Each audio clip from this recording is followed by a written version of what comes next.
That one. Whoops. That intro went a little long. Good morning, guys. What's up? Hello.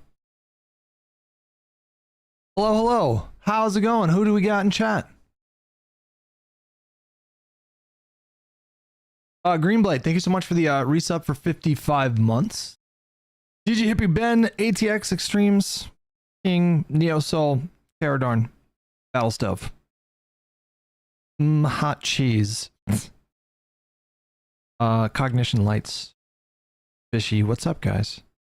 YouTube, I see you as well. Take a gander. Samus? Lana, respect the plight. General So.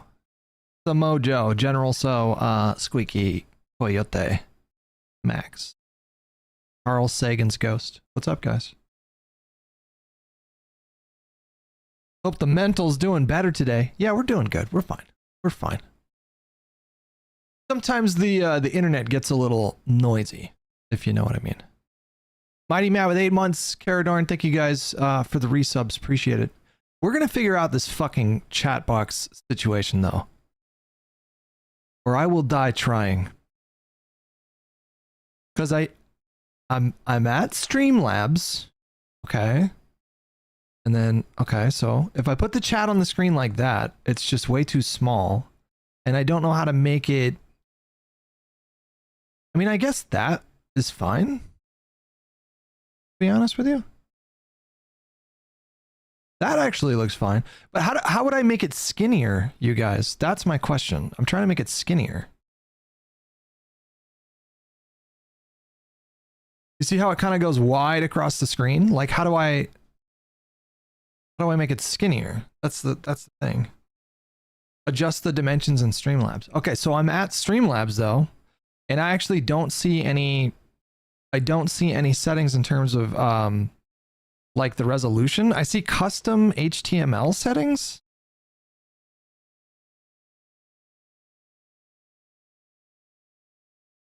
But that's both chats on the stream there. So now we got YouTube on the stream, which is nice. I think it should be limited to a quarter. I mean, I can just show you guys what I'm seeing on my screen. I see manage settings. There's chat delay, hide messages, message animations. There's chat notifications. There's font settings. Background color. I don't see any settings in terms of like resolution.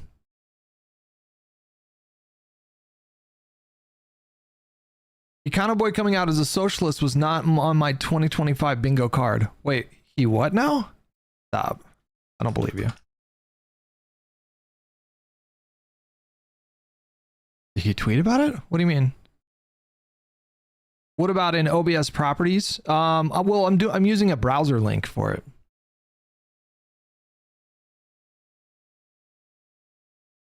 You were on the podcast when he said it? Oh, I think he was joking though, right?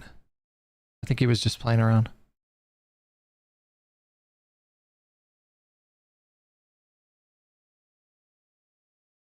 Socialist liberal is what I think he said on the pod. Interesting. I don't, maybe he was joking. I mean, I know he was like definitely pretty left, but.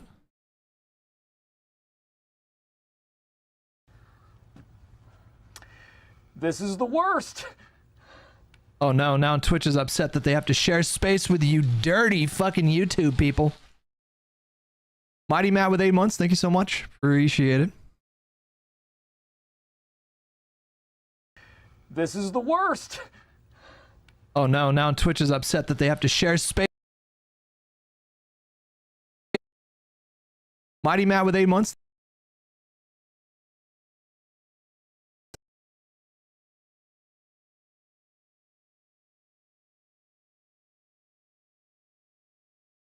I don't know if he's literally like that chat situation. I don't know how to make that better. Like, all right, hold on. So if we adjust the resolution,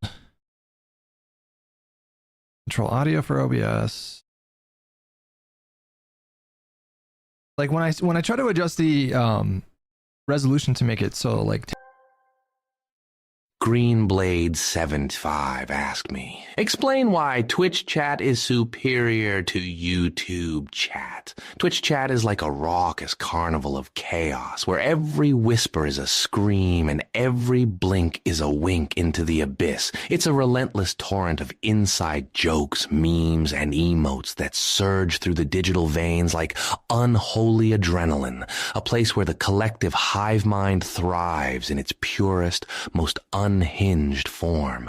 YouTube chat is just a baby pool for the faint-hearted. Wow. Crazy.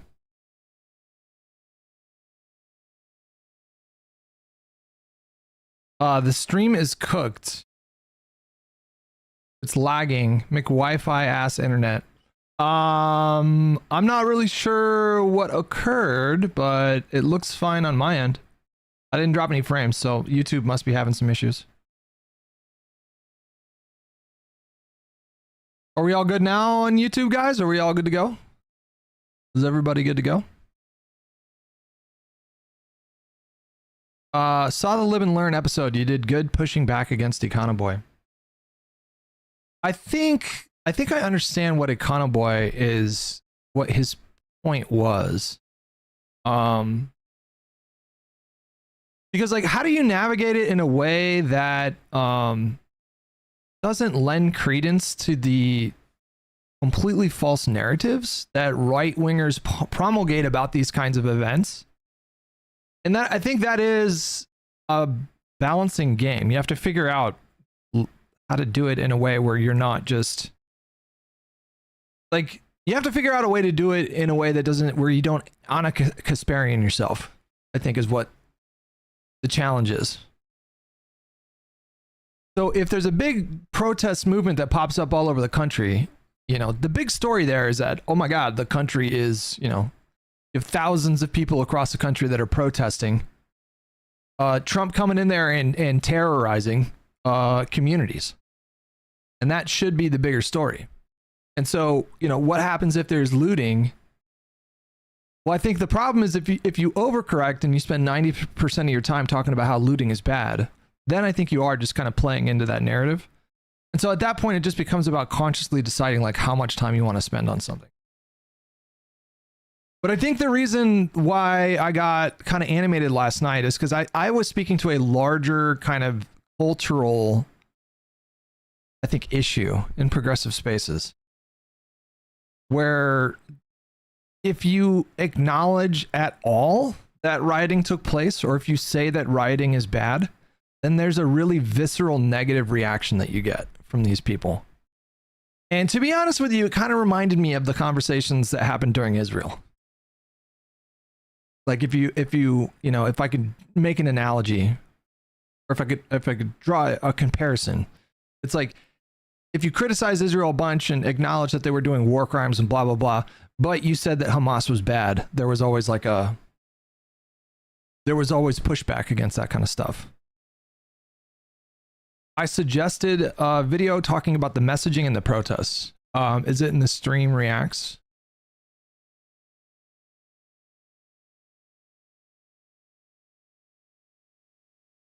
But I mean, I don't know about you guys, but I'm having a very different reaction to the protest this time. It's just, I see it and it really pisses me off. And I didn't really have that reaction in 2020. And in 2020, I felt myself doing, I think, like I guess what I'm choosing to criticize now. Like, I didn't want to make any space for that conversation. Like, I didn't want to have any kind of conversation about the rioting.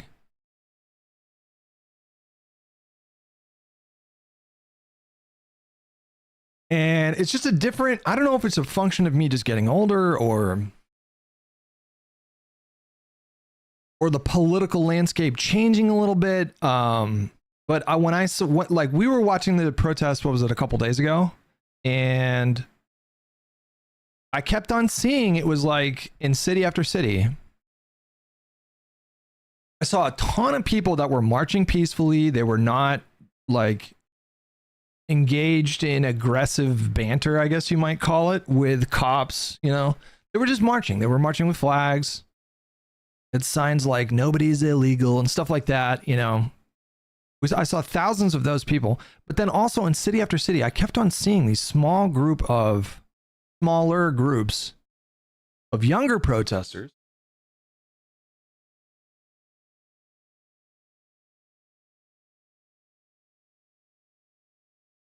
who were acting like little fucking shitheads.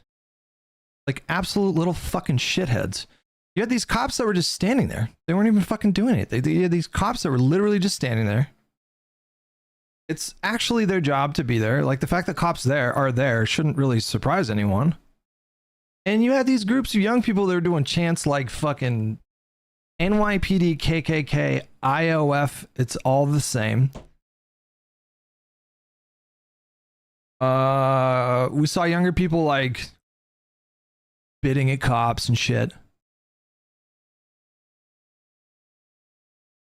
Game Dev, what's up, buddy? I have an anti-immigrant family member who lives in the country, but at the same time, I wonder how these farmers are going to get done without any immigrants. Well, he tweeted about that this morning, actually. Trump tweeted about the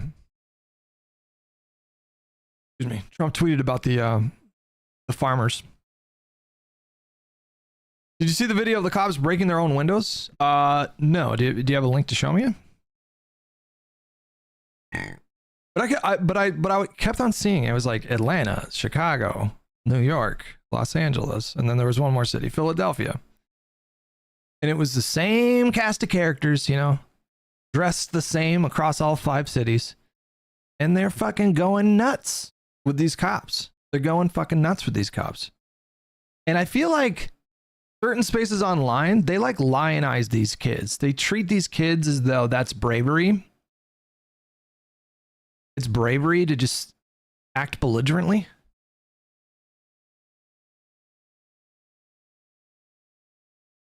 And so I'm just having different reactions this time around. And then of course we did see images of cops using totally unnecessary violence. Stonewall was bravery, was it wrong? I mean, I would have to go back and look. I know a little bit about the Stonewall riots, but I truthfully don't know enough to comment about it.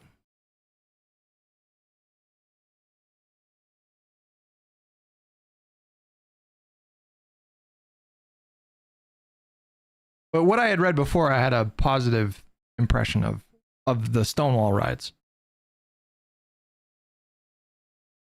I guess, like, if you want to break it down to, like, you guys know me, you guys know that I'm like a radical pragmatist, right? That's basically my only, well, not my only, it's definitely my chief concern. Like, what is pragmatic in this spot? Like, what can we practically expect to happen if this thing happens or if that thing happens? If my options are this, or this, okay, let's play the tape out for each thing. I try to be more thoughtful and calculated in my elderly years. Like something that I really try to do.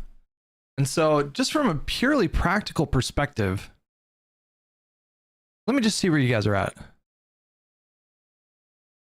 Tell me if you agree with me here, okay? You just tweeted me a video, okay?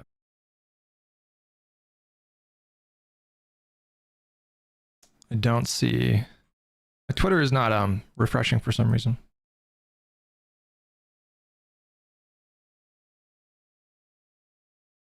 I'm not seeing it. Do you guys agree? Listen, do you guys agree that if, so we are seeing these protests are spreading, which is a good thing. I think that's a good thing. And then we also have an Associated Press poll today. It is an outlier, to be clear. It is an outlier.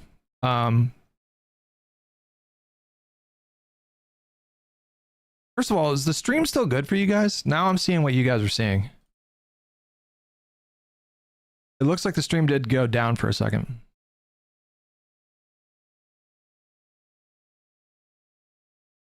Fine on Twitch. Okay.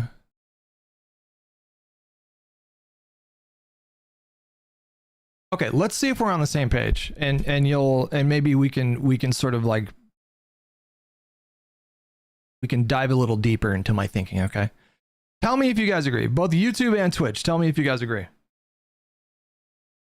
If the protests that are spreading now across the country, we saw more protests last night. We saw some protests in Seattle. We also saw a lot of violence in Seattle last night, unfortunately. KB, thanks so much for 97 months. Do you guys agree with the following, okay? If the protests start to get more and more violent, maybe not on the level of 2020 because that was pretty intense, but if they start to become more violent, if it starts to attract a more violent element, especially in the evenings, that's usually when the shit pops off. Do you guys agree that this would empower Trump? Do you guys agree that this would make Trump both stronger politically, and it would more easily enable him to send in military forces into these cities? Who's saying no? Stop it. It's like a rhetorical question because the answer is obvious.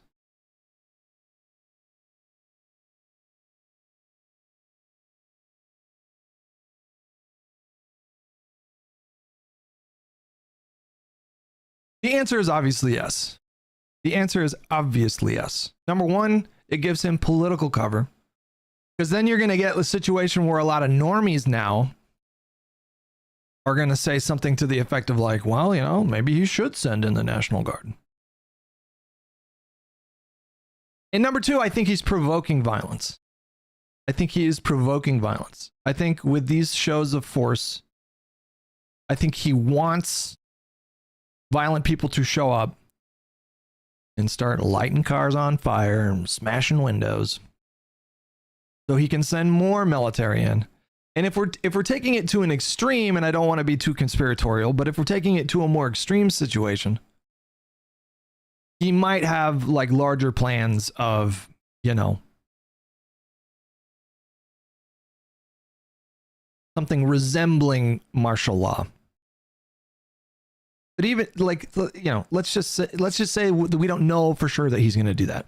But if Trump wanted to do martial law, if he wanted to do martial law, do you guys agree that the worst thing anyone can do right now is to go into these cities and start doing violence? That's my point. That's my point. Any kind of acts of violence make him stronger. I think everybody kind of intuitively understands that. And so because of that, I think you should obviously be opposed to people going in there and doing shit like, you know,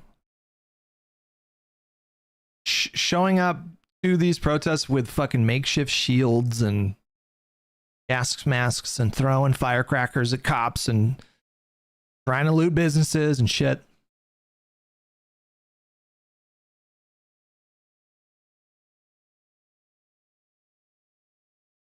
What should people do, Hutch? I mean, I feel like, guys, I feel like we've talked about this so much. What's my answer? What do you guys think my answer is? What do I think we should do?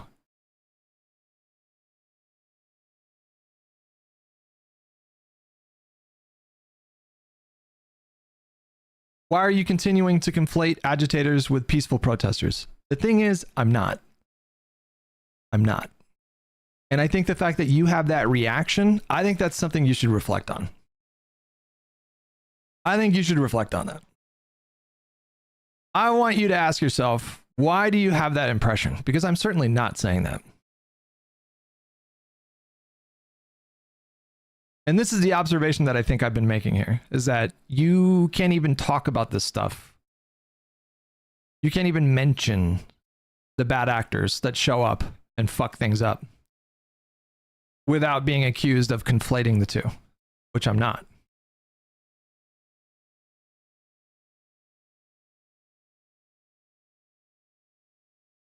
You're falling for Republican talking points. Did you elaborate on that? What do you mean by that? We should watch Hank Green's video, by the way. I do have that queued up. You're a bootlicker.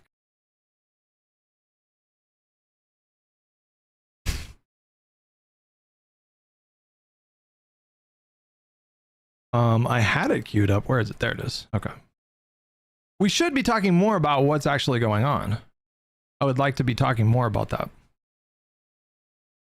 The reason why these protests popped up to begin with.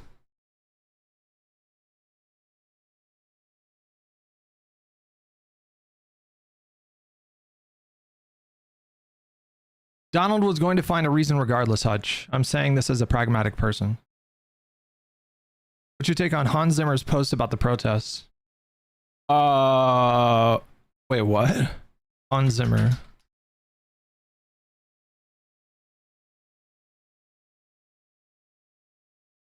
I didn't see any posts from him. Certainly not on Twitter.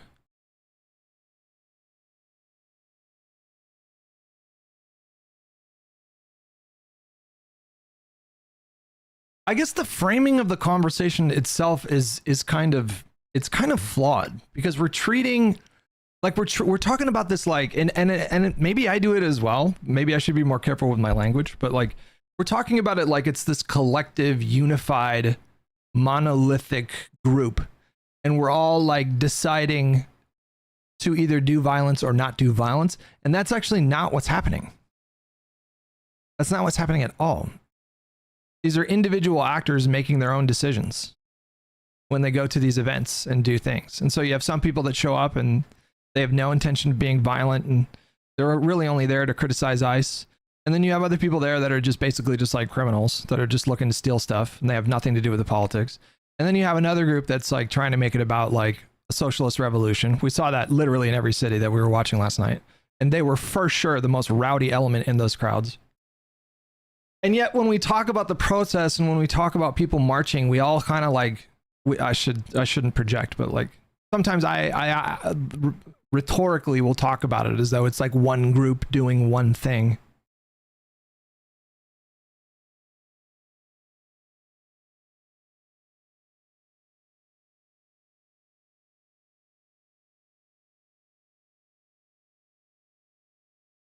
But I'm speaking to more of like the discourse. I'm speaking less about the event itself, and it's more about the discourse. I think it's a very normal kind of reaction to see destruction and think to yourself, well, this is counterproductive. I don't know what this is going to help. But if you criticize it at all, if you call any attention to it at all, it provokes this backlash like what we're seeing in Twitch chat. YouTube chat is pretty chill. But in Twitch chat, people come in and they're like, "Oh, so you're saying we should never break the law?" Nope, I didn't say that.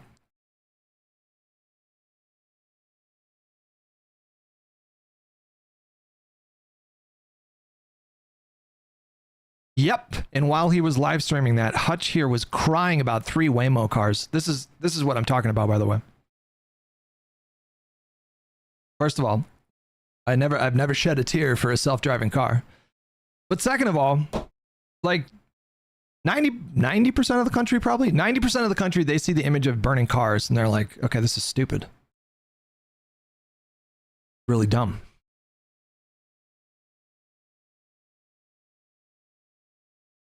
And then you guys come in here and you're like, it's just like 5 Waymo cars. It's like, whatever. It's not about like hurting Google's bottom line with these. Is Waymo Google? Is it the same?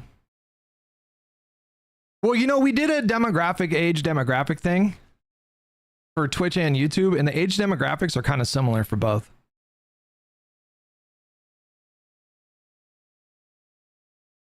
Pretty similar.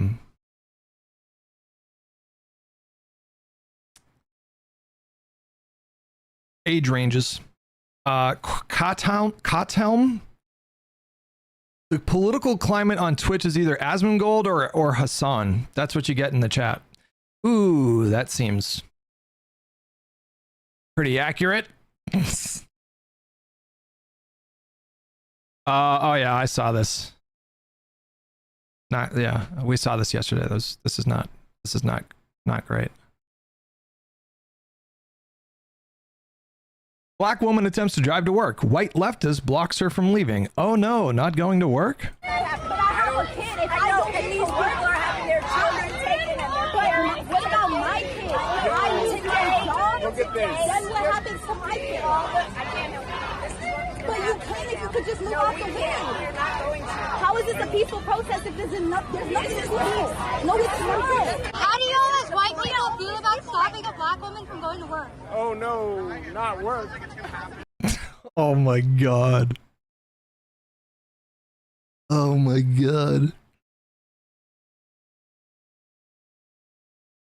You could not be more, listen, you could not be more fucking cliched than that. Like, you could not be more cliched than that.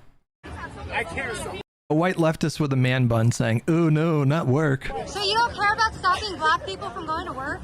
Look at this line that you guys. I mean, it's kind of weird to invoke race in that spot, I think, but I feel like the criticism would be the same if that was a white person, but whatever.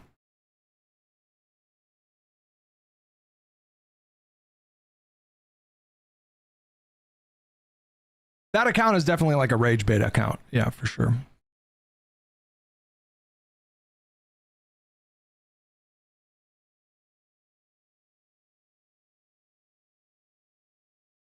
Let's watch oversight hearing today on sanctuary cities. That's still going on. We're still engaged in the discourse for now. Somebody asked, like, so what do you think you should do, Hutch? I said it on the podcast last night. I've talked about it on the stream, like, basically every day. I think that the best thing that could happen right now in terms of an opposition movement for this administration would be a massive, super organized, sustained movement that is rooted in the principles of nonviolence. That includes civil disobedience. So I'm not saying never break the law. That is a bit silly. Breaking the law and being disruptive up to a point, right, is a very American thing. There's a lot of history, but it has to be rooted in the principles of nonviolence. Especially in this moment, because I think, I know that if the violence escalates to a level where it even resembles 2020, this is only going to make Trump stronger. I think most of you guys probably intuitively understand that. And I think once you accept that is true, if this is a true thing, if people getting super violent or if the violence escalating generally, that happens, it will make Trump stronger. I think if you're honest with yourself, you will acknowledge that that's true. That is just a true thing. And so if you acknowledge that, then you have to take the position that this behavior is stupid. Even if you don't give a fuck about Waymo, even if you're anti-capitalist, even if you secretly want Waymo to go away or whatever. It's not about Waymo. It's about the imagery. It's about the narrative.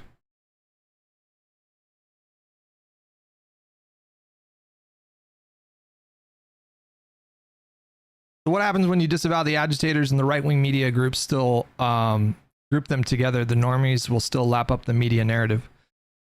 They're still going to try to do that for sure, but maybe don't make their jobs easier.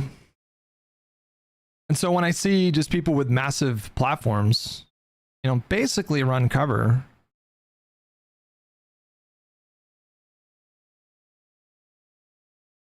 Like I did see that, yeah. It's my organic reaction to this stuff when I see the young kids doing the violent stuff. It's just my organic reaction to just be like, well, that's fucking stupid. But if I say that, I get people like the ones in the Twitch chat. Let's say this just, you guys are doing exactly what I'm talking about. You're basically hand waving it, or hand waving it at best, and then at worst, you're like tacitly or explicitly encouraging it. Did the BLM protests hurt Democrats? It did. Yeah, it did. We lost seats in the House. It did hurt. I mean, we won the presidency and Senate that year, so we still got a trifecta, but we should have had bigger majorities in the House.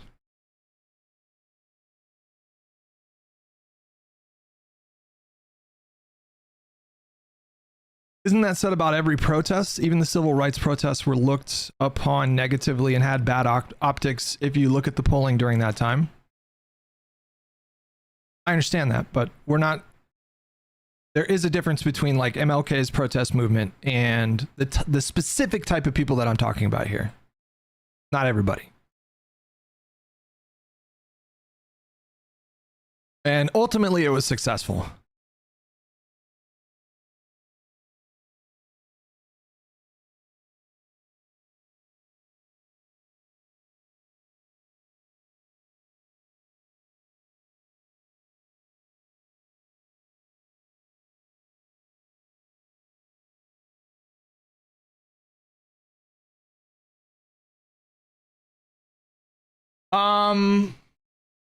Okay, let's hear what Hank Green has to say. Because I think he's going to touch on some things that that I agree with. Let me actually hold on. Let me fix this chat bot.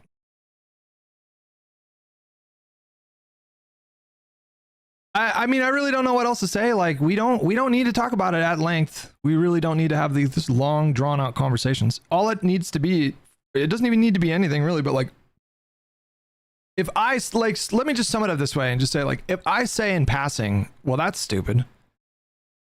Like when we were watching the kids a couple days ago, you had these like really calm police officers that were very obviously not escalating anything. They had like metal barriers set up, and then you had this like 20-year-old, 5'9", $140 dripping wet kid that kept on kicking the metal barrier closer and closer to the cops.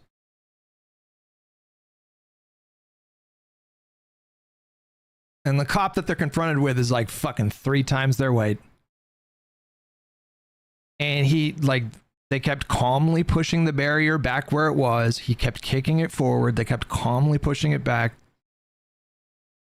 And he got himself arrested. And I'm watching that and I'm thinking to myself, am I supposed to be rooting for that kid? Because I'm not.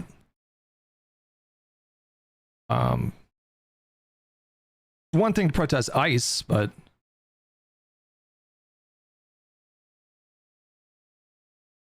okay, what was I trying to do? Copy widget URL. Copy.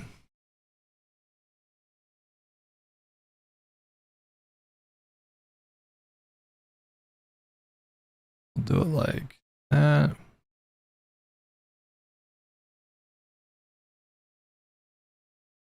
Like, that's not bravery to me. That's just stupidity. That's just maybe misdirected anger. Impulsivity. So if I look at an image like that, and if I look at any kind of violence and I say like, well, this is stupid. The fact that I get so much pushbacks, particularly in Twitch, I think is a sign of exactly what I'm talking about. Like there's this culture of how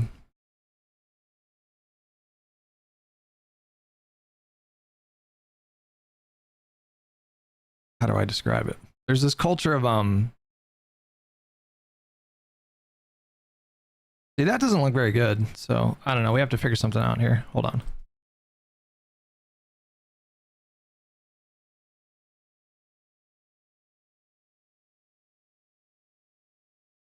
What if we do it like this?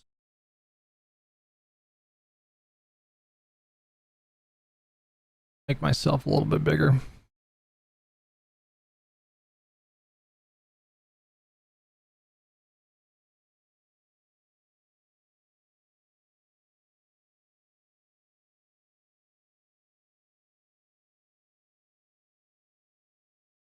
That could work. I think we're on to something here. I think we're getting closer. Maybe make it a little bit smaller, like that.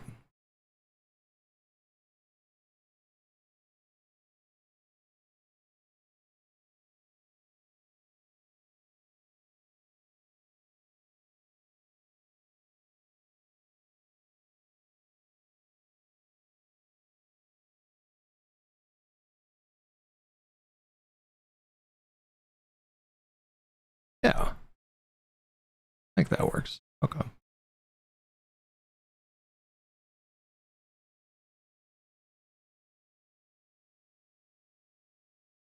I saw Anthony Fantano responded to your post clarifying the viral clip. I thought it was so reductive and non-engaging, just for the sake of trying to do a gotcha. That clip is just, first of all, the clip is funny, so I'm just not even, it's whatever. It's a funny clip. But second of all, like, there were, you know, you had Hassan on the ground, and he was like talking about how, you know, like the context of that clip was that had been up until that point, like, I was not aware of any like widespread instances of violence with the police that day.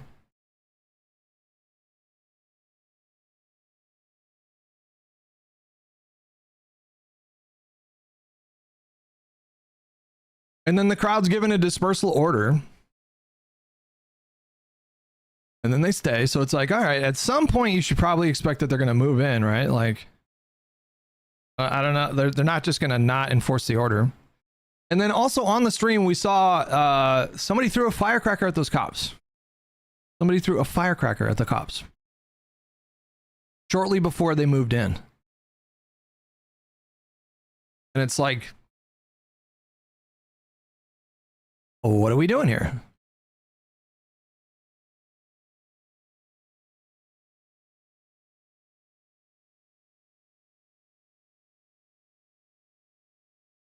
You have a right to protest until we order you to disperse. I mean, literally, yes. Yeah. Like, if they give you an order to disperse and then you stay, like, you're obviously risking being arrested, right?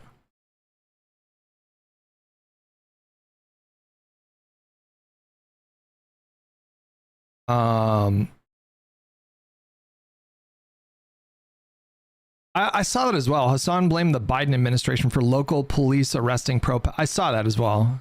I don't know if he's lying or I don't know what that is.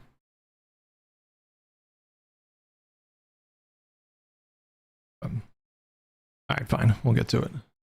I'm very angry right now, and it's not for the reason that you would think. A good person would be angry right now because a bunch of people are being deported from the country without due process. When they accidentally deport American citizens, they laugh that off as if maybe these American citizens don't count as American citizens for some reason that isn't to do specifically with the law, but maybe some other way in which these people don't really count as Americans. That's in there, in the hidden part of my anger iceberg. There's a part of it that is simply these people are being treated in ways that is un-American and that we should not accept. But if we're going to be honest with ourselves, and I'm going to be honest with myself, the biggest source of my anger here is that strategically, this is going to fucking work. It is a series of strategic decisions that do an excellent job of degrading America while putting more power in the hands of Donald Trump and J.D. Vance. And I mentioned J.D. Vance here because I think in many ways,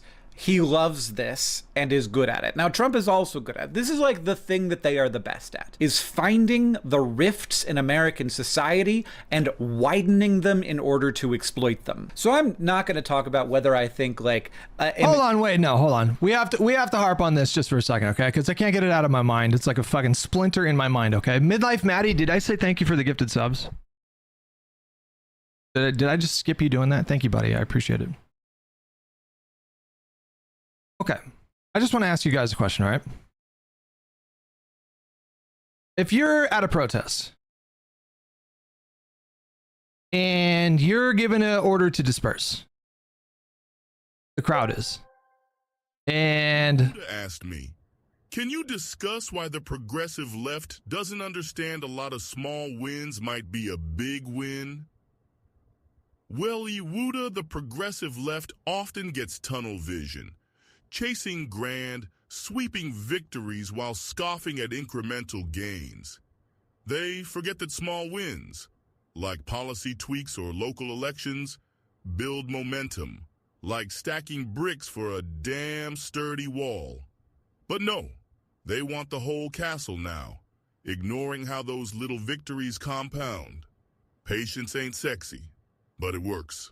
Kind of based, actually. Satisfying builds. We've got the meats at Arby's. Kind of based, actually. If you're at a protest, okay? So if you're at a protest, excuse me, you're at a protest. And then You're given an order to disperse from the cops, all right? And then you stick around. I'm not saying there's anything even necessarily wrong with that, right? Like, I'm not saying don't be disruptive. It's a case by case. We can evaluate these things on an individual basis. But let's say you stick around, right? And then 45 minutes pass. So now we're well past the time that they gave you to disperse. And then somebody in the crowd that you're in, not you, but somebody in the crowd that you're in throws a firecracker at the cops. What do you do? That's the first question. And the second question would be, do you think people should be throwing the firecrackers at cops?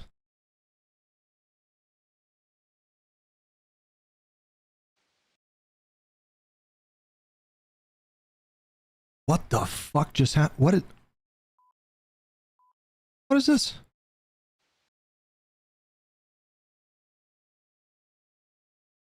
No, but I'm serious. What would you do? If that happened, I would probably walk about fucking 500 feet that way. Because I'm not trying to get pepper sprayed, okay?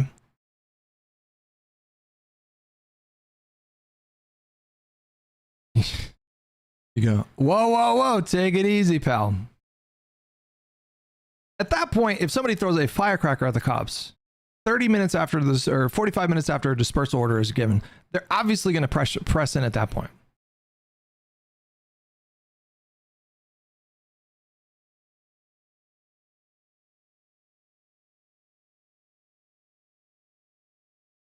Like, let me just, or you know what? Here's a better question. Like, what do you think? What do you think police should do in that moment? What would you like them to do in that moment? I feel like throwing a firecracker is trying to instigate a misheard gunshot. I mean, a firecracker in the context of a protest could, yeah, potentially cause a lot of confusion, obviously.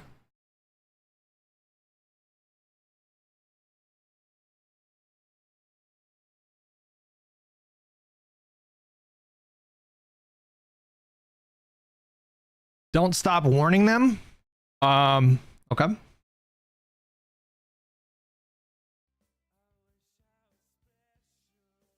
Depends on their numbers. Can they safely try to arrest the individuals?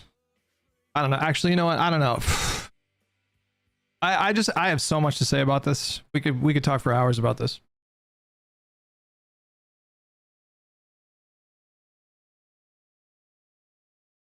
Like, the police have a role at these things, you know? And when we were watching the protests a couple days ago, in 5 different cities, we saw examples of police officers that were allowing space for the protesters. And they were also, like, you know, generally keeping the peace. So I assume that none of the big groups of protesters that were out a couple days ago had permits. But nonetheless, at every single city that I saw, they made space and gave the protesters room to demonstrate. In Los Angeles, the only time that they stepped in was when the protesters tried to take over the freeway, which for a city like Los Angeles with 10 million people, if you're blocking a freeway, there are, I mean, we're talking about disruption on a scale that's like, if you don't live in Los Angeles, maybe you don't know, but that would be like blocking off an entire freeway like that would have like so many consequences.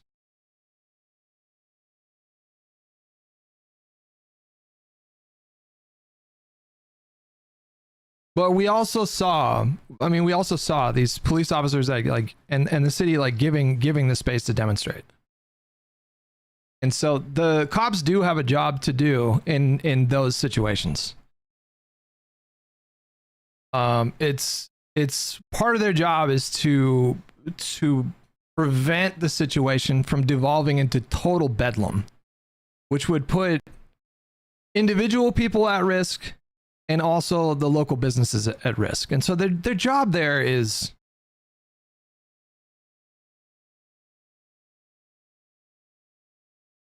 this idea that, I don't know, like police shouldn't be there, they shouldn't take any action is just kind of silly, right?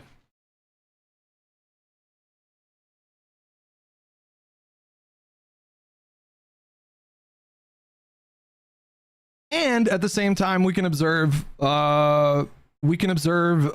various instances of police officers using what we might describe as excessive force. I saw another video of a cop on horseback yesterday in Los Angeles. This guy was just fucking standing there holding a sign. I don't even know what the sign was. Like he wasn't doing anything crazy. Like he wasn't in the video that I saw. He wasn't throwing any firecrackers. He was just standing there with a sign. Buddha with 5 gifted. Thank you so much. Appreciate that. And then Pierce with $5. When the Vanguard guys come on, live and learn, their Cheshire cat smiles like they haven't smeared you with multiple vids. Please don't be nice to them. We'll decide what tone we use when we get closer to that day. I don't know. Maybe we get a little rowdy. Maybe we kill them with kindness. And this guy's just standing there, and then a fucking horse walks up. The cop, clearly on horseback, like very obviously walked up and like checked the guy in the back with the horse. That's fucking obviously totally unacceptable to me. The reporter video was totally unacceptable. We saw a couple days ago when we were watching the protests in New York. I'm gonna assume most of you guys weren't there for that stream, but we saw a situation that was like, it was aggressive, but it was controlled. So there were probably about 12 cops, and they had set up these metal barriers, and you had this group of about 25 to 30 kids. Like they were kids, they were young, you know, between like 18, 25. They were wearing keffiyehs. They had like a communist flag. They were like tankies, right? And so like they were being very, very aggressive. Fuck you, fucking fascist pig, you fucking bootlicker, fucking piece of shit. And all the cops except for one, but even that cop didn't like get rowdy. But every single cop that was there at the barrier was totally calm. When the kids would push the barrier forward, the cops would literally like, they wouldn't even like, they were very obviously practicing de-escalation in that moment. And then you had another cop that was wearing a white shirt that I think was ranked above them, and then he shows up and he starts picking a fight with the kid. That's a fucking problem. When you have like the boots on the ground beat cops that are doing the right thing, and then their boss comes up and escalates the situation, that's a fucking problem.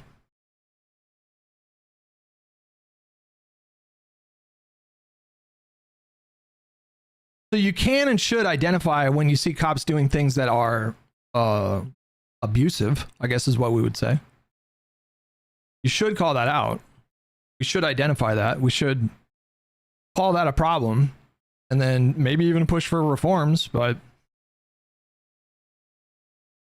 that doesn't mean that police don't have a job to do in situations like this. They still do. And if you're the police and you're trying to disperse a crowd, and then one of them starts chucking firecrackers at you, I don't know what you guys expect to happen. Like, what do you guys expect to happen? What do you think they should do? Just like stand there while the firecrackers come?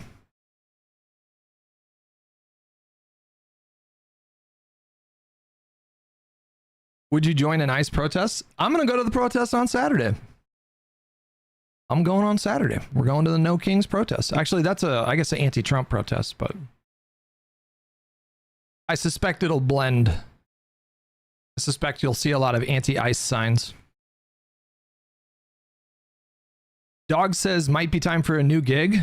Okay, so if I'm understanding you correctly, you think that I asked what you think the cops should do, and I guess you're saying they should all resign.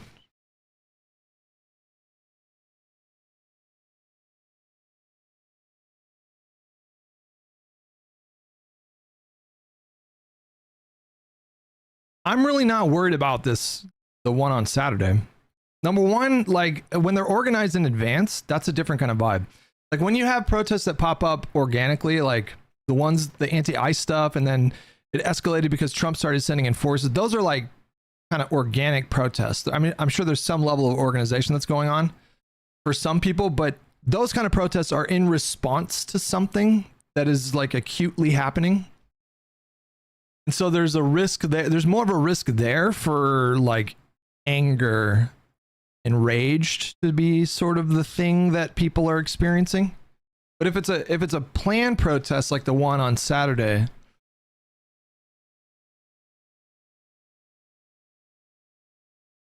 then those are typically more chill. But yeah.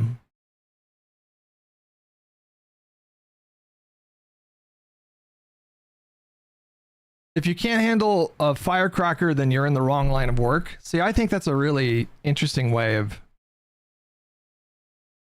because it implies that the expectation is that police officers are just, you think that the best thing for them to do if people start throwing firecrackers is to just like, part of the job, bro. I mean, you know, I don't understand what is so difficult in this spot about saying you probably shouldn't be throwing firecrackers at cops.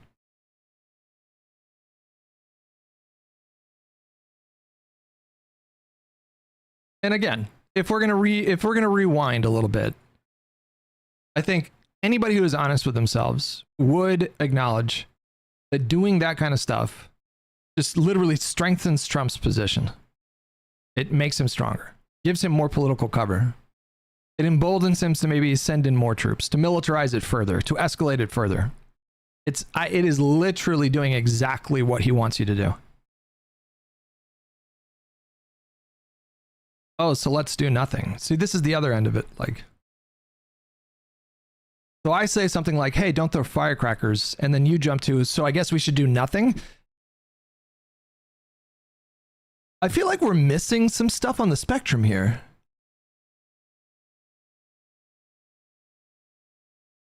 I feel like I don't think it's a binary choice between throw firecrackers and do nothing. There's a lot of options in the middle.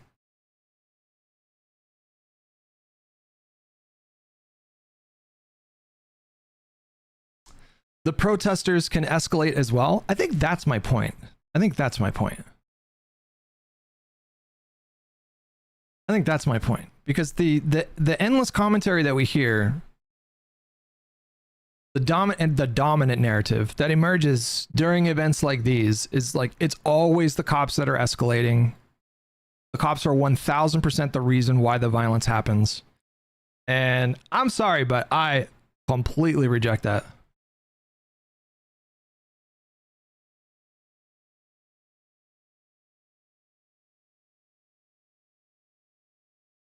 Cops do escalate.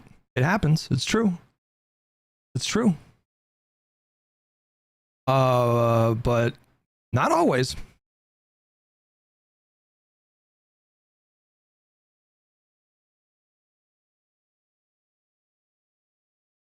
Sometimes the kids escalate, okay? We watched them do it. I watched them do it. I watched a group of kids fucking escalate when it didn't need to get to the point where it was at.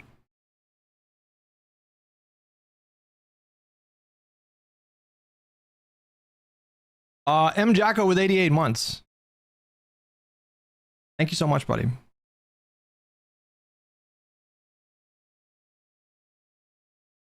This is the cultural problem that I'm talking about. The fact that I get like okay. The fact that there's that like just glance at the Twitch chat and just see what a certain group of people are saying, and this is what I'm talking about. It's like a cultural kind of, it's a collective, like, it's like a religion. I feel like that's a good comparison. It's almost like religious in nature. The exalted, noble, virtuous protester who can do no wrong are always the victims and not the perpetrators, when the reality is a little bit grayer than that. You have shitty cops that do shitty things, and then you have some fucking dipshit kids that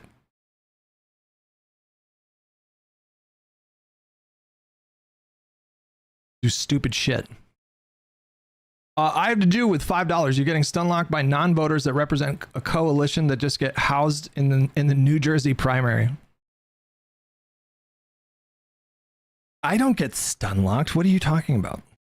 I don't get stun locked. Not my style, okay? I am resolute.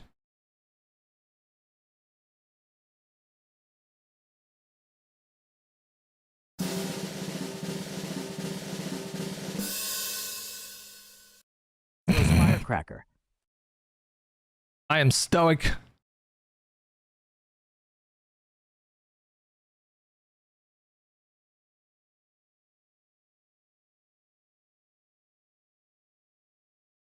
Anyways.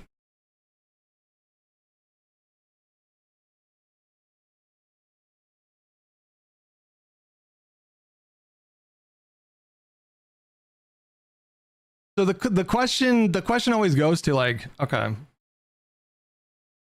if there is this like online kind of cultural problem out there, like what do you do about that? Do you just ignore it? Do you just not say anything?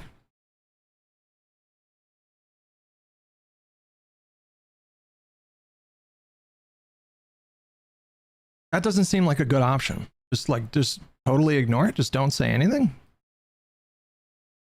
Mossy Oak, hello, are you there? Mic check 212. Hey, can you hear me okay? Yeah, I can hear you just fine. Hey, what's up, Hutch? What's going on? What's up? What do you want to talk about? I'll get to that in just a second, but I just want to say, first off, I'm at work and I'm on my phone, so I apologize for audio. So I'm going to try not to take too long. I know people hate poor audio and everything, so I'm just not gonna... Actually, bro, your audio is top, like better than 90% of the people that call in, so that's not an issue. Well, all right then. Yeah, so I just wanted to say that my thing I really want to talk to you about, and I really don't like arguing with people. I don't like debating people. I really don't like, this kind of one-on-one stuff, like, not trying to get charged or anything like that, but or get heated or anything like that. But I just want to say, like, watching that New York protest the other day with, I was watching it, as you were watching it on stream, and I just got to say, I don't want to get into it too much. I really don't. There's just a couple points I want to make that I feel like you really kind of gloss over. And the biggest point I want to say is the biggest issue that I personally have with a lot of the police interactions on the side of this topic is you don't see the police policing their own guys. Mm-hmm. And it was really interesting to see it in real time and see you kind of react to it with I'm just going to go ahead and refer to him as white shirt guy. He was kind of, egging stuff on and stuff like that. And I know you called it off. They were calling him frog face. I don't know if that's what you want to go with. He did kind of look like a frog if you yeah. I'm going to stick with white shirt because I think that's more, who knows. Anyway, that guy, maybe they said some stuff to him, maybe they shouldn't have, short of, and, we don't know, or at least I don't know, maybe somebody said the wrong thing to him. I don't think that was personally equatable action for what he did. He escalated that situation and he advanced and he pushed through. Yeah. And there's a point that I don't see a lot of people taking, and maybe it just goes into context. Maybe that just, is built in the situation. But in my opinion, not just because of his actions and his attitude, he had no personal right to be there. He had no protective gear. He's out of shape. He's old. He's behind all these other officers who have not, short of riot gear, have, helmets on, stuff like that, which I'm not taking away from them. That, in that situation, that's what you got to have protective gear on. That's what it's for. I understand that. You're in a heated interaction between people that are passionate about what they feel for. I'm not going to give my thoughts on that. I'm kind of nuanced in a lot of opinions. Not going to get into it. But to see that, and then, and you did talk about it, I'm not saying that, but, that keeps happening. And then you look at the reporter getting shot in the back the other day. Why did none of those police officers stop that from happening, or it immediately happened, say, dude, you got to get out of here. You got to calm down, or And in my opinion, the reporter issue is that guy's done on the spot. Get out of here. Take your gear off and go back to the station. You're done. That was wholeheartedly inexcusable. Mm-hmm. No ifs, no buts, no, absolutely nothing. Mm-hmm. And I got a couple of points here I wrote down that I just want to, and I'm not trying to, It's okay. control the conversation or anything like that. No, hit your points. It's all good. There's a few questions that I want you to kind of think, and people in the chat as well, people listening at home to kind of think about. How many times does something similar to that happen on these cops' career every day? And I don't just mean like, cops in general. I mean that guy in particular. How many times has something like that happened? What should happen to that guy? And if it's a routinely thing, why does it keep happening? Why is that? Mm-hmm. And I'm not saying that, there's points on both sides. There's escalation on both sides. I'm not trying to both sides either. I'm acknowledging the fact that happens. But if that guy can't take that guy has no right to be there. He should not be he definitely shouldn't be in a position of authority. Mm-hmm. That's just something I want to say. And that's and the one question I really wanted to ask you at the time was, I just remembered it. Do you personally see that as complacency from those other police officers standing there with those guys, either white shirt or the guy who shot the reporter with the rubber bullet? It's definitely personally. Go ahead. I'm sorry. Go ahead. It's definitely a symptom of a much larger problem, which is that with police officers, and we spoke about this a couple days ago. I've been around so many cops my entire life, and with police officers, there is a deep fraternal bond that goes to a level of it's a culture of, it's like us against the world. We got to stick together. And then there's the shared sort of risk that they take. And so they feel bonded by that, which, the bond itself is not a bad thing. Like you would expect something like that for that kind of work. It makes sense. And I don't think we should identify that as the problem, but like the form that the bond takes, I think we see evidence of that of it leading to a culture of like enabling or not taking action when you see your fellow cop do something bad. There's a strong disincentivization, or disincentive rather. There's a strong disincentive to take any action to discipline that cop. And that is a systemic problem. It's not just specific to the NYPD. Like it is. This is. I know. I agree. I'm sure this is happening all over the country, and that is a problem because it leads to excessive force. It leads to people abusing their power, and the job should be to take those slings and arrows. So like police should be trained that when they go to police some kind of a protest, they should expect a certain level of like animosity or hostility from the crowd. If it escalates to a point where somebody is throwing a rock or spitting or whatever, then they are well within their rights to arrest that person. That person should be arrested. Yes, I agree. But if you're standing there and you got like a 23-year-old with a kafia calling you a Nazi and shit like that, it's literally your job to stay calm. You should. Which it's easy for us to say, but if you imagine being in that spot, I'm sure my adrenaline would get going. But that's why you would want to train these people to keep their you would want to train these people to keep their heart rate low and to like stay composed. And we see way too often the case that these cops just get really swept up in the moment, do something, and then the other people don't do anything to like police their own. But yeah, that's a huge problem. Yeah.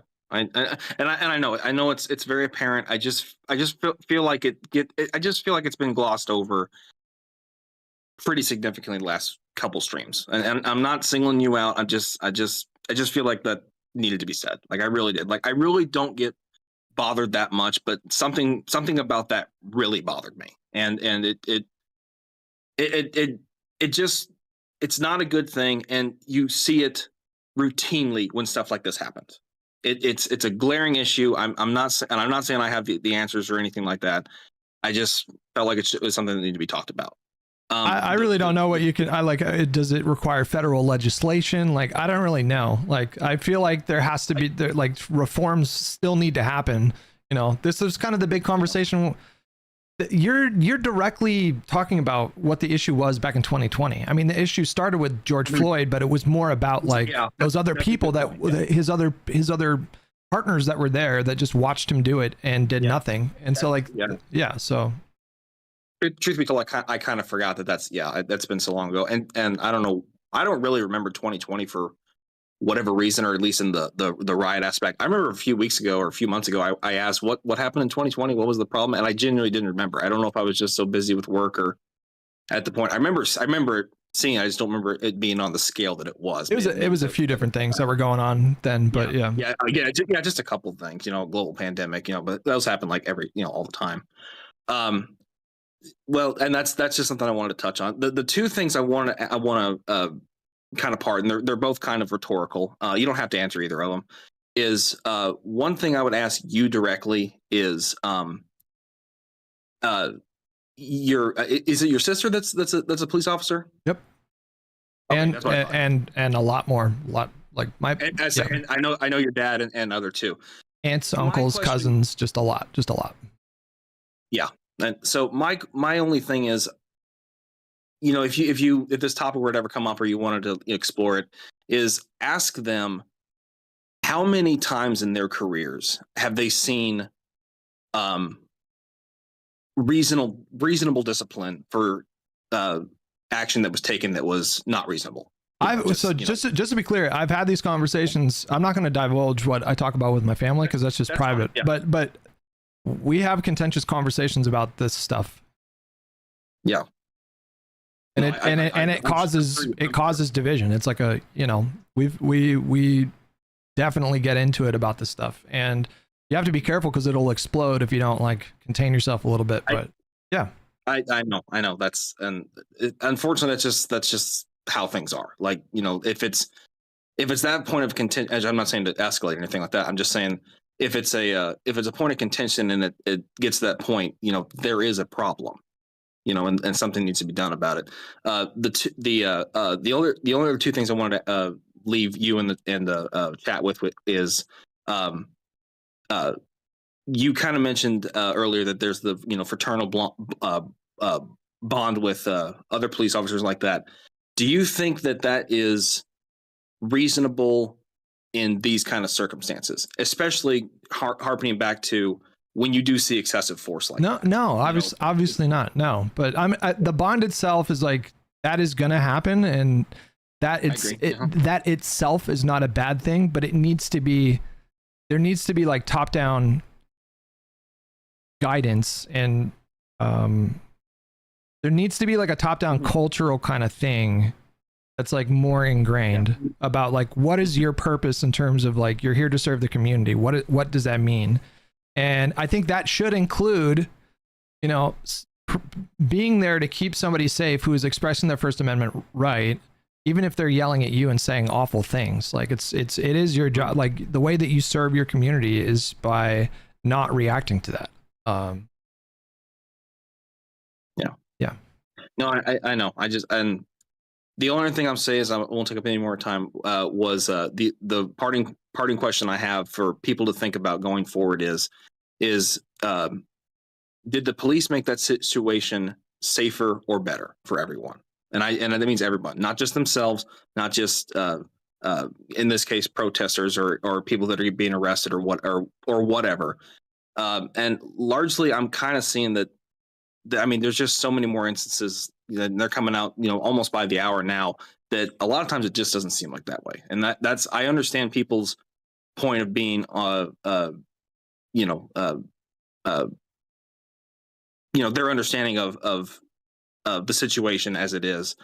If they're on one side or the other, I understand, both aspects. But to me, just see a lot of hand waving, and it's just not really sitting right with me personally. But that's all I wanted to say. Thanks for taking my call, and I really appreciate it, Hutch. I hope you have a good stream. Good talking to you. Yeah, see you later.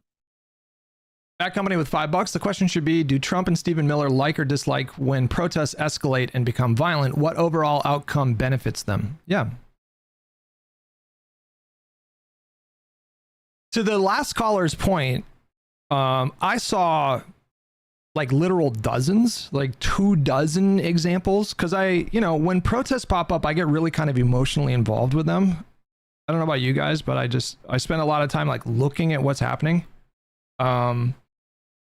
And in the last like 5 days, I've seen literally like 24 examples of protesters policing their own. So I saw footage out of Seattle last night where there was a 7-Eleven and there was a group of like 8 people, black bandanas and black outfits and shit, trying to bust into the 7-Eleven ostensibly to loot it.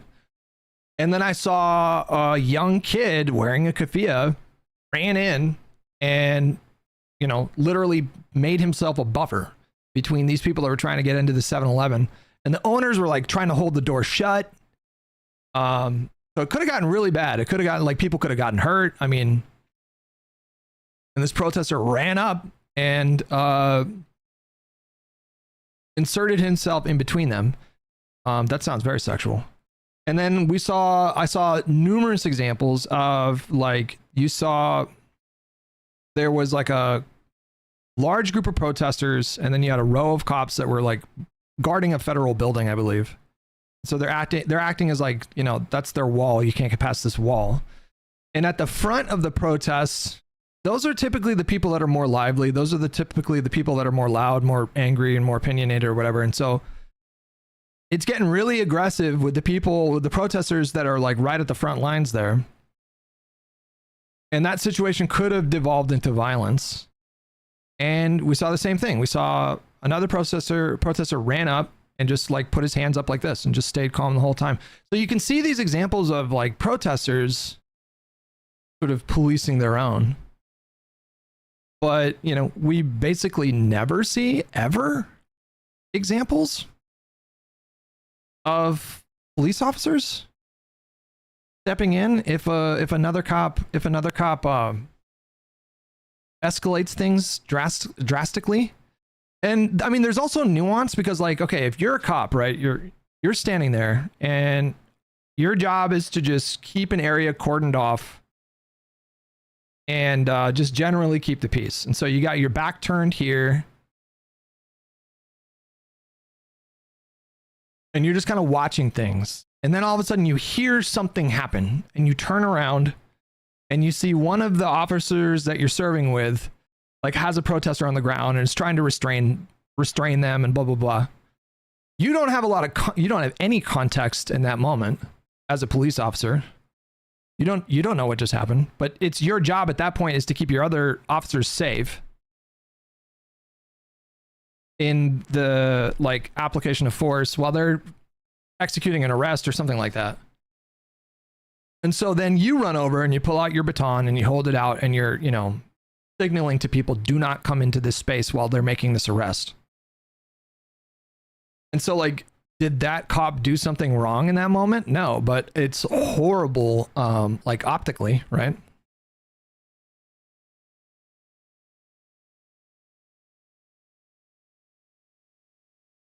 And then it's just also the case, you guys, that some of these protesters do stuff like spit on cops. It happens.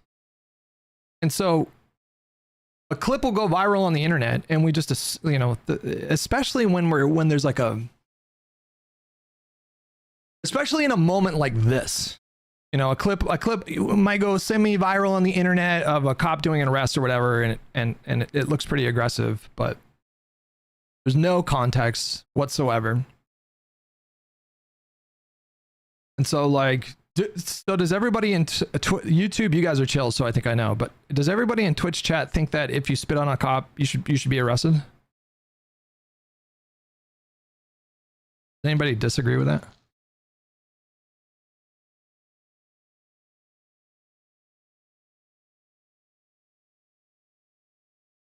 Hold on. Is it yes or, when you guys are saying yes or no, are you saying no, you should not be arrested? You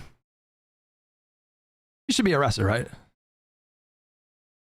Hush, this is Hush, you're who I'm talking about, by the way. You're the exact type person I'm talking about. Hush goes, arrested? LOL. Yeah. Do you think you should be arrested for spitting on a cop?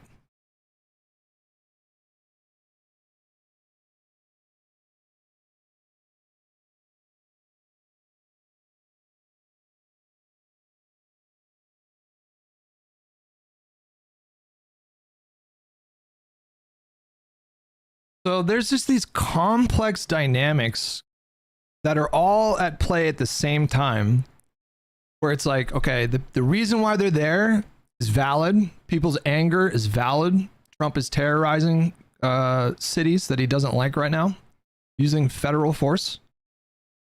So the reason for the protest is valid. And then it's also valid for police to be there to protect individuals and businesses. And then sometimes you get police officers that use excessive force. I mean, it happens a lot in situations like this. And then you also have protesters that are like throwing firecrackers and spitting, so they should probably be arrested. And so like it's just a complex situation. There's just a lot going on at the same time. But I just don't know how many people want to have that conversation, though. It seems like the appetite for that conversation is just not very high. People just, they only want to talk about one thing or another thing. And get back to this fucking bit. Be talking about this more. Immigration has largely been good or bad for America. I mean, it's been largely good. You don't have to believe that to keep watching this video. So here's what happened. If we take the... I'm going to get stun locked again here. I just can't. I don't know if I have to close Twitch chat. I don't know what the answer is. I don't know what I do for my own mental health and for the sake of the stream.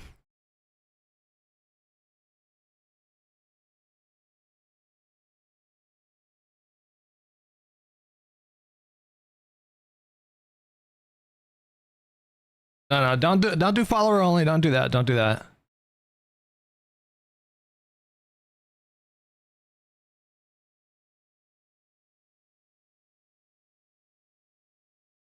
Like, rather than say, just principally, you shouldn't throw firecrackers at cops.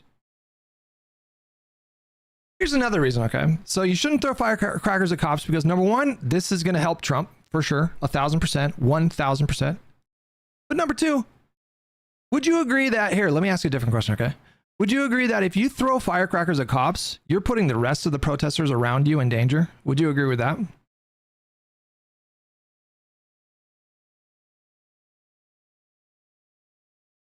You would not agree with that?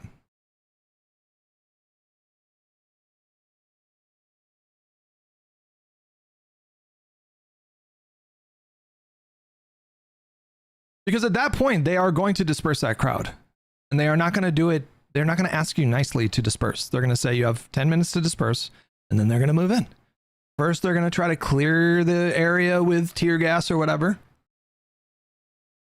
And then they will physically push you away. Like anybody who's lingering after the smoke clears, they will push them away or arrest them.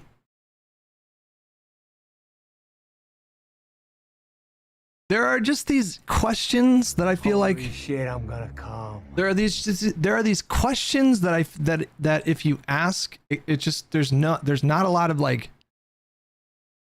If you look at a situation like this very dogmatically, some of these questions are just going to like break your brain because you're not going to have a coherent answer to the question.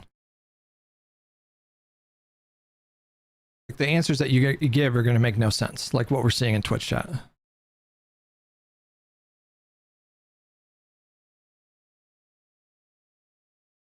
Cops are already throwing flashbangs into crowds as it is, so firecrackers being thrown is laughable. This is what I'm talking about when I say like there are consequences for your actions. If you throw firecrackers at police officers, they are going to push you out of that space.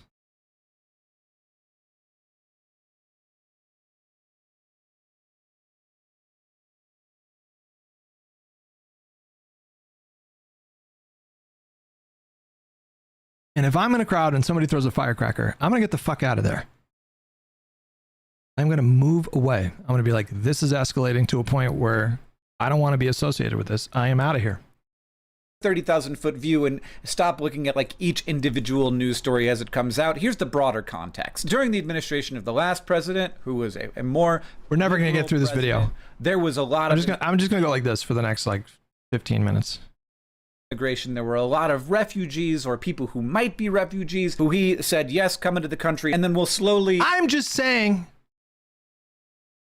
Sure seems like there's a lot of people that don't want any kind of like accountability for protesters themselves. Like the police have a responsibility to remain composed and measured, which they oftentimes don't. And that's a problem.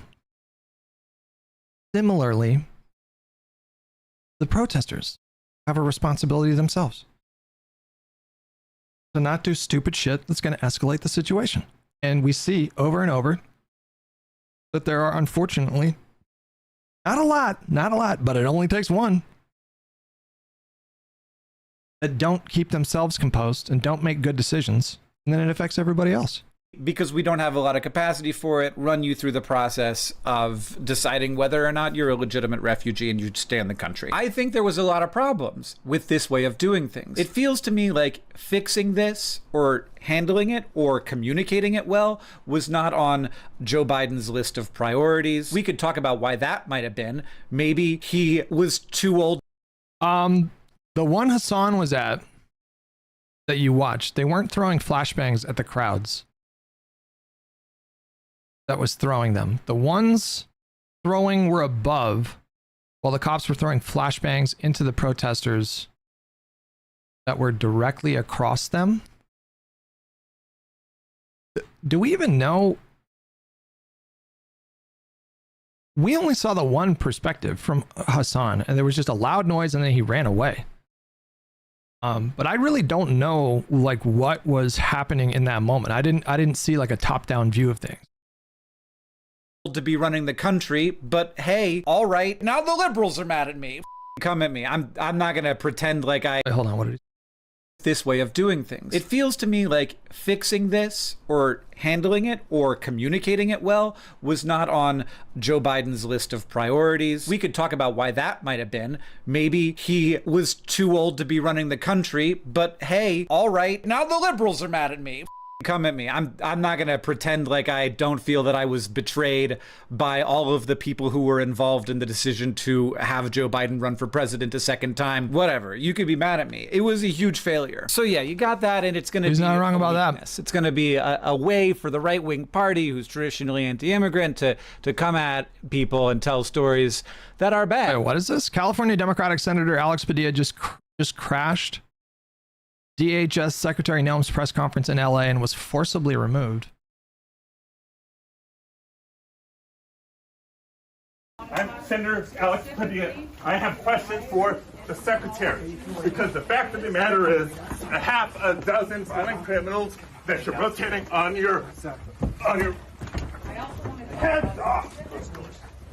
How many of our ICE agents have been doxxed for doing their duty? How they have been targeted?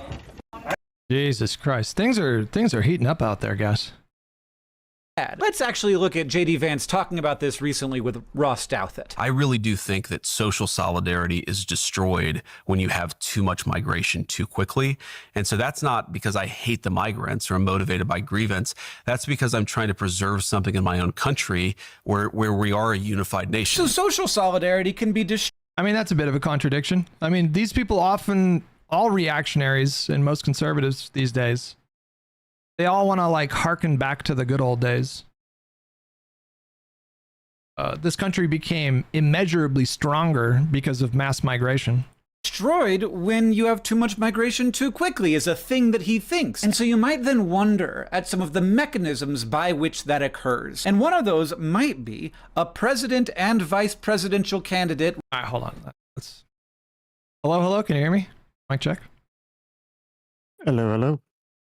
Hey there, what's up? What's going on? I was gonna jump in from something you said before. And I kind of wanted to jump in and clarify real quick with a few things.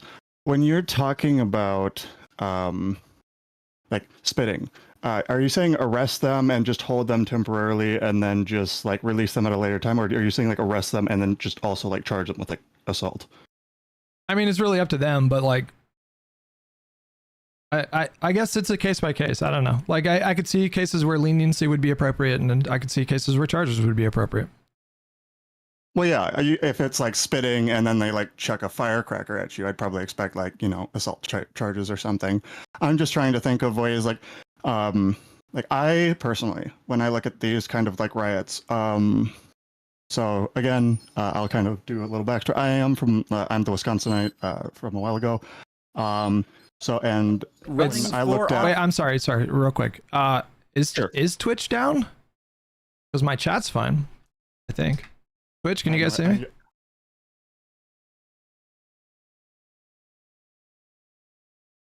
Twitch is breaking a lot. Twitch is fine for me. Okay. I'm trying to load the site right now, and I see what you guys are seeing, but I guess you guys can still see the stream. So sorry. Continue your thought. Sure. So I'm just, when I'm pondering like all of this sort of like the spitting is probably like on the opposite, it's like you said, it's more of like a case by case scenario. But when I'm looking at more of like what happened in Minneapolis back in 2020, there are very few cases, especially after George Floyd. I think one of the things that they did, and this is like the ultimate edge case of like going after the police precinct, I think that Derek Chauvin was at, and then burning that down. I think that there's a part of me that's kind of conflicted with this. Was this something that half of me is like, this is okay, it's fine, because like you're targeting the public station by which this officer was working at, and the other half of me is like, this isn't doing you anything. Like there's the optics, and then there's like the morality part of me, which is like, what the fuck's going on? So I'm kind of like coming in here to kind of say, would you say that optically like what happened in Minneapolis after George Floyd, was that like going and burning down? We're just talking about the precinct. I'm not talking about the targets. I'm not talking about the small businesses, but at least focusing on their ire on Derek Chauvin and the place that he worked at. Would you say that that is something that may have had some semblance of, yeah, this was kind of okay, but at the same time it's an optical fuck up? No, I don't think it was okay, and I think it was an optical fuck up, and I think that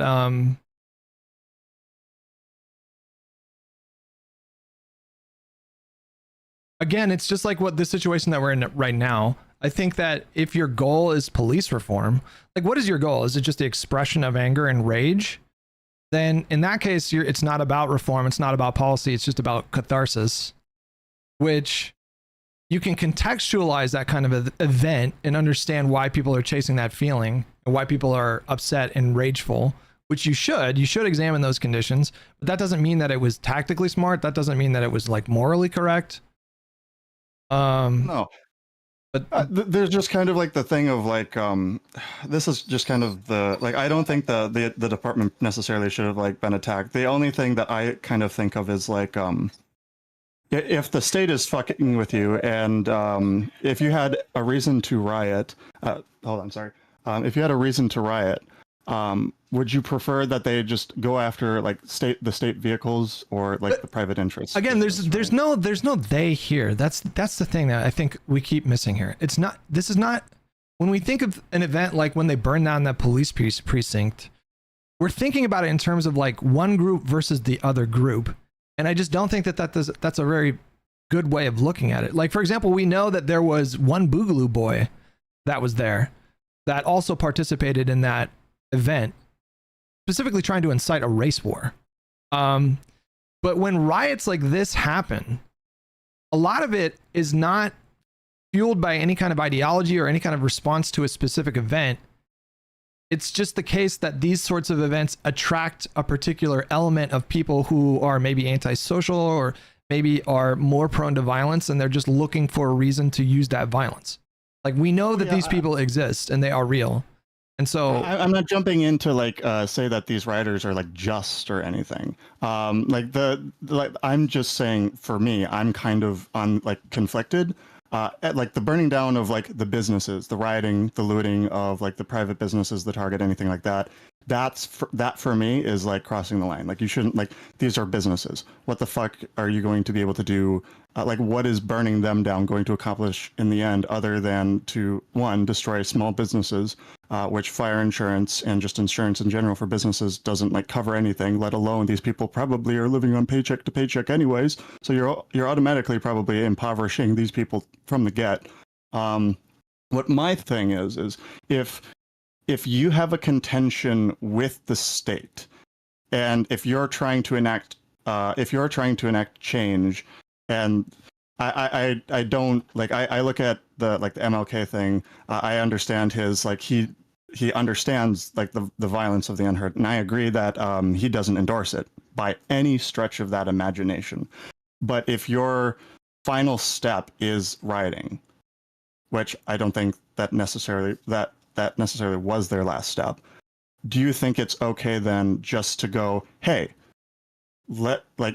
let's only enact violence against the state, kind of like how the ANC did like sabotage. Well, I was just about to mention sabotage. I was just about to invoke Mandela. Like I think it would be silly to say that to take a principally like strictly anti-violent position just doesn't make any sense, because at some point, if some authority gets tyrannical enough, you literally have no choice but to do violence. So that has never been my position. But you know, you just talked about the ANC, and you can read Mandela in his own words, but he talked about violence as a tool.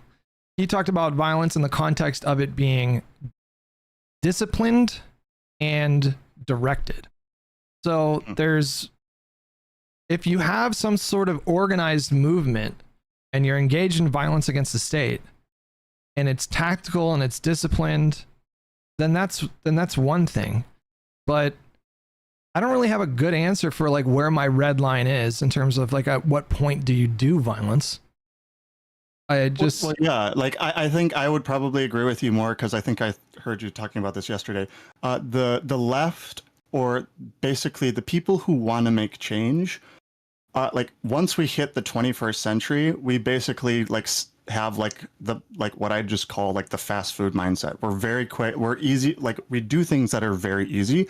We're not doing the hard shit of organizing and going up and down the line and telling people this is what we're going to do tactically. We're going to insert ourselves in we're going to go in as a group. Where if like you want to do sabotage like how Mandela did with the ANC, this is the structure we're going to destroy that and we're not going to target any civilians around there. We're just going to target the structure. Say like let's take the Minneapolis example. Let's say there was a targeted group that did that. I think that may have had more of like this makes a little bit more sense. At least they're like focusing on that thing and they're not like burning down the entire the rest of the shit. And I agree with you. Were outside agitators and people coming in. There were people that were rioting and taking advantage. It was a big diaspora. I have no contention with that. I lived pretty close to Minneapolis. I saw everything with people going up, and I even traveled up there to see it.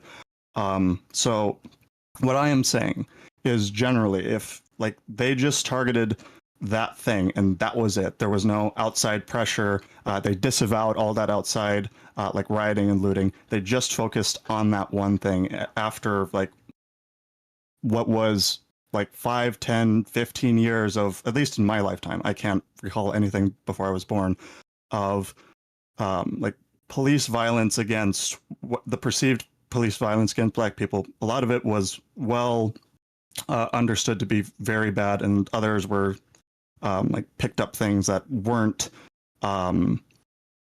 true. Like you had some things that after the fact. It just feels like you're skipping a lot of steps to go straight to like burning an entire police precinct down. Well, like I'm just saying, like in the end, like I agree there's going to be a lot of steps. You should protest, you should make your voices heard, but if there's that last step, I guess the question for me is, when you had BLM come out in the wake of who is the Black guy who died? I think it was in New York City. 6 cops had to take him down and choke him out over like he was selling cigarettes. I think it was. I don't know if that was New York. I think that was Brown. Was his name Brown, you guys? Garner? Was it Garner? I think it was Garner, yeah. And they acquitted him. I think that was one of like the major cases that I saw of like, this seems kind of like royally fucked up, just a little bit. Yeah, and the thing that preceded the '92 riots was I think the cops got acquitted. That's what caused the riots. I think I'd have to double check the timeline, but yeah. Yeah, but that's the thing is like I think we denounce like the riots because they're just not like if people were to like actually target the things that they like that were meaningfully symbolic of what they needed to target, like how the ANC targeted government and military structures and then ended up targeting like military personnel and police, that would be one thing. I just feel like we're not focusing the filter to where it needs to go. We're not focusing people of like, hey, this is the things we need to target. People are just going out to like protest or riot because they just hate the system, and then there are other people that hate different parts of the system. You keep saying we though, and again, I just want to point out that like it's a collection of a bunch of disparate groups of people that have totally different intentions for what they want to do. Which is not grouping me with like the right wing in this. Like when I say the collective we, I'm just saying like the people who have angst or just issues in general. I'm not saying like there are like this is like a collective of it's all the left or it's all the right. I'm just saying that it's the people who have issues. With what's within that diaspora, we can like say that there's like the Boogaloo boys that were going out and like attacking people. Right. Mm-hmm. There were Proud Boys that went out and probably agitated a bunch too, to like gin up Antifa to then come attack them. Right. We could say that like there were black people that were like, yeah, the system's fucked up, and then you had people like coming in to like pollute the message that they were trying to shoot out. I mean, I think you're getting at just a much larger question about just when should we even entertain a conversation about political violence? And I'll just repeat what I said a couple days ago, where it's like I do have to think about that quite a bit. It's like right now I'm more just going on a feeling, but I guess the reason why I get so irritated with people that just want to either encourage the violence or dismiss it or express kind of like tepid support for it or whatever. What drives me crazy is just what I keep saying, which is that like you really have no idea who those people are on the ground that are trying to smash windows and burn cars or whatever. Like you could be, and you very much likely are, unintentionally praising people that are just there to commit violence. They just don't care about anything else. Which is that's what I find frustrating. It's like these people that do this violence, that do these kinds of looting or whatever, they're treated as though it's like this political thing. There's this assumption that everybody there is just doing it because they want to express their righteous indignation. They want to express their justified rage, and nobody should lecture them about how to express that rage. And it's like, dude, you have no idea if that's a dude that's just there because they want to break windows and they see an opportunity, which is not just like, it's not just a caricature. These people are real. These type of people exist. And especially in a city like Los Angeles, where there's 10 million people that live here. So the odds are they're going to be like, some people are hardwired for that kind of thing. I know people that have reformed a life of criminality. Like I know people who have been in institutions, in and out of institutions, and they're on a better path now, and they talk about their impulses that they still deal with. They talk about impulses to loot and stuff like that. And I agree with you though. Is like I said, I do come from Wisconsin, so I was like, I'm like in the city that's like in like the sausage between the two buns of like Minneapolis and oh god, which one was it? Kenosha. Of like I've seen both of these things. I agree there are people out there that are probably that have that are justified in their like righteous indignation of like a system that might be oppressing them. And I also think that there are people that are just going out there because they have that, like they see it's kind of like, I don't know, I wouldn't necessarily quantify it as like an addiction necessarily. They're just attracted to the chaos. There's a part of, they want to be a part of that chaos. It's more like I wouldn't want to say it's like a berserker from a Viking when they see the bloodlust and they just go ape. More so it's they just see that violence and they're like, oh, that's like, I've been through this before, therefore this feels right. I would agree there are those people that are out there.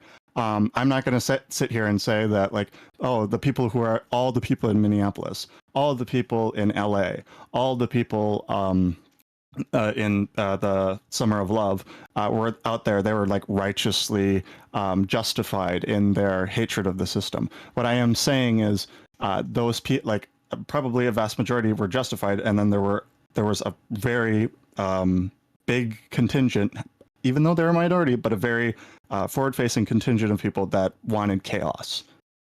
Whether that be like people like Hassan Piker, who might like say like they want to like destroy the system only to rebuild it, like going out there and saying like, yeah, this is okay if like you riot, because at the end of the day, these riots will just serve us, because then we can build up a communist utopia. I don't know if Hassan wants chaos and riots. I wouldn't presume that, but I think he has the impulse to just.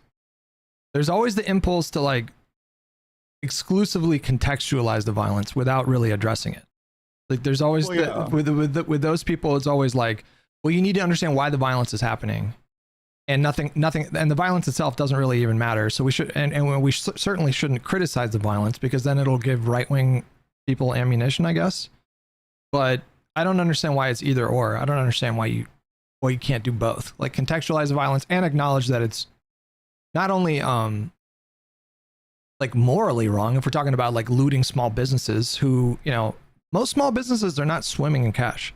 You know, these are mom and pop shops where people are maybe not even making six figures a year with their business. They're probably like, even those like the people that are living downtown, these are people probably living paycheck to paycheck, just starting up their businesses. These aren't people that are living in this isn't like the closest you could probably get to being like, oh, these people probably have some money set aside, is like the box fucking Target, because it's a franchise brand, and of course they probably have like some money. They have the capacity to have money set aside. Whereas like the mom and pop shop, or like the Mexican bar that just like opened up. That's a lot of these businesses are like, they're still in the red, you know. So like, yeah. They're like selling you like a Yolanda, but in the back end, like they're like, oh, I'm like fucking bleeding cash, and now you just burn down their business, and it's like, oh, now I'm like, not only am I bleeding in the red, I can't even like get any black whatsoever to try and to make up the red. Yeah. Well, I'm gonna try to get back to it here, but it was good talking to you. Yeah, anytime. What? Hutch sees cops bringing violence on people. Well, there's good cops. Hutch sees protests and spends half the stream talking about violent protesters. I'm actually not even talking about the protesters. I'm talking about you. That's the conversation I want to have. I want to have the conversation about you and how people respond to that violence in the discourse. That's what I'm more focused on. I'm talking about you specifically, Mira. That's true. Yeah. You were talking about spitting earlier, not looting small businesses. Do you want me to say, don't do that? Don't do that. Okay, that was great. Fine.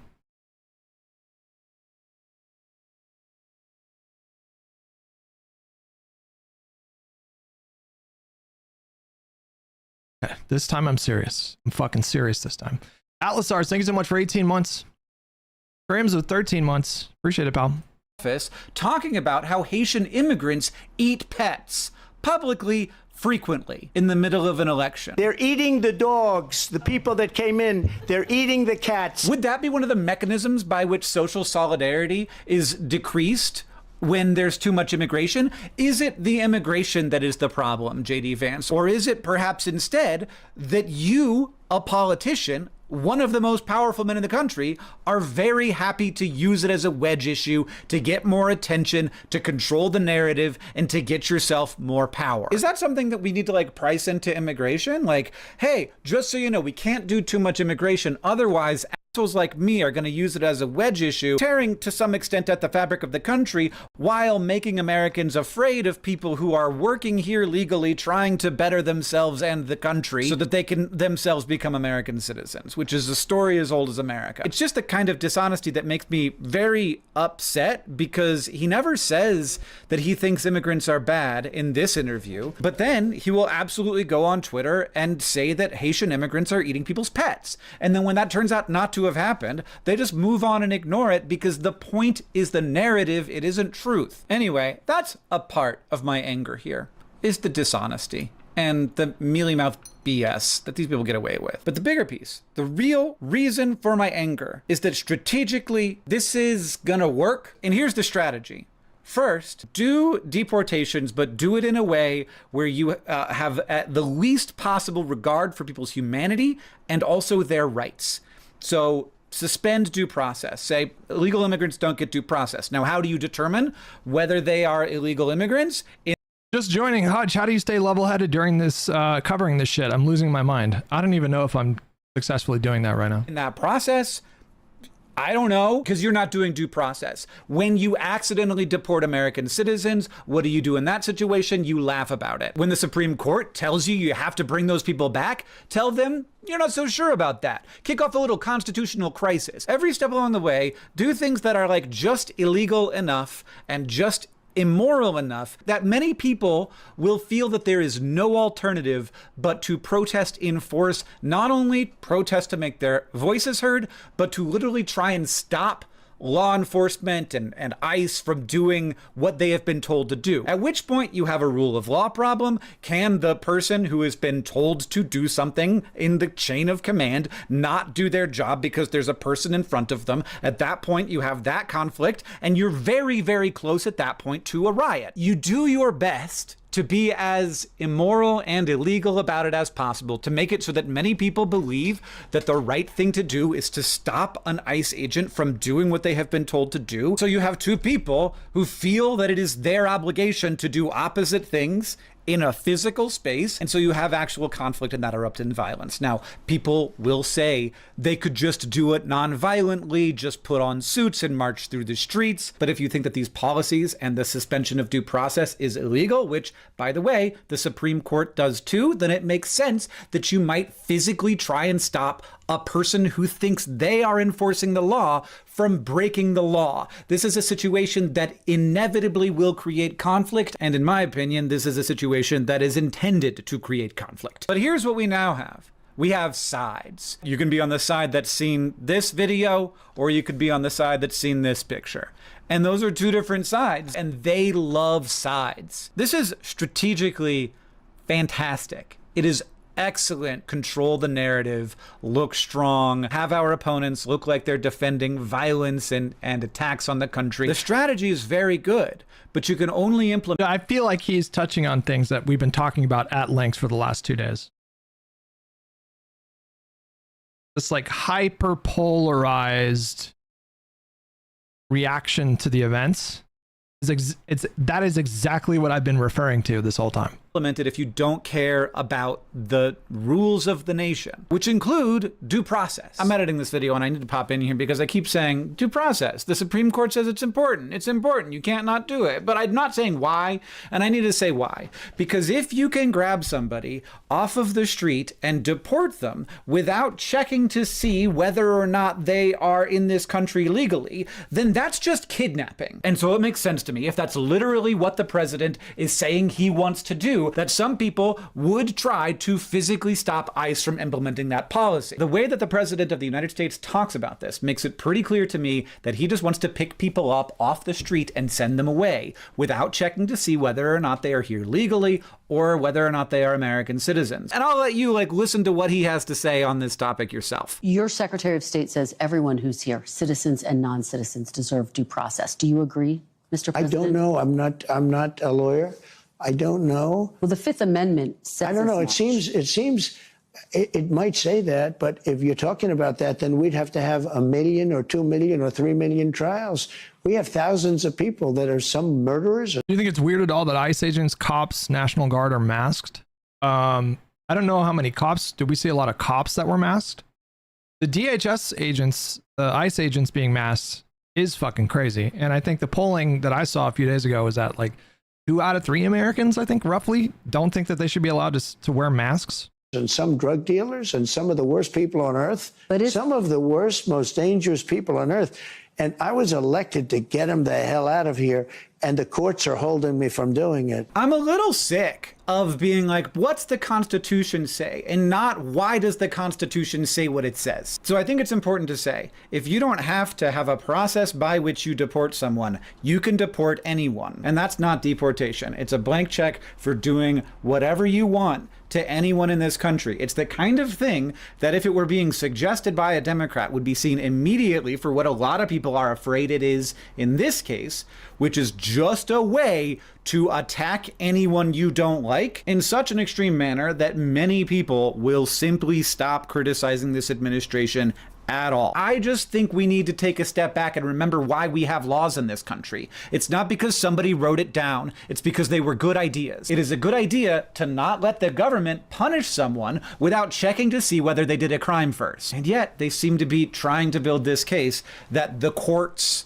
are somehow this new problem. They are standing in the way of what the president legally should be able to do. JD Vance keeps getting up on stages and saying that like the courts are stopping the president from doing what he is constitutionally bound to do. And I'm like, you haven't read the document, my guy. What do you mean? The Supreme Court is the one responsible for enforcing the document, not the president. That's how we set it up. Balance of powers is good. And one person having all the power is bad because that's a king and there should not be kings. That's how we started this out, man. I know you've been reading all that Curtis Yarvin. You think maybe monarchy is Jesus. I don't know if I've ever seen Hank Green this fired up before. I've been a big fan of the Green Brothers for a really long time. I think they're definitely one of the most consistently quality creators.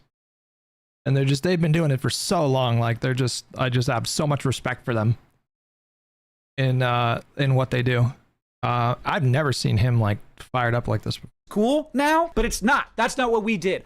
I still believe in this country, and I know a lot of you people watching this don't anymore. I still believe in this country, and when you do this shit, it makes me believe in it less. Like eventually I won't anymore, and that's makes me fucking mad. And because it's a good strategy, one thing I know as a strategist, you don't stop pushing good strategy until it stops being good strategy. And so I don't see any reason why they would stop doing this because they want riots. They want violence. Yes! They want conflict. They want deeper rifts. Yes! Vince, thank you so much for 2 years. In society. That's the goal. And so of course they're going to keep doing this. And they will do what they can to make it more inflammatory so that people are more likely to protest and more likely to have those conflicts that result in outbreaks of violence. I love LA, man. I used to hate LA, but I love LA. Like I came around eventually. There's good people there. It's a big city, big diverse city. Crazy number of people. I live in Montana. We have like 10 times fewer people in our whole state. I got a fair number of Fox News viewers in my life, and they think that LA they're like scared for me when I go to LA. This is of course ludicrous, but being able to push this narrative is going to make them so scared. And Los Angeles was the right place to do it, but it won't be the last place. I just feel like this is so good for them that they will do it wherever they can. Because when the Constitution doesn't matter to you, when people's rights don't matter to you, that's really scary because that means that theoretically anyone... There's a lot to love about LA. There's a lot to love about LA. Don't love the traffic. Don't love that. Definitely my least favorite part of LA. But there's a lot to love about the city. We all know why I feel safe and other people don't. Theoretically, though, anyone could be deported and then it accidentally turns out that was an American citizen. I'm not worried about that. Why? Let's ask ourselves why. We know why. I count as an American for some reason that you can articulate, whereas another American citizen might feel like less of an American to some people. If you don't care about that stuff, or I think even maybe more fundamentally, you don't care about the country holding itself together to progress toward a better future, and you're more interested in fanning flames and deepening rifts and taking advantage of people's fear, this is a great strategy. And I am angry because ultimately, deeply, even more than anything about the future of America, and like, just to be totally honest here, like, there's a component of jealousy to my anger, because this is strategically a great move. And I'm jealous that people who I think would do a better job of leading the country don't have access to a move like this, and also don't have a counter move that works well against it. The thing that I keep coming down to is, like, over and over, is that, like, maybe there's a strategy here where we just keep reminding people that what these people want is for Americans to be more afraid of each other and of their world. And they want Americans to be on sides. They want to create more sides so that they can exploit that conflict. And that just does so much damage to the country. They just don't care how much they hurt the country as long as it brings them a little more power. Yeah. There's like this guy on Twitter who talks about like men's clothing, and he makes fun of conservatives sometimes. They call him the menswear guy. And this person says, the menswear guy just openly admitted on here that he's in America illegally. JD Vance, I know you're reading this and you have the opportunity to do the funniest thing ever. We got Jack Nicholson nodding yes here. I just never know. And this is part of the strategy. I never know if he's like, yes, I will absolutely use the power of the federal government to go after my enemies specifically, or if he's just making a cute little joke on Twitter. And I think that's part of like why when he posts things. I guess there was a fact check and the guy was, did he say he was here illegally, or did he say he had a green card? There was some disagreement about that. Like this, he gets to like have a little giggle to himself because he knows we don't know. Only he knows. And that's a special kind of power that he gets to have as the vice president of the United States.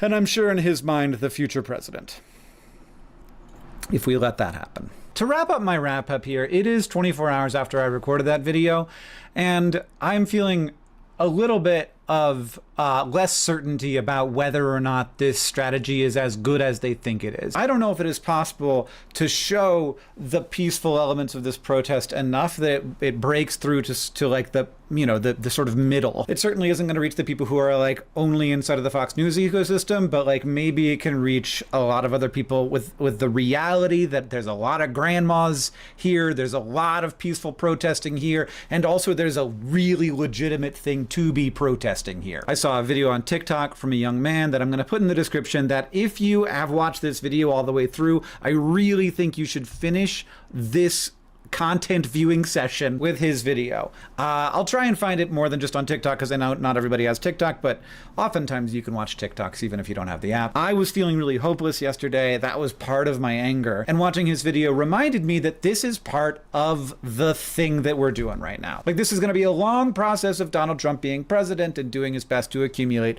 more and more. That's, fuck, bro. God, that's brutal to think about. We're only 5 months into this presidency.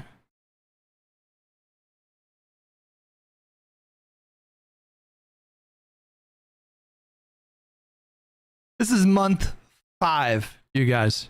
More power. Is this particular issue going to be one that he's winning on for the most part? I mean, I don't know about you guys, but I'm already like a little fucking tired. We're gonna have to be super intentional about feeding our souls, like consciously making time to feed our souls.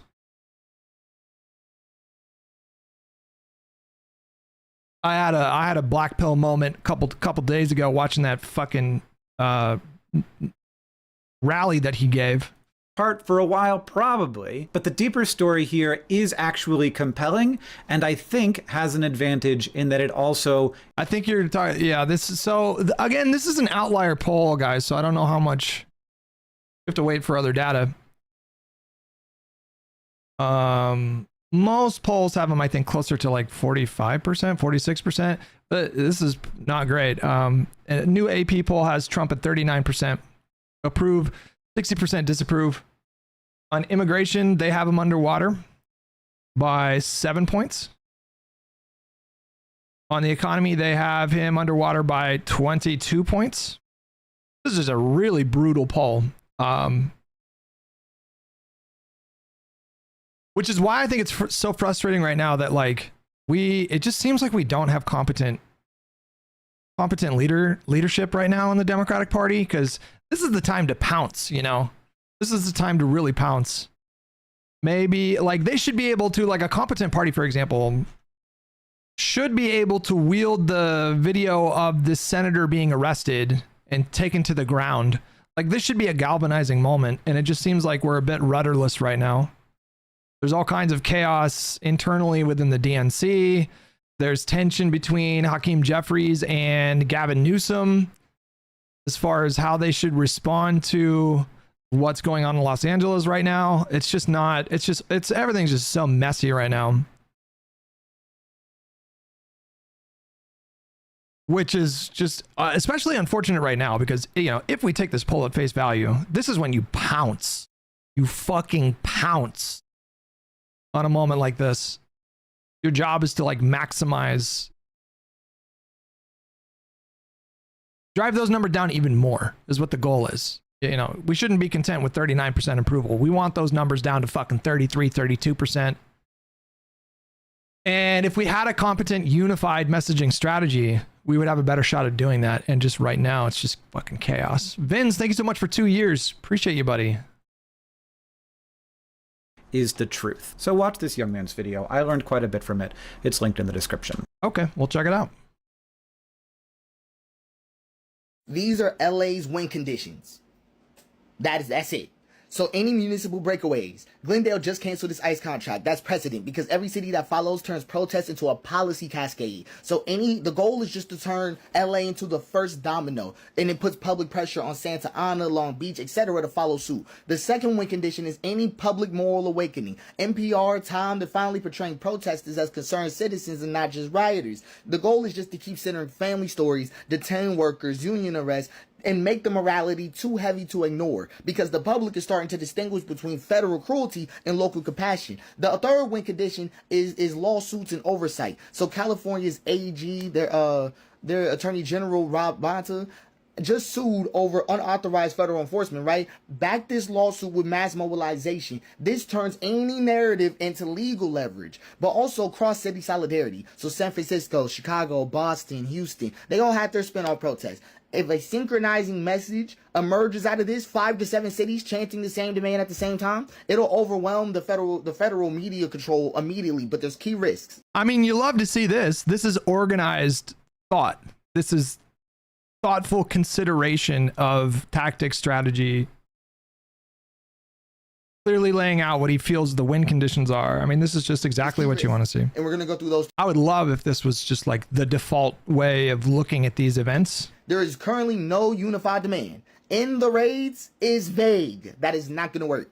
Protect sanctuary cities by law. That's a little better. Abolish ICE is. Yeah, we should have this guy on the pod for sure. These are LA's why are you spamming it, Smudge? What are you doing? It's polarizing. We need to be concerned about the message.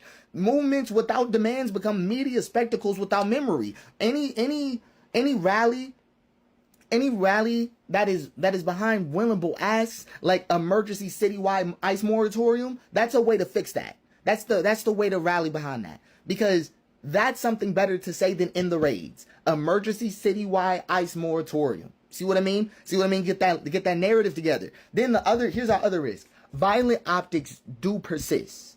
Like really bad. Burning cars, highway blocks, tactical gear versus flag bearers. The medium turns the just cause into a chaotic image of fear and disruption. So visual piece with narrative cohesion is necessary, right? Narrative precision.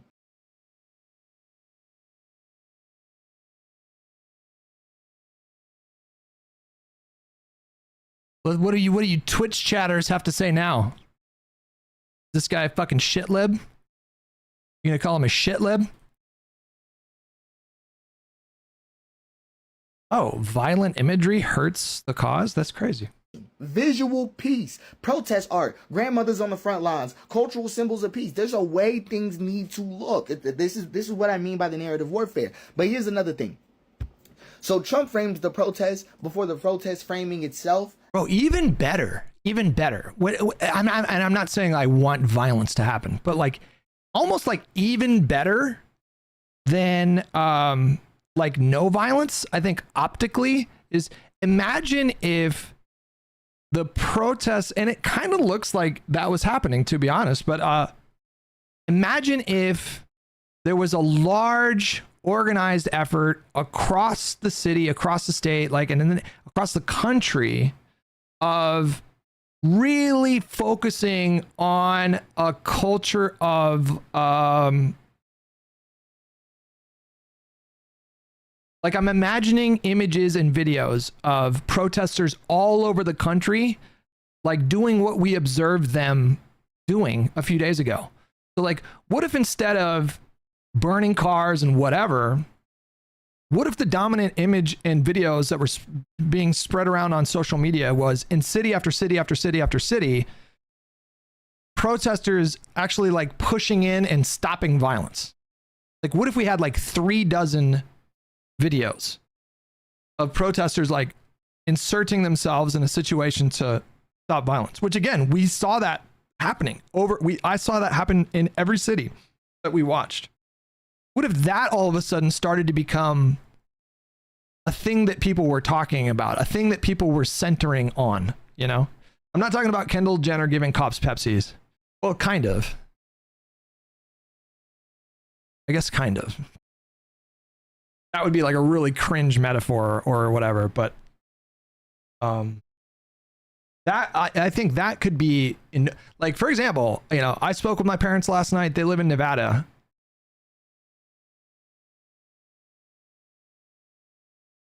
What does my dad say last night? Are you staying safe in LA? Are you staying out of LA? And I didn't even want to go down that road of like fighting that fight.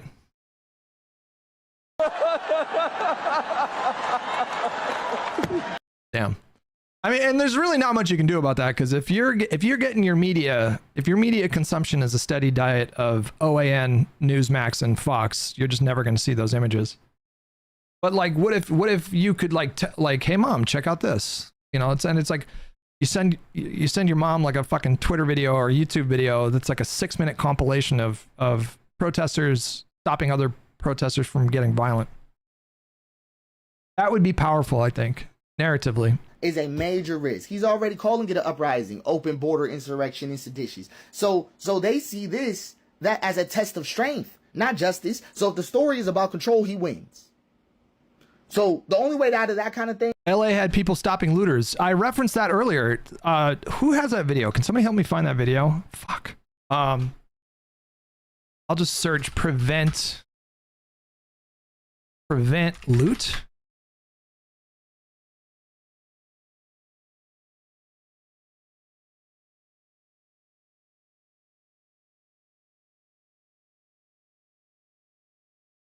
Somebody help me find this video. It was like a group of like 7 guys dressed up in all black. They were trying to get into a 7-Eleven. The owners of the 7-Eleven were like physically holding the door shut. And then another protester came in, just one guy, which also there's safety considerations as well. So like, I'm not saying you should always do that, because if you might just put yourself in danger by doing something like that. One guy, yeah. No, I mean, he looked Hispanic, but like, I don't, now I can't find the video, but it showed up on my feed earlier. But what if you had like dozens of videos like that going around? Then you could like change the narrative to something like, oh, they learned their lesson from 2020 and now they're taking this more seriously and blah, blah, blah. This is the video, exactly the video I was talking about.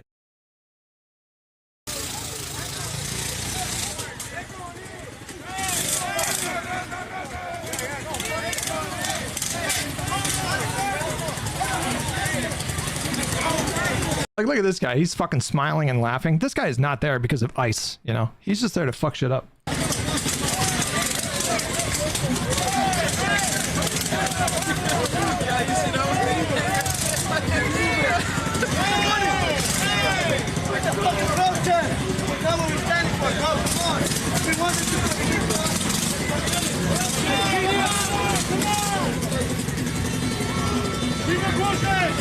Now that takes bravery right there, man. That's bravery.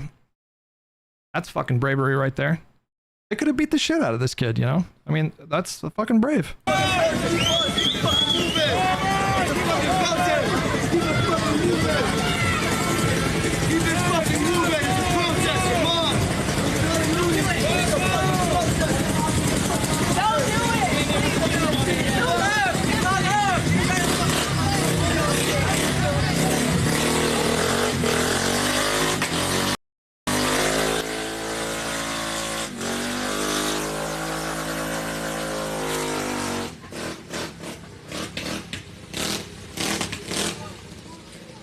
That must have been fucking horrifying for these guys.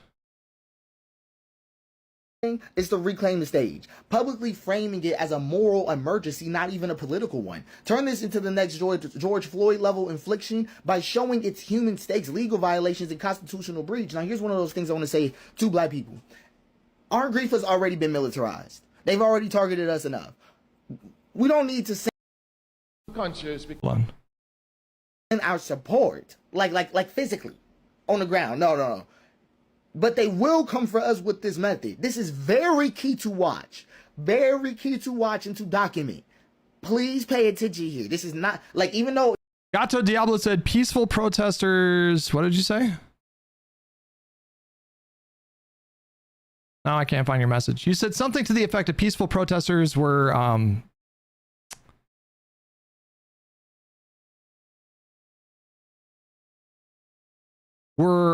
brutalized in 2020 and it didn't change the narrative. That's not even necessarily true. It's a kind of a case by case, but if you guys will recall, there was a moment in 2020 where Trump dispersed a crowd without warning. They dispersed a crowd that was close to the White House. So they went in there with tear gas and they physically assaulted clergy members, news media. Also, he could part the fucking crowd and then walk up to a church and take a fucking selfie with an upside down Bible. And that was actually not great for Trump. That dominated the news media for like a few days, which, you know, in the 21st century, that's a lot. Even though the stay out of his side is what I agree on, it is important to document what their tactics look like. It really is. But here's the other risk. Any type of movement fragmentation. Because without visible leadership or a unified communication, even internal allies are unsure what just even comes next out of this. So local energy won't translate into national momentum. We need a rotating spokesperson like faith leaders. Yeah, bro. Actually, no. There was a ton of footage. Right said Rob, I remember that video. There was a bunch of footage of protesters sitting in a row being sprayed in the face at point blank range. I remember there was a thread that was like 1,000 videos long. They just kept adding videos to the thread of police that at face value it looked like it was excessive force in all of these cases. I think you're totally wrong. Like, there was a lot of backlash to the excessive force that police were using at the time. It was just a lot of the support for the reforms and for the movement broadly were just completely erased after like 2 to 3 months of some crazy imagery coming out of these cities. Reps, dreamers, just any morning brief. Just open up. You don't need permission. Just open up in the morning, just talking about the situation yourself. It doesn't even matter if it has views. So your whole thing now is people aren't condemning looting enough? That's not even my point. I'm not even making that point. I don't think that you should, dedicate like X percentage amount of time talking about looting or whatever. It's more the reaction when you see people talking about looting. Like the Derek guy was the perfect example of this. Let me pull up his tweet. Just a perfect example of this. It's the reaction when people talk about looting. The reaction that people get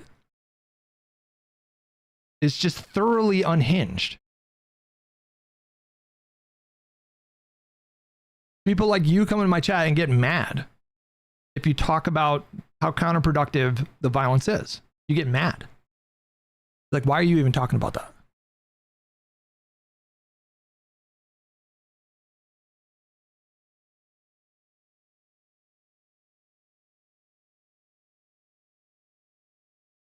This tweet here, man. This one.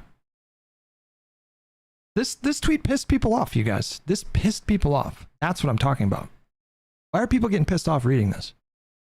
I admire the courage of people protesting the ICE raids in California. I'm against violent protests and think they're counterproductive. I also think that nonviolent protest sends a more powerful message powerful and enduring message. Have long believed in Dr. King's message about using nonviolent resistance. That said, I also hope everyone protesting stays safe. This is a long struggle, and there are many ways to support immigrants beyond what's happening right now in the streets. You can volunteer with pro-immigrant organizations, offer material aid, or even pursue a career in immigration law. I share your anger and believe we can channel this energy into something that makes meaningful change for immigrants, but to do that, you need to stay safe.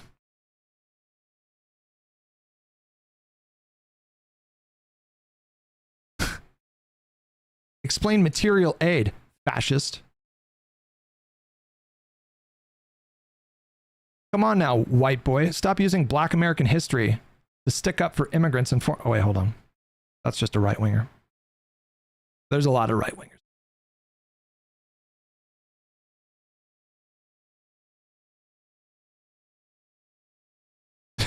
Actually, there's way more angry right-wingers in this thread now. Originally, it was lefties at the top of the thread. And then Taylor Lorenz quote retweeted that or referenced it and was just like, the Derek menswear guy finally had a bad take. It's like, really? This is a bad take? Like, if you read something like this and it makes you angry, then I think it's time to reflect. I think it's time to just pause and reflect. Because you've kind of lost the plot, I think, at that point. We need documentation. That's the big thing. This literally needs to be psychological jujitsu. We need to use their spectacle against them, humanize faster than they can militarize, and render the invisible visible in this case. The messaging also needs to be a lot stronger, because they needs to be like, we're not radicals. We are mothers, workers, neighbors, trying to protect our homes from the federal aggression, and you don't need to agree with our politics to see that our humanity is being violated. Actually, no, I did. Hold on, wait. Where's that? I mean, this is just this was a tweet that somebody said. I don't even remember what I said.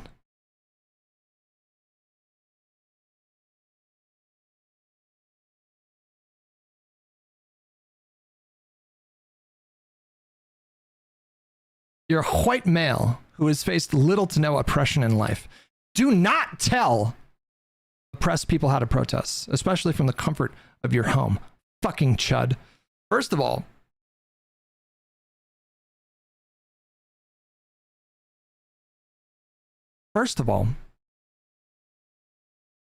the people that I'm talking about are mostly white, just to be clear. We saw it when the camera panned backwards, okay?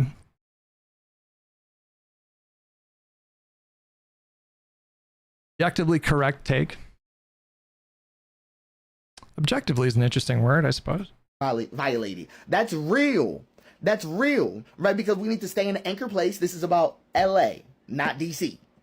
Okay, emotion over ideology. Center immigrant stories, children's drawings, elders testifying, and literally frame ICE as an uninvited foreign force in a city that never gave consent. We're at war with the camera. That's what I'm trying to get y'all to get.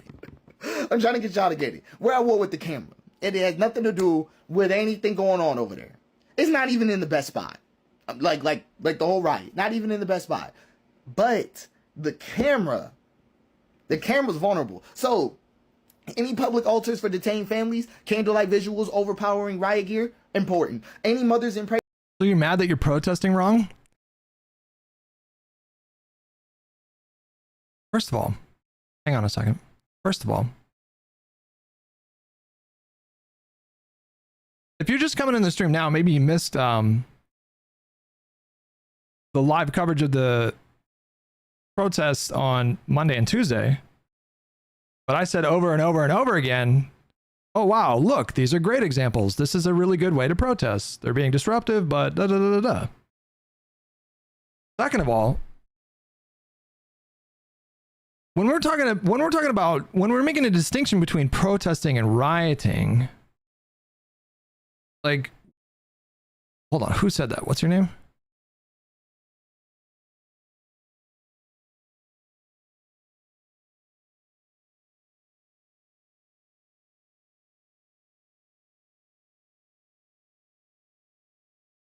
People are literally armchair protesting. Okay, hold on. Can we just Klamev? Do you think that like trying to loot a 7-Eleven is protest? Would you call that protest? Adam, hey, what's up, buddy? I see you. I should start engaging with you guys more. my YouTube chat, you know, you're like the stable girlfriend. You know, you've got a stable job. There's not a lot of drama in your life. You're emotionally mature. You know how to do conflict resolution well. You represent like safety and structure and like orderliness. But I just keep looking back and there's my ex-girlfriend.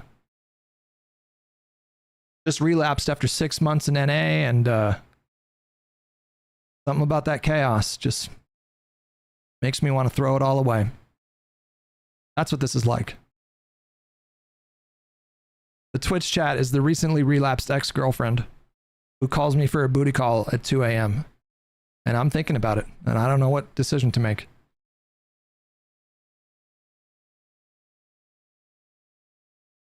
I know I like the new life that I have, but there's something about the chaos that feels familiar and maybe even comforting.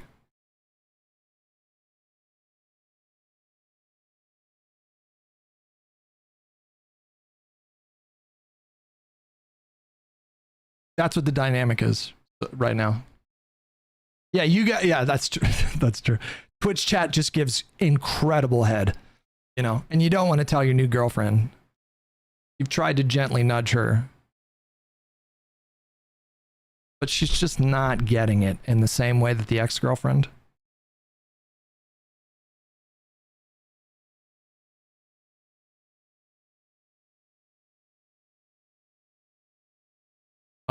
Yeah, because in the back of your head, you know there is something wrong with obsessing about looting while your country is taken over by fascists. By the same token, couldn't I similarly tell you that it's kind of weird that you're focused on a Twitch streamer? Do you not see the contradiction here? You're focused on a Twitch streamer.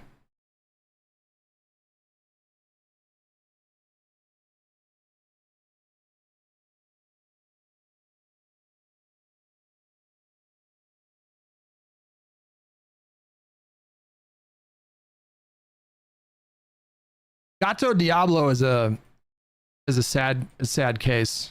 Gato Diablo was a regular viewer. We got along great as far as I remember. If I scroll back in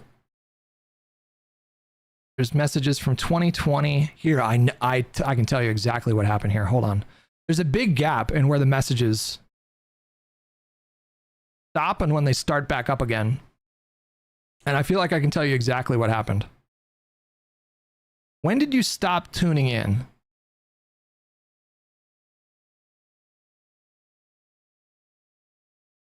Yep, it was during the Biden era. There's a 3-year gap. A 3-year gap in the Twitch logs. You did not chat in my chat between 6/1/21 and then 11/14/24. You went from being a friendly chatter for years. You took a 3-year break during the Biden years, which I've already told you guys that the Biden years was when I really started like sparring with the left more.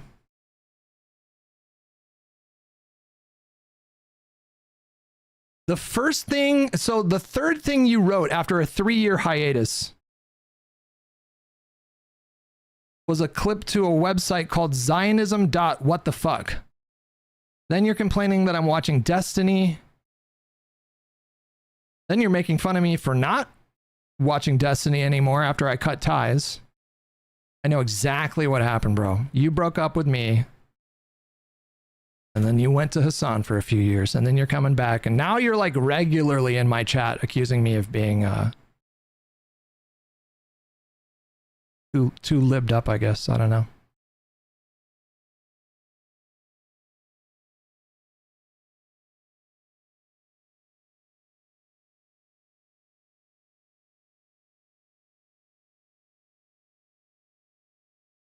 I think we all know what. There it is. There it is. There it is. There it is.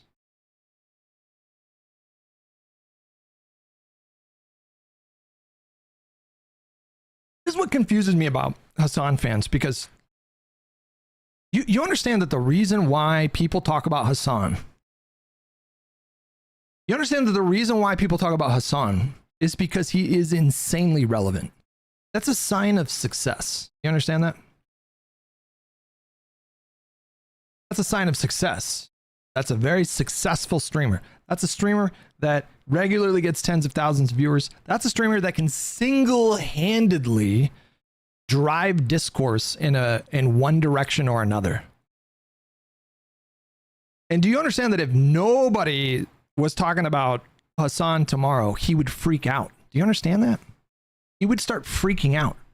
People stopped making videos criticizing him. He'd be like, wait, what's going on? Why is this happening? Why aren't people talking about me? That's the responsibility of insane relevance. That's a sign that you're successful. This idea that people are not going to, you know, why do people react so much to Rogan?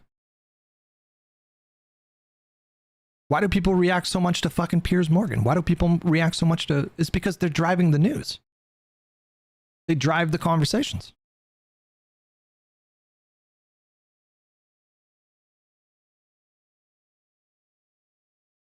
Taking Vyvanse has made Hutch manic? No, not yet. Not yet.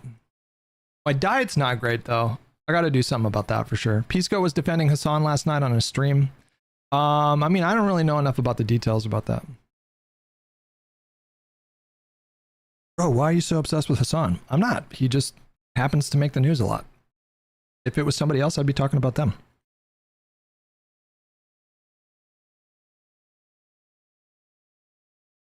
Okay, we'll watch that after this one, Mandela. Okay. Prayer circles versus soldiers, a haunting inversion, important. Any legal observers in neon vests, non-violence made hyper-visible, important. Drone footage of peaceful marchers being surrounded to trap the state in its own excess. That's the way to do this, right? The thing is that people got to understand that we also have to have a refusal to flinch. So his whole game is to escalate until we react destructively. That's basically the whole game. So win at this game. Disciplined silence at tense moments. Refusing to chant when cameras arrive. Making protesters look more trustworthy than the people in uniform. All of that actually matters in causing a narrative breakthrough. Bro, this is literally oh, I forgot to change the scene. This is literally exactly what I've been fucking saying. What did I tell you guys 2 nights ago? I said, if you want to do the strongest act of defiance that anyone can do right now is to not do violence. That is like the most defiant thing that you can do. If you really want to make Donald Trump's, if you really want to win that war against him, in terms of the war of the perception, the war of the narrative, then just don't do, and I realize nobody in here is doing it. I understand that. I'm saying the general you. The smartest, most calculated, most effective thing that you can do in an act of defiance is to like actually actively practice the principles of nonviolence. That's what it is. See, but this is what victory conditions actually look like. And it's not going to be found in the cheering. No, nothing like that. But this is my scorecard on the event. It's a very tangible one. I would give it, this is not the most ideal event ever. It's just enough energy behind it to get it cooking. I would literally give it like a 4 out of 10, but the camera is vulnerable, and that's the aim. That's the aim. Any Democrat that's been looking for, or a leftist that's been looking for an angle at this whole thing, the camera is the most vulnerable it's ever been, and I hope that y'all have a great time with it. This is literally, I'm talking about, if you like the shit posters, this is your day. Like, you could have a ball here. Okay. Thoughts? Do we have any thoughts? Live for life, Gallstone? YouTube chat, I'm looking at you. Do I have any thoughts? Where are the detractors? Where are the detractors? I've had a lot of detractors in the Twitch chat. Have they fucking fizzled out? And I was saying the same shit. You know, he went into more detail. I was saying the same shit. Exact shit.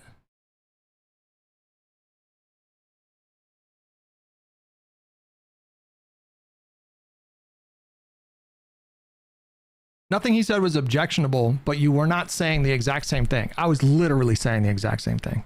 Like almost word for word the exact same thing, bro. What do you mean?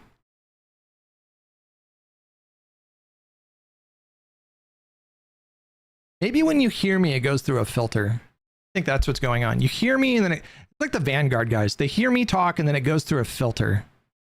And then you extract meaning from the things that I say that are so far removed from my intent. T-Dons with 7 months, Spirit Tracks with 3 months, and Yubber Like Rubber with 92 months. You're officially a PhD. Oh my God. Hold on. Let me find applause track. We have a PhD winner, ladies and winner. What do you say? Person? PhD person. Here we go.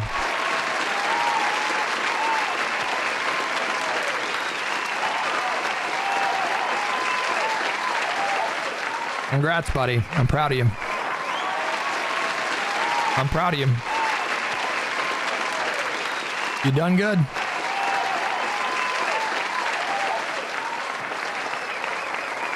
Wait, where's Gato? Gato. Do you agree with this person? Do you agree with that guy that we just watched that the protests so far get a 4 out of 10? Do you agree with that? Or what do you have thoughts on that? By the way, I was talking to a Scottish academic friend of mine and asked him what you should be reading, because going to just Marx and Hegel. So I've been studying Marx a little bit the last few days just because I get accused of not knowing what socialism is. And apparently the through line is like Plato influenced Aristotle. Like Plato was talking about like the essence of things. Then Aristotle took it a step further and kind of like started talking about like the essence of yourself and self-actualization, and how you know human beings are kind of like on a track to like move more towards perfection. And then Hegel turned it into about like dialectics, which is, you know, his theory was that society moves forward because of an argument, a counter argument, and then a synthesis of these arguments. And so like he was looking at like the evolution of humans and society through like a historical lens. And then there was this other guy named, hold on, let me look up the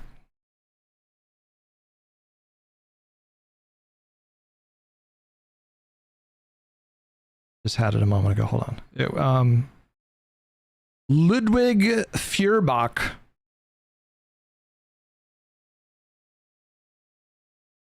Took it a step further. Like he like studied Hegel, but then he took it a step further and he started talking about people's material conditions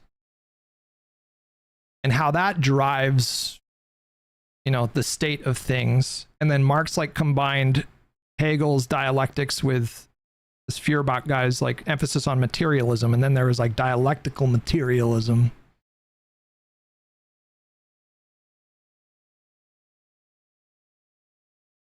We're learning, guys. We're learning things. We're exploring things. Okay, hold on. There were 3 characteristics of communism. Let me see if I can remember them. Let's put the Vivants to a test here. It was like number 1, collective ownership of the means of production.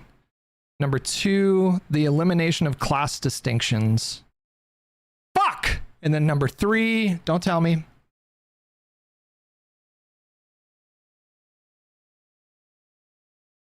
Oh, I don't remember now. God damn it.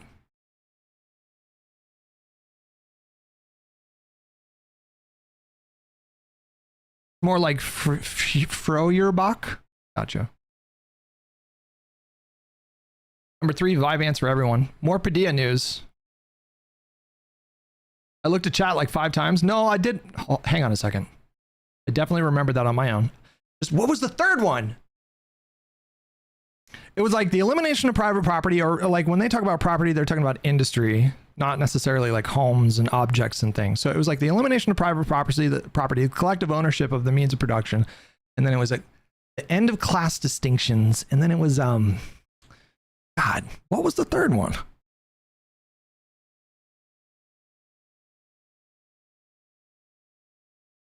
Senators are all watching the Padilla video right now. Senator Collins said she just watched a short clip on the Senate floor. I don't know what preceded it, but it looks like he's being manhandled and physically removed. It's hard to imagine a justification for that. I mean, yeah, things are, it's like heating up to a, I mean, it's getting fucking crazy out there. Might be good to read the Offhebem Wikipedia page. You would lose marks on some of my bachelor's courses for using dialectic and not Offbehung. Same mention for antithesis synthesis. Okay, hold on. How do you spell it? What is it? Offhebben.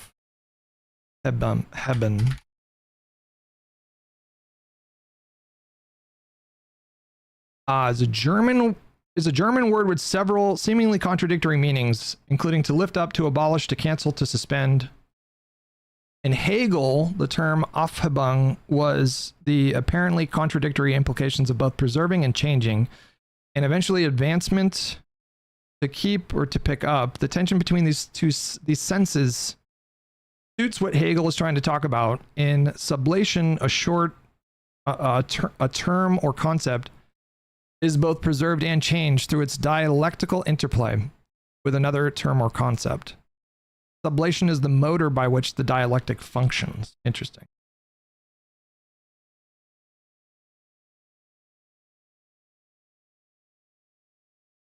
No, it was interesting. I was learning last night about how, like, a lot or maybe even most of Marx's critique about capitalism still holds true to this day, hundreds of years later. Well, hold on. When did Marx come around? It was like mid-19th century. A couple hundred years later.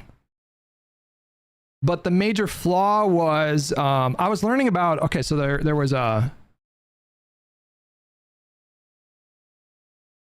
I'm forgetting the name. Somebody tell me the name. There was a Marxist that was so well regarded that he was tasked with writing a fourth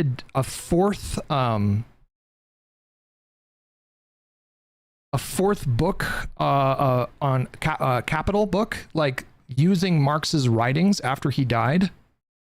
And he ended up abandoning the project because while many of Marx's predictions became true, things started to sort of change a bit in terms of like capitalism was leading to better material conditions around the world. Like capitalism was starting to soften. So like when Marx talked about capitalism and the like what he described as like the inevitable endpoint, which was basically like a libertarian utopia where all power concentrates into like one corporation or whatever.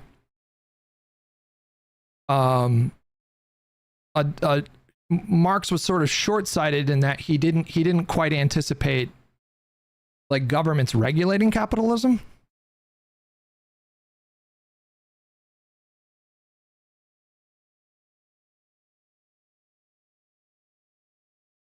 And so there was this moment amongst like Marxists, I think it was at like the turn of the century, where they were confronted with this option of like, okay, do we continue on this path? Because Marxism had become essentially like a religion at that point. But it was all based on this prediction that capitalism would eventually like inevitably lead to revolution as people's material conditions worsened and worsened. And it was this idea that, you know, these corporations, companies are always going to extract the most labor they possibly can for the cheapest cost, which gets into like the labor theory of value or whatever. And eventually the circumstances would get so bad that there would be revolution. But then things actually started to get better with capitalism. And so people like the Marxists were, they had the option at that point. It was like, okay, well, do we continue with this like kind of Marxist dogma or do we adapt to this? And then you had reformists. Is that what they were called? Reformist?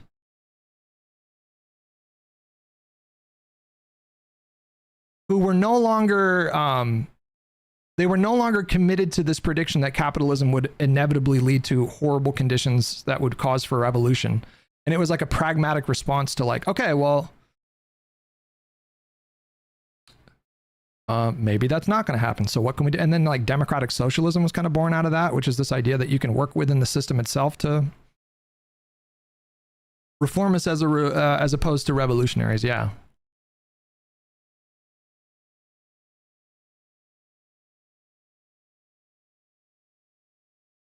And then there was also a problem where Marx is, and it's through no fault of his own, but you know, Marx couldn't have possibly predicted how technology would advance and change society. And so there's all kinds of like new variables to consider. So like, how do you apply a labor theory of value to a company like Nintendo? It's hard to approach it in the way that Marx was back then, because it just gets a little muddled. And then you have a situation where you can have someone who's like, you know,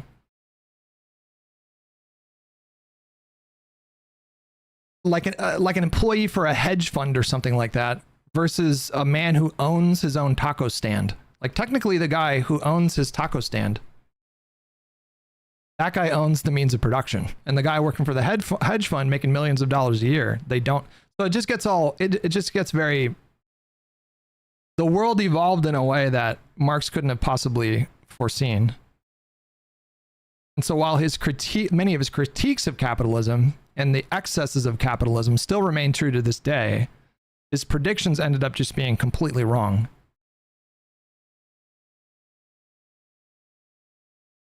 Or at least many of his predictions. Anyways, I'm learning about it. I'm diving in. I'm going to spend the next couple weeks like diving into all that. Very true. Marx notes he doesn't examine service jobs and capital as they made up such a small fraction of the economy. And now they're just like in Los Angeles, how many people work in service, you know?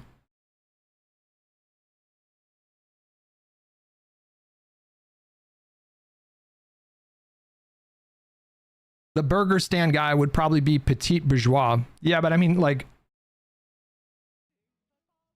maybe I just don't understand what petit bourgeois means, but like, you know, a guy working at a hot dog stand who makes maybe like 75 grand a year.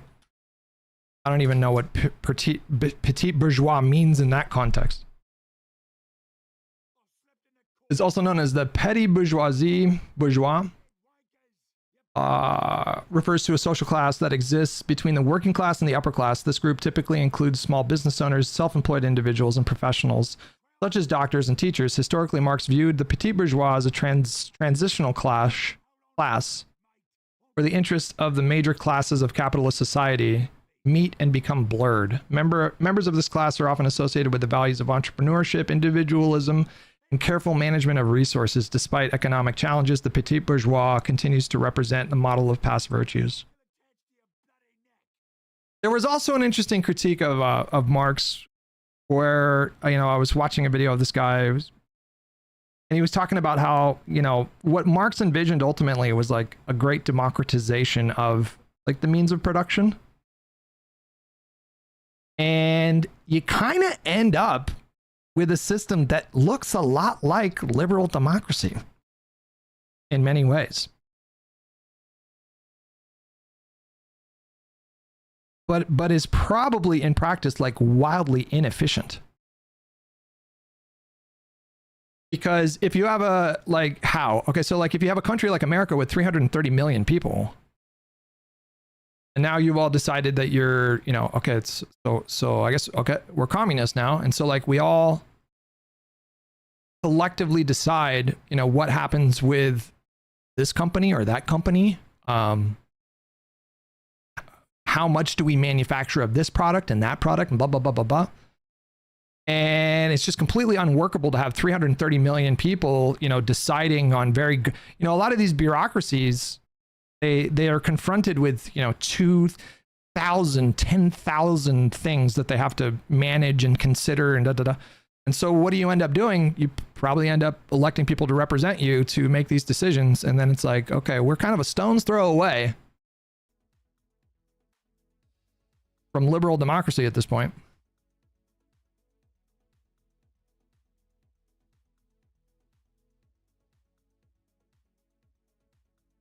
But Marx was correct at the time to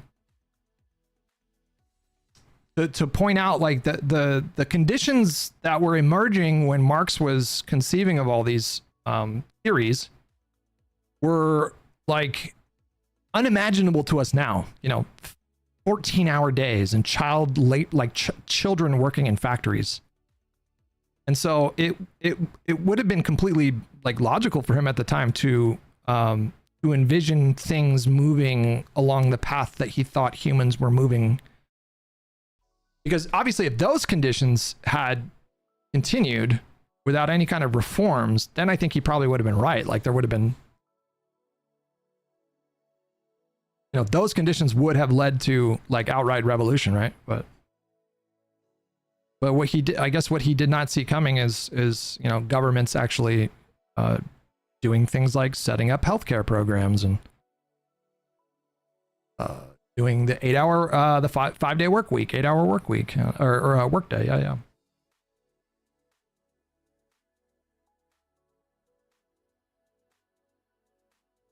And so then it's like, okay, well, if material conditions are improving through these reforms, should we continue with the reforms, or should we still be going for this revolution? And then, there was this massive split, and now there's like 50,000 different kinds of socialism that people propose.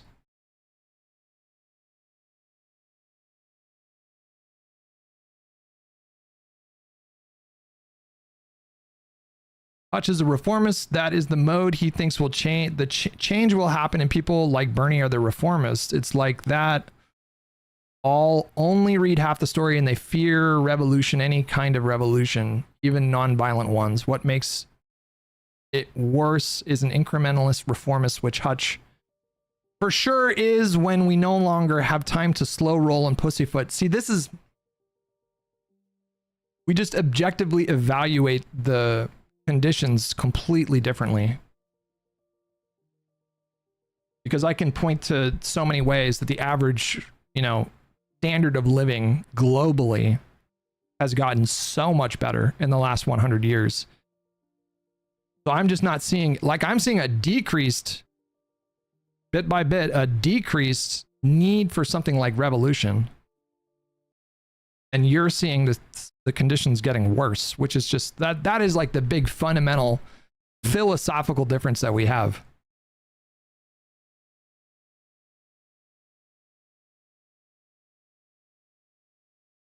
You used to be able to buy a house on a minimum wage, brother. I mean, that's not to say, guys, that everything has gotten better. That's not what I said. When we look at global poverty rates, life expectancy, literacy rates, wages, these things are trending upwards globally, and they have been for quite some time.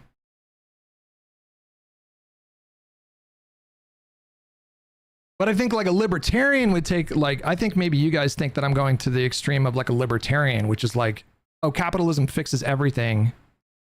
We should just let capitalism do its thing because it's making everyone's life a paradise. But that's obviously not what my position is.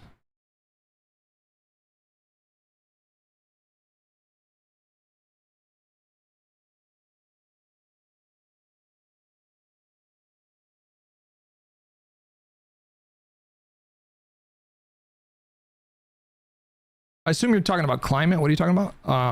Which will lead to unprecedented amounts of immigration that will dwarf the amount of immigration we see today. You see all the Western democracies in their current state would survive that.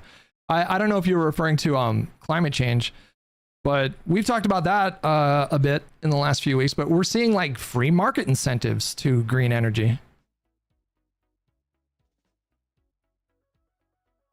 So there's this way to avert disaster in a way that kind of perfectly fits in with a free market economy.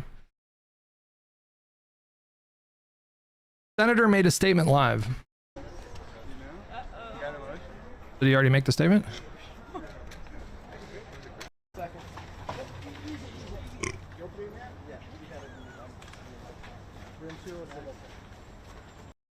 Incentives for climate change? I'm gonna time you out for 24 hours, I swear to God.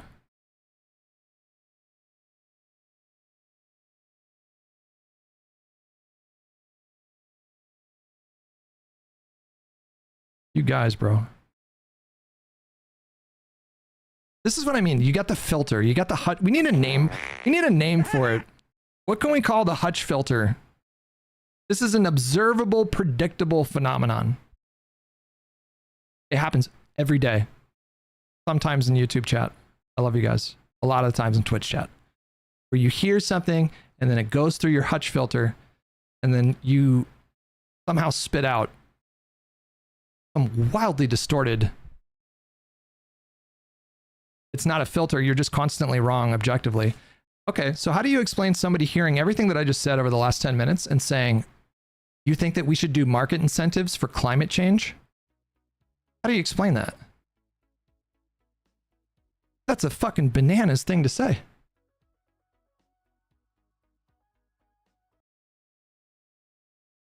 It's so far removed from anything I said. Why would I say, what a weird thing, why would I say that? Like, do you think that climate change, that I think climate change is good and we should incentivize it? Like what? It's just such a bizarre thing. How do I explain that besides just a weird filter that you guys have?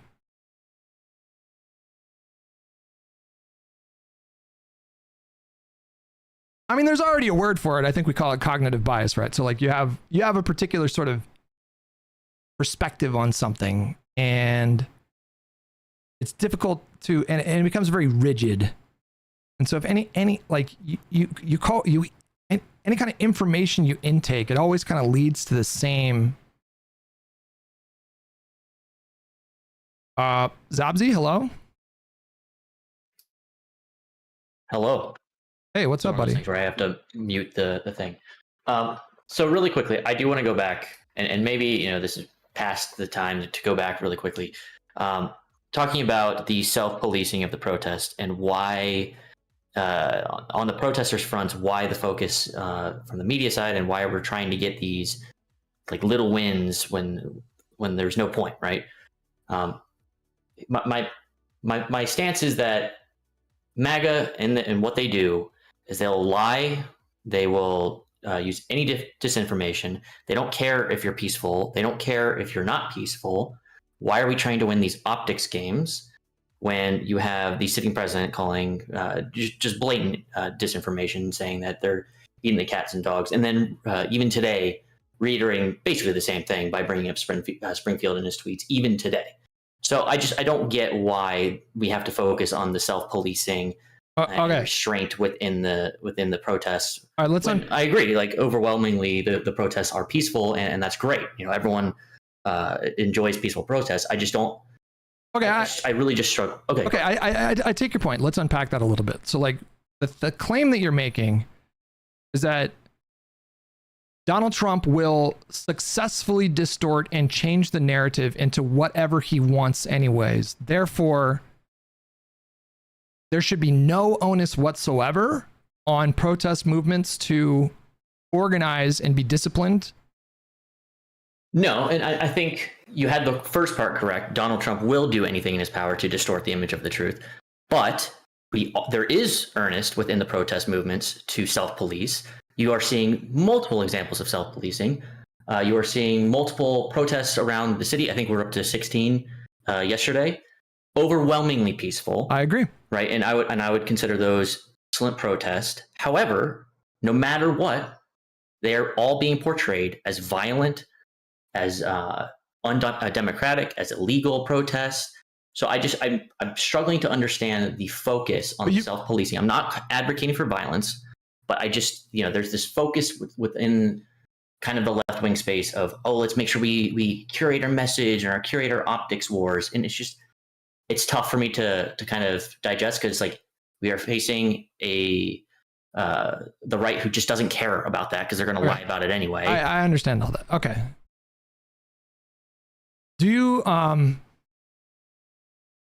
guess what I want to push back against is this idea that he is going to successfully change the narrative into whatever he wants it to be. I think you're treating that as a foregone conclusion. And for a certain percentage of the country, I think that's true. Like people like my dad, who's like very into Fox News, and you're never going to convince him that most of these protests are peaceful. And so we can give a number to that and guess like 30% of the country are probably just never going to stray from that point. But for the folks in the center, the folks that are more apolitical, the folks that are kind of disengaged, who get most of their political news diet from TikTok and short clips and etc. and Rogan and Do you understand the concept of like what if I told you we shouldn't make Trump's job easier? Like, we shouldn't assume he's going to successfully change the narrative. In fact, I think pointing at the early days of BLM in 2020 is a really good example of when he wasn't able to successfully like change that narrative, because you did see broad support for BLM. And I'd have to look at the time frame, but it was like the first month and a half, I'll say. Support for BLM was up to like 60%. And this is when there were massive protests that were going on. But it was after week after week after week after week of some of the images that the media chose to focus on with the fires and the looting. It was after weeks of that sustained kind of chaos at nighttime in a lot of these cities that all that support just went away. So I guess what I'm trying to say is like I think I'm challenging you on this idea that Trump is just going to do it and he's going to be successful anyways.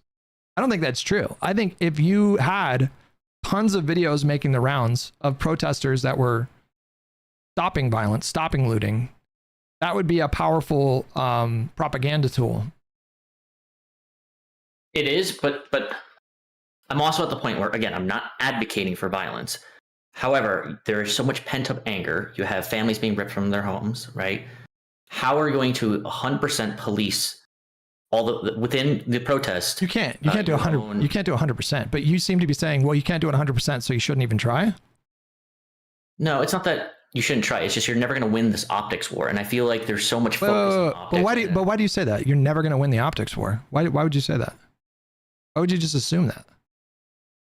You have a sitting president saying that there's immigrants eating cats and dogs. I feel like that his entire base believes that. And then, yes, you're going to have imagery of, of fires and graffiti and that's just the nature of these protests.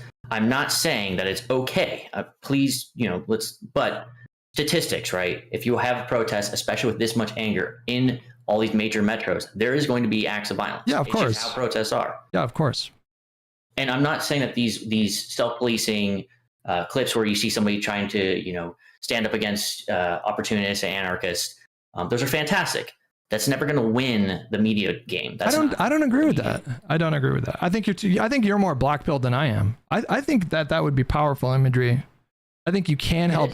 I think that you can help shape a new narrative about what this protest could look like, especially juxtaposed with like the worst elements of 2020. And I think you could push forward a narrative of like, oh, it looks like there's more organization this time. It looks like people are taking these things more seriously. Because like it or not, there's just a huge chunk of the country that felt like not enough was done to stop the violence in 2020. And maybe that was truer in some areas than others. I don't know if I agree with that, though, because I feel like overwhelmingly the BLM protests, besides Minneapolis. No, we're talking about the perception. We're talking about the perception, though. Do you disagree? If you asked leftists, the perception was the BLM protests nationwide were overwhelmingly successful. I'm not talking about leftists who are present to the same media that MAGA controls at this point. They will say that the entire BLM movement is violent. Well, who do you want to focus on convincing? Your fellow leftists or normies? Correct. Fellow leftists. Why? Why would you choose to focus on making them happy or making them comfortable? I don't understand that strategy at all. What's them comfortable? Well, what's your goal? What do you mean? What's my goal? To unite leftists against a fascist regime? Like, there's all this infighting, and half leftists saying, well, we need to focus on the optics of this. Then there's the other half of the leftists that are just so out there and they're going instantly to the violence. And then you have nationwide protests that are kind of left in the middle. Then you have other movements trying to engage within those protests. So yes, I agree that there's not a central organized vision right now. And self-policing will help get to that. But my point is, so if you want an overwhelming protest across the nation, kind of like BLM, again, if you ask the BLM protests amongst leftists back in 2020, they were overwhelmingly positive. But I'm questioning why you would. I don't understand that strategy, because leftists, as I'm sure you're aware, they don't represent a significant block of the country, and so they don't have a ton of political power. I so if disagree with that completely. What do you mean? Well, what percentage of the country do you think are leftists? What, 35 to 40%, somewhere around there? Can you define leftist for me? What do you think a leftist is in your mind? Us, libs. Okay, I guess we just have a different understanding of the word. When I say leftist, I mean like anti-capitalist, like socialist types. That's what I mean. No. Okay, so I mean, there's different ways that you can use that word. So I guess we should just be more precise about the language. So are you saying then that these protest movements should focus on unifying the left broadly, or like, I guess what I'm trying to say is like, I think that if you're going to do a protest, if you're going to take part in protests, if you're going to organize protests with the goal of achieving like policy reforms or securing political power, then you should specifically target people who are not very engaged. You should be very kind of clever and intentional about convincing people that are more like the 20-30% of people that are more towards the center. Not like cater everything you do to them, but your goal should be persuading those people, because you need those people if you want to beat like Donald Trump. Would you agree with that? Yes. So that seems like a really important thing to consider, right? So for a lot of those people, whether or not it's the reality, for a lot of those people, they think that the Democrats didn't do enough to stop the violence in 2020. And so I don't think just like going to them and saying that's just not true over and over again is going to work. And so I'm thinking about like what would be the most effective way of signaling to these people that this is not the case right now. That's what I mean by I'm saying there should be like a really organized, widespread effort to like stop this other stuff when you can, knowing you can't do it 100%. But I think overwhelmingly they've done a great job. Like the 7-Eleven clip that you mentioned, that's a great example. And of course, across the nation, we have protests that outside of little pockets of violence, which I do recognize. I'm not one of those that's completely, turn my blind eye to it. Like I do recognize that's part of these protests. A lot of anarchists and opportunists that will take over. We see people bringing their own images and own protest within the overwhelming message of the anti-fascist movement. So I guess there's a point to where we need to continue, at least from my perspective. There's a point that we need to continue doing the protests that we're doing that are overwhelmingly positive, but you're not going to win these optics games. And I'm not saying to throw your hands up and be they're violent, like, oh, well. But I think there is such from the leftist side, like the liberals saying, well, hey guys, just make sure that everyone's, bringing this flag and make sure that they're, everyone is striking down other, pockets of violence. That's great. But ultimately the message should be, dude, they're like fascist. They're doing the most things. We have senators being thrown to the ground today. Yeah, but what's the best way to demonstrate that? Martin Luther King said that nonviolence was like principled nonviolence. Like understand that you might be brutalized and arrested, but make sure there's make sure there's cameras pointed at you when that happens. And that's great, but historically, and again, I'm not advocating for violence, but historically, fascism is not beaten with nonviolence tendencies. I feel like this is, going back to the civil rights protests. Yes, MLK was great. Are you advocating? Are you advocating for violence? Nope. And I just said I'm not. But why would you say? Why would you? There's a recognition that in the civil rights protest there was so much violence, and I feel that it's like hold on, wait, oh well, Martin Luther King did all these great marches, and they're fantastic. It's like, okay, but did you not see Detroit literally on fire for an entire summer? Well, hold on a second. Hundreds of thousands of people displaced, billions in damage. Hold on. I hear this a lot, and people do it with Mandela, and people do it with MLK. These people, I mean, more MLK, but MLK was principally nonviolent, like in a very disciplined way. They would like do. I agree. They would do like training sessions, right? Like, absolutely. When I'm talking about nonviolent, I'm obviously talking about him. You can point to other things. You point to other examples of violence happening during the civil rights, and say, well, that happened too. It's like, okay, yeah, but I'm talking about the nonviolent movement. How can you look at the civil rights movement and only focus on the nonviolent movements and ignore the history of all violence? That just kind of feels, picky and choosy. We're talking about what would be the most effective way to garner So you are advocating for violence then, right? No, I'm not. Wait, well, hold on. You're confusing me, bud. My point was, has fascism ever been defeated with purely nonviolent protests? Historically. No, not the kind of fascism that you're thinking of. Like if we're talking about like Pol Pot, you know, Mussolini, fucking Hitler. No, obviously, Like, obviously at some point, of fascism, obviously at some point, like you have to violently resist, right? But the question is like, do you think we're there right now? Do you think we're at the point of? And I don't think we're there right now. However, that's not to say that this moment is not one that, you know, of course, the people on the left, myself, and even some moderates who are resistant to tyranny, like this is that point where they should probably start paying attention as to what's going on as your senators being thrown on the floor today. And so I feel I'm not at the point where I'm advocating for violence, right? And I'm not at the point where I'm going to say to the people on the left, if you see violence in the crowd, just throw your hands up and be like, oh, have fun. You know, I'm not there. I'm not going to be there. But I also recognize that as part of protests, especially with as much pent up energy as there is nationwide, violence will happen. It's just statistics. I mean, I understand that. I still don't understand. You haven't really articulated a coherent argument as to why we should actively avoid that kind of violence or prevent it when we can. That's not what I'm saying at all. Then what do we disagree with? What do we even disagree about? I think we disagree that the focus that you want in these protests is to curate the protest imagery.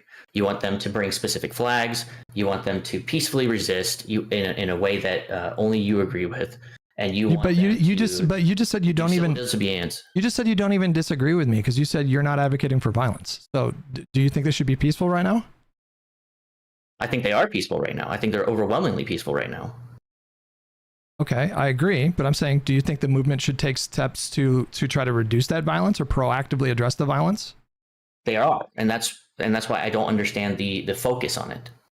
I guess that's my my questioning here. Is like, what's the over focus on, you know, resisting the violent tendencies in anarchists? Like it's already, you know, you're seeing the protesters stand up against, you know, what they're seeing and saying, hey, like don't do that. So what's meanwhile on the right, if you go on to any kind of propaganda outlet on the right, they're already calling everyone who engages in the protest, regardless, right, where no matter where they are in the country, if you are just engaged, you are a violent criminal protester. You should be deported, even if you're a U.S. citizen.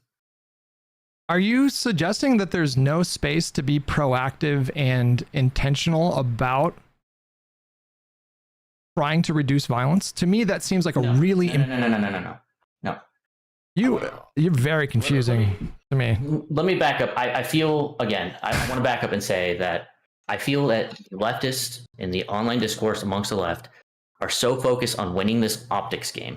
And I don't feel it's an optics game worth even engaging in. You don't what think they're doing in the protest is great. It is. It just is. Hold on, wait. Are you saying that optics don't matter at all in the protest movement?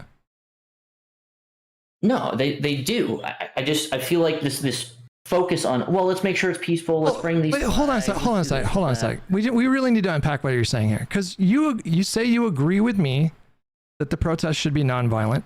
You agree with me that optics matter.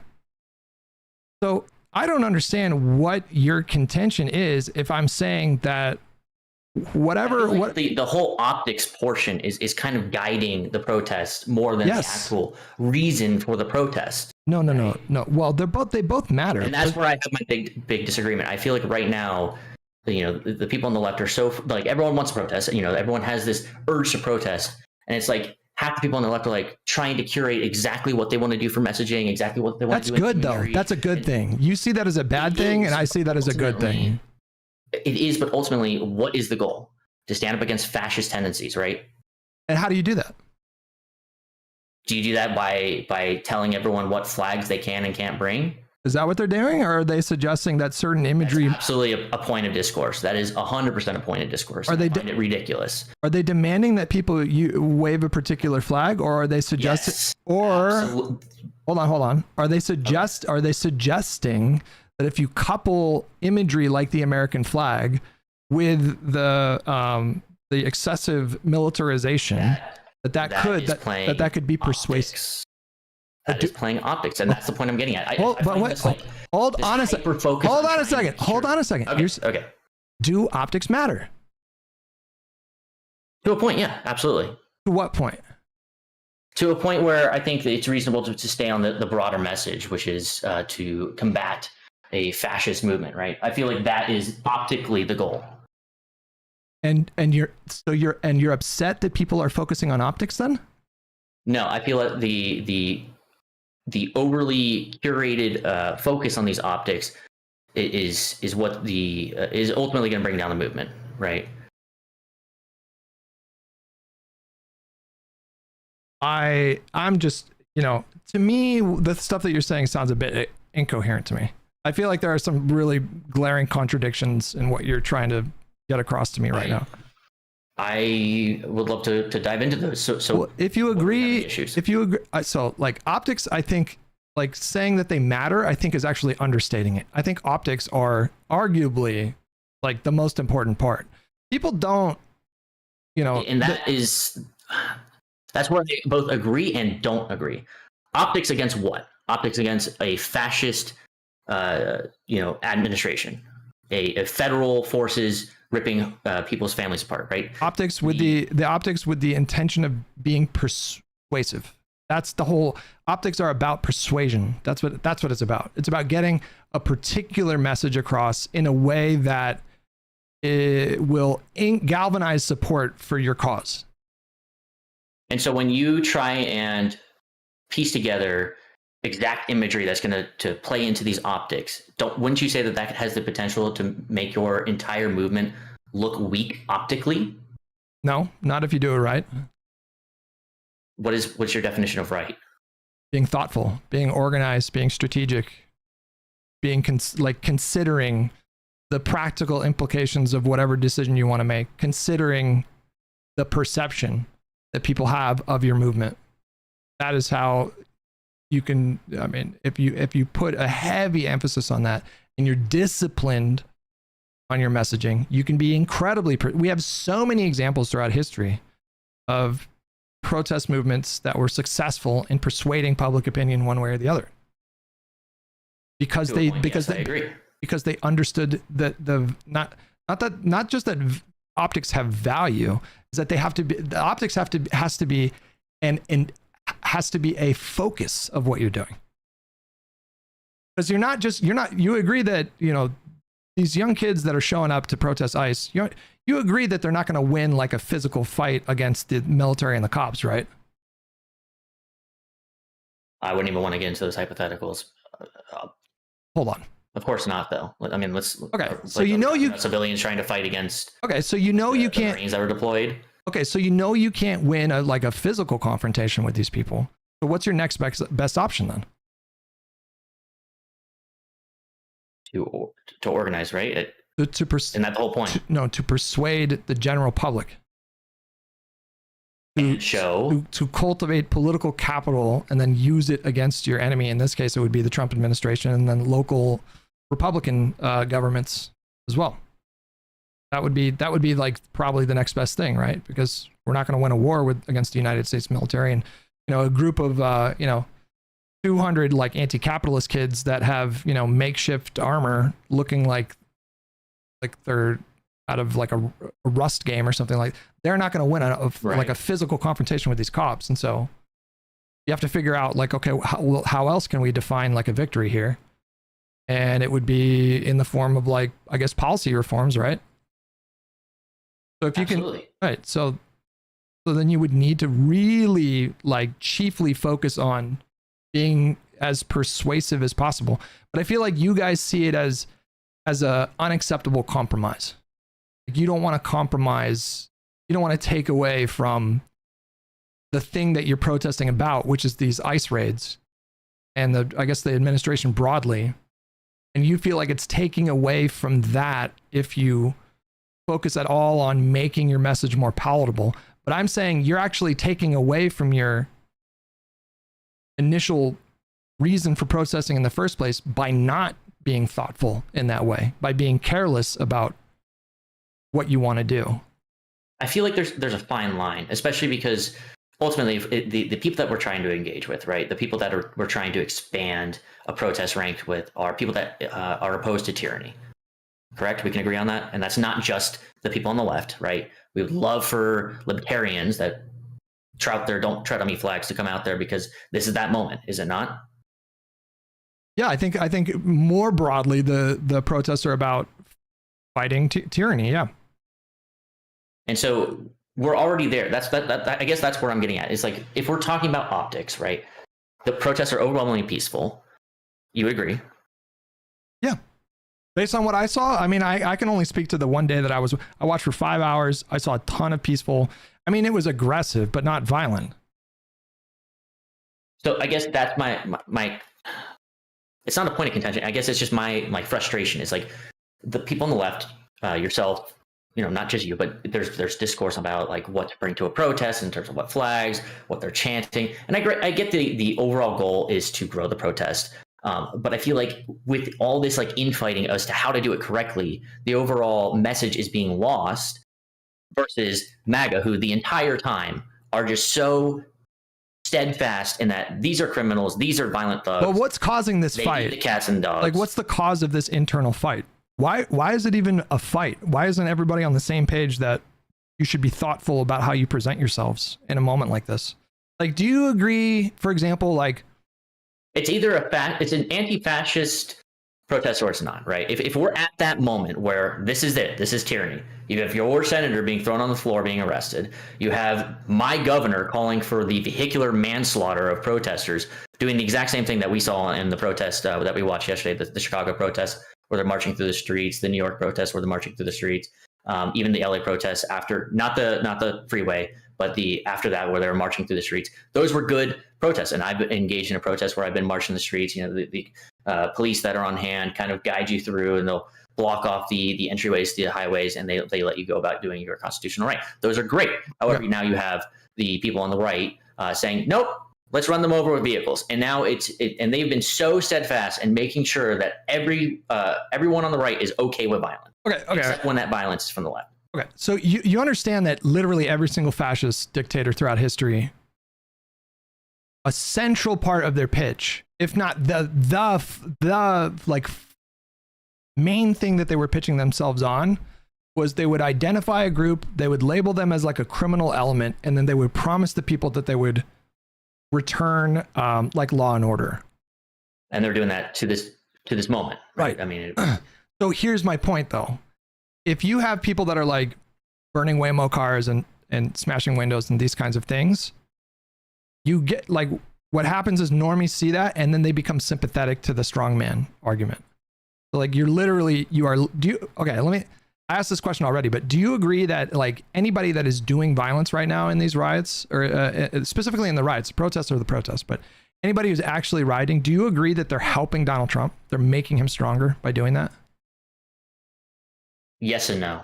And I know that's a fence-sitting answer, but yes and no. You've given me like 5 yes and no answers here. I mean, I feel like that's either or. So I've got an unfiltered Twitter account that I keep that is brand new, and it's like if you were to join the account or join the site as a person that's never engaged with the left, never anything, just to see like what unfiltered MAGA content looks like and unfiltered MAGA propaganda, they are calling for like martial law. They're calling for more Marines to come through. Yeah, they're calling everyone that's being arrested. And what images are they putting below the text? I would have to go back, but I imagine it's probably it's all of it. It's all of it. The America Super PAC account. They have the Waymo with the guy on top waving the Mexican flag, right? It's all of it. I mean, you have tons of like right-wing streamers and provocateurs that are going into these protests and documenting the most extreme like criminal element, and they're using that. My point is they are going to find that imagery regardless. Let's look at like Aurora, Colorado. No, wait. What do you mean they're gonna? Hold on. So Aurora, Colorado, right? There was absolutely no like MS-13 or whatever nonsense that the MAGA movement was presenting. However, they had imagery where there's what they were calling presented MS-13 gang members at Aurora, Colorado, holding up guns or whatever. They just, they make up their own propaganda with or without that imagery. All right, we're going back to the thing that I think you said earlier that you kind of denied saying, but we're going back to this point that you're making. You're suggesting that Donald Trump is and the right wing broadly are going to be successful at convincing normies no matter what. That seems to be what you're saying. You're very like committed to this idea that normies. Okay. If we're talking about normies, are normies going to be the ones that rise up against a fascist movement? Even if we convince them with the most powerful imagery possible, think of like BLM protests without Minneapolis, right? If we had those nationwide BLM protests, no fire, police station on fire, do you think the normies are going to side with that? Yes or no? Can you be more concise? What are they going to side with? What are you asking me? Are they going to side with the BLM protest in the 2020 BLM protests, the nationwide ones? They did. They did side with it. They did, and then they didn't. Other way around. Other way around. What? What are you talking about? Are you aware of the timeline of the Minneapolis riots? It's been a minute. What do you mean? If we go back and if you review the timeline, you're talking about the police firebombing, which is probably ingrained into everyone's skull, especially on online here, right? We all know which event we're talking about. However, if we're talking about the overwhelmingly successful BLM protest nationwide, you're talking thousands of marches across the country, small metros, large metros, medium metros, the ones that led to actual police reform, right? The normie sided with that, correct? And it's case by case, but there were various cities that implemented reforms. It's not just cities. I mean, you had statewide reforms. Everything bar federal. Overwhelmingly popular reforms. Mm-hmm. And that was post imagery of the Minneapolis police station on fire. No, but what happened over the summer is that there were sustained like multiple weeks of violent imagery that was making the rounds. There was a lot of imagery of like police brutality and that stuff, but there were tons of footage of widespread violence in multiple cities around the country, and it was after weeks of just being barraged by this imagery. It was following that support for BLM just fucking fell off of a cliff. Like all the gains were erased after 3 months. I thought all the gains were erased after BLM was exposed for no. That didn't come. That didn't come until like a year or two later. Like that wasn't. I don't think that was around the same time. I guess. Listen, we keep coming back to it. There's a couple things that we fundamentally disagree about. I don't think you seem to like value the effectiveness of like carefully considering optics, and you seem to be of the mind that Donald Trump is not only is he going to do propaganda anyways, but you seem to be of the mind that he's going to be inevitably successful with his propaganda no matter what. And then I asked you before, there's like a dot. There's like a dot. Wait, hold on. There's like a dot after that, and it seems to be like you seem to be like kind of pussyfooting around it, but like the dot from what I gather from what you're saying is that I guess there's really no point in making any effort to distance yourselves. You keep saying that, but you're telling me one thing with the things that hold on. You're telling me one thing with the way that you're saying things, and then I basically repeat back what you say, and you say, no, that's not at all what I'm saying. It's just So you're absolutely correct. I find that Donald Trump, no matter what, is going to engage the exact same propaganda that he currently is engaged in. No, further than that, you think he's going to be inevitably successful at it, no matter what, is what you're saying. Yes. Okay, we disagree about that. But because of that premise you have, he's going to be successful at it no matter what. Your is, well, that means that there's really no value in making any effort at stemming the violence in any kind of way. No, my dot to dot is because we both agree, and this is something that you and I both agree, is that the protesters are already doing enough to cull that violence, and we both agree that statistically violence will happen in a nationwide protest. Correct? So we both agree on those two fronts. I just find that the over focus on an optics war and it's not even about over focus with you. You don't want any focus on that, is what you're saying. I would like the focus refrained. I think the focus refrained, if you're going to capture the normies and the libertarians who are so anti institutions, you need to curate the image, not of which flags are being marched and why this flag not being marched is bad. You just told me that you just told me that optics are important, though.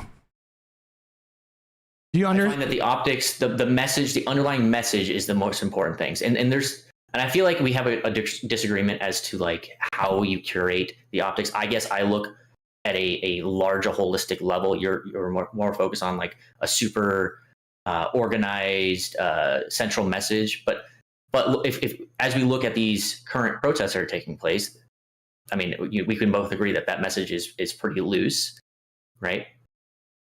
Well, it was supposed to be it was supposed to be about ICE, and then you had like fucking goddamn communists showing up. The overall message is now just kind of expanded over into anti-fascist, right? I'm not trying to be like an Antifa guy, but like an anti-fascist tendency. Like this administration is doing fascist things, whether that's somebody who's, we saw people at the New York that were from Palestine, voicing their support against the Palestinian, the situation in Gaza and the fascist. If you guys try to make this about like an omni-cause situation where now it's like everyone's showing up and it's not just about ICE, it's about like Israel and it's about anti-capitalism, it's going to be an abysmal failure. You understand that, right? Not gonna. Yes. No. I think overall, nobody cares about your communists. I don't know if you're. I don't know if you're a communist, but like nobody cares about the communist stuff. Nobody gives a fuck about that.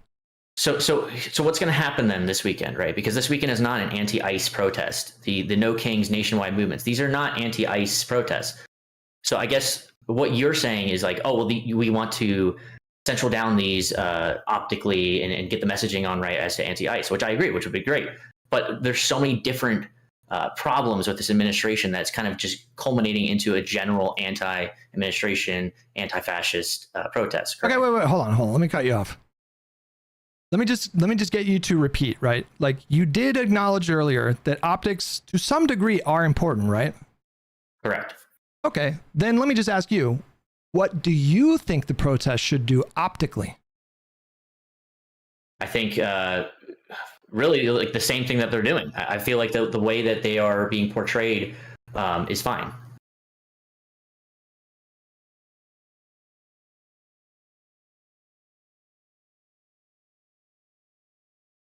Did I lose you? Hello. No, I'm thinking.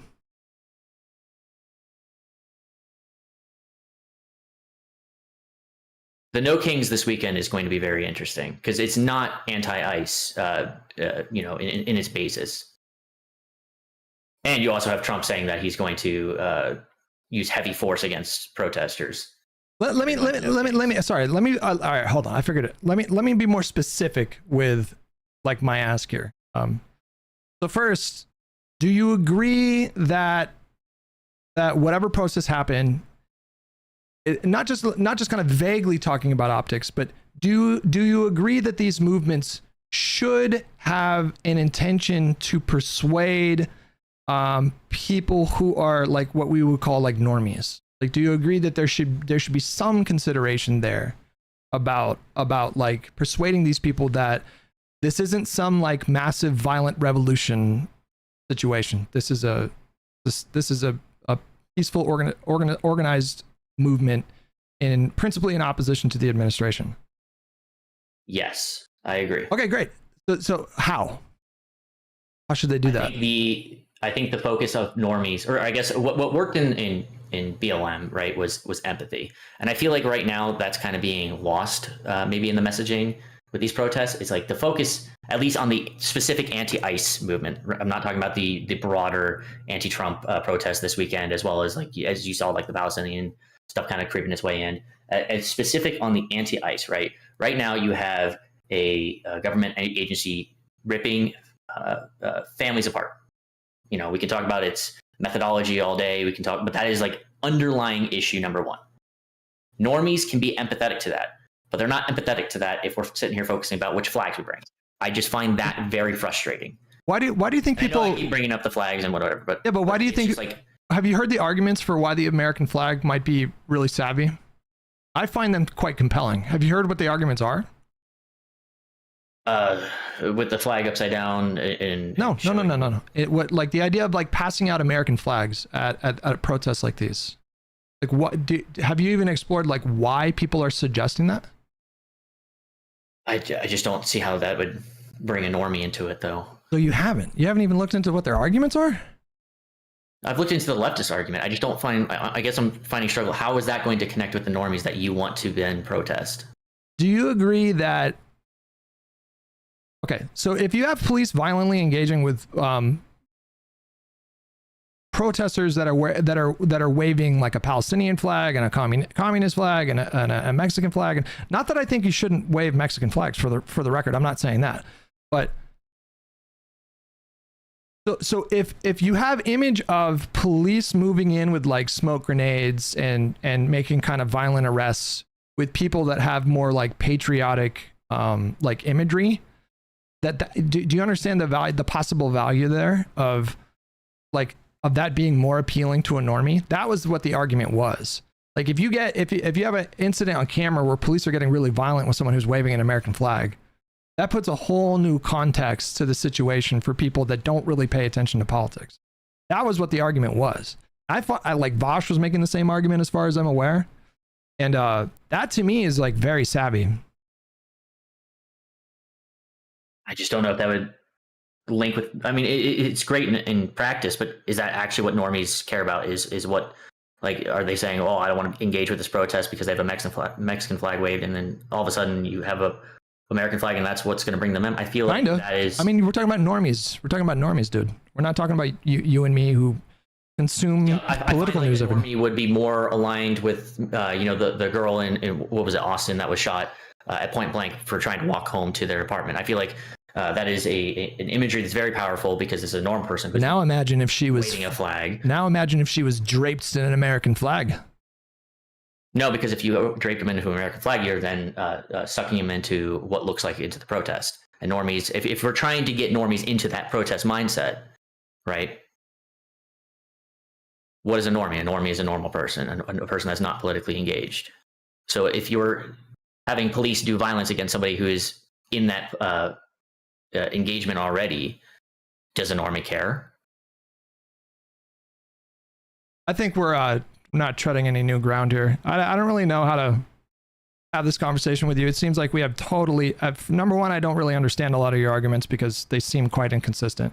Like on the one hand, you say we shouldn't be doing violence, but on the other hand, you seem to be suggesting that violence, we might be suggesting violence. No. Please, let's not end up saying that I'm suggesting for violence. Let me just. Violence happens, which you recognize that it happens in these protests, and you also recognize that their protests are already doing enough to quell violence within their ranks.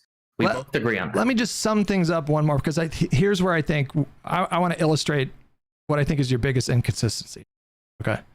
Something that just doesn't make sense, because you have this logical sort of framework over here, but then this thing over here totally is just incompatible with that. Earlier in the conversation, you said that people doing violence at these protests absolutely make Trump stronger and the Republican Party stronger, I would say.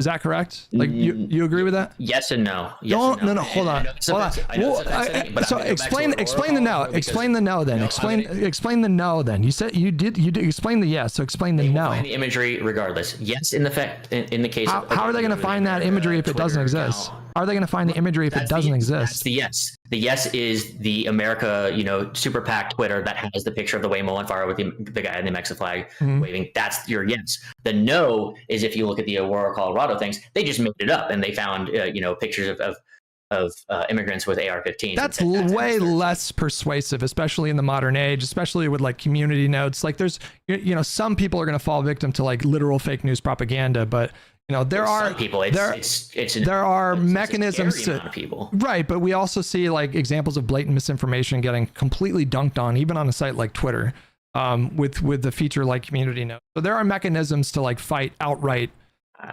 false propaganda. I feel like you're ignoring Fox here, and I feel well, like let's just focus on the yes then, right? So you say yes and no, fine, but part of that is yes. So part of that is yes. You're saying that violence strengthens Donald Trump's hand.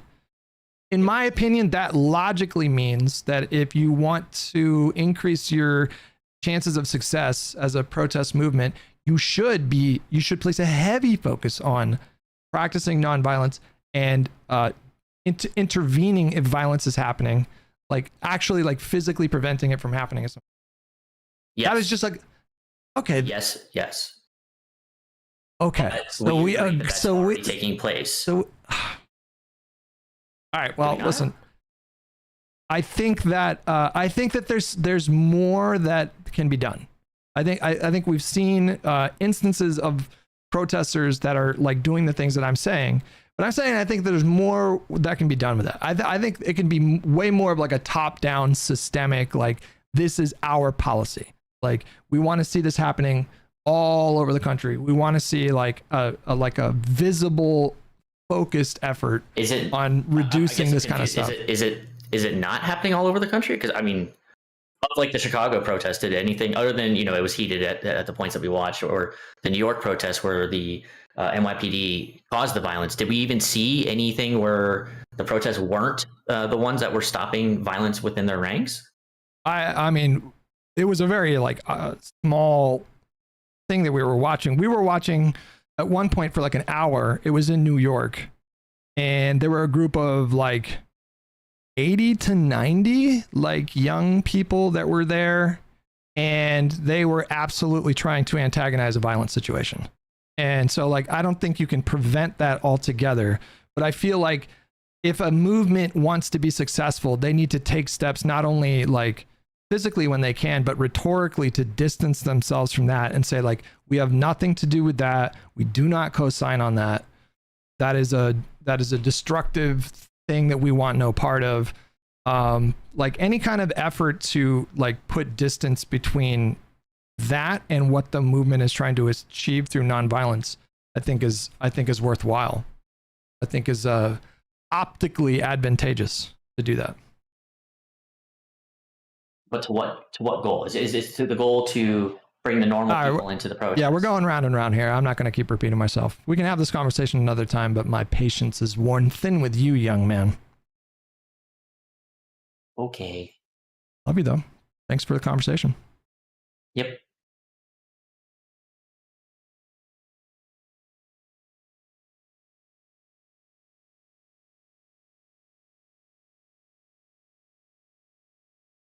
There's a press conference going on right now. Is that what's going on?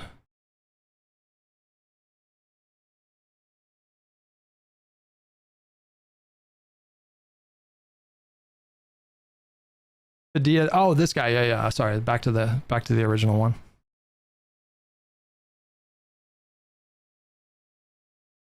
Like if I could like try to articulate what I'm talking about, like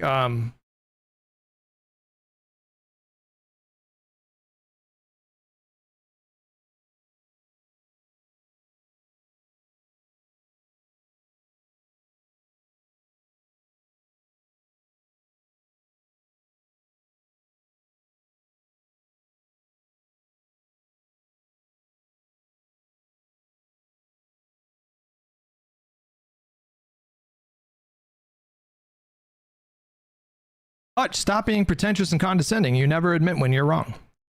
To me, there's like what I try to do is like guide people along a path, because I try to be a logical person. I can be emotional sometimes, but like I try to be a logical person. I try to be. And so there are certain just logical conclusions that seem just completely unavoidable. And oftentimes I feel like these logical conclusions run head first into a kind of like dogma about how protests are framed. And that's difficult. So like for me, it's a very logical line from Okay, the violence at like 1000% makes Trump stronger. In fact, the violence is the point. Like, to put it simpler, Donald Trump wants violence. That's what Hank Green said. That's who the TikToker who we just watched, they said the same thing. I think it is obvious to anyone with even a primitive understanding of Donald Trump. It's just such an obvious, he wants things to become violent. So that's the premise. And then the logical connective tissue here is you go from that to, therefore, like, the best thing that a protest movement can do right now is to take proactive steps and rhetorical steps to disavow, disincentivize, distance themselves from that kind of violence. It's just such a logical thing to do.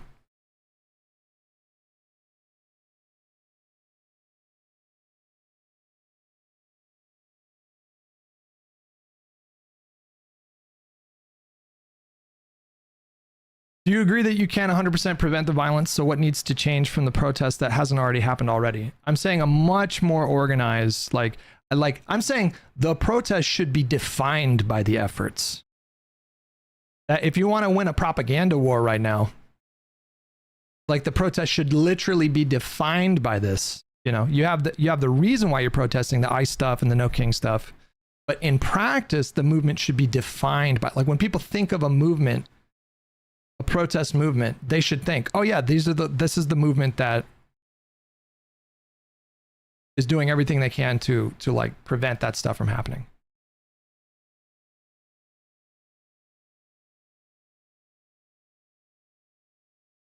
A protest should be defined by effort.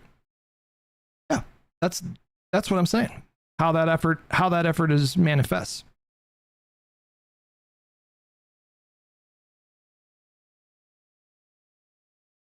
I'm not saying Hutch is against the protesters, but he's certainly not with them.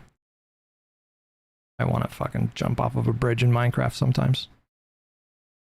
Just stop teasing me, God. You know, just fucking...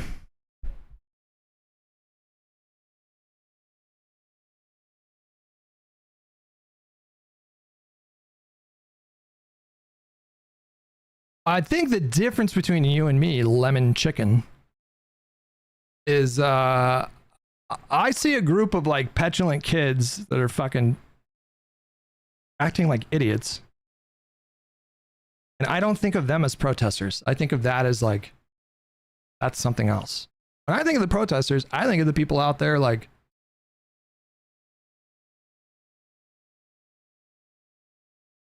I'm not thinking about those kids. And when I see those kids, I think to myself, that's fucking stupid.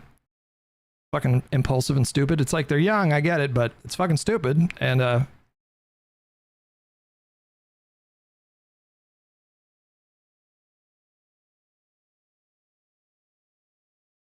but when I say that, Lemon's like, oh, you don't like the protesters? Like,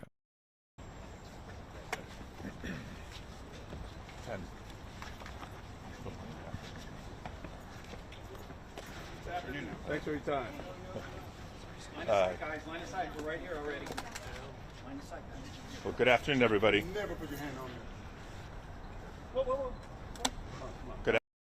Like people see the shit and they're like, this is fucking dumb. And then it's always the same shit from the same cast of characters. Did you know that Martin Luther King said that riots are the language of the unheard? Who are you to protest,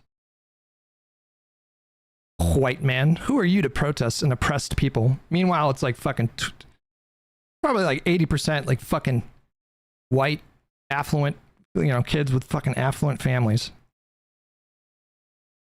Kicking barricades and picking fights with fucking cops that are 3 times their size.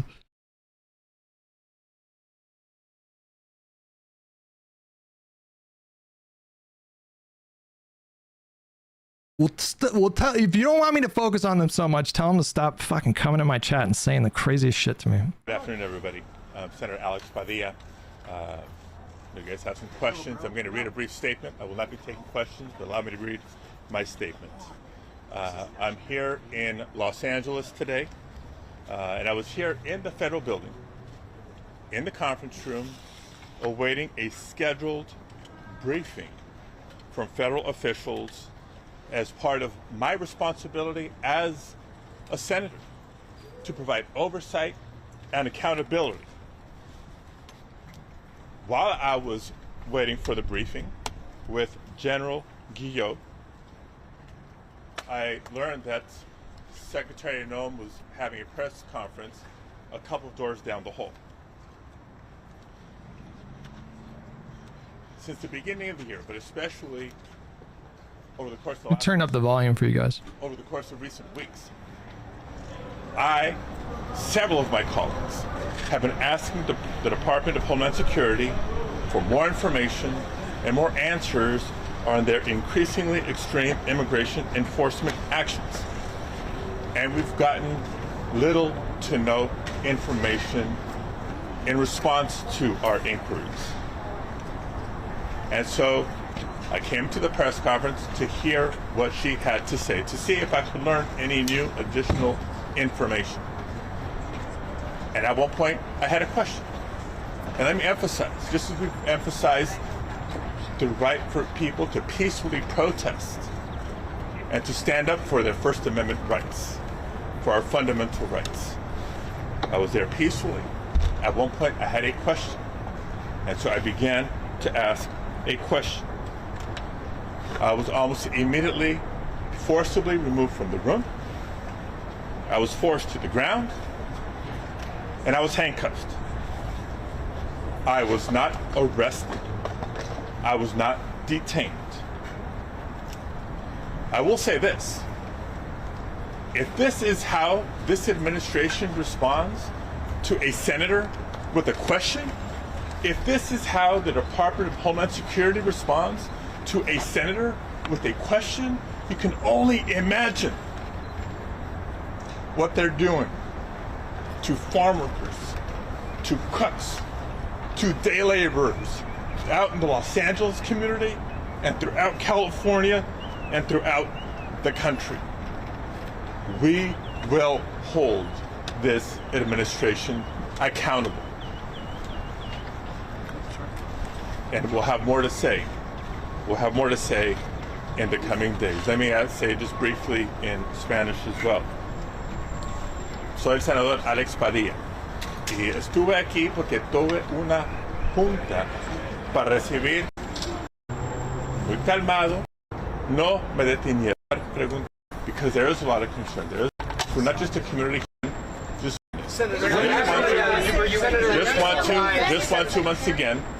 want to once again. We're not just a community here in Los Angeles, but throughout the country. Because there is a lot of concern, there is a lot of tension, there is a lot of anxiety, and a lot of people are beginning to make plans for what they may or may not do come this Saturday. I encourage everybody to please. Mr. Mandela effect. I think this is why optics is a lost cause at this point. They just assaulted a senator on camera in broad daylight. What optics are we supposed to care about? My dude, this is the very definition. This is the most perfect example of optics.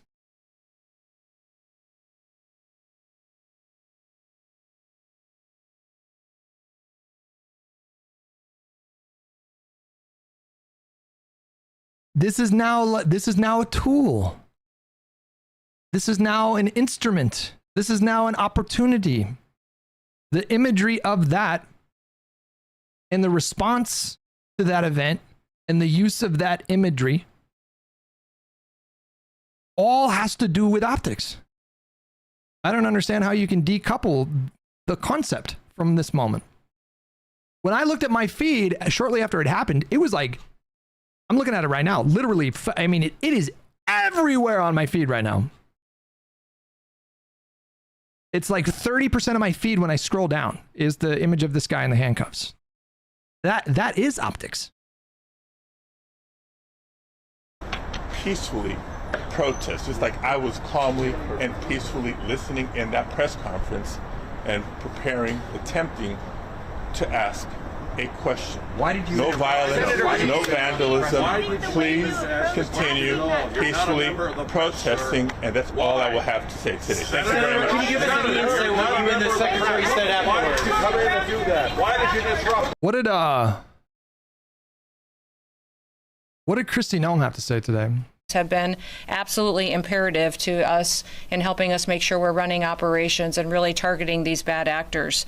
Our Federal Protective Services and also our Border Patrol agents have come and been partners with us in an incredible way. They bring a skill set that has helped us have a whole of government approach under the Department of Homeland Security that has never happened before. The assets that Hutch, for real? Padilla is not a protester. They are separate entities.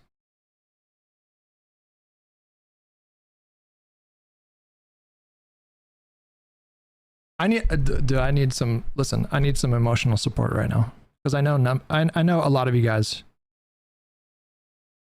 are on the same page. Okay, so I need you guys to support me. Give me some hearts in the chat or something.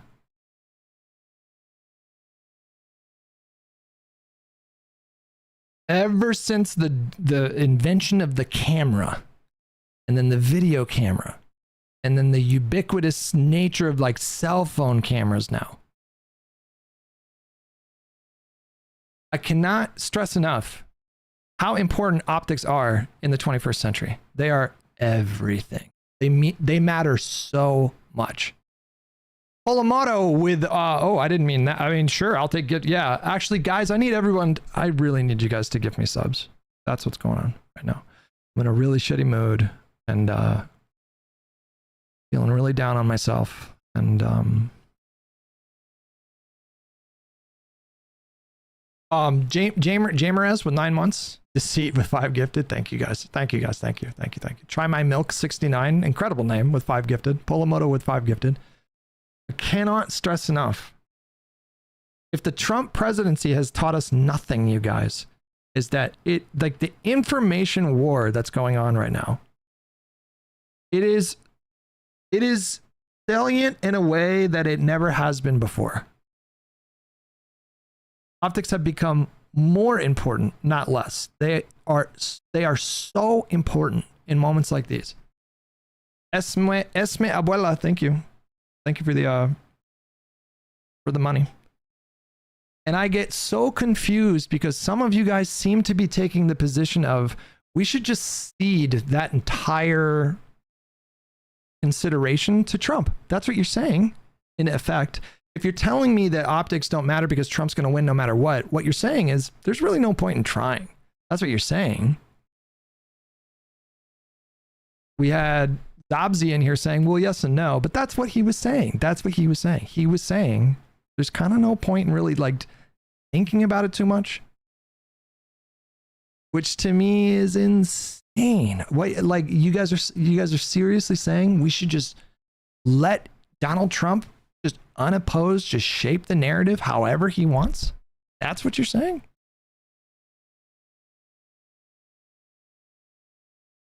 No one is really saying that. You're being incurious. What am I supposed to glean from? How am I supposed to interpret? So when somebody says Donald Trump's going to do what he does anyways, what does that mean? What are you actually saying there? There's something behind that. You're leading to some point there. What's the point of saying that?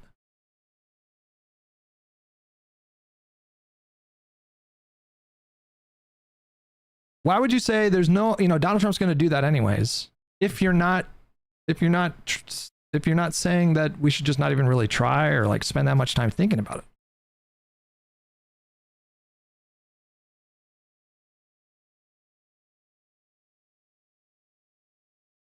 It's just the obvious conclusion. That's just essentially. And then you say, well, that's why the conversation I was having was just so frustrating, because it was like, well, do optics matter? Well, yeah. Okay. Does violence help Trump? Yeah. Okay. So should there be like a really organized, like disciplined, sustained effort to not do that and to like distance themselves from that? Well, I mean, Donald Trump's just going to do that anyway. So it just,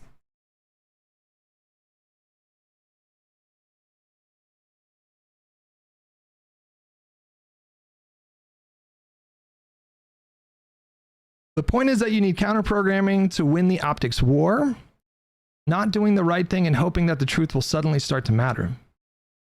Maxwell Frost asked to subpoena Kristi Noem. We didn't even actually, hold on, I want to see what she said here. They have, and the willingness to do their jobs that this president has allowed them to do has been absolutely incredible. But what you see standing behind me too is also other federal partners that have come to the table that are here to bring safety and security to the city of Los Angeles.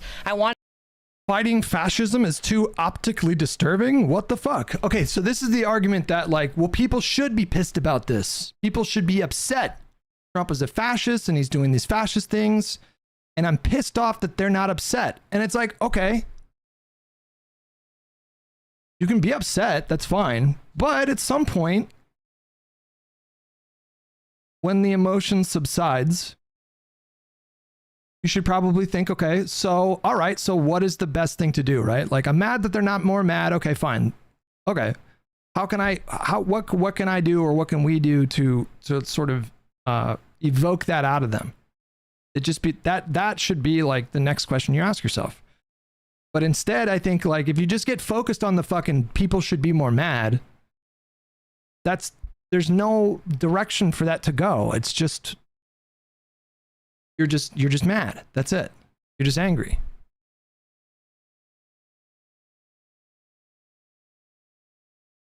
You know what I mean?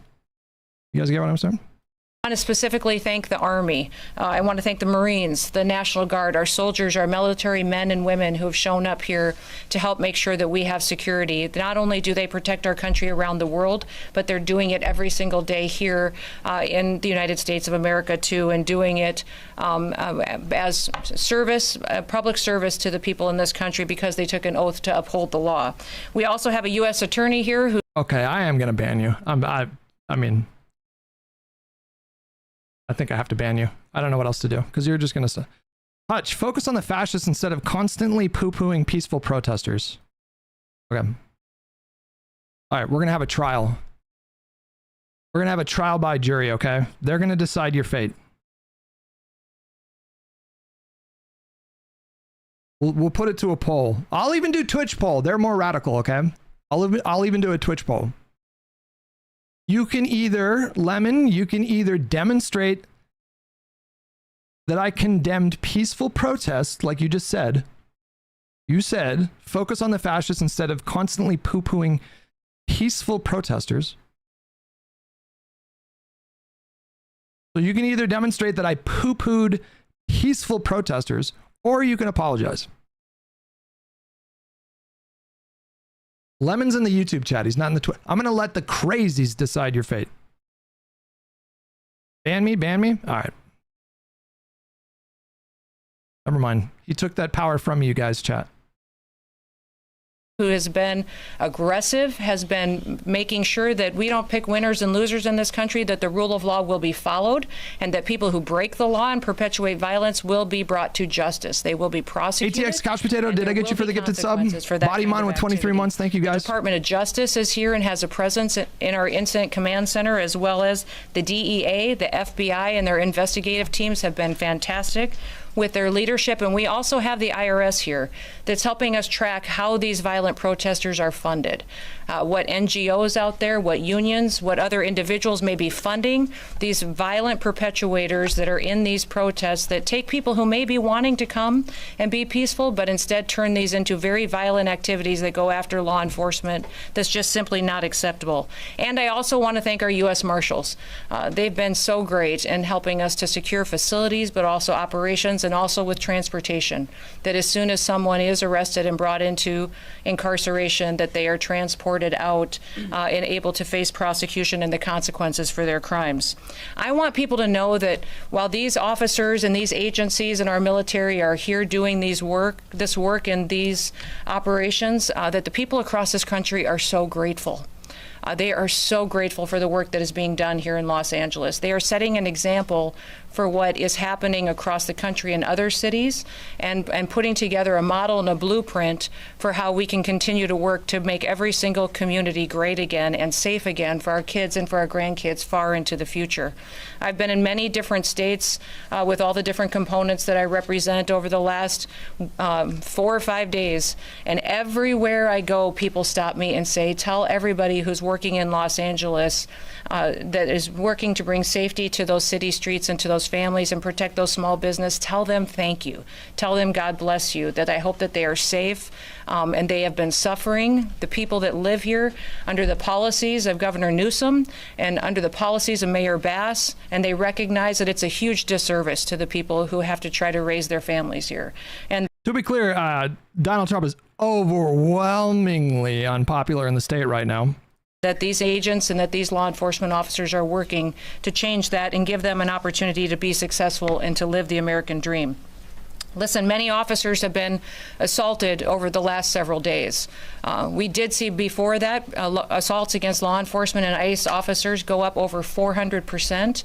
In this situation, we've seen that increase even more. It's not acceptable. If you assault a law enforcement officer, we are going to come after you and we are going to arrest you, prosecute you, and put you away. That is not going to work. And under this administration with President Trump's leadership, one person is not better than another. Just because you think you're here as a citizen or because you're a member of a certain group or you're not a citizen, it doesn't mean that you're going to be protected and not face consequences from the laws that this country stands for. We have a constitution. We follow that constitution and the laws that have been passed by our Congress, and we're going to make sure they are equally applied to every single person as it applies under the Constitution here in Los Angeles, but also across the country. As our law enforcement officers have been assaulted, they've been pelted with rocks and bricks. Their cars have been set on fire. Molotov cocktails have been used. We have seen people throw bottles and hammers at them. We've also seen that they have been attacked and verbally spit on or punched or assaulted, and it's just not acceptable. The Department of Homeland Security and the officers and the agencies and the departments and the military people that are working on this operation will continue to sustain and increase our operations in this city. We are not going away. We are staying here to liberate this city from the socialist and the burdensome leadership that this governor and that this mayor have placed on this country and what they have tried to insert into this city. So I want to say thank you to every single person that has been able to do this.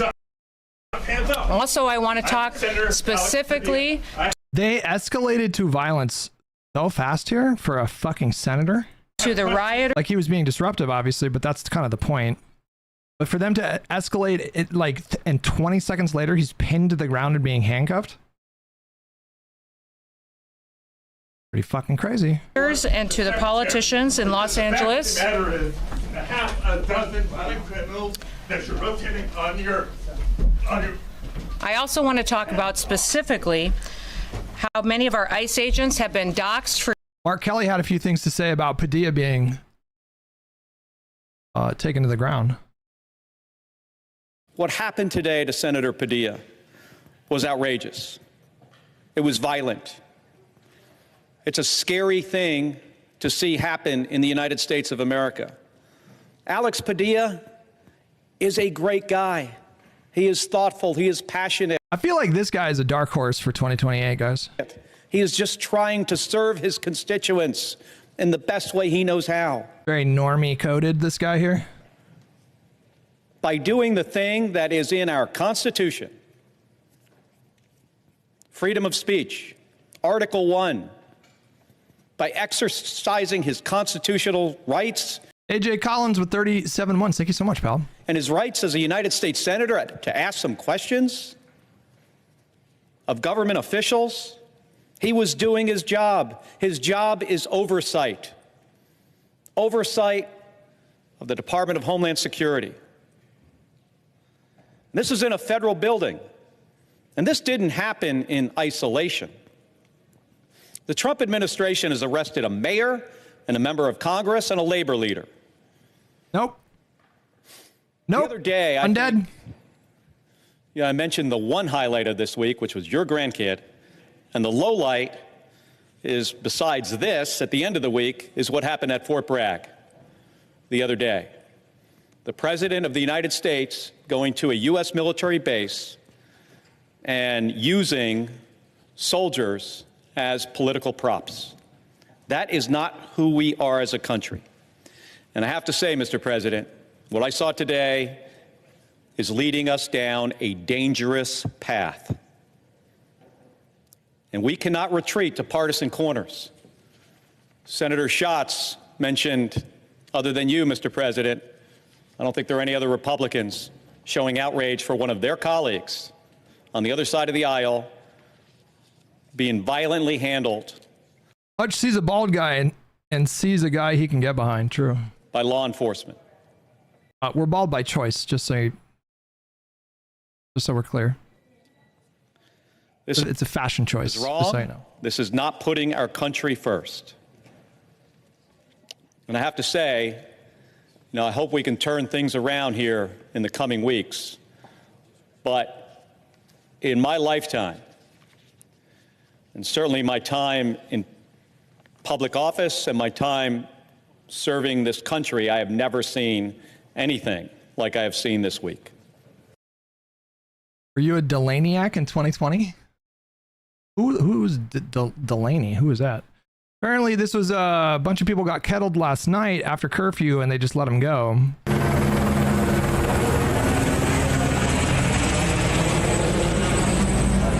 Protesters have just been released from the kettle. LAPD make an announcement that going back onto the street will subject them to arrest.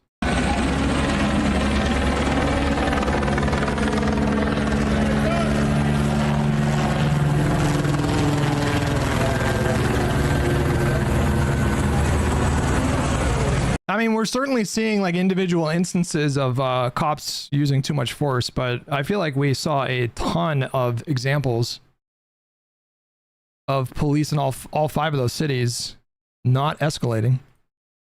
For doing their duty, how they have been targeted, and how their families have been put in jeopardy, and that we're not going to allow that anymore as well. That those individuals who are purposely endangering our ICE agents and our law enforcement officers and their families will be prosecuted for what they are doing as far as perpetuating violence on them.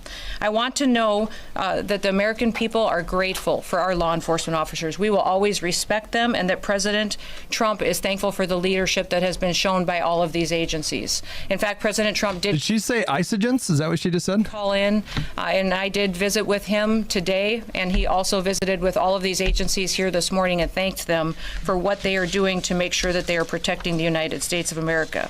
The images that we've seen out of Los Angeles the last several days has simply been You're on thin ice, Mandela. Protesters and the violence you are on that we've thin seen ice, buddy. Masked thugs are assaulting police officers. They're setting vehicles on fire. They're waving. She also said people are verbally spitting. Foreign flags on American soil while burning American flags, and they've damaged. Thank you, Fenton. Thank you. You did what I should have done a long time ago. Damaged public property and destroyed private businesses. We need to make sure that we are continuing to protect these. It's just funny because like the feedback that I get is that I'm like, you spend too. It's like to say you spend too much time fighting with leftists, but it's like, okay, why are the leftists spending so much time fighting me? By the way, like, why are so many of them in my chat? Why are you not in a MAGA person's chat right now? Of all the Twitch chats that you could be in, to complain about what that streamer is saying, you're in my chat? Doesn't it go both ways? Like, why are you spending so much time? I'm reacting to you guys, to be clear.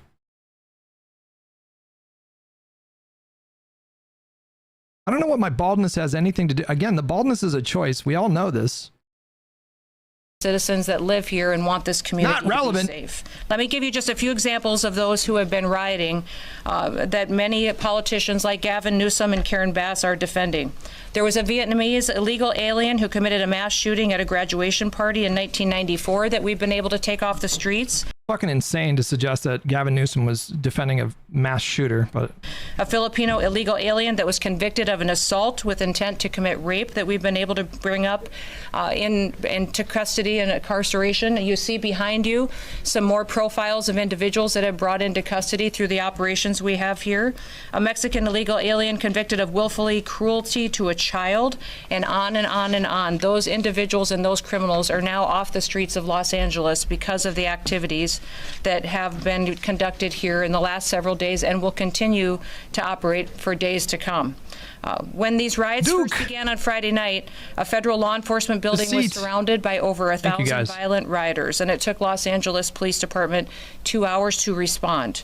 So we are going to continue to operate with our federal partners and continue to keep asking the governor and the mayor for their support and their backup in these operations to make sure that all of our law enforcement officers are protected while they do their work. This is all a fucking political game to these people. We're going to protect American cities from lawlessness, and we'll do what it takes to put the American citizens first and make sure they have the opportunity to sleep safely in their beds at night. I just want to say God bless all of our men and women of the military that serve, all of those who serve in our law enforcement agencies and in public service that make great sacrifices away from their homes and from their families, but they do it because they believe in America and they believe in freedom and they believe in law and order, and that is what we are doing right here today and will continue to do for days to come until Los Angeles once again is at peace. So with that, we'll turn it over to our next speaker, which I believe will be Todd Lyons from ICE. Thank you, Madam Secretary. I'm Todd Lyons. I'm the acting ICE director. Also, I'm the National Incident Commander for the situation. But I would just like to say thank you to Secretary Noem. She said it best. There's really not much more I can say. It's without her leadership that we wouldn't be out here conducting this mission. President Trump fully has our back on this one, and we're doing the will of the American people.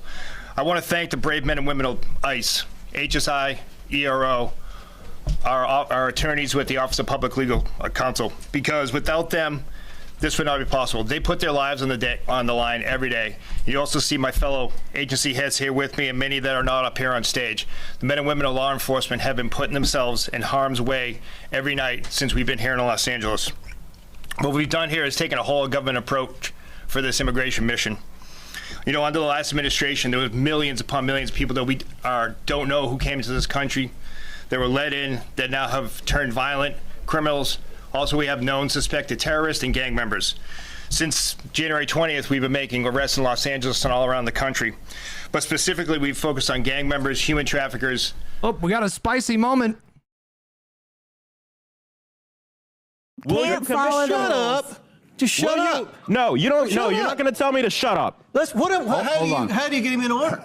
You're running. Not like that. He has been out of order 6 times. He's trying to get on MSNBC. You probably knocked. I get it. Somebody off MSNBC to get on there. I think as he's been arrested as a former Antifa member, right? Back to order, Miss Green. Go. He's a former Antifa member, Mr. Chairman. You got it. Surprise. Who's a former Antifa member? Me? Yeah, you. I asked that these words be taken down. Yeah. No, Miss Green. Thank you. You're recognized. Thank you, Mr. Chairman. There's a motion. Governor Ms. Green is recognized. Governor Hochul, you stated that you're a proud Democrat, proud registered Democrat. All right, we got to suspend. There's been a parliamentary. Our children and families. Okay, we got to tune into this. If it becomes law, it will be the biggest cut to SNAP in history and jeopardize food assistance for millions of families across the country, including 100,000 Minnesotans, many of whom are children. Would you agree that the Republican proposal to cut SNAP is one of the biggest threats facing children and families in Minnesota right now? Yes, coupled with Medicaid and Medicare cuts. And also, Governor Walz, I just want to give you... Illinois. Governor Walz must be... That objection so ordered. Thank you. Unanimous consent. Go ahead. Mr. Chairman, I ask unanimous consent to enter into the record this picture of Senator Padilla being knuckled and looks like he's being arrested and restrained by 3 police officers. I can't understand. We'll enter the picture in with that objection to order. Chair recognizes Ms. Mace from South Carolina. Thank you, Mr. Chairman. Welcome to the unofficial 2028 Democrat presidential primary right here on stage at the Oversight Committee. Governor Newsom must be seething. The 3 of you beat him to the stage, but he's a little busy right now defending illegals and defending Antifa, torching what is left of Los Angeles. Governor Walz knows the playbook. In 2020, he rolled out the red carpet for anarchists while Minnesotans watched their neighborhoods burn. You've turned your states into sanctuaries for illegals. You've done more to shield MS-13 than to protect the single mom working 2 jobs in Chicago, Queens, or Minneapolis. And you've worked harder against ICE than with them. So Governor Walz, and boy, does that feel nice to say the word governor, my first question is for you. Did you know the Nazis killed 6 million Jews during the Holocaust? It's a yes or no question. Did you know the Nazis killed 6 million Jews during the Holocaust? Pushing my button to answer. Okay. Yes, I believe that's historic. Okay, would you agree the Holocaust is the most horrific atrocity in human history? Yes or no? I think the Holocaust ranks amongst them, yes. Did you know the Nazi Gestapo imprisoned, tortured, and murdered Jews by the hundreds of thousands and committed genocide against the Jews? Hold on. Where are we? What is this line of questioning? Did you know that? I do know they operated as secret. Did you know ICE has done none of that? Yes or no? Oh, it's because he called it the Gestapo. Operated as a secret police force? No, that's not the question. Did you know that ICE has not committed genocide against? Why does she keep doing this, bro? Oh, you fucked up your clip, Mace. You had one chance to get a clip to go viral today, and you keep saying Jewicide. Anyone? Yes, I do know that. Okay. Do you apologize for your disgusting comparison of ICE to the Gestapo, who killed hundreds of thousands of Jews during the Holocaust? As a history teacher. Yes or no is the question. A historical You're a comparison. governor. You understand what the question is. It's yes or no.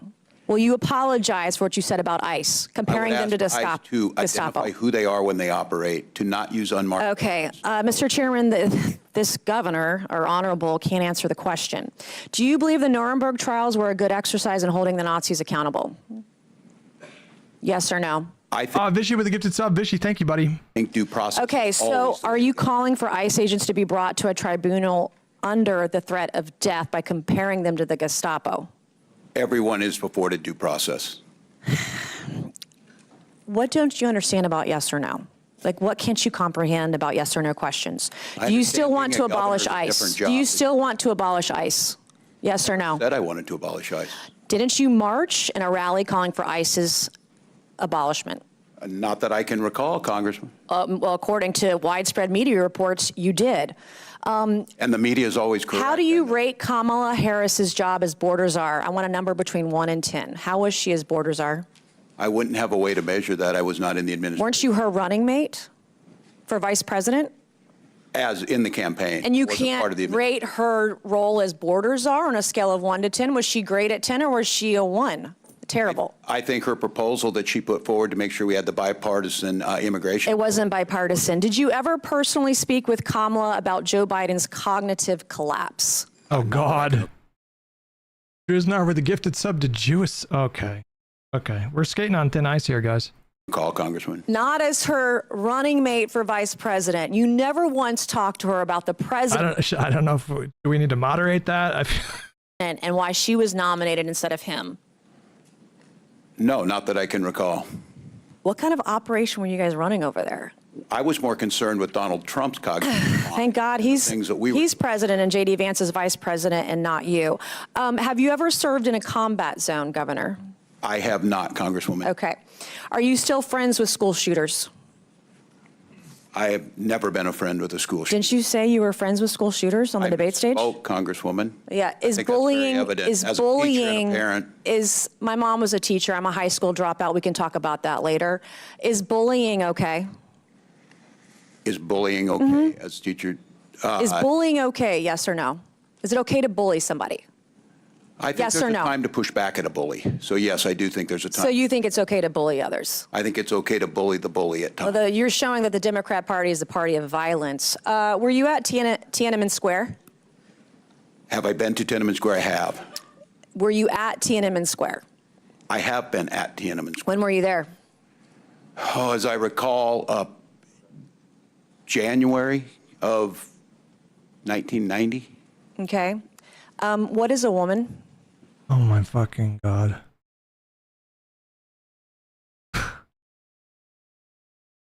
We need to start thinking of some like really good comebacks to that, you know, like something that'll really like get the crowd going. What is a woman is the question. I'm not sure I understand the question here. Oh, there she just got her clip right there. She just got her clip. We need media training, okay? We need a canned response, like a way to deflect and or not deflect, but like a way to like make a joke out of the situation. Because I guarantee you, if I go to her page right now, I'm sure she already has this clip up. I mean, it's a weird question to be asked, and if you're unprepared, it just, you know, yeah, exactly. Literally, so like the first thing on her feed is this moment right here. Well, that. What do you want me to say? This is. I want you to say that a woman like me is an adult human female, that men can't become women. You guys are the party of violence, and you're the party erasing. You got to be like, we need media training for these people, you know, like we're like, it's not just about, it's just like, you have to prepare for the dumbest, memeiest, like questions. And you should do it in a way that like makes them look silly for even asking the question. I'm not clever enough to come up with like a response, but they for sure need media training for this kind of stuff. Do you guys agree? I mean, so to be clear, his reaction is reasonable. Like, what the fuck are you asking me? Like, why are you asking me about this? Like, this is like, to normal people, they hear this and they're like, what the fuck is going on? But unfortunately, sizable chunk of the country. So you should prepare for these stupid meme questions, so that they don't get their viral clip. You know, women, you don't respect us. You're a bigot. You're a misogynist. You're a sexist. Mr. Chairman, I yield back. Congresswoman, lady, Mr. Chairman, I would ask unanimous consent. Ocasio-Cortez from New York. All right, well, that was some kind of bingo going on over there. I don't know what's going on. Anyways. Oh, I know what's going on. Thank you to the witnesses for coming here today. I apologize for the treatment that the four of you have been subjected to.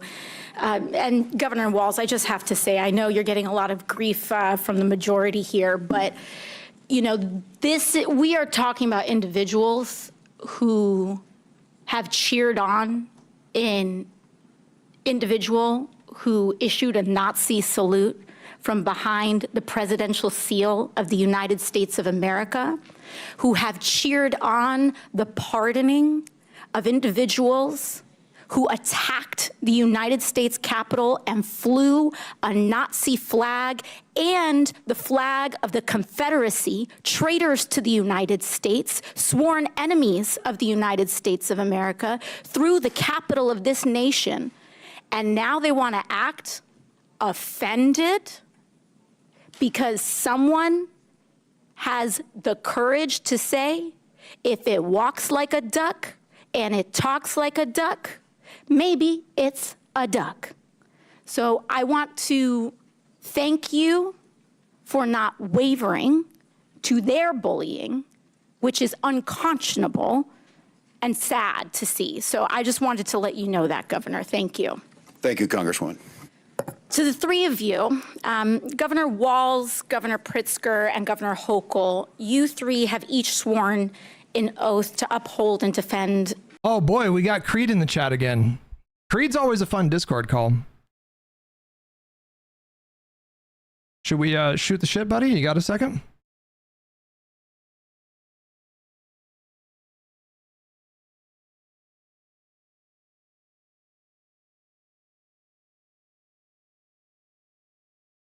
I'll post like a Superman trailer and be like, oh my God, this looks amazing. And then I'll see Creed in the replies like, do you have nothing to say about this obscure story? You know?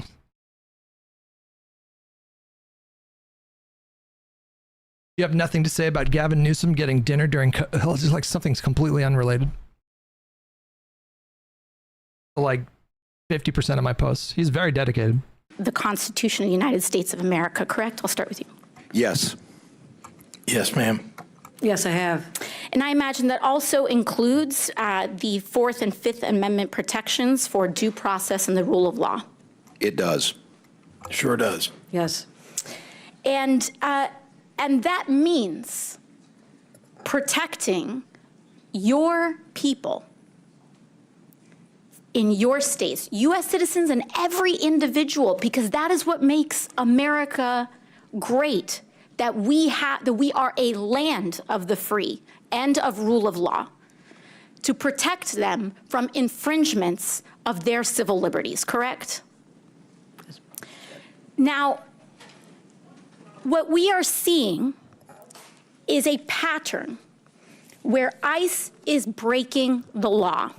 We have the detention of a U.S. citizen who has been detained by immigration officials. We have ICE here that has also blamed and arrested U.S. citizens for being simply suspected of being an immigrant, largely because of their appearance. In January, a Chicago-based U.S.-born citizen, Julio Noriega, was arrested by ICE and held in custody for over 10 hours. In April, a Florida Highway Patrol officer pulled over Juan Carlos Lopez Gomez, a United States-born citizen, and arrested him on suspicion of being in the country illegally. He had his real ID, his social security card, his mother presented his birth certificate, and they still didn't let him go. In May, U.S. citizen Leonardo Garcia Venegas was filming an ICE raid. He was arrested by ICE. In May, a veteran and U.S. citizen who is Puerto Rican, was detained during an ICE raid at his workplace in New York City. That's called a paper bag test. And your job, Governor Hochul, is to protect people from that kind of infringement, correct? Yes. Because all of us must adhere to the law, and no one is above it.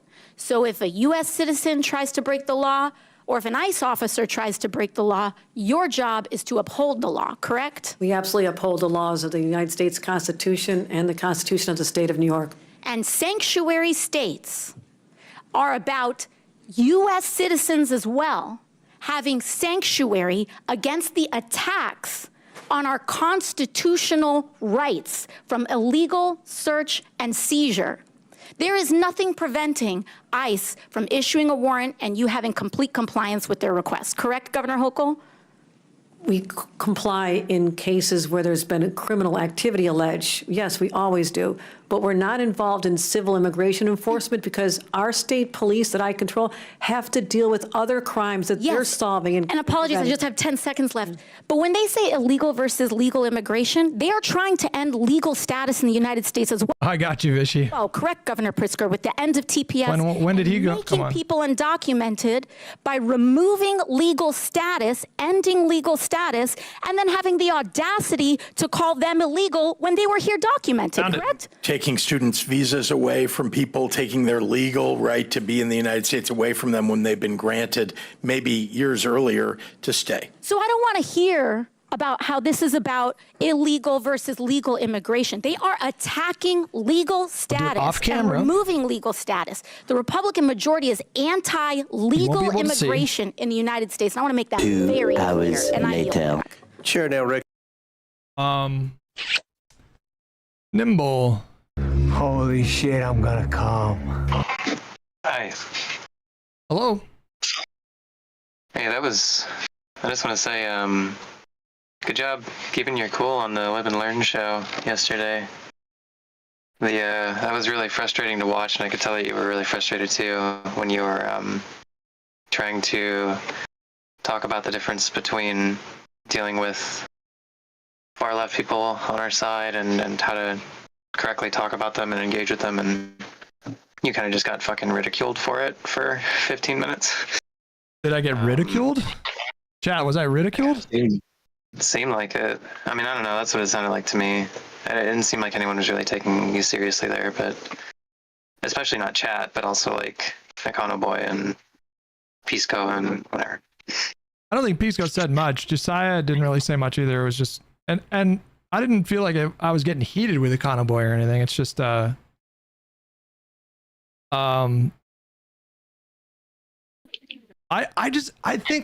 think like there's a, there is like a culture of like, if you address it in any kind of, with like, so it goes beyond just, spend more time talking about like the cause and spend more time talking about the peaceful protests and spend more time talking about this or that or whatever. It goes beyond that because they're not actually saying that. I think like they're saying, like I feel like they're basically saying like, don't ever talk about like the bad elements or don't ever try to like distance yourself from that stuff, which is what I was taking issue with, I think. This idea. It's a concern about friendly fire, and it's a concern about diverting focus away from being on the offensive against MAGA, right? Yeah. And spending too much time criticizing the left, like left friends too, and also just the way that these guys were sounding on Live and Learn the other day. Because I hate this word apologize. So what people say is like, well, you know, we don't need to apologize for the people on the left. We don't need to. Why are we always asked to apologize for our side? And I really don't think that's what we're trying to do. We're just trying to attack them the same way we attack MAGA. Because, yeah. Like, the concern is they're also authoritarians. Like if the thing we're worried about is clawing back stable democracy, status quo type shit from authoritarians, we should also be concerned about doing that to the people who, I mean, you know, like the Marxist-Leninist types who would just as soon fucking hang us if they had power. Want to protest next to them. Yeah. You know. Same. Yeah. And it doesn't. And in practice, it doesn't feel like apologizing. So like, when I go to rallies here or protests, you know, and you talk to people who are standing next to you on near the road or whatever, and they'll start saying things like, yeah, you know, this is all just the result of capitalism, or oh well, this kind of shit. I just tell people like, no, I'm protesting you just as much as I'm protesting MAGA here, and you might be standing next to me because you hate MAGA, but I hate you, and I really think you should just go stand somewhere else. And it's kind of harsh, but like, I don't know. These people need to know that they're not on our team or whatever, and it doesn't require apology. I'm not apologizing for them. I just don't own them, you know? Like, what am I, my brother's keeper? What the fuck? Yeah, when we were watching the protests a couple days ago, there were very clearly, I mean, there were a lot of people there that I would have gladly marched next to. And I am going to go to the march on a Saturday. I'm coordinating with IRI right now, so that'll be fun. But yeah. There were also a lot of people that we saw, not a lot, but like, you know, there were definitely groups of people that I don't view these people as like my side at all. And so it's just like you said, like my impulse to be critical of them, it comes from the same place as my impulse to be critical of MAGA. Like this is just a group of people that I fundamentally disagree with. And I really want nothing to do with that, like with what they're trying to do. And so, but if I say that, it's like, well, you're punching left, you're punching your own side. It's like, they're not on my side. These people fucking hate me. I have no interest in associating with this. It's okay to punch left. I don't know. I don't buy this idea that it's like just a horrible distraction or whatever. It seems like absolutely the fucking point. Yeah. Well, I appreciate the kind words. Thank you. Appreciate it. Yeah. Well, yeah. Keep on keeping on, brother. Bye. Hey, bye-bye. Recognizes Mr. Chair. Unanimous consent request. Mr. Frost. Unanimous consent request. It is absolutely horrible distraction. Okay, let me ask you a question though. Like, in an ideal world, if you had, like, in an ideal world, would you want to see members of the Republican Party disavow and condemn, like January 6th, for example?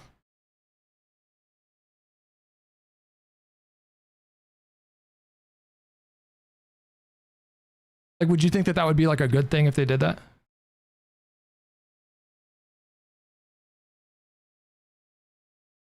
That's not the question though, Undead.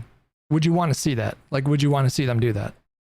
If I saw them do that, I would think like, okay, great. Like I ideologically differ from these people, obviously, but it's good that they disavowed that and said that that was bad.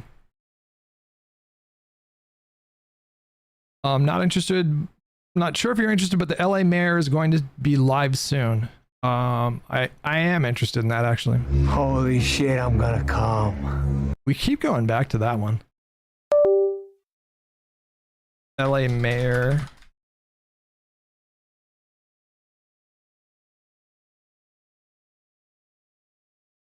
And it's not even like I feel like I need to like it's just natural for me to.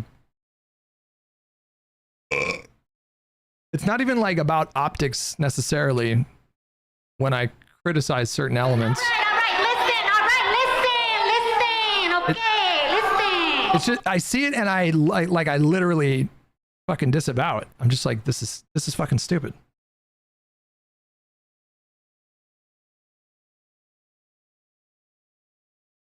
Question to the record, a NBC article, Senator Alex Padilla removed from news conference with Homeland Security Secretary Noem. All right, without objection to order. I have another one, the Hill article, Padilla forcibly removed from Noem press conference. Just because it feels natural doesn't mean it's right. Okay.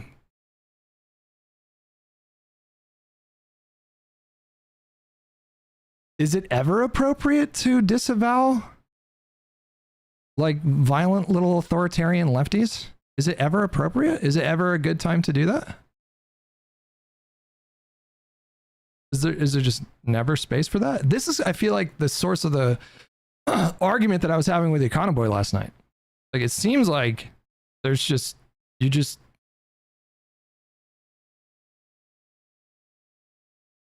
it just always a bad idea to say like, hey, I think that's fucking stupid?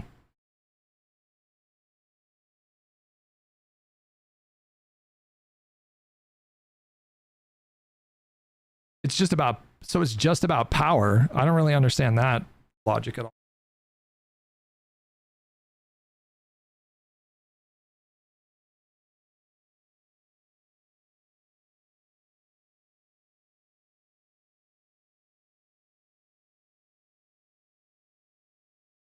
Without objection to order. And I have a third one, Axios, Democratic Senator forcibly removed from DHS press conference. Without objection to order. Mr. Chair, also, we were just talking about this. I want to know if you can commit to working with us so we can... You're out of order. Chair recognizes I have Ms. a point Green of, I have a point of order. No. I have a point of order. State your point.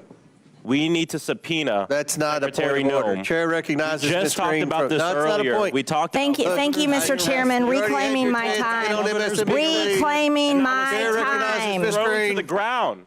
Reclaiming my time. And handcuffed in his own damn Oh, Democrats can't follow the rules. Can't follow the law. Can't follow the rules. Can't follow the law. We need to subpoena Kristi Noem. It's her staff, DHS federal There's a privilege of the majority, and that means we're in charge, not your side, because you lost the election. Ms. Green, we're going to start the clock. You have anything? It's so petty and stupid, you guys. My time. Will you commit on the record? Stop it. It's so petty and stupid. Thank you, Mr. Chairman. When did we start glorifying and elevating people with the emotional maturity of a fucking literal 11-year-old? Like, when did that... Have we always done that? Was it always this bad? I don't think so. Marjorie Taylor Greene is like, she literally has the maturity level of a 12-year-old.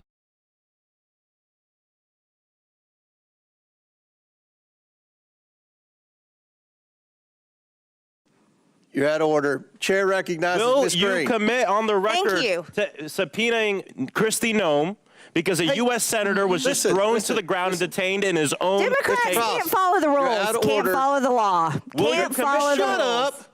Just shut up. No, you don't. No, you're not going to tell me to shut up. How do you get him in order?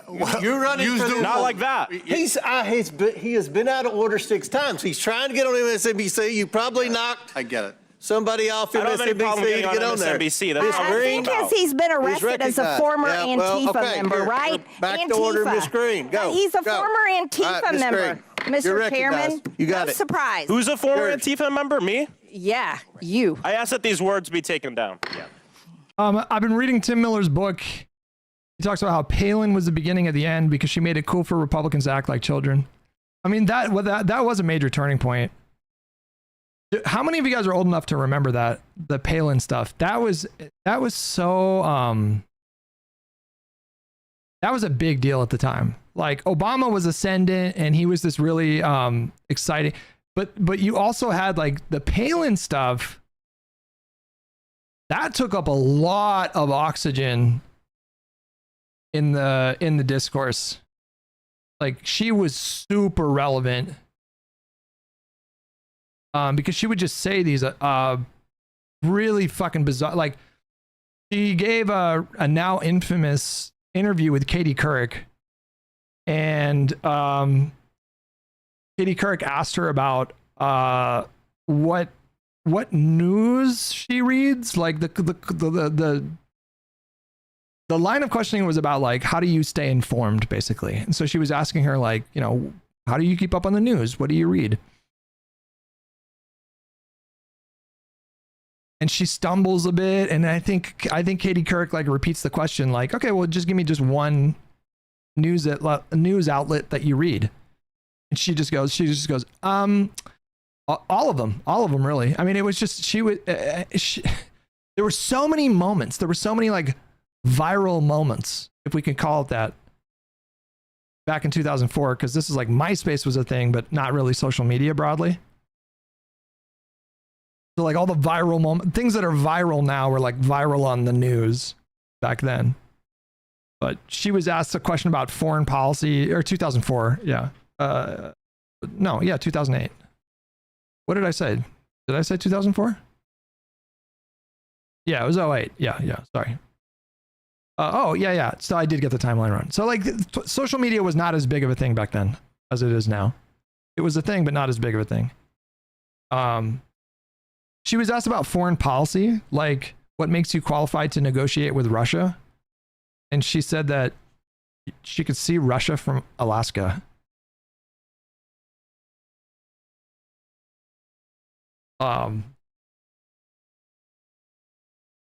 She was just such a dummy. Like, she was just so obviously stupid, like genuinely dumb. Really dumb. There's a good movie about it on HBO called Game Change. Ed Harris plays McCain, and Julianne Moore plays Palin, and Woody Harrelson plays, I can't remember his name. He's like a never Trump Republican guy. But it's all about that whole thing. It's all about her becoming the nominee for vice president, and it's really good. It's really good. No, Ms. Green.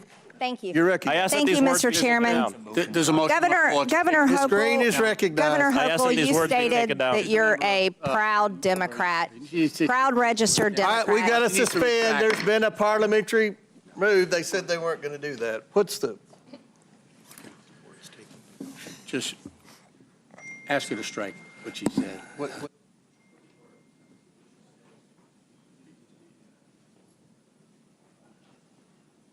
House oversight is that's what this is, right? House oversight has been such a shit show. Suspend for 2 minutes. Mr. Chairman, I move to revise my remarks. Steve Schmidt, yeah, that was the other, and Nicole Wallace, yeah. Congressman Frost was arrested in 2021 at a voting rights Gucci, did I get you for 6 months? rally. Okay. Without objection? Proudly. All right. Chair recognizes Ms. Green. Thank you, Mr. Chairman. Governor Hochul, you stated that you're a proud registered Democrat. Yes, I did. Is that illegal now, too, in your country? Governor Hochul, this is...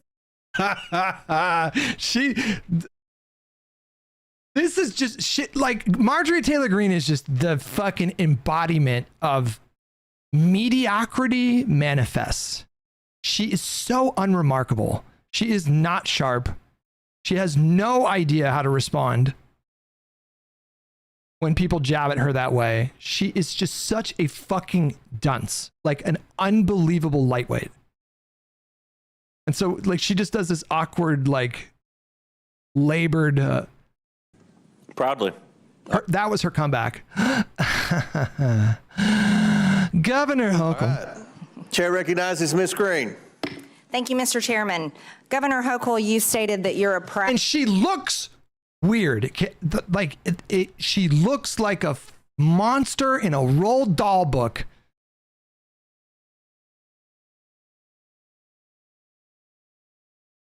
Just a strange looking, scary face. It is strange. I find myself almost weirdly neutral about her face. It's just a confusing face.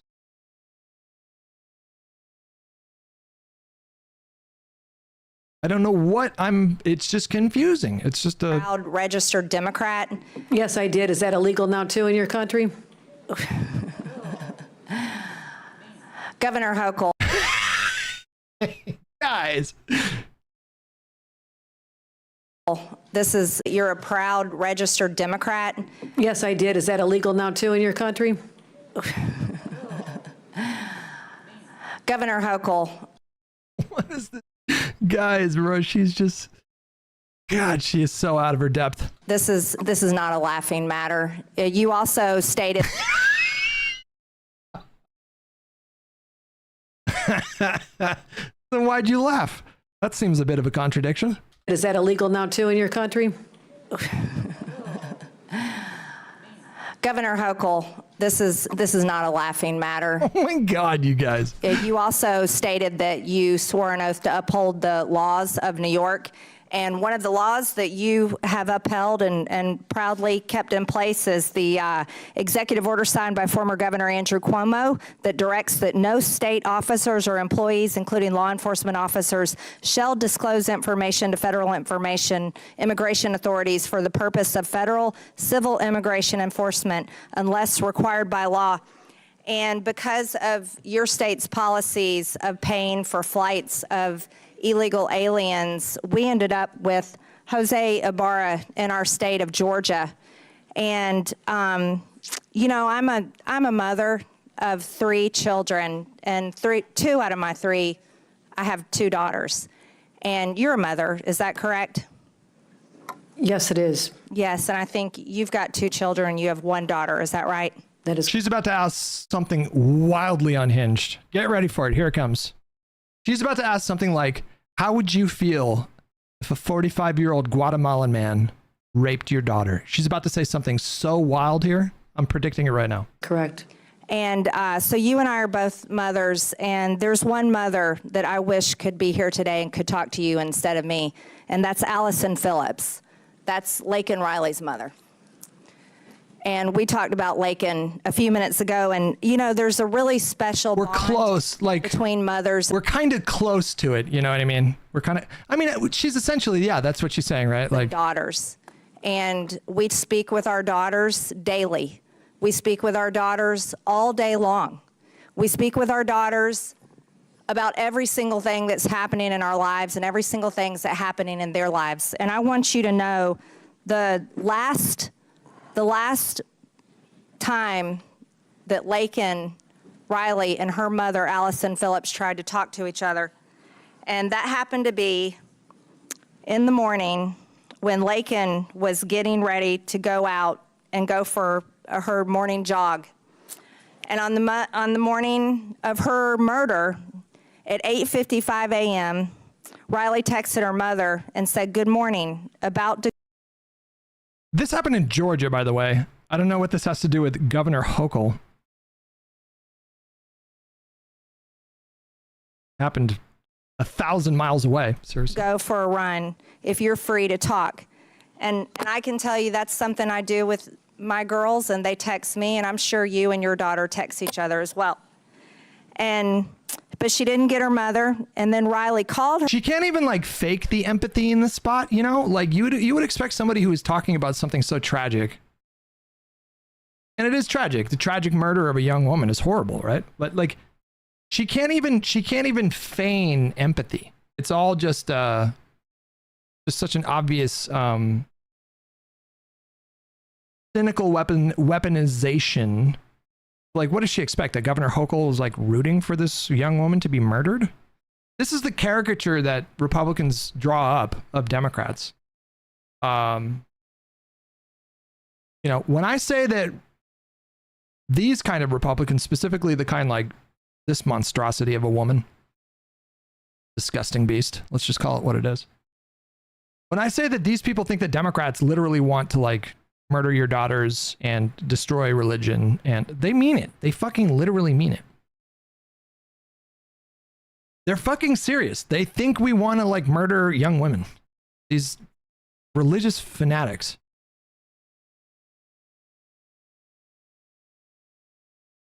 It's I don't know what you could, it's like a cult. It's like a cult. It's like a crazy cult thing that they think. Her mother just a few minutes later at 9:03 a.m. as she was starting to listen to music, but she didn't get her mom on the phone. And the trail cam actually captured her going out for her run at 9:05 a.m. At 9:11, Lakin called 911. This was just not but a few minutes after she had tried to call her mother. And then at 9:24, Lakin received a call from her mother, but it went unanswered. And at 9:28, Lakin's heart stopped. And according to the smartwatch, the data of her smartwatch, this was a young woman in Georgia. And Marjorie Taylor Greene is using her 5 minutes here to grill the governor of New York about an incident that happened 1,000 miles away. Lakin fought for her life for Lunatic Goose, what's up, buddy? Minutes. 17 minutes. 17 minutes, this little girl fought for her life as she was being beat in the head by this monster, as she was being strangled by this monster, as she was being almost raped by this monster and drug off into the woods. She fought for her life for 17 minutes, and her mom tried to call during that time. And it was only a few minutes after she had tried to call her mother. And I think as mothers, not politicians, this is something that we should easily share with Allison Phillips. So when we are talking about the laws in place and the policies that we uphold as elected leaders in this country, do you know who we should be thinking about? We should be thinking about our daughters. And the fact that, look, everybody can fight all day long, Democrat, Republican. I gotta tell you though, it's so much bullshit when it comes down to the fact that this little girl fought for 17 minutes of the end of her 22-year-old life. It's like, ma'am, I want to go on the record and say that I oppose murder, assault, and attempted rape. I think these things are bad. The end of her 22-year-old life. And Governor Hochul, for the love of God, as you are a proud, registered Democrat, I don't know how on earth you can uphold laws that protect and give aid and comfort to monsters, especially one that was arrested in your state and let go because of your policies in your state. And I can't comprehend it, Mr. Chairman, just one more second. Lakin Riley and her mother deserve to have one last chat. Like, you know what? Me and you get to have chats with our daughters. Mr. Chairman, I yield. Yield back. They've called votes. We're going to try to get two more questions in. I'll recognize Mr. Davis from Illinois and then Ms. Luna. Thank you, Mr. Chairman, and I thank you and the ranking member for letting me wave on to this hearing. I want immigration. Most, I would like to take this opportunity to educate the American people on what's really happening right now with these riots. So I see right now there's a lot of back and forth and finger pointing, but the fact is that there is a financial tie to these riots, tied to immigration, that actually leads right back to the Communist Chinese Party. All right, we were told Krishnamurti 2017 law had a good line of questioning here. Then Republican Governor Bruce Rauner, which requires state agencies to cooperate with ICE when it presents a criminal arrest warrant for an individual, correct? Congressman, yes, that's correct. And just to be clear, the Illinois State Police, the Department of Corrections, and other Illinois agencies must cooperate with ICE when they present a criminal arrest warrant, correct? And do every single time. This is Illinois law. Yes, Donald Trump may not like state law, as we are seeing in California, but what Donald Trump likes is irrelevant. The law is the law. The Wall Street Journal reports that ICE's recent raids in California, including at a Home Depot in the LA area, were organized because the administration was falling way short of its cruel goal of deporting thousands of people per day. Politico said this is, quote, the standoff that Trump wanted. Why didn't they get Newsom there? Well, that's a good question. First of all, I don't know if logistically that would have been appropriate because like he should probably be in the state right now. But second of all, they didn't invite him because he's a fucking surgeon. Because he's a fucking surgeon on the microphone. Why would you invite Gavin Newsom? That guy takes sadistic pleasure in running laps around his conservative interlocutors. He's just crazy good rhetorically. They're never going to invite Newsom. There's another reason why Trump is provoked. Standoff that Trump. Do I like Newsom? He's like, I saw a TikTok, someone talking about it. I kind of feel the same way. It's like Newsom is you don't know, like, has he murdered a sex worker at some point in his life? Like, you don't really know, but he's our psychopath, He's our psychopath.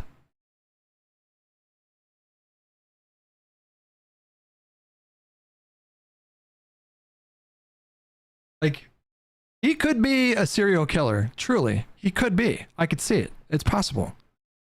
I'm sure he's got some crazy kinks. I'm just saying. But he's our psychopath. And it's fun to watch him just devour Hannity and DeSantis. And, he's just, he's a fighter. Like, he loves the fight. So, policy-wise, I don't really, he does seem to be pivoting a bit to the center, and so there's that. But yeah, I mean, I would say I like him, but wanted. There's another reason why Trump has provoked the current situation in California.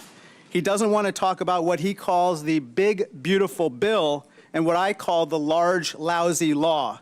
So let's talk about what Trump doesn't. I keep saying it though. He's not going to be the nominee in 2028. I mean, I feel like that's shooting it. He's just, I think California as a state has too much baggage, not just in red states. I think a lot of like working class folks who maybe vote Democrat in swing states. I think a lot of them probably don't like California as well.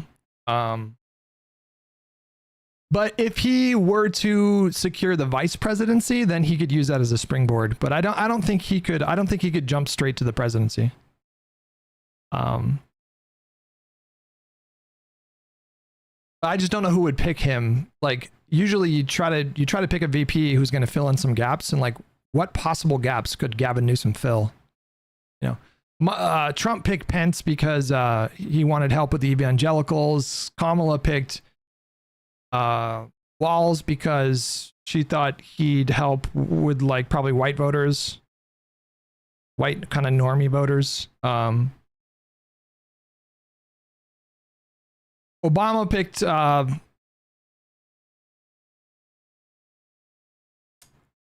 Biden because he wanted help with moderates.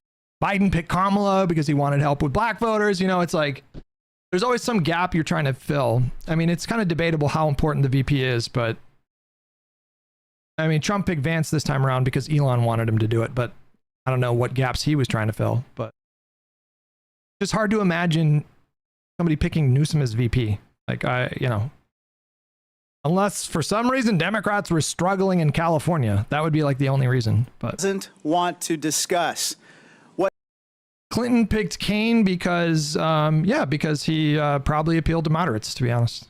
What Trump doesn't want to discuss is that his large, lousy law cuts $625 billion in Medicaid, a program that ensures millions of... That's the other thing, too, is like you got to be careful. Like, you got to be careful not to... You don't want your VP outshining you either. So When was the last time a VP ascended to the presidency? Was it George H.W. Bush? And then before that, Ford, but that was because Nixon resigned. And then before that, Nixon. And then before that, LBJ. But like, I think the only example in the last 40 years, oh, wait, no, well, yeah, I guess Biden. Yeah, I guess that counts. But I was thinking like directly after being VP. But yeah, obviously Biden. Of Americans. Governor Walz, in a press release on Medicaid cuts. Yeah, but Gore didn't win, is my point. You said, quote, the victims of these cuts will be families, children, veterans, rural Americans, and pregnant moms. That's what you said, right? That's correct, Congressman. And Governor Hochul, in a recent op-ed, you wrote, even if you don't rely on Medicaid. Somebody actually had a full video. Sorry, I keep pausing this. Somebody has the full video of what happened. Sir, hands up, hands up. I'm Senator Alex Padilla. I have questions for the secretary because the fact of the matter is a half a dozen violent criminals that you're rotating on your. I also want to hands up. Jesus. How many of our ICE agents have been docked? On the ground. On the ground. Hands Jesus. Hands behind your back. Leave my hands. Go ahead. Jesus. One hand. Lay flat. Lay flat. Other hand, sir. Other hand. That is so unnecessary. There's no recording allowed out here. I did not know. There's no recording allowed out here for FBI regs for the building. Is that what I'm sorry? There's no recording allowed out here. There's no recording? What do you mean? There's no recording allowed out here. There's no recording allowed. What do you mean? What building are they in? You can't record in a government building? I understand that, sir, but... What? That's even worse. The full video is... Taking him to the ground and handcuffing him is... Talk about an escalation. Jesus fucking Christ. These cuts affect you. No, I think they're in D.C. That's not Oh, they're in California. Oh. Because when millions lose coverage, hospitals and other vital healthcare institutions lose funding. And that strains the entire system. That's what you wrote, right? That is correct, sir. Governor Pritzker, cuts in the large, lousy law are going to leave upwards of 700,000 Illinoisans without health insurance. Isn't that correct? Yes, people will die. Without health insurance. Isn't that correct? Yes, people will die. Trump's large, lousy law adds trillions to the national debt as well, which could force $500 billion in automatic cuts to Medicare, in addition to the cuts in Medicaid that we just referred to. And of course, Medicare is a program that every senior relies on. Let me turn to my final topic. Governor Pritzker, President Trump has called Illinois, quote, a poorly run state. But the truth, of course, is the opposite. Governor, Illinois has had 7 consecutive balanced budgets, right? That's correct, Congressman. And our credit rating has been raised 9 times in the last 6 years, correct? After 21 downgrades under Republican and others. And it now stands at an A rating, right? It does. In contrast, under President Trump, every credit agency has downgraded America's credit rating below the top level, the first time in history that's happened. Isn't that right? That's correct. Trump and others claim the federal government props up Illinois. But in reality, we're one of 13 states in the country that actually give more tax revenue to Washington, D.C. than we receive in return. Now, let me turn to some of the reasons why Illinois is a donor state and not a taker state. Illinois has a $1.1 trillion economy. We produce the most soybeans in America, and we're the #2 producer of corn, right? That is correct. We're the #2 manufacturing state in the country. We are. And we're the #2 destination for corporate expansions and relocations, right? And Chicago is #1. Thanks to you, we have the world's first quantum and microelectronics park, correct? That's right. And we're ranked top in the Midwest for workforce development, correct? Yes, we are. And startups? That's right. Illinois is the heart and soul of America, Governor. It's where the cell phone was invented, was home to the first McDonald's, and was the home of amazing leaders, Lincoln, Reagan, Obama, Grant. Yeah, friend of the stream, Representative Krishnamurti. Even Superman, and yes, the Pope. And here's a picture of the Pope wearing a Chicago White Sox cap. The next Pope's going to be a Cubs fan. There you go. Somebody posted a video on TikTok of like, it was like when the Pope first like emerged on the balcony to like wave to people for the first time as Pope. Somebody added the NBA like Jock Jams theme in the background. The doon doon doon doon doon doon doon doon doon doon doon. Do you guys know that song? It's the din din din song. What the fuck is the song? What I tried to think like I tried to look up the song. I'm like, I don't even know what the fuck. Like, what do I even? How do I even describe? If I wanted to even ask AI, help me figure out the song. It's the one that goes dun dun dun dun dun dun. Is it called Serious? Thank you for that.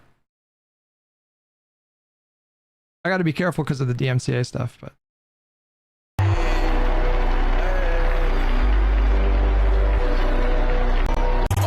No, it wasn't that. It was the other song. It was so much better with the NBA song.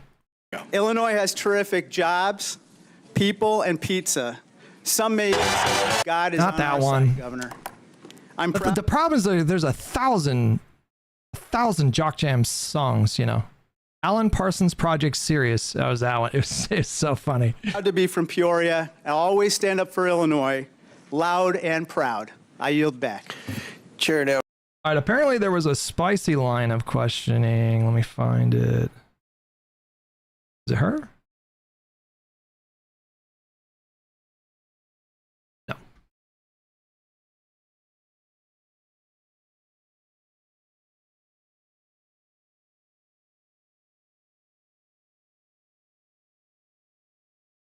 Fucking how many representatives are on this committee?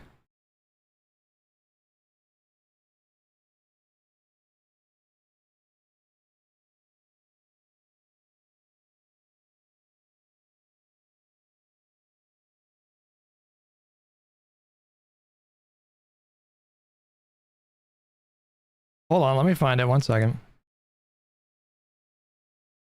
Like 50 on this committee. Not her. Oh, here. To be waved on today, Mr. Chair, and I will just say that oversight is far livelier than Ways and Means. But, you know, and Governor Walz, I want to say I thank you for being here because I know you've been very, very busy running around the country, giving speeches and having town halls in Republican districts. Yeah, well, you were running around, though. I know while they were trying to negotiate that. It's my time, Mr. Governor Walz. It's my time. But there has been a lot of discussion and questions about policies that provide benefits for illegal aliens. Did you find this is the... It's just...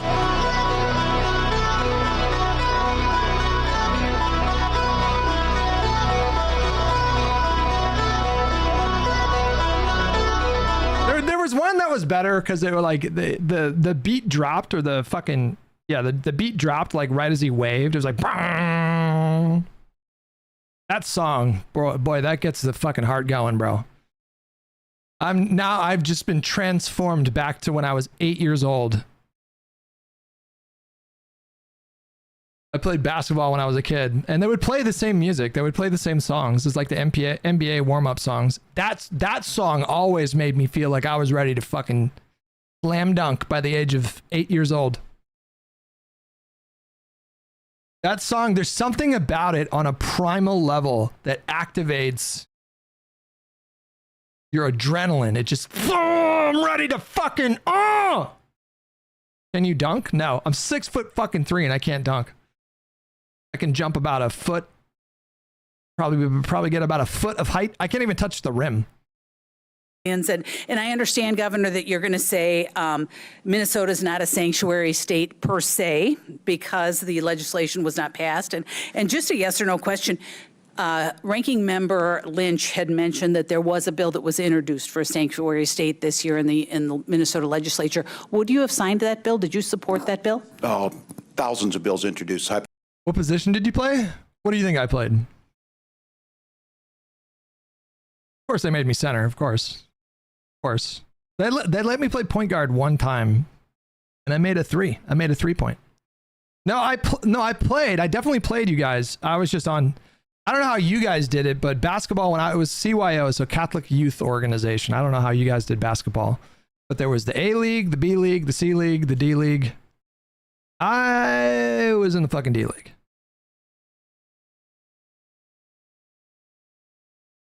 The first season that I played, I think I was in 4th grade. We won the championship. It was crazy. The first time playing basketball, we won the championship. They only picked me because I was tall, and then they realized after the fact, like, oh shit, this is one of the most uncoordinated kids. I was never good at like dribbling the ball, which is kind of important in basketball. I was always very tall and lanky and uncoordinated, and I just, you know, dribbling is pretty fucking important. And I would always like, bounce the ball off my fucking toes accidentally, and you know. But I could get some rebounds a lot of the times because I was taller than like most of the kids. And so I would just get the rebound and pass the ball, and you know, I was not very good. I was better at baseball. I was okay at baseball. Not very good at basketball. Hypothetical. We don't have it. I operate under the same law you. I only focused on like free throws. So when I was playing at home, I would never practice like dribbling and like movement and stuff. I would only practice like free throws and 3-pointers. My dick!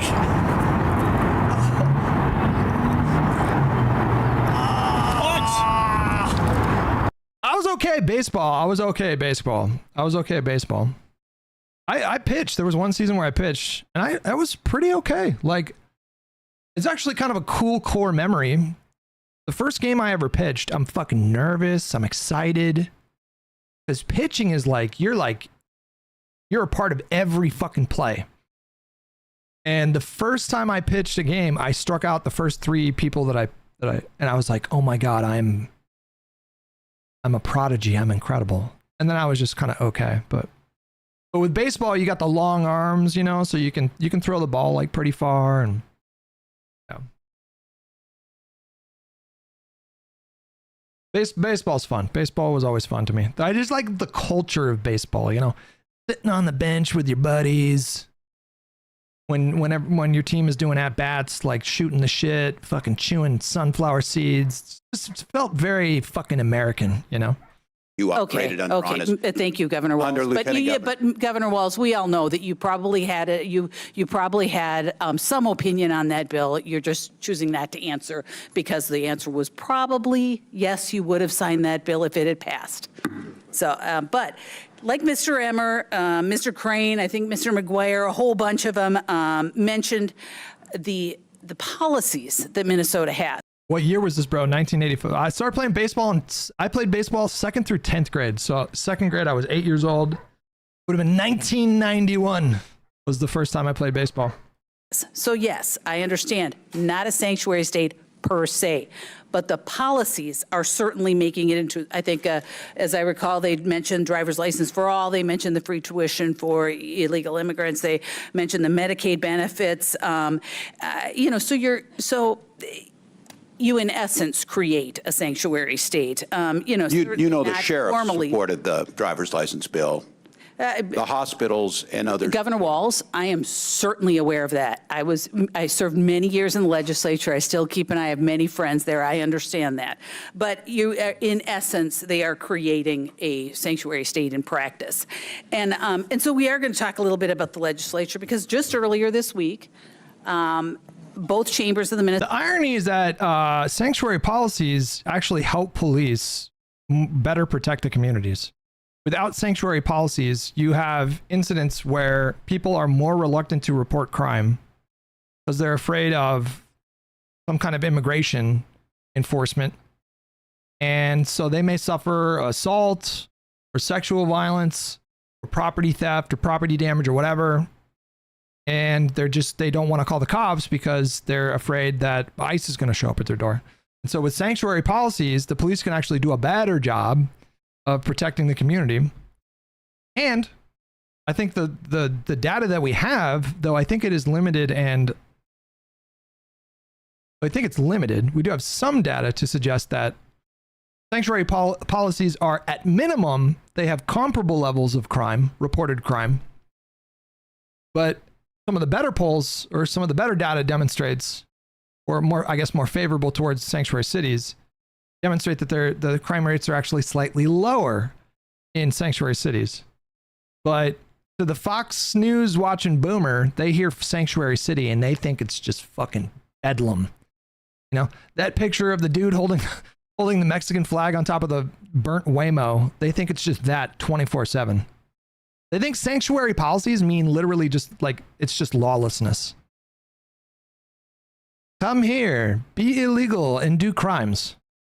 You will face no consequences. I swear to God, that's what like every Republican voter thinks about sanctuary policies.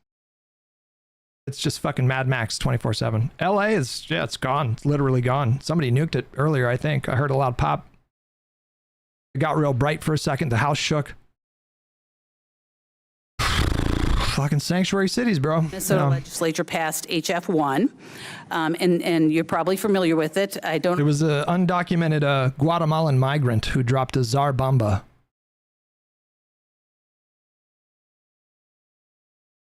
It's not even just Los Angeles. It's like the surrounding counties are fucking fucked up now too. I don't know if you've signed it yet or not, but it repeals Minnesota care eligibility for illegal immigrants, adults ages 18 and older. And with that recent repeal of eligibility for illegal immigrants, a policy that initially, I mean, it was after my time, was enacted in your time, 2023 under your administration, now being reversed with those budget negotiations. I was just wondering, first of all, do you know how many illegal immigrants were covered and are currently covered in Minnesota with Medicaid? I don't have the exact number. It's not Medicaid, it's state that does this through Minnesota Care. Okay, well, but you still don't know how many. So I don't all of those negotiations you were deeply involved in earlier that you mentioned you were deeply involved in, that number never came up? I don't have it in front of me right now. Okay. So we can certainly get it to you. I would love it. I would love to have that. But do you support, I mean, I understand, did you support that provision that removing the illegal immigrants? I will sign it into law. No, did you support it during the negotiations? Do I support it? I'm going to sign the bill. But there's negotiations. So I guess what I'm We're very good at it. That's why we have a balanced budget. You didn't And so I negotiated with the Republicans. Do I think it makes sense? Look, you know, Congresswoman, that federal law requires us to provide health care to people when they show up in emergency rooms. That's why the hospitals have uncompensated care. Reclaiming my time, because you're trying to change the subject, because I asked you very specifically, during negotiations, did you support the provision to eliminate illegal immigrants from health care? It's a question that makes no sense. I support it at the end of the day in a negotiation, which I agree to and will sign it. Thank you, Governor. I mean, you were here in Congress. You understand what reclaiming. Wood, I don't know, buddy. You're a bit of a wild card these days. Your time means. Yeah, you understand that. But I guess I will move on because, you know, there was concerns about SNAP provisions being cut and all kinds of, but you supported that. I mean, you supported that over the over government, over the health care to illegal immigrants. I guess I'm confused about, because you had other cuts you had to make. So what did you, all of the things that you guys have been talking about with law enforcement, education, school breakfast and lunch, did you cut that during the budget negotiations this year? Because my understanding is you had quite a deficit. We don't. We have a budget surplus, as you know, Congresswoman. Well, long term, but you had to make cuts this year. We had a balanced budget. It's something we can help you all with. We have a balanced budget we agreed on. We left $1.9 billion on the bottom line for this biennium. And even but your structural budget, you had to make cuts. Was reduced by 50%. I have to show you guys this. This is an amazing tweet.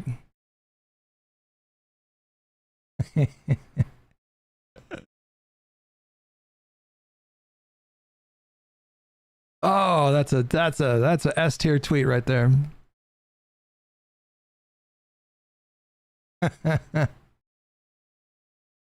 had to make cuts. Or no, you didn't make any cuts. We balanced a budget. We moved and we invested. All right, Governor, I'm going to move on because I have one more thing and I'm running out of time because I really do want to talk about, you had mentioned civility, or someone had mentioned civility. There was a discussion earlier about civility, but Mr. Fallon had mentioned how you had said, you want to kick Republican ass. You've mentioned bullying. There's another one where you're going to bully the SHIT out of President Trump. There's all kinds of things. And then you had a discussion about civility. And I'm embarrassed because you say Trump defines himself by bullying. He openly embraces bullying. So the whole thing is absurd. The proposition here is just fucking ridiculous. I have to do $2. These 3 states represent 15% of the economy now. Wait, what? 3 states? you're an educator and you're the governor. Oh, New York, Illinois, and Minnesota? I don't know. My state that I'm supposed to be proud of, and this is the kind of garbage, the example you're setting for our children, that you're telling people to bully each other. And I try very hard not to say those kinds of things because I understand that it is meaningful. When you hold a position like this, you should not be saying things like that. But you support the president's language? Hey, gentlelady's The president is not in front of me right now, Governor. Gentlelady's time's expired. I mean, if he was, would you condemn it? Or? Chair recognizes the ranking member for unanimous consent. Thank you, Mr. Chairman. I have here a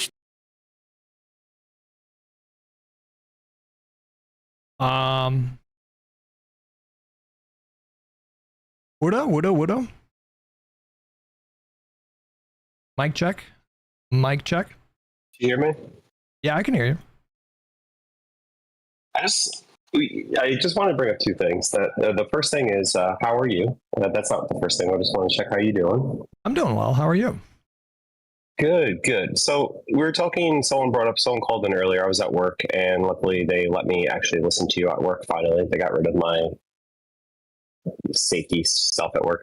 The question, like someone was talking about defund the police, everyone was talking about police earlier, and the protesters, talking about the lieutenant in the white shirt in New York City, and all these little things. And, I think the big thing that a lot of these people that don't understand how the police work in America, especially people that are just not affiliated to police, but you are with your family and everything, you might know a little bit more as well, is people don't realize that it's not about this brotherhood of fraternities or things like that.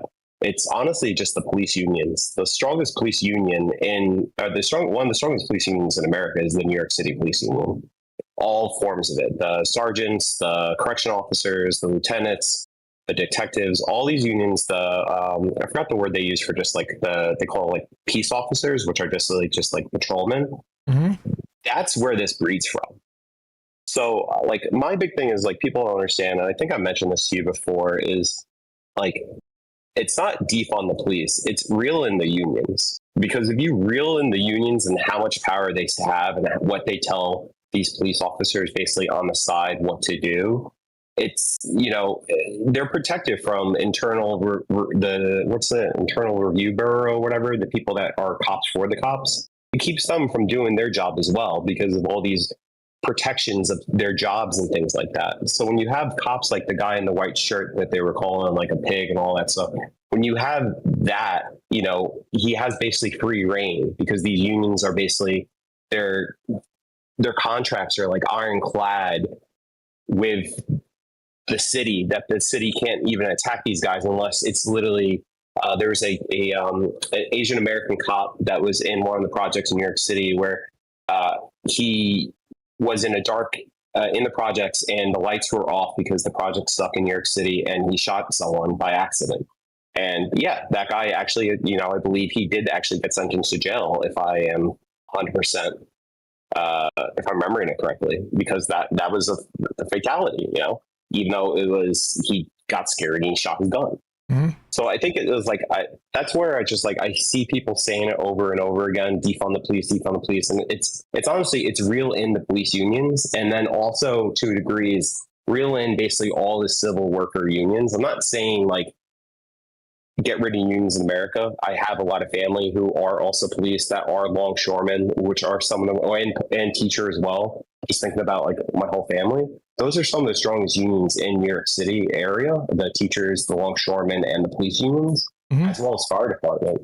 Yeah. And I think it's more so it's real in their power than anything else, instead of deep on the police. Because if you once you real in their power, the internal, I forgot what they're called, the internal bureau or whatever you want to call it, you know, they're going to come in, they can actually do their job instead of having to worry about the union. Be like, oh, we can't do that. That's a part of our agreement we have with the city and the city council. So if people really want to see change in these major these police organizations, as well as even locally in your towns, because I think the towns matter just as much. I think it's more so it's how do you, as a liberal person, not Democrat or progressive, you know, because people, when you see Democrat nowadays, they think you're essential fuck. And whereas if you're progressive, you're extremist. Just as a liberal person, is how do you reel in the unions where they don't have there's so much power over these cities, and how can cities also then, and towns, how do cities and towns then, you know, actually go after these bad entities? And the other thing, another person is, the guy in the white cop. If you're a police officer and you see a lieutenant do something and tell you to do something, you're following orders. It's not like you're going to go to the lieutenant and go to the lieutenant and be like, Lieutenant, you can't do that. That's bad. The lieutenant's going to be like, get the fuck out of here. You're not getting paid for the rest of the day. And then you're going to literally lose everyone around you as a cop, and you're probably going to have to quit. So it's just like there's a balance to everything. And I think that's kind of goes to the second part I want to mention, but I'm not going to go to that yet. It's just, I think people have to look at the things that influence how police act. And it's not just this fraternal brotherhood. It's honestly these unions and how much power they have over these cities and towns and states. It's unchecked power, basically, that they can protect these police officers from every little thing that they do. And that they only get administrative duty where they sit at, here in New York City, One Police Plaza, which is like, it's where the commissioner sits and everything, where they just sit there and chill and just file paperwork all day. Not even paperwork, they sit on the computer, and they're probably on TikTok the whole day, like liking all the back and blue fucking stuff on TikTok. So I just wanted, what's your thoughts on that? Yeah, sounds right. I don't know if I have many other thoughts. I mean, I like, yeah, I think that's something that links them in a way that, in a way that creates a bond. I mean, I'm saying, but the job itself, the occupation itself, like the hazards of the job, when a cop calls another cop for help, you know, there's this, it's not like if I call another streamer and ask them if they want to collaborate. Or it's not like, you know, if I was working in a 9-to-5 desk job, I send an email, you know, requesting an RFP for something. It's not the same kind of dynamic. Like, you're calling in another cop to back you up on something, and then that cop, they're there to literally like protect your life. You're there to protect each other's lives. And so that kind of experience that they have on a daily basis, I think I would guess that that's probably more kind of impactful in terms of that bond than the union part of it. But yeah, to your point, like it would be laughable if, you know, if your lieutenant or whatever, you know, directs you to arrest someone, or, you know, if you see them do something that maybe you don't fully approve of. You know, if you try to tell them on the spot, like, hey, no, you can't do that. It's just like you said, they would literally just say, just go home. And then I think, like, we talked about it before, but I think it's also the case that we watched probably like 2 dozen cops that were doing their jobs, and they were doing it correctly. So we were watching footage of, it was like a group of like 50 to 100, like really young, really angry. I don't want to say tankies, but they were definitely like lefties. They were like very obviously lefties, shouting, you know, all kinds of insults, calling them the KKK. I mean, it was like, and it was aggressive. It was an aggressive crowd, but it wasn't violent. And what I watched was like 12 cops stay totally composed. Like, they were not like on edge. They were very calm. They didn't react. They were just standing there and taking those blows. Those are cops that are doing the job correctly. Like, that's exactly what you want to see. And then And then you had this white shirt guy go into the crowd and initiate like physical contact with a protester. And then so these other cops now get roped into that. And so now it's like, okay, they're trained to keep control of a situation like that. And so they form a perimeter around the white shirt guy. And now it's their job to make sure nobody else comes into that space and interferes with the arrest. That's just what the training tells you to do. But you know, a moment like that, like how many moments like that have we seen play out? And then it gets spread around on social media. And so then it's like the perception is that all these cops are bastards. All these cops are horrible people. And that's like, what I'm saying is like the guy in the position of authority in that position, he is making the rest of these cops look bad, who otherwise were doing a really good job of not escalating. And now through his impulsive reactive behavior, now he's roped all these other cops in. And now the crowd there, they're fucking furious. Now they're maybe throwing stuff and spitting and doing all kinds of shit. And it just like it's interesting. Like, yes, it's at the same time, it's just like, yes, I watched that video with you at 2 nights ago or whatever. And, you know, I literally, that's like 3 blocks from where I live. Like I could see outside my window where they are fully square in New York City. And like, it's yeah, but at the same time, it's just like, you know, we don't know exactly what triggered the cop. We don't know exactly what happened. We saw what we saw, but at the same time, it's like, you know, maybe they weren't clear enough to capture everything. Yeah, man. You know, if he threatened to kill the cop, that's a different story. Like, you can't threaten to kill the cop. Maybe it's just we were basing it off of the fact that we had seen this guy on stream 20 minutes before. We saw this guy. Like it was a different location 20 minutes before, and you had kids that were even more aggressive. They were like kicking the barriers towards the cops, and it's like, and if you kick a barrier and it even like grazes a cop, there are so many cops that will fucking arrest you for assaulting felony assault of a police officer. But they didn't do that. They just calmly pushed the barriers back. Like, they were so obviously de-escalating, and they were doing a good job. That's like, those are the kind of cops that you want to see. And then the fucking white shirt guy walked up and was like, give me a reason, kid. Give me a reason. You know I'm stepping over this fucking barrier. Give me a reason. I've seen it before. Touch that barrier one more time. You know, like, so I assume this guy did the same fucking thing when he walked up in that more densely packed area. Yeah.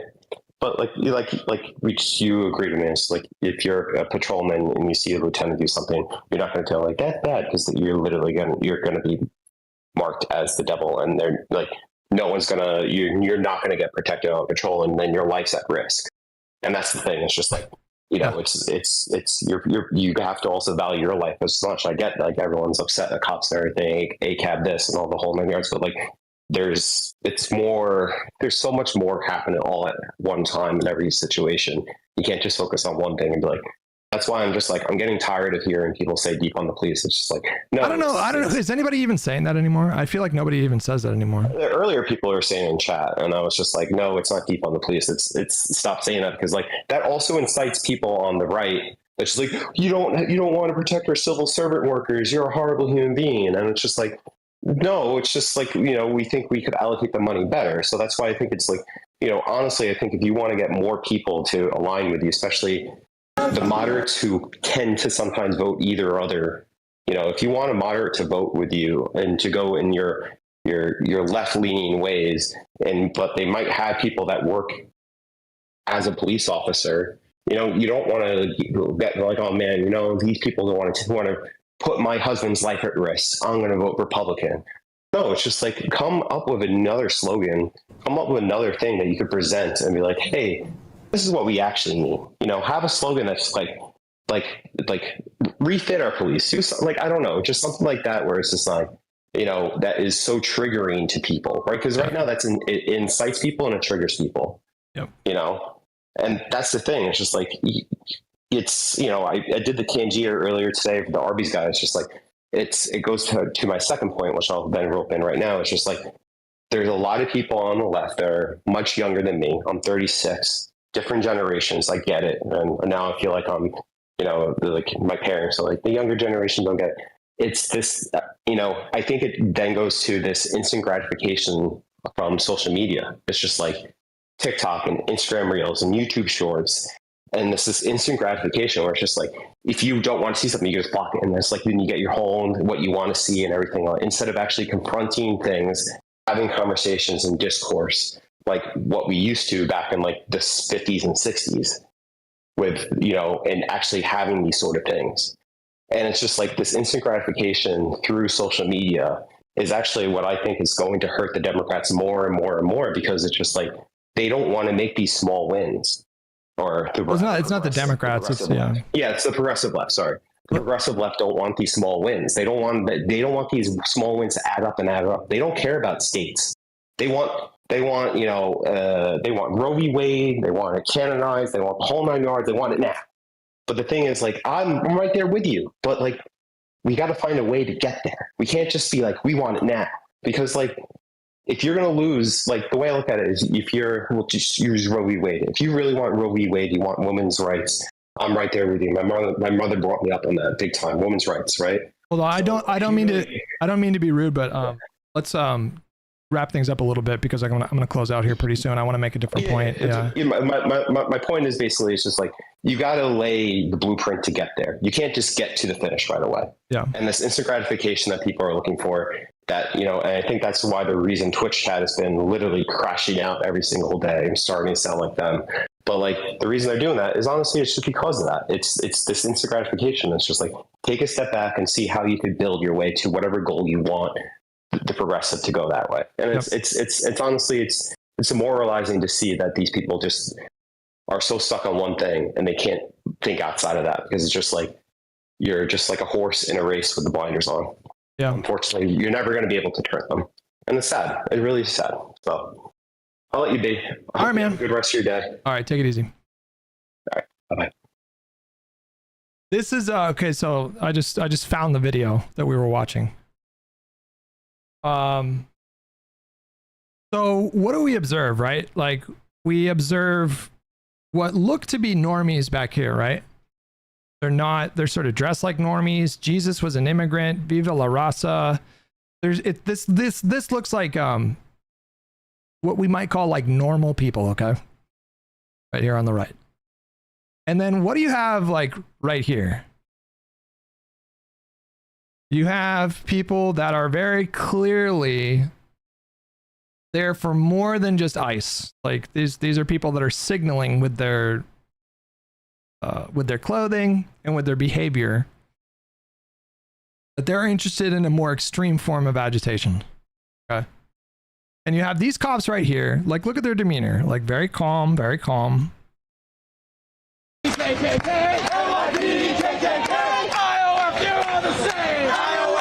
Like, this person doesn't even know what they're chanting. Like, look at. So she chanted NYPD KKK, and then this person chanted with it, and then they said IOF. They're all the same. So IOF is what the more like extreme pro-Palestinian group, instead of saying IDF, they say IOF, Israeli Occupational Forces. And then this person stops chanting because they're just like, wait, what? IOF? What is that?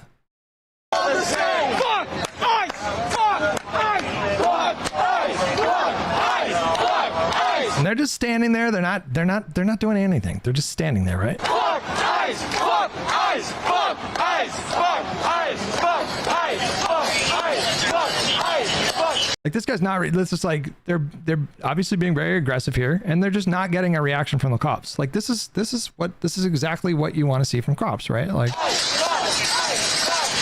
and then they start doing this. This kid ends up getting arrested, right? Like 5 minutes from now, he gets arrested.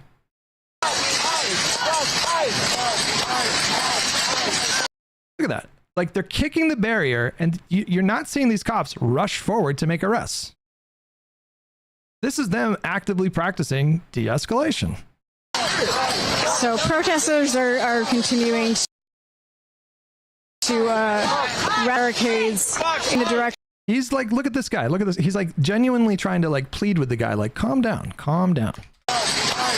Look at this guy right here. Look at this guy right here. So protesters are continuing to Look at this guy right here, see? barricades in the Hey, direction chill. He's just saying chill. PD, who I will say is practicing restraint. NYPD, KKK, IOF are all the same. NYPD, KKK, IOF, you're all the same. NYPD, KKK, IOF. And then he shows up. Motherfucker, I'll fucking cross the thing. You're all the same. NYPD, KKK, IOF, you're all the same. Challenging this kid to a physical altercation. Meanwhile, the rest of the officers, they're doing de-escalation. And then this guy shows up. Yeah, you want to fight? You want to fucking fight? All right, got it. Guy, touch my guy real good. All right? Because you know, I'm fucking going in there. Yep. Now these officers are like, Jesus fucking Christ. Had it under control. No, exactly. You can be a badass and touch my guy real good. Like, what do you guys want me to say here? These kids, these ones on the front here, they are obviously escalating here. The cops in this spot are not the problem. Do we agree about that? This is why the principled ACAB stuff, it doesn't really work. Do we agree? These kids, they are escalating. They are asking for violence.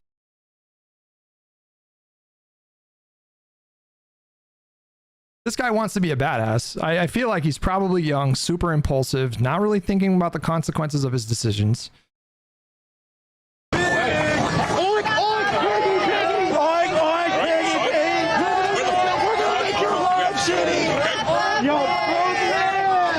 Like, this is a little fucker.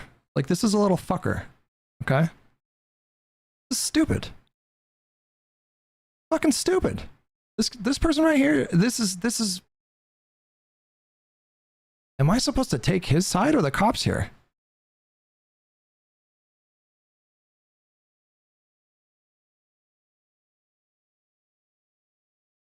Love from AU, brother. Been really enjoying the longer streams. Keep up the good work. Hey, cheers, buddy. I mean, white shirt cop, we've already established. This guy is just probably doing the opposite of what he should be doing right now. With this guy, it's about a dick measuring contest. With this guy, this guy loves authority, okay? This guy loves authority. He just fucking loves it. He loves that he can get in there and just, you know, these cops, they're not doing that. They are standing there, keeping composure while they're calling them KKK members. They're just not reacting. This guy was kicking the barrier quite forcefully. And the guy just went, chill. I had somebody in my Twitch chat say, touch bootlicking police. Guys, chat.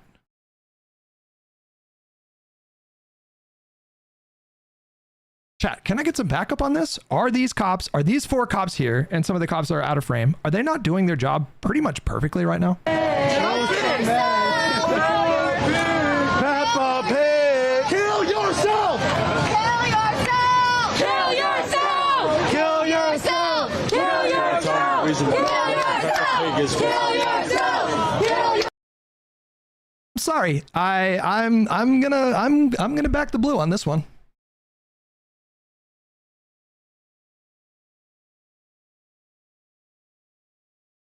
Thin blue line on this one. That kid is a little fucker. I like, that's not, what is he? Kill yourself! Kill yourself! Kill yourself! And it's not even just that one kid. It's like this group of it's like 8, right? It's like not a big deal. There's like 8 fucking rowdy kids. John was just telling me that the protesters are calling that one cop Pepper Pig. This is not, to me, this is not about protest. This is not about that. This is about feeling powerful. Like, I think people do this because they feel disempowered to change like larger structural problems. They feel maybe a bit alienated, you know? Feel like they don't have a lot of control over a system that they don't approve of, which I think is valid, you know? And the way that they cope with that feeling is by posturing, you know, like, what is this person doing? Are you physically challenging? Are we calling this bravery? Is that what we're calling this? This is not bravery. This is just petulance.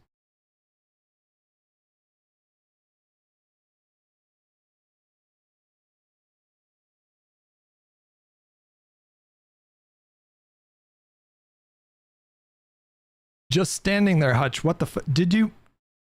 They're not just standing there. Why are you saying that? Why are you saying they're just standing there? Because he sprayed himself with pepper spray a couple of months ago. So that. Do I need to rewind? Like they're. Hold on.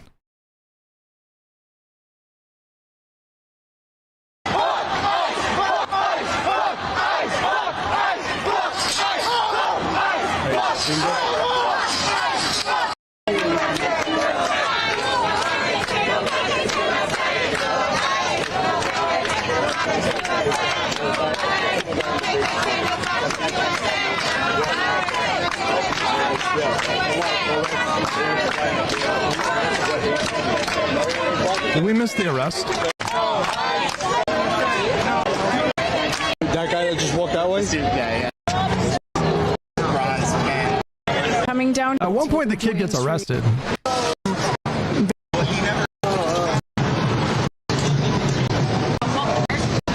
Hey, did we miss the arrest? Looks like one. Here's the arrest. Okay, looks like one arrest is being made right now. I'm sorry, 2 arrests. There are 2 people, 2 protesters being arrested right now. And I think this is the guy that was trying to be all tough a minute ago.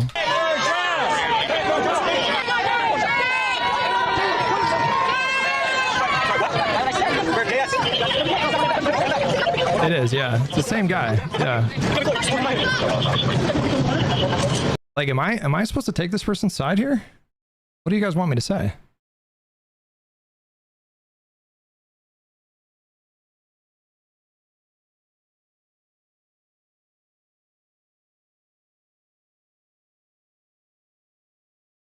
Move on. Wait, why don't you want to talk about this? He walked away. Why is he being arrested? Okay, hold on a second. So whatever happened off camera. But just like 10 minutes ago, we saw him literally kicking the barricade. There's a video of him kicking the fucking barricade. And then 10 minutes later, he's getting arrested. Like, I don't know. Well, he's already demonstrated he's there to like be aggressive.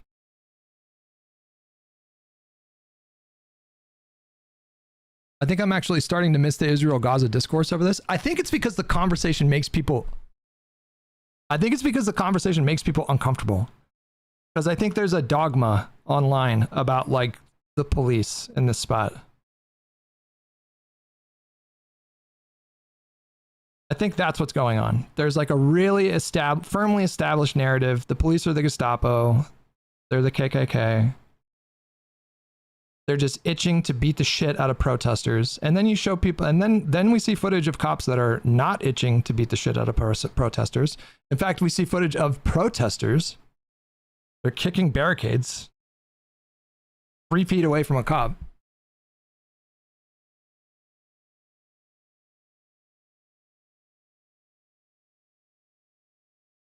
Hutch is in the Twitch chat hole right now. Come to the light, brother. There are these examples, but also one like the girl walking down the street alone on the road. Yeah, of course, there's both of these examples. You're conflating, though. You said the person in blue was doing bad. No, I said the person in blue was getting aggressive, is what I said. You guys were like, well, they're just standing there. Well, it's like, okay, there's a little more context to it. They're standing there yelling at the cops to kill themselves and, pushing the barricade.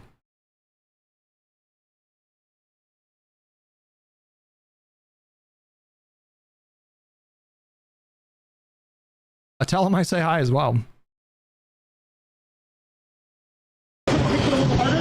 There was also, if we go forward a little bit, this was the more rowdy area. And this was another example of cops that I think were doing a really good job.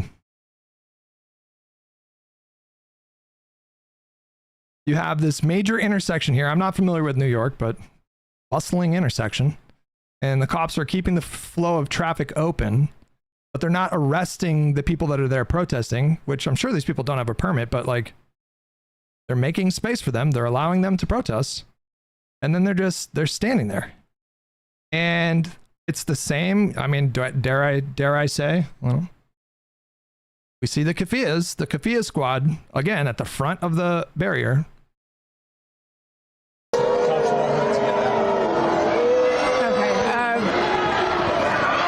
You can see on the live stream that one of the demonstrators is climbing on one of the streetlights, and NYPD is trying to get them to climb down.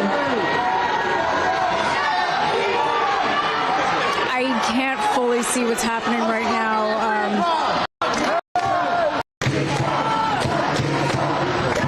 So Jordan just sent another officers at the new. So again, Democratic Representative LaMonica MacGyver has been indicted on charges of forcibly impeaching. And we just see for like an extended period of time, this is a particularly hostile crowd.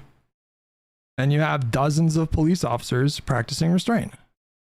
Not doing mass arrests, practicing restraint.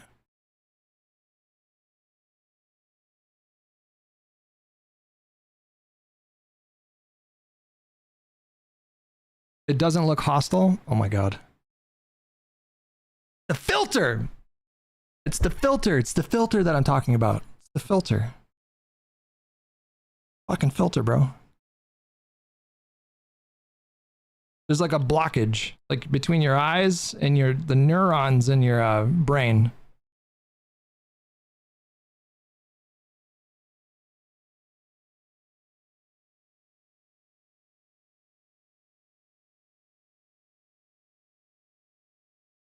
How would you guys define hostile? I'm just curious. I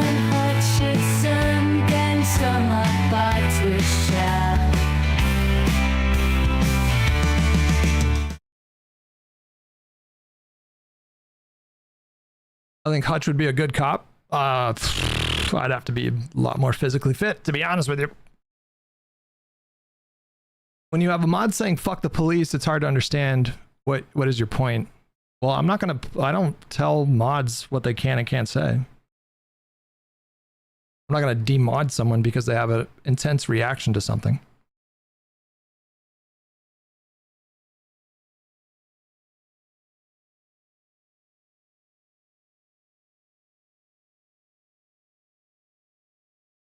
Hostile is threatening violence. Okay, I mean, hold on. Do we need to...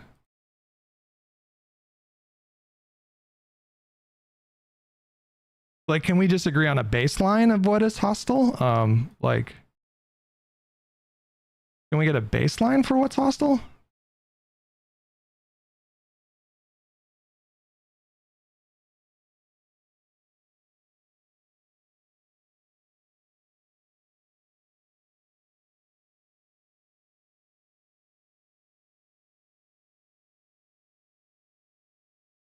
Wait, where was it? Was it at the beginning of the thing?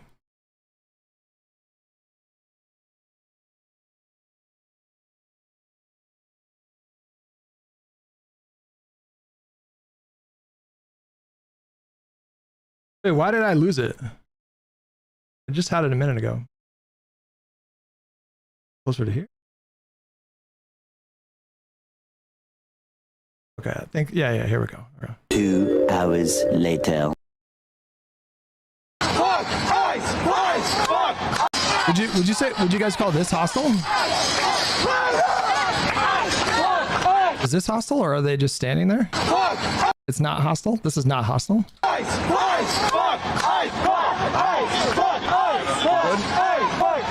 I'd call it aggressive, but not hostile.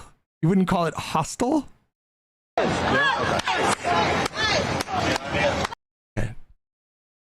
Do we need to look up the definition of hostile? Hostile definition.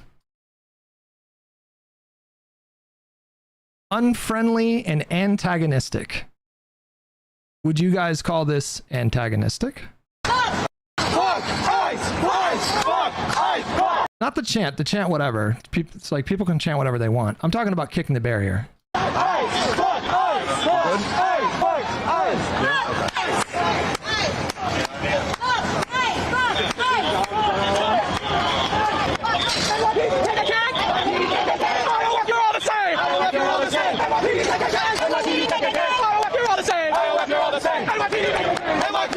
Like the person that you said a moment ago, you guys, was just standing there. They literally just kicked the barrier right there. There. They're trying to move the barrier.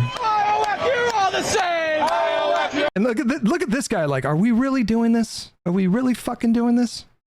I could be at home watching the fucking game right now.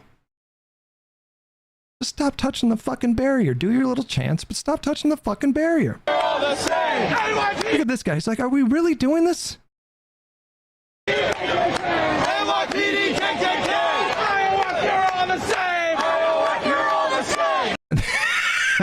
This first, again, like they started the first part of the, like she was chanting along. She did KKK, NYPD.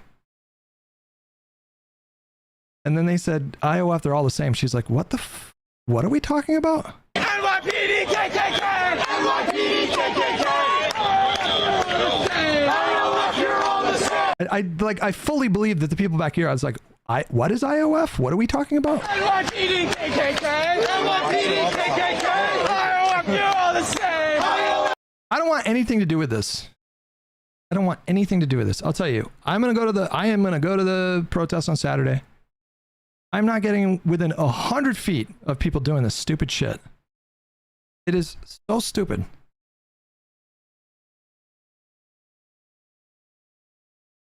feel like we're zoomed in on specific instances, but that is removing the context for why people are protesting to begin with. The violence from the state is so much more important to focus on. Okay. What I'm hearing you say, Fenton, is it ever appropriate to just say that that is stupid? Is it ever appropriate? Is there any space to say, I don't think that's smart. I think that's silly. I think that's just a kid being a stupid kid. I don't think it's brave. I don't think it's smart. Is there any space for that? Or if you talk about that at all, you're kind of taken away from the larger issue.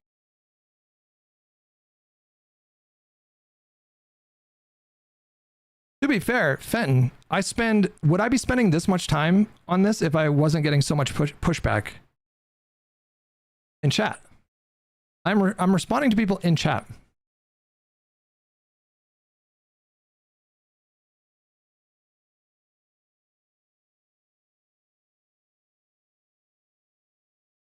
And I think I get a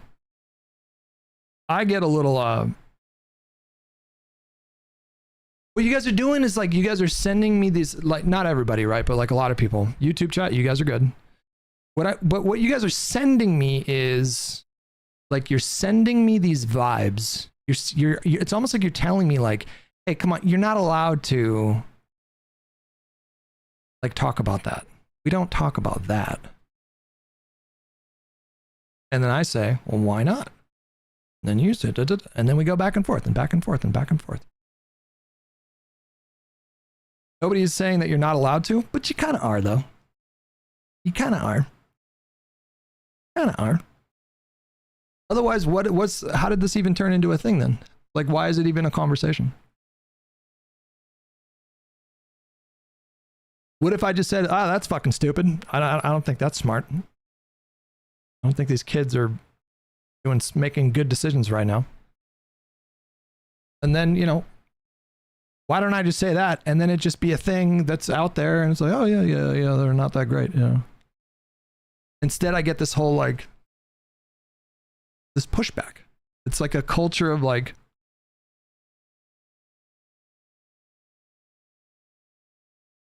don't talk about that. Don't talk about that.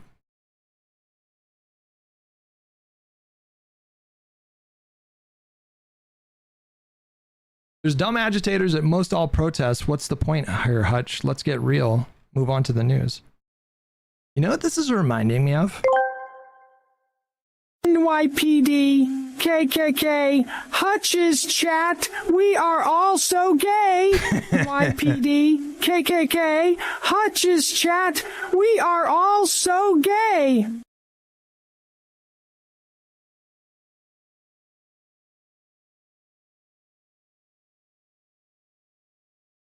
Way mo mo mo. Why don't you like me? Nobody likes me.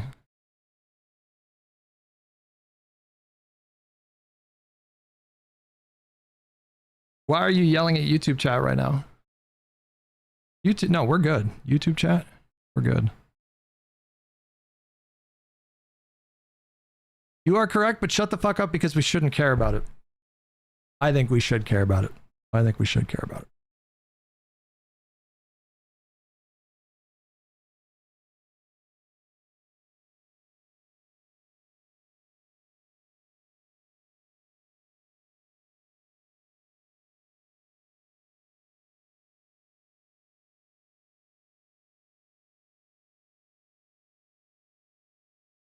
Why are you focusing so much on a small portion of the protests? I'm focusing on you guys. I'm not even focusing on them. I'm having a conversation with you guys. With you guys. It's about the reaction I see from you guys. Not all of you. But you know who you are, the ones.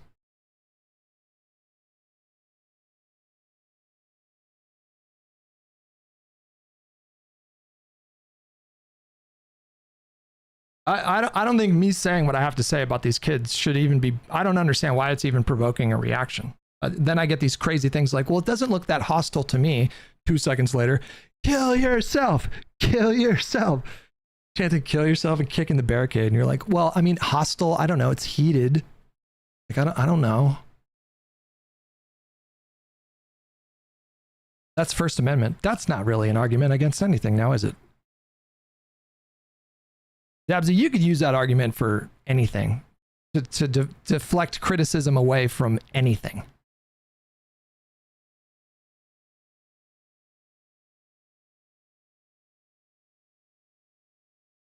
You keep bringing up the kill yourself comment as if it's not allowed to do that. What is... Okay, now I'm starting to get a little triggered. Nicholas Fenton. What is this argument? You shouldn't criticize anything that people are allowed to do? What is that argument? I guess I shouldn't criticize what Nancy Mace said in the hearing today, because she's allowed to say it's First Amendment, right?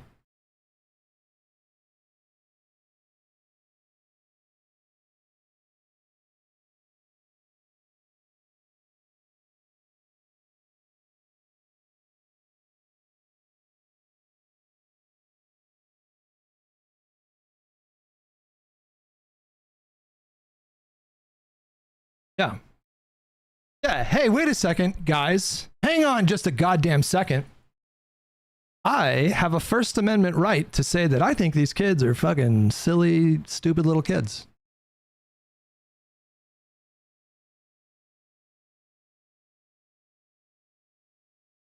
This is this stupid little game. I say something, and then you guys hit me with all kinds of wild takes. And then I respond to those takes, and you're like, why are we talking about this so much? Why can't we move on 2 seconds later? Well, I don't know if the kids were hostile. Why are we talking about this?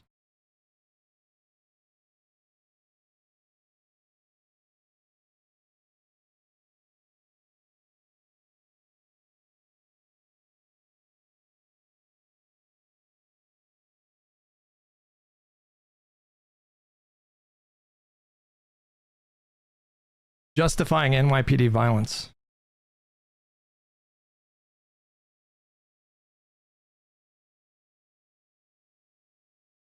Huh.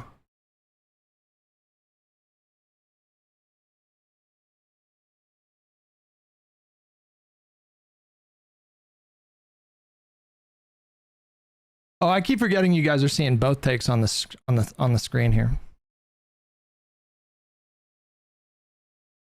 Well, we keep going back and forth about this, Ariel. It feels like every time I check Hutch's stream, he's fighting with a random chatter. We keep going back to this because I'll just make an observation that to me is like reasonable observation. And then I get pushback from people who think that I should never talk about this. They say like, well, you can talk about it, but just make sure you focus on. But that's not what they're saying. They're signaling that you should never talk about it. And then I'm like, well, go fuck yourself.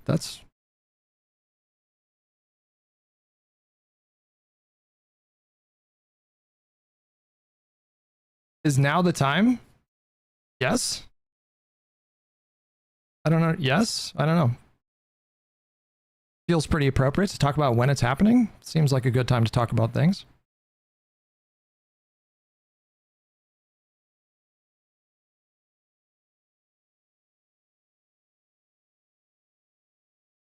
Oh, you're doing the thing. You're doing the conservative thing right now. You're doing the conservative thing. So there's like a mass shooting and somebody murders like 20 kids. And then Democrats are like, we need to do gun control right now. And then Republicans are like, is now really the time to talk about that? Do we need to talk about that right now? Well, I mean, it just happened. So I mean, it feels...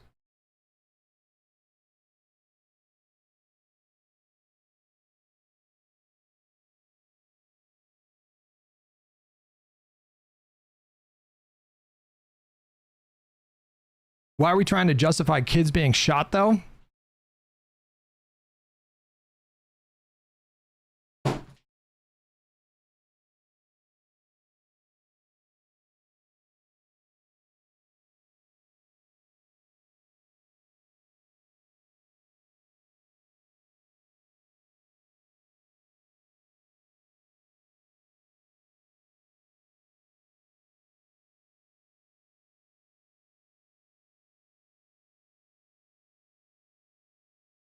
Hold on.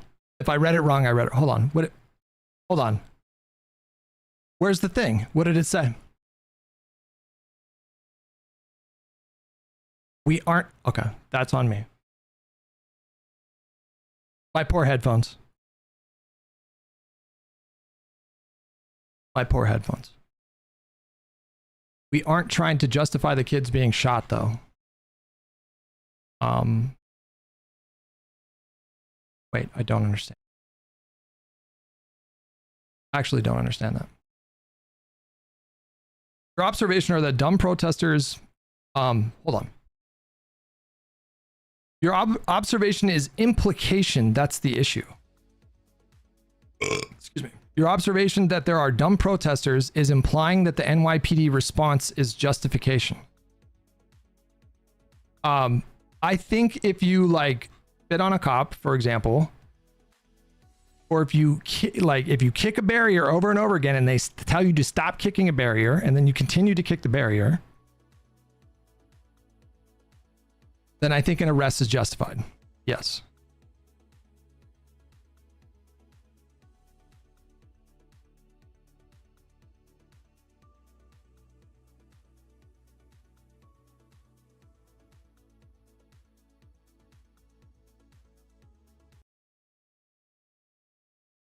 Please remove Sham's permissions for Tangia.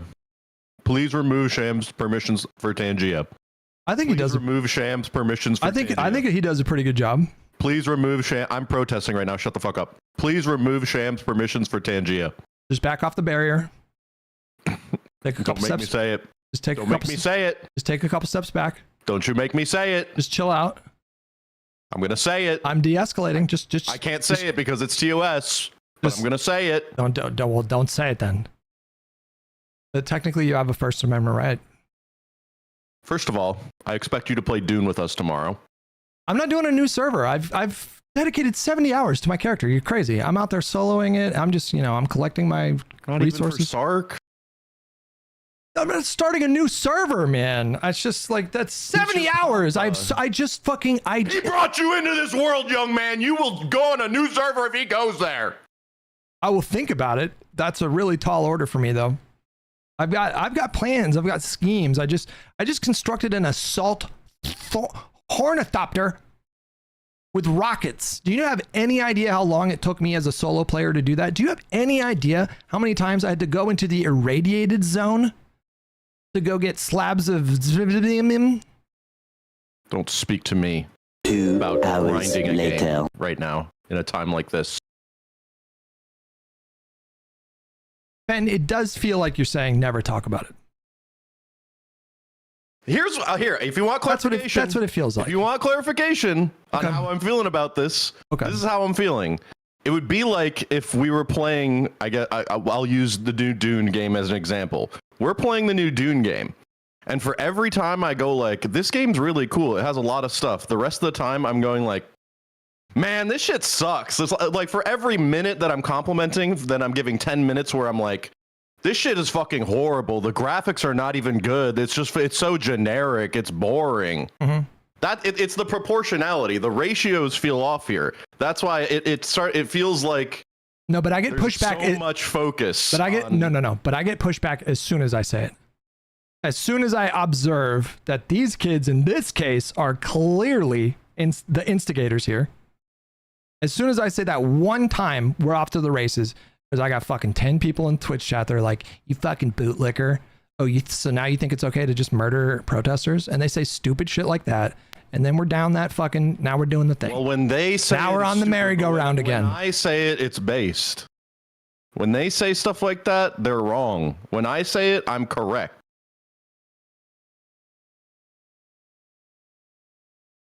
Okay. Fucking another debate one. What a fucking bum. I concede. Another L. Clip it. You win the debate. It's that easy. No, Fen, you know the people I'm talking about. They come in here and they say the craziest shit. Craziest shit. The random people that are chirping or whatever, but I feel like there's got to be other people like regular chatters in the stream right now that are getting a similar feeling to what I'm feeling. No, I get regular viewers that have been long time fucking viewers. Like Gato Diablo used to be in here fucking every day. That's not a regular viewer. He was in here every day, and now he's coming in like every stream and hitting me with the most absurd straw man you could possibly imagine every fucking day. People that are like here every day, the people that are like regular, not people that were like, oh, I watched for a while and then I left for a few years and then I came back. Absolutely have regulars in my chat that are saying that that I'm just wrong to like point this stuff out. They're questioning the premise to begin with. Their entire premise, I guess, is that like the police are the ones that are always initiating violence here. And that these kids basically, I guess, can do no wrong, and we should just like support them and not criticize them ever. I have regular viewers saying that. I mean, yeah. I mean, the thing is, it's where you're swinging at so many different people with so many different motivations that I feel like it's easy to like. Loser! You're a loser! Are you feeling sorry for yourself? Well, you should be, because you are dirt! But I feel like a lot of people are coming at this from so many different angles. You know what I mean? Yeah, but there's overlap here. I mean, I'm seeing a similar trend with a lot of people. Would you agree that especially... I just don't feel like people are saying don't talk about it. It's okay to talk about like when things are not functioning in a good way. That's totally fine. But when you're like speaking about it like ad nauseum, where it feels like that, this is the thing that I keep coming back to. Where I'm reacting to people in my chat. The bad thing, like I'm reacting to people in my chat. That's what's happening here. I would just as soon not talk about this, but I get this insane pushback, and I'm like, I'm not gonna just fucking ignore that. Would you agree? Would you agree that after like, especially after 2020, like the dominant sort of all-encompassing narrative about protest movements like this and the police interaction is that it's like basically assumed that every time a protest evolves into like violent interactions, it's always the police's fault. It's always like they're always the one that are escalating the situation. And almost like you're almost making the point. Some people just make it explicitly, but you're kind of like walking right up to the point of saying like, well, you know, these kids are right to do this kind of thing. But would you agree that that's like the dominant kind of way of looking at these interactions? Like you can see some of the answers that pop up in chat. People believe this shit. People believe this shit. Speak for and I think it's all the people. Silly and stupid. I can't do that for you. I'm not talking about all the people. I'm just saying that like, would you agree that this is a dominant narrative in online spaces about like the police? Like they're always the ones that are like savagely, viciously assaulting protesters. And of course that happens. That does happen. But the narrative that I guess I get frustrated by is like this idea that it's only that. It's like literally only that. And when I look at like videos like these kids, you know, the ones that we've been watching, like I just think this is just bad behavior. This is really bad behavior. I don't think the fact that they're angry about this or that thing is a justification to act like a little petulant kid. And I don't think that we should I don't think that we should glorify this at all. I get, it's not because of like any political opposition to them. They can believe whatever they want to believe, but this is bad, stupid behavior that escalates violence. I don't know. I don't even know if I want to have this conversation right now because I don't even know if I have like a succinct fucking thought right now. There's like 8 billion different opinions going on right now, and I don't know. I feel like I have now in this instance become the representative, and I don't know if I'm capable of doing that for you. Okay. Play Dune tomorrow. Maybe. We'll see. Stark will get onto the server. Okay. Also, all cops are evil. All right.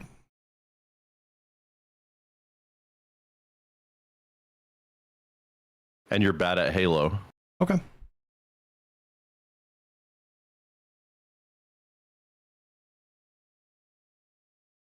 And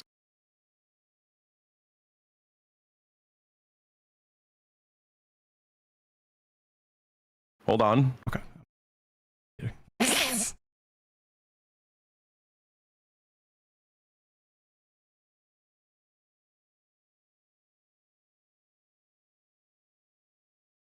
I'm just fucking tired, boss. I'm just tired. I feel like I've been having a moment for like fucking a few years now where like I just feel like I want to put distance between myself and certain things that maybe I cuddled with a little bit back in like 2019 and 2020. Just want to like assert myself a little bit and be like, actually, I think some of this shit is fucking crazy.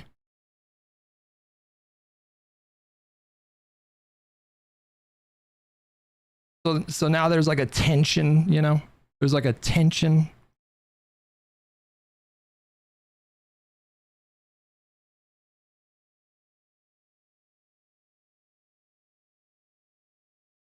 So you're projecting? What do you think projecting means? What do you think I'm projecting?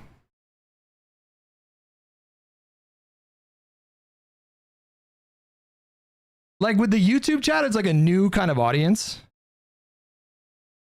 So like I'm establishing an audience on YouTube. And so the YouTube crowd, the ones that only tuned in here, like from the YouTube streams that only started back in August or September, like maybe you weren't around for like the 2019, 2020 streams, you know? And so your impression of me is kind of consistent. I would say more consistent. And then, but with the Twitch crowd, there's like holdovers from an older era when I was less inclined to voice any kind of concerns or criticisms I had. Connery 10 asked me, do you feel like you are learning and becoming better informed by watching Hutch's Twitch stream? Well, Connery 10, I reckon watching Hutch's stream is a bit like eating a mystery sandwich. Sometimes you get a bite of insight. Other times, it's just a lot of hot air. I'm picking up some tidbits on these national protests and Trump's approval nosedive, sure.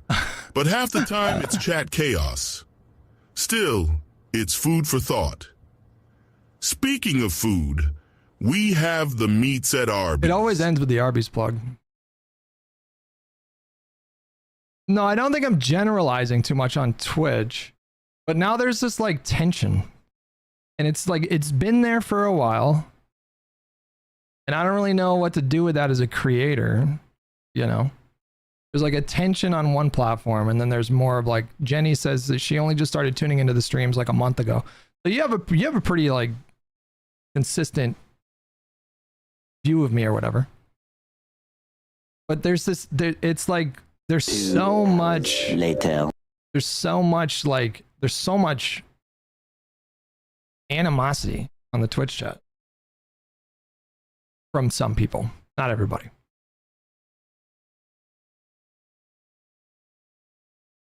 And like there's times where like I like the fight a little bit, you know, it's like fun for content or whatever. And then there's other times where it's like, it's a little bit like, bit of a bummer. But I mean, I'm not going to not say my opinion, you know? I'm not going to change my opinion. Like, I think I would have fucking, I think the point is, guys, I think I would have like, kowtowed a bit back in 2019, 2020. I think I would have just avoided talking about certain things. And I am not gonna do that again. Like, I rail against people that are audience captured. That is fucking literal audience capture. If I avoided making certain critiques or saying certain things because I was concerned that I would get blowback from chat, like actual audience capture. Augie theme. Thanks for the love, buddy. Thank you for 5 gifted. Calvicide with 55 months. Lukeski with 36 months. Thank you.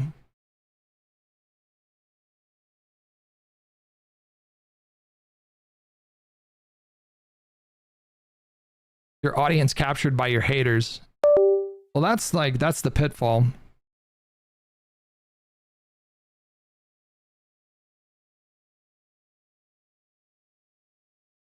It just changes the dynamic a little bit when you have like the same cast of characters coming in here every fucking day, just saying the most outrageous things.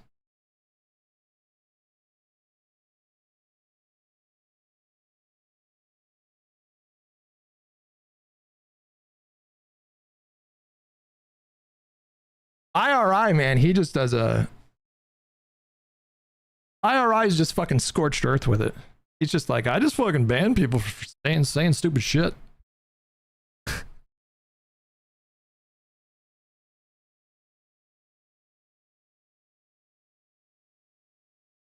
Yeah, he just does not spend a lot of time, I think, talking about that stuff. He does like controlled debates.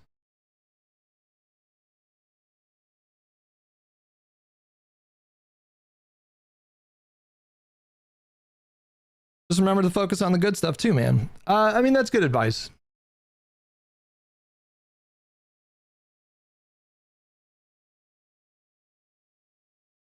Boundaries. I think we're talking about boundaries. I think we're talking about boundaries, you guys. Figuring out like where's the line?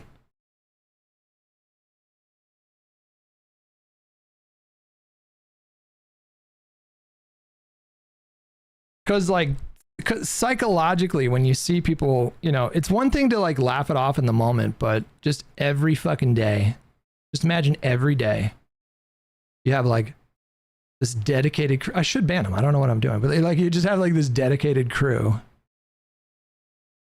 of people that come in and say stuff like, oh, so you want protesters to be murdered? Is that what you want? Or like, you know, God forbid the Israel stuff. That was the worst of it. I'm sorry. They'll hear me talk about how like, you know, I think like something should slightly change a little bit. And then they're coming in and they're like,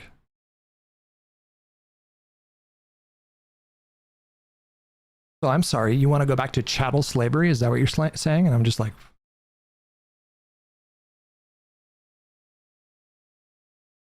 the most amazing thing.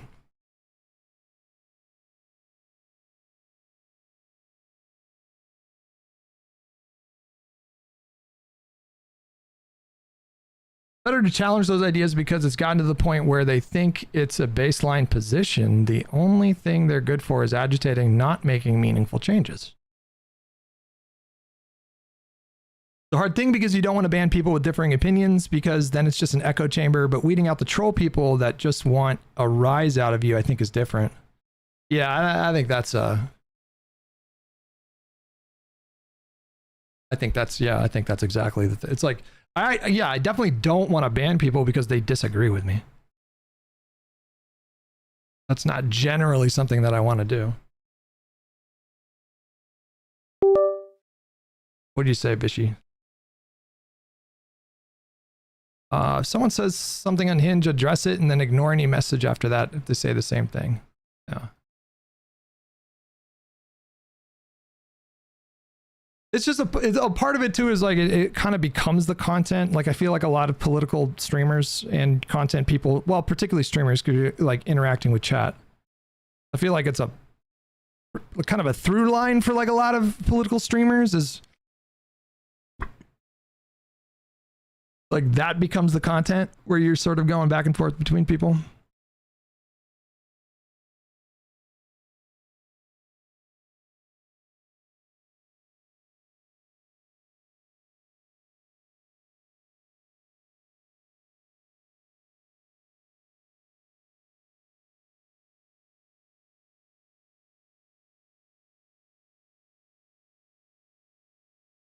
I think the other part of it too, guys, is like, I don't know about you guys, but whenever big protest movements pop up, I become really activated. Do you guys feel the same way? Every single time, man. Every time. The anti-war protests for the Iraq war, and I mean, back then there was no live streams, right? So I was just glued to the news. But Occupy and like the 2020 protests, or like a lot of the protests that popped up during the first Trump administration. Like anytime I know that there's like thousands of people in the streets, there's something in me that just gets super activated. I get more like invested in what's going on. I just feel kind of more alive, you know? And then if you go to a protest, then you feel really connected to it.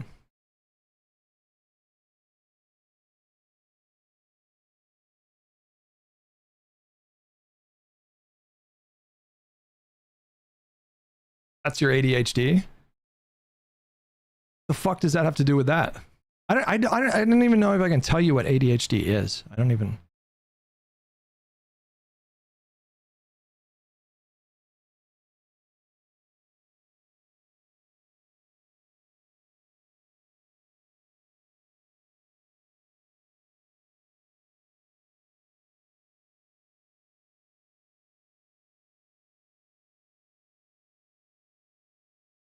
I think also like the reason I switched my major to sociology when I was in college is because I have always been fascinated with what like large groups of people do. I think that came from like growing up in the church, you know, and so I felt like there were some contradictions in scripture and in practice that I was starting to notice. And so I think that was like the first time of like, but then you go to mass and it's like 300 people and so you feel like you're a part of this big thing. And then in the post 9/11 era, there was just so much interesting, there were so many interesting shifts that were going on in the culture at that time. And I watched in horror as I felt like a majority of the country was kind of acting irrationally in a way. And so I think I'm just naturally drawn to like going to established narratives, like challenging kind of like when I see a lot of people saying the same thing and I don't think that thing is the correct thing, I that's a good word for it, to see it. Like I hyper fixate on it. I become almost obsessive about it. Like, wait, hold on. The thing is wrong though. This is a wrong thing. This is an incorrect thing. I did it with MAGA a lot during the first term. I was watching MAGA a lot from 2017 to 2021. And so that was like, there's like this giant group of people and they think that fucking there's cannibals coming in to eat people. And that's exactly right. Edelwild, that's true. Hutch missed his last therapy session, so now Twitch chat is trying to take its place.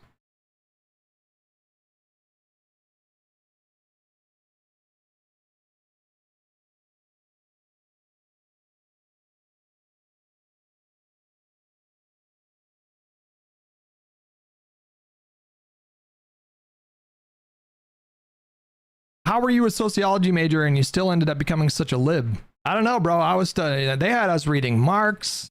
They had us reading Hegel. They had us reading Noam Chomsky and Howard Zinn.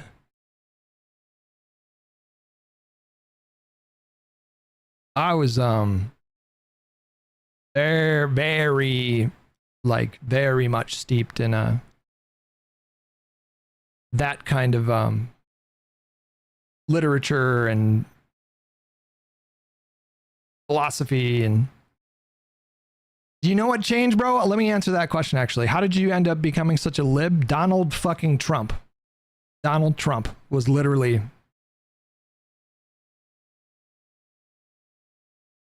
And Noam Chomsky will back me up on this one, but Donald Trump came around.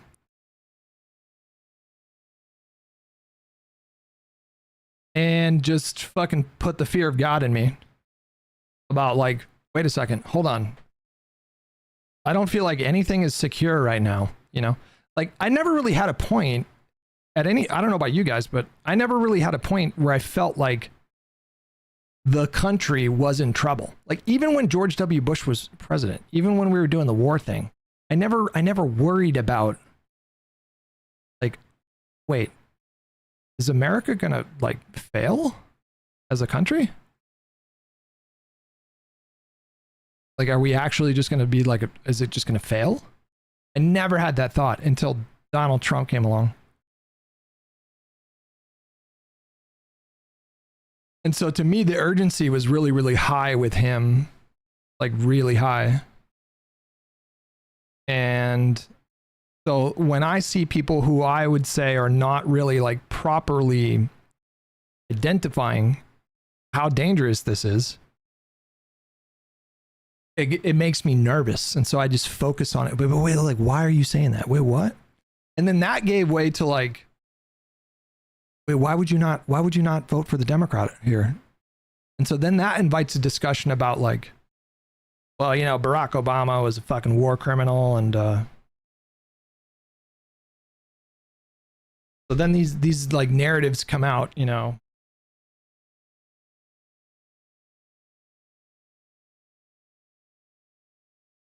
You start seeing like the same arguments about like why people would choose not to support the Democratic nominee. And a lot of the arguments I started to notice were like really silly and stupid.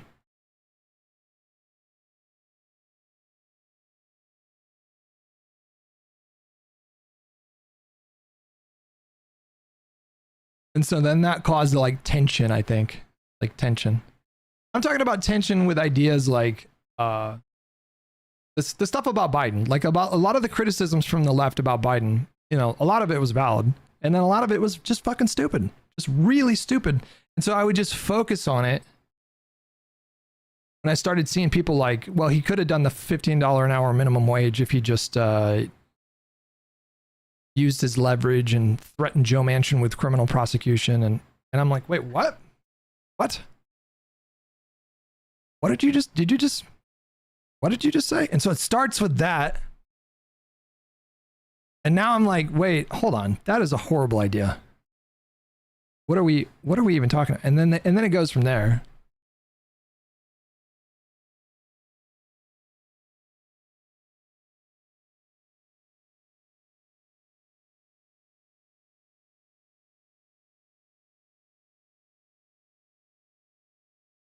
Yeah, I mean, I thought Chomsky was infallible when I was a kid, and then come to find out he like denied a couple genocides, and I still got a lot of value out of Chomsky.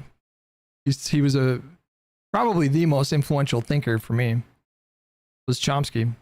So I'm grateful for that. I'm grateful for that perspective, but I feel like growing older, part of it is like understanding that maybe the people that you held up as like gods when you were a kid had problems. I imagine some of you guys felt the same way about me at some point, because I'm just like fucking lib and whatever. Have you got any plans, contingencies for what to do if the whole thing actually fails? I don't. No. Don't. I don't even know how to begin thinking about where am I going to go?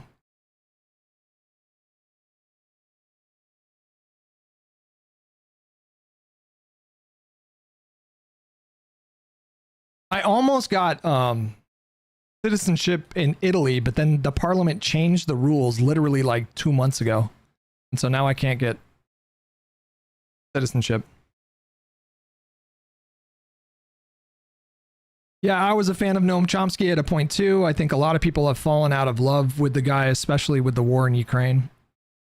I haven't really kept up on what Chomsky's been saying, but like A People's History of the United States, I can't even tell you what a turning point that was for me. I got assigned A People's History of the United States by Howard Zinn. Excuse me, which is a book that is referenced in the movie Good Will Hunting, by the way. In fact, Matt Damon actually did the voice for the audiobook for A People's History of the United States, which was like, back then it was on CDs, and it was like 6 CDs, like 8 hours of audiobook, or it might have even been more. And I read that book, and then I just, dude, something just, it lit a fire in me. Learning about like the labor struggle and atrocities that we committed in Vietnam, you know, learning about like the My Lai massacre, and you know, we supported this Indonesian guy named Suharto who fucking just murdered 200,000 people in East Timor, and learning about stuff like after the first Iraq war, you know, there were these, I think it was the Kurds that wanted to overthrow Saddam Hussein, and they didn't ask for American military support. They just asked for weapons, and H.W. Bush didn't give the weapons, and the Kurds were just violently crushed. There's all these like really ugly, like he gassed them, you know, like all these like really ugly parts of American history just made me just it just woke me up.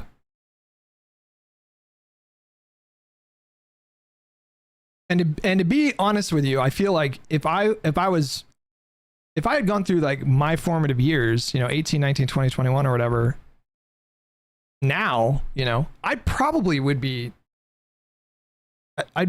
like a lot of the people that I argue with in chat, to be honest with you.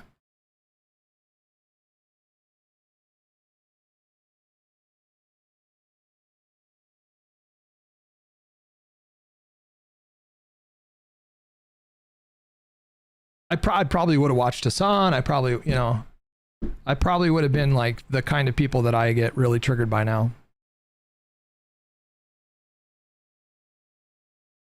What if you do a Stunlock stream a week where you debate the chat exclusively every week? We're doing that fucking every day.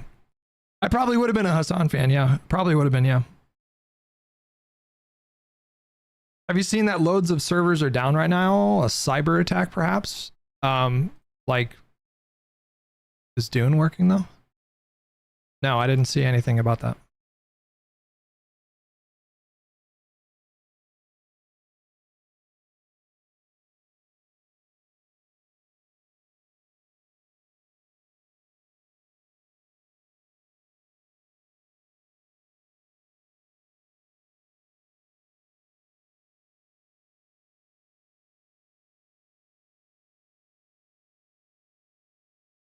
What you get when you talk about politics? I mean, I mean, this stuff has always been just so interesting to me.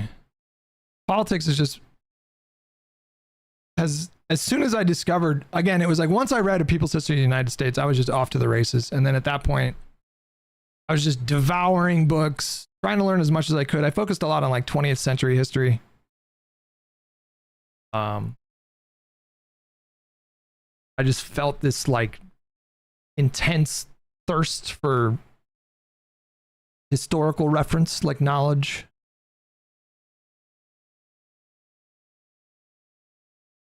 But I became like a really smug prick. I would like work in politics into every discussion, you know. Just imagine me at the Olive Garden. Somebody's talking about fucking the game that they just watched. I'd be like, did you know that in 1973, America supported a coup in Central America? Or it's like, you know, it just became a lot, just a way too much.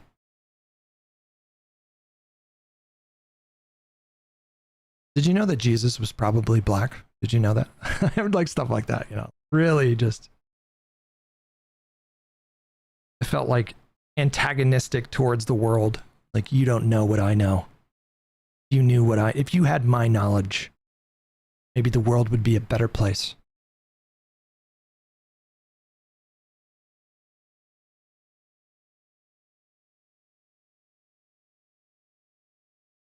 My parents got me into politics because they used to watch the news so much. Like, I remember when I was like 12, I used to watch Keith Olbermann. I know people closer to our age that do that now. Yeah, like when I'm out in the world hanging out with people, political conversations happen, but I definitely keep it controlled. I'll say what I have to say, but I'm not antagonistic about it. And if I feel like the conversation is going south, then I'll steer the conversation elsewhere. I don't enjoy that kind of banter 24/7.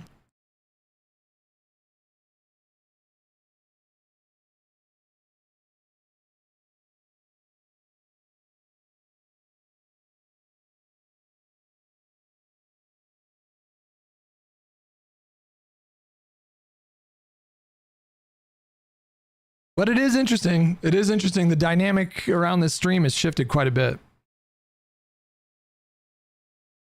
I kind of figured that there would be tension with people to my left and that would come up, but there was a ton of tension with like MAGA people. Like some of you guys are old school, so I was like arguing with MAGA people every day about things like the minimum wage and immigration. And like DACA and like just whatever. And that was like a daily occurrence for like the first Trump era. And then Biden became president and just everything changed. Now it's like, I don't even really argue with, we have like one MAGA guy that comes in, Creed. Like the one MAGA guy who comes in and wants to argue. And then the rest of it are people that are like accusing me of being a bootlicker and a fascist and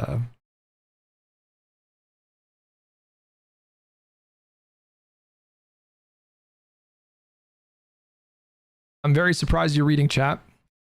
Wait, hold on a second. I feel like you have to give me credit because the feedback that I got from you guys is that I should interact with chat more. And then all week this week, nothing but chat interactions.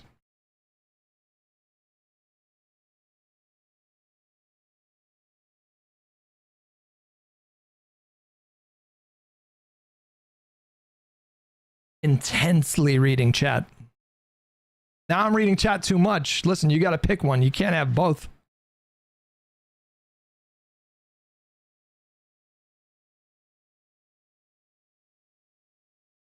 Listen, you know I'm bipolar, right? You guys realize that, right? I'm either balls deep in what I'm doing or I'm totally checked out. Okay? There is no in between. It has nothing to do with bipolar, by the way.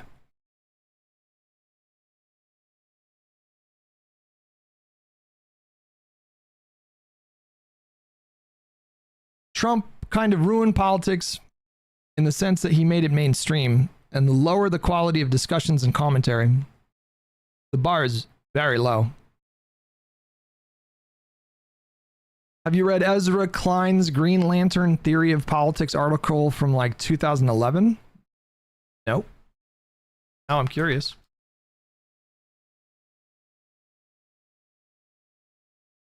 The Green Lantern Theory of the Presidency from 2014.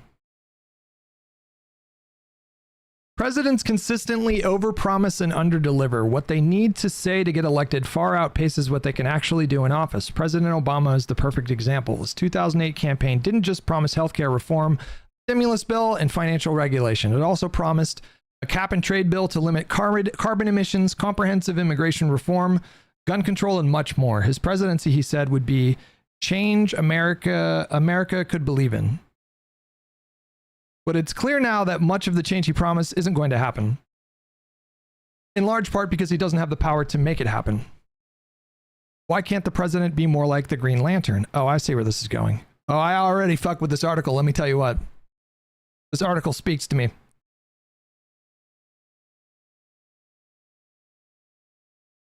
You would think voters in general and professional media pundits in particular would by now be wise to this pattern, but they're not. Each disappointment wounds anew. Each unchecked item on the to-do list is a surprise. Belief in the presidency seems to be entirely robust to the inability of any particular president to make good on their promises. And so the criticism is always the same.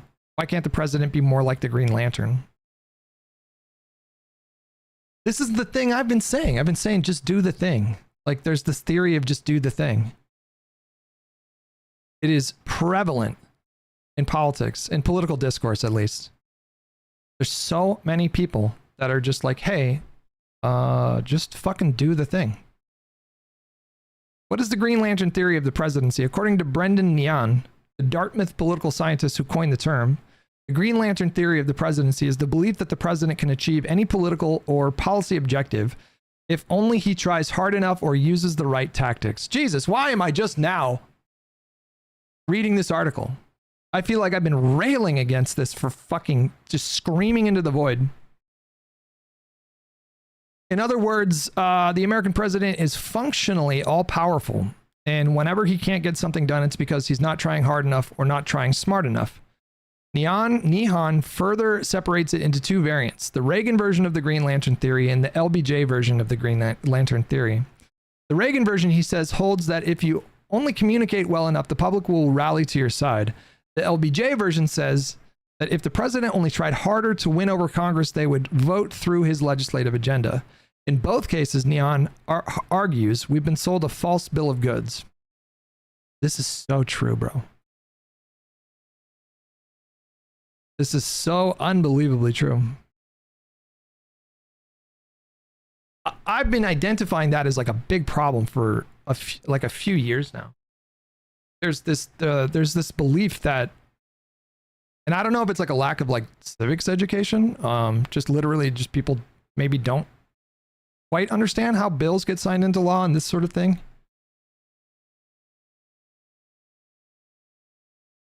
How did the Green Lantern get involved in all this? The Green Lantern Corps is a fictional intergalactic peacekeeping entity that exists in DC Comics. Members of the Corps get a power ring that is capable of creating green energy projections of almost unlimited power.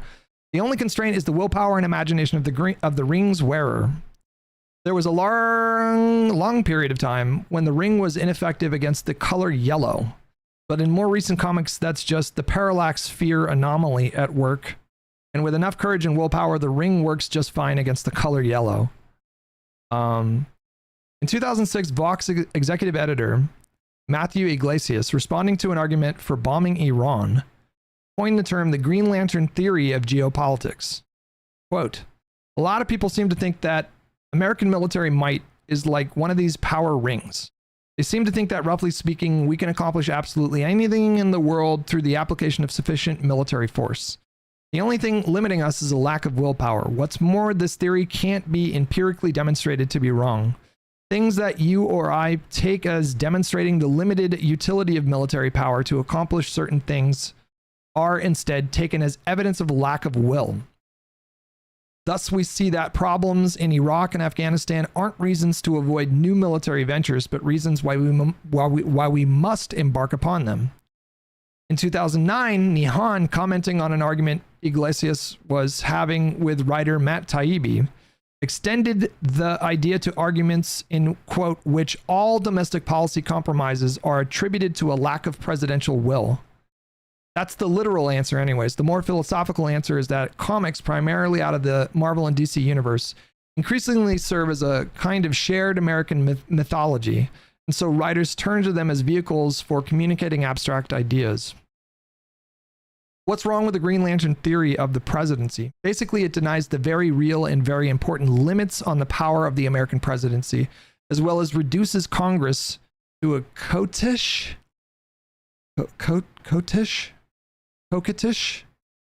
collection of passive actors who are mostly just playing hard to get.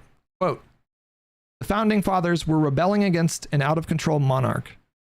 The founding fathers were rebelling against an out-of-control monarch, so they constructed a political system with a powerful legislature and a relatively weak executive. The result is that the US president has little formal power to make Congress do anything. He can't force Congress to vote on a bill. He can't force Congress to pass a bill. And even if he vetoes a bill, Congress can simply override his veto. So in direct confrontations with Congress, and that describes much of American politics these days, the president has few options. Green Lantern theorists don't deny any of this. They just believe that there's some vague combination of public speeches and private wheedling that the president can employ to bend Congress to his will.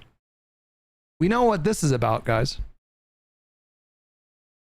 We've seen this. We've seen this in my chat.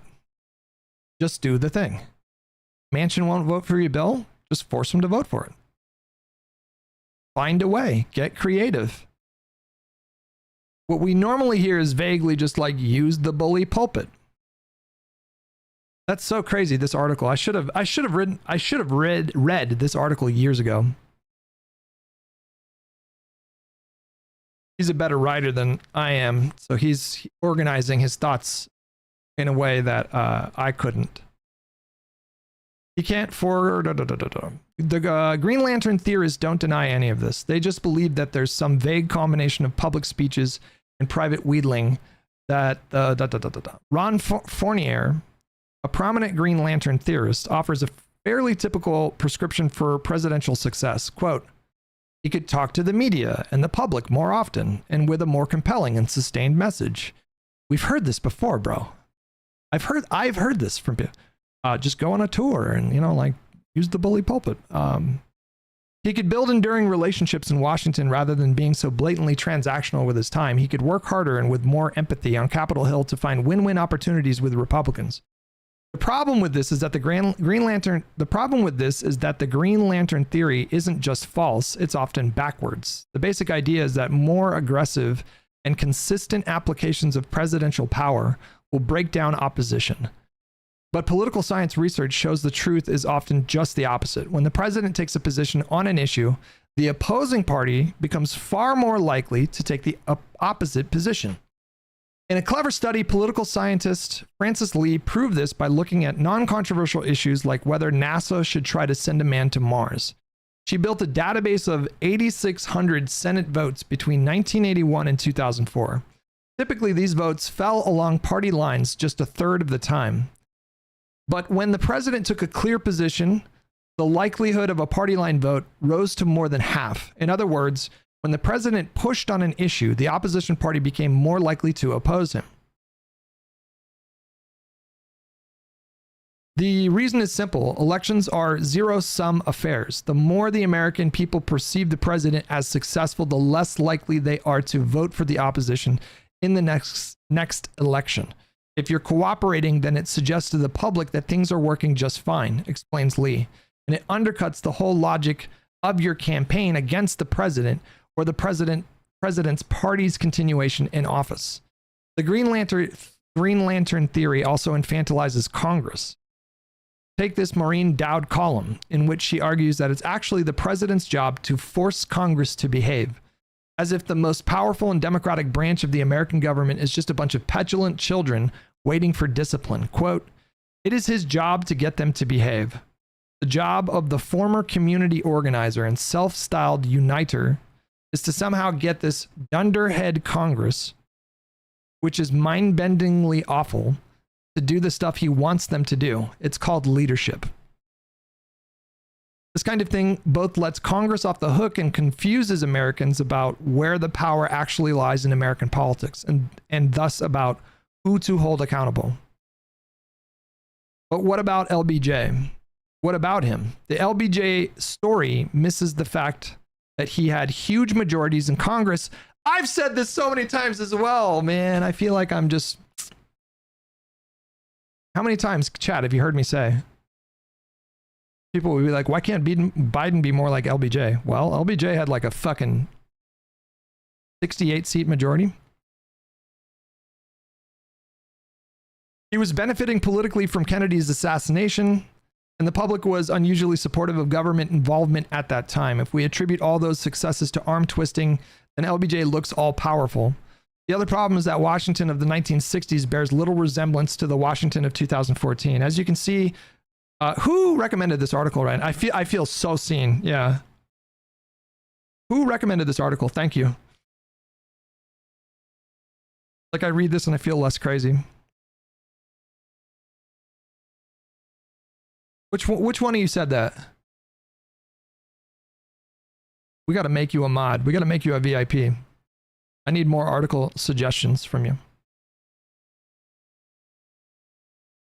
The other problem is that Washington of the 1960s bears little resemblance to Washington of 2014. As you can see on this graph of party polarization in Congress, the 1960s were a low ebb. This was a period in which the Democratic Party contained hardcore conservatives and the Republican Party was thick with northern liberals. There was so little enmity between the two parties that in 1950, the American Political Science Association's Committee on Political Parties released a report calling on the two parties to sharpen their disagreements so that the American people had a clearer choice when casting their ballots. Quote, political scientists thought the problem in American politics was that the two parties didn't fight enough. Think about that for a second. Political scientists thought the problem in American politics was that the two parties didn't fight enough. Can you imagine anyone, anywhere, saying that about American politics today? The middle of the 20th century was a strange historical moment in which segregation scrambled the American political system. Now that it's over, the parties are at war, and the minority party knows their political success is inextricably tied up in the majority party's failure. It's also the case that many of the tools that presidents and congressional leaders once used to buy votes are no longer available. As Elizabeth Drew writes, party discipline has collapsed. And even if Obama could promise John Boehner to make his mostly small-town Ohio district into the new Byzantium, did I say that right? Byzantium or Byzantium? Boehner wouldn't be able to extract one more vote from the Republican caucus. Moreover, earmarks have been virtually banned on Capitol Hill, denuding senior members of Congress as well as the president of influence they used to have. Budget restrictions and a more vigilant press have made horse trading almost a thing of the past, or at least far more risky. There's a strong reason to doubt that even the mythical LBJ could get a civil rights bill through Congress today. Finally, there's the simple fact that because the parties have polarized so much and because Republicans and Democrats tend to represent such safe districts, it often hurts members of the opposition party to cooperate with the president. Speaker John Boehner and Minority Leader Mitch McConnell's constituents, both in their home states and in Congress, don't want to see them cutting deals with a liberal Democratic president. Even if they begin cooperating with Obama too often they'll face primary challengers and threats to their leadership positions. This is part of the way the Green Lantern theory infantilizes Congress. Members of Congress are skilled politicians who understand their political incentives and ideological aims perfectly well. The idea that they're just waiting to be more wined and dined by the president is silly. Why do so many people believe in the Green Lantern theory of the presidency? One reason is that even as the US executive is structurally weak, he's perceptually strong. Quote, the heroic narrative of the presidency dominates media coverage, Nihan says. It also dominates culture. Fictional representations of Washington, like the West Wing, tend to feature powerful presidents and weak, corrupt congressmen. They also tend to emphasize the power of stirring speeches, as stirring speeches work great on television. Both in fiction and in reporting American politics is a drama that is told through the character of the president. And so it's natural that people tend to see American politics as a function of the president's action. Quote, the heroic narrative of the presidency dominates media coverage. Another reason that Green Lantern theories have been so prevalent in recent years might be that people's perceptions of the president's power were reset during the Bush years. Quote, I think the post 9/11 experience gave people unrealistic expectations, end quote, says Nihan. It was a very unusual time and people thought that was the norm. It's not often that you have both parties lined up behind a president who has a approval rating in the 80s. But I think a lot of people's internal compass was reset by that in a misleading way. Congress tends to give the president a fair amount of authority over foreign policy, particularly when it comes to war. Though even those powers are on loan. It's Congress that declares and finances war. But even in the Bush years, the limits on the president's power were evident. His efforts to privatize Social Security and reform immigration came to naught, for instance, despite an incredibly aggressive push by Bush himself.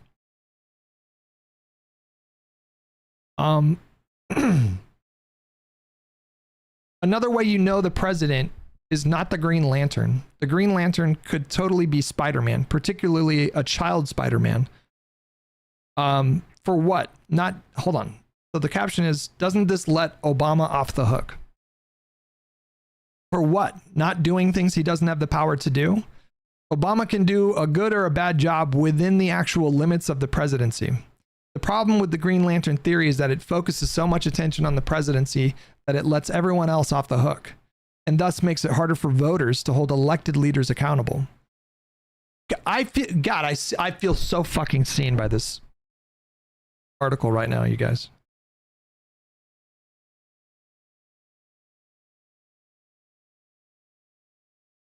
I feel like I have been fighting this fight for so long. For so long. Because what is the fight really about? Especially like the fight with the left. The fight is about like the Democratic Party's viability as a party. The fight is about like whether or not you'd be willing to support and vote for these candidates.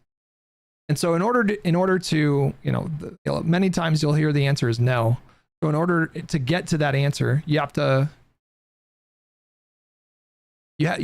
establish certain narratives. And so there's like the narratives about Obama, for example, is like one thing that comes up a lot that we've discussed a lot is like, you know, for example, Obama had the option of codifying Roe v. Wade and he chose not to. That's the Green Lantern theory.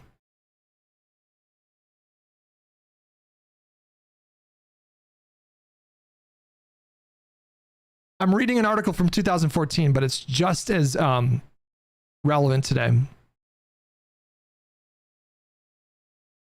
Outcomes that are actually being driven by Congress, for instance, get attributed to the president and voters don't know who to blame. There's plenty, meanwhile, that is actually up to the president. The Obama administration, for example, was in charge of implementing Obamacare and they botched it up badly. They have a lot of power to set sweeping limits on carbon emissions from power plants, and there are real questions as to how they'll use it. They clearly have more power than they've chosen to exercise over the pace of deportations. Now, they now have the ability to push both executive and judicial nominees through the Senate, and so the continued slow pace of nominations is on them. Treasury Department left a lot of money earmarked for helping homeowners languishing in a bank account. Even people without magical power rings can be very powerful. The executive branch is a big and powerful entity that manages programs of enormous consequence to Americans, and it's often run quite poorly. That's something the president really should answer for. But political reporting in America tends to focus more on new laws that are being pushed through Congress than on the implementation of existing government programs. That's a process the president is involved in, but not one. Contrary to how Green Lantern theorists portray it, that the president can ultimately control. End of article. I am stealing that, you guys. Oh my God. I branded it just do the thing, the just do the thing theory of politics, and I'm going to steal that. We are now going to say the Green Lantern theory of politics. I am stealing the absolute shit out of that.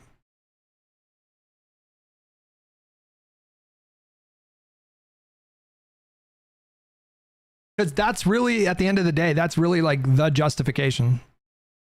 The biggest critique from the left, is like the progressive left or whatever, is that the Democrats don't do enough with power, which I guess is one way to look at it. Like when I look at the Biden administration, I'm like, holy shit, that guy did a lot with power.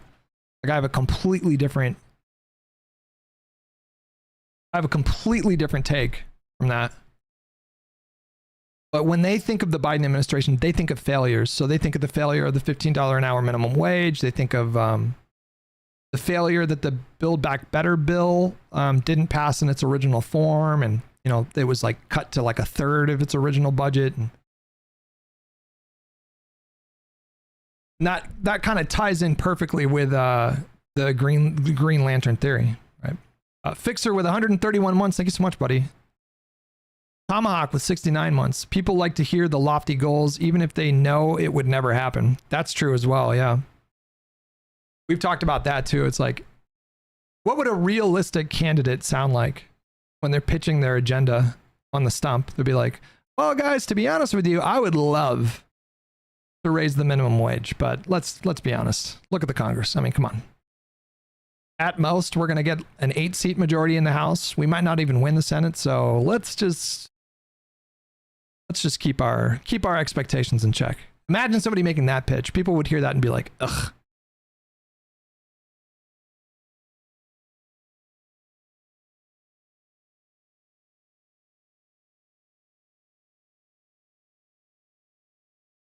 But it's true. But it's true. I mean, to be honest with you, I would personally appreciate that honesty. I would hear that and be like, okay. Sounds like a pragmatist. I fuck with that. Get what you can get. Focus on fights that you can win. Claw away every little inch that you can get. Compromise when you have to. And deliver an agenda that makes people's lives better. Within the powers of the presidency. I would fuck with that, but I feel like the median voter would hear that and be like, ew. What do you mean you can't do Medicare for all? What do you mean? I want Medicare for all. It's like, okay, but I mean, we're projected to maybe even lose the House. I just don't know if that's going to be likely. I don't care. Just do it. I mean, just do it. Get your fucking ring out and just get it done. All right, we've done a lot of ranting today. We've done a lot of ranting. Is that a bug on my eye? Why try? You will only fail mentality. Whole reason Americans think that they can't change the Constitution. Well, I don't know what you mean by that.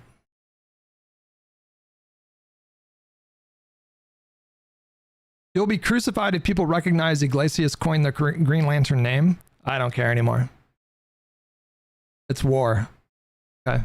It's war, guys. Don't care. It's a good name. It perfectly summarizes the problem that I think is a huge problem. It's like the problem. The fact that so many people have this Green Lantern theory. And we're going to have a conversation with the Vanguard boys on Live and Learn. I think they're the perfect example of the Green Lantern theory. They got pissy with me because one of them tweeted 2 months into the Trump presidency, tweeted about how Biden could have forgiven everyone's student loans but chose not to. And then I made the mistake of fucking interacting. I don't know why I did it. I was like, you're smart enough to know that the Supreme Court told him he couldn't do that. And then one of the guys goes, have you ever heard of executive order? Hello? Like, that's the Green Lantern. That's just put that ring on and just fucking do it.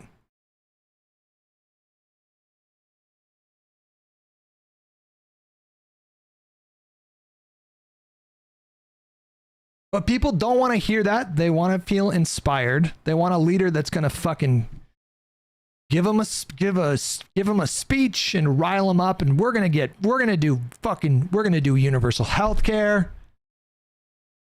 We're going to do 4-day week, 6-hour work days. We're going to do 10 years of paid sick leave. Everybody gets a free flat screen TV. Everybody gets, like they want that. And they think like that's the standard. It's got to be that.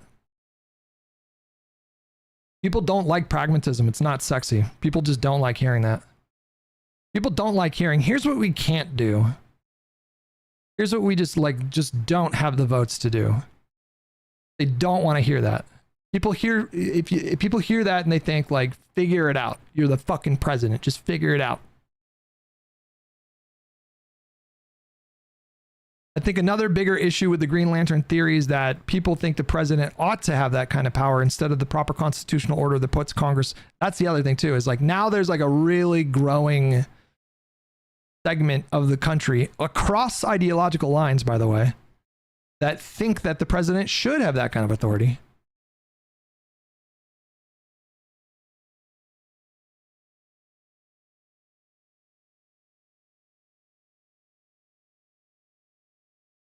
single payer is pragmatic. It is in one sense, right? It's pragmatic in that it's efficient. It's more efficient than the insurance model. But when I say pragmatism as it relates to Medicare for all, it's about like, okay, well, if you want Medicare for all, you got to get a bill passed, right? The president can't just do it. You need a bill. And so, okay, so like, what does that look like?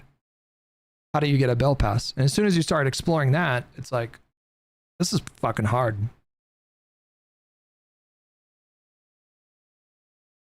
Why do you think Trump won a second time? Trump is a yes man, whether he can do it or not.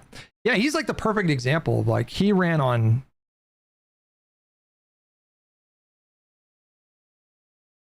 He would just say the most outrageous shit, you know, like we're gonna make it so that people go to jail for 3 years if they burn the American flag. It's like, well, that would require a new constitutional amendment. So he didn't give a fuck about pragmatism, right? Like that wasn't his pitch. His pitch was like, I am gonna rule like a dictator and I'm just gonna do things.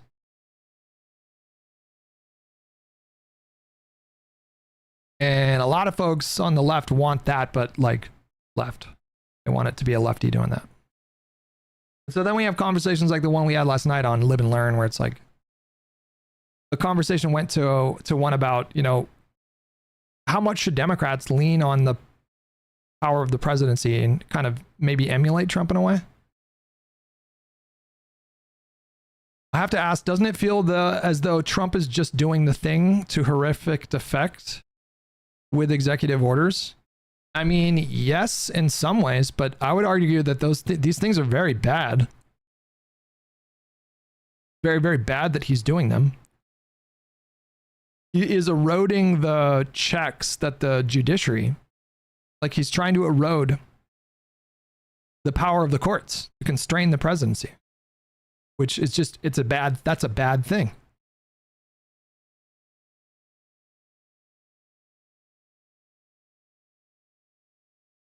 So when I hear people say like, we need somebody on our side doing the same thing, I'm like, I would not support a Democrat president, you know, just blatantly ignoring court orders.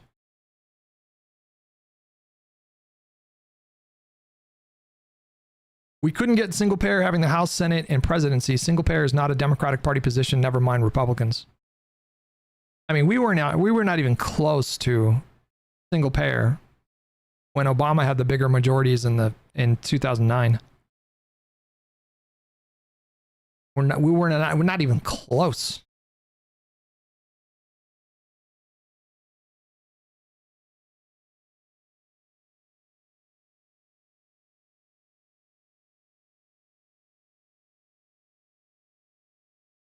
I completely agree. Should a well-intentioned person do something on the same day to install better checks? I mean, I don't know. I don't even know what that means.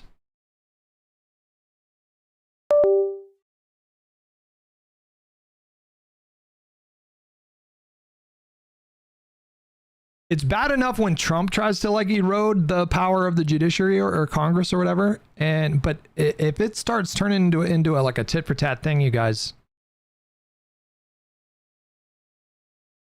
that's kind of it. Like that's the ball game. That's kind of it. Because then at that point, it's like one party or the other would, you know, if it really starts to really escalate in terms of the president just like usurping power and ignoring the courts. And you know what that inevitably, you know, the only way that ends is with the president saying, I don't think I should step down. That's how that ends. I don't think, you know what? I think this is an emergency, and I don't think I should stop being president after 2 terms. That's what that turns into. How many times we have seen this over and over and over again in countries all over the world. It's a pretty predictable outcome.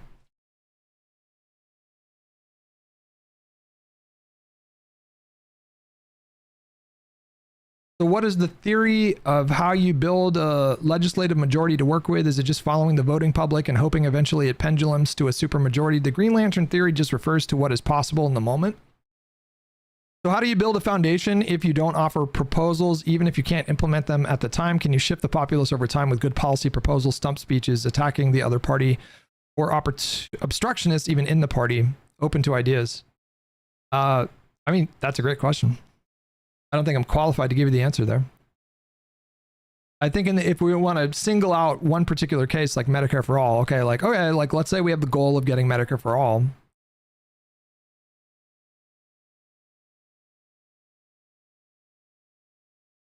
Then I think first you need to sort of define what success looks like. So if your goal is we need to get Medicare for all the next election, chances are you're not going to be successful. But if you change the goal of like, we're going to work for as long as it takes to get Medicare for all, then that takes a different shape, and you can have a conversation about laying the foundation and, you know, compromising when you need to, you know. Like Obamacare was a compromise with the more conservative Democratic representatives and senators. That was a compromise. And I believe that was the best bill we were going to get. I don't think we were going to get a better bill. I don't think he could have used the bully pulpit to get a better bill. I think he extracted the most reform he could get.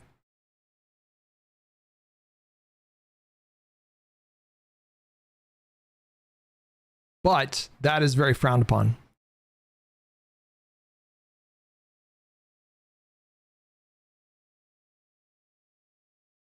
It's a very, some people hate that, dude. Some people hate that. It's a betrayal. It was a betrayal when Joe Biden, for example, passed ARP without the $15 an hour minimum wage. It didn't matter that we lifted half of children out of poverty, and so many good things came from that bill. It was a betrayal that he didn't get the $15 an hour minimum wage. He just got the best bill he could get, and that was it. And a lot of people hated him for that.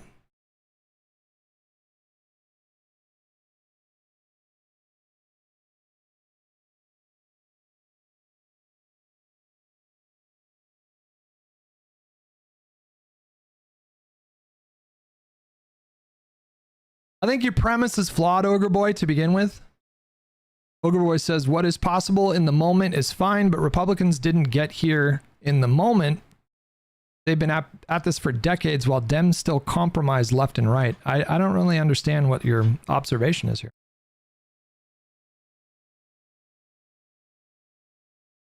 And then you followed up with, you don't get credit for lifting half of poverty, half of kids out of poverty when your own party stops that from continuing. What was the... Okay. I was doing a good job not getting baited. You understand that it was overwhelmingly Republicans that blocked that, right? You understand that, right?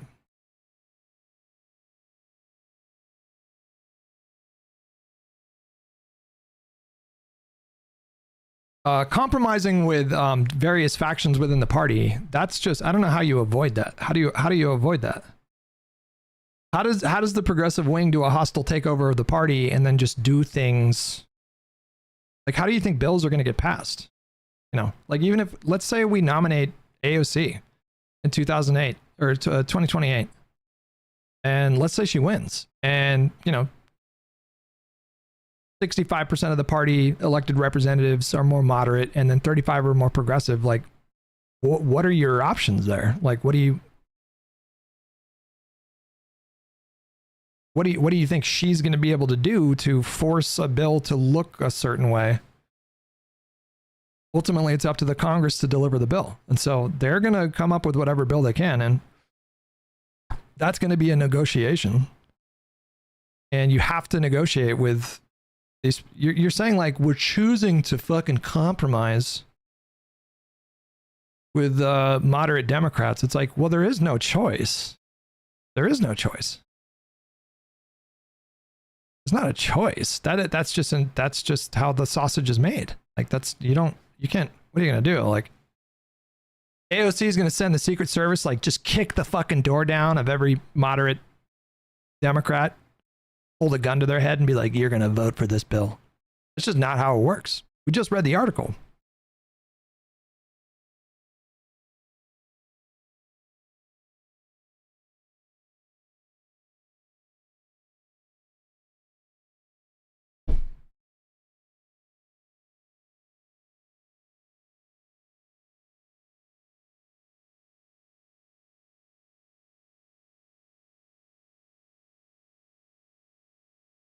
Send in the Marines if they don't vote the right way. Yeah, you just fucking parachute.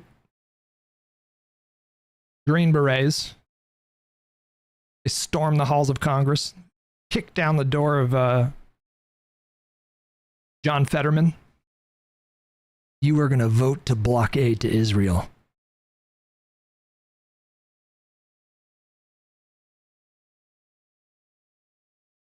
Which is like, you know, that's obviously super absurd. But, you know, when they were talking about like threatening his daughter with prosecution, we're in the same kind of territory there, right? Like,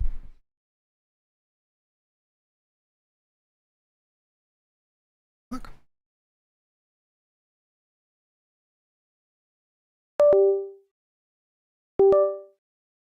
There it is. Not my point. Go back and look at Obama attempt to grand bargain for Trump stopping Biden from conceding on the Langford bill and doing draconian changes to asylum law. I don't even know how these things relate.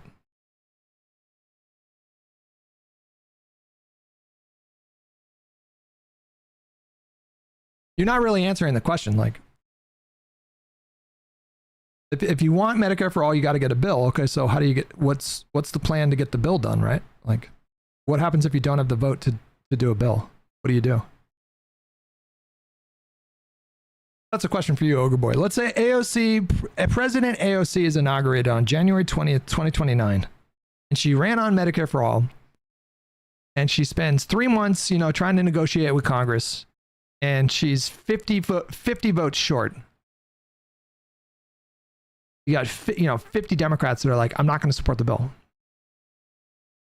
What do you expect her to do? Pondering, what's up, buddy?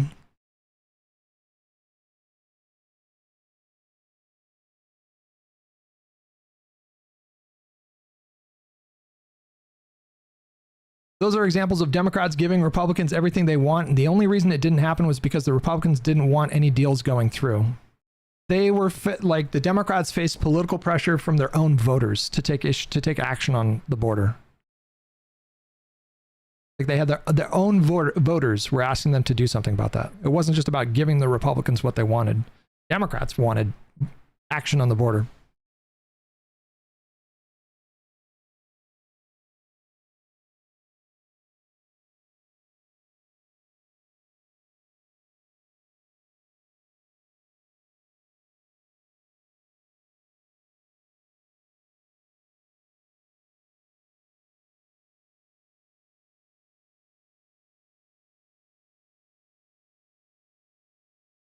The grand bargain was over Medicare and Medicaid cuts under Obama. Medicare and Medicaid, you mean? Did we not expand Medicaid with Obamacare? What are we even talking about here?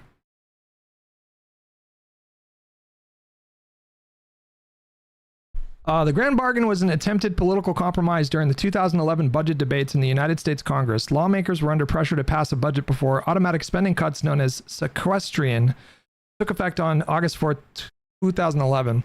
Obama advocated historic cuts to Social Security, Medicare, and Medicaid in exchange for increase in federal taxes on upper income individuals with the goal of reducing the federal deficit.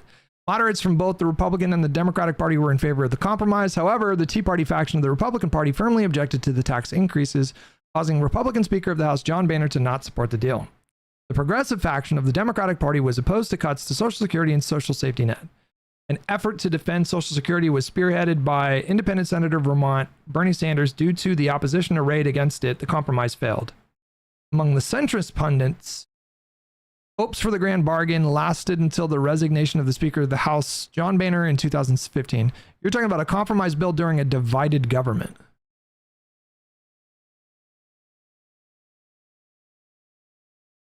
Like, also, what do you expect? Like, what do you think budgets are going to look like when Republicans control the Congress and the president? Like, obviously, there's going to be yeah, we can chat. Yeah, let's do it. Do you know my Discord? It's discord.gg/Hutch.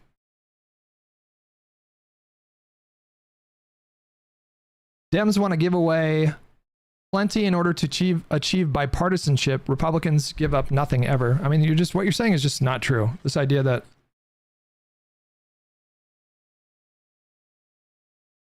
the Democrats controlled the budget in starting in 2019. Do you think Trump got everything he wanted? That's a divided government. We're not even talking about the same thing right now. Like, a divided government literally means you have to compromise. There's no other way that you can fund the government unless you compromise. That just has to happen. There is no way to avoid that. Unless you want a protracted government shutdown. That just, I guess, never ends. I mean, there's some times where I agree with you, right? Like, I think Schumer not taking a stronger stand was a mistake. So, just case by case. Show me a Republican compromise. How did the longest government shutdown in American history end, Ogre Boy? Tell me that. Remember when Trump shut the government down because he wanted a border wall? He wanted Congress to fund a border wall? How did that end?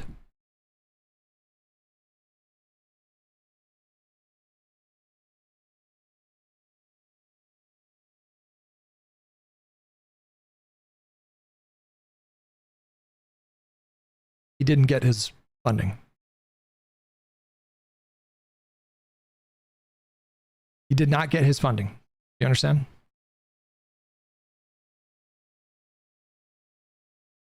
Wait, where's Josiah, did you want to do like a direct Discord call, or did you want to? I need to get water. One second.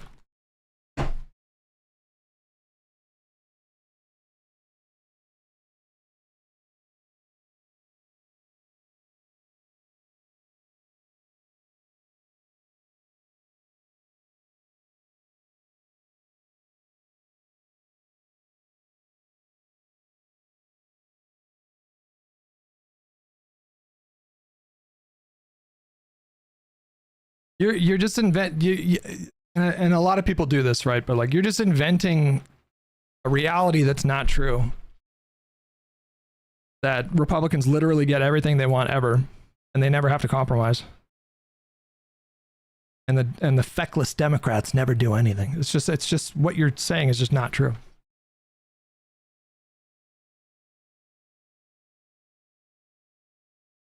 Thank God now we don't have to talk about protests. Oh boy, what happened?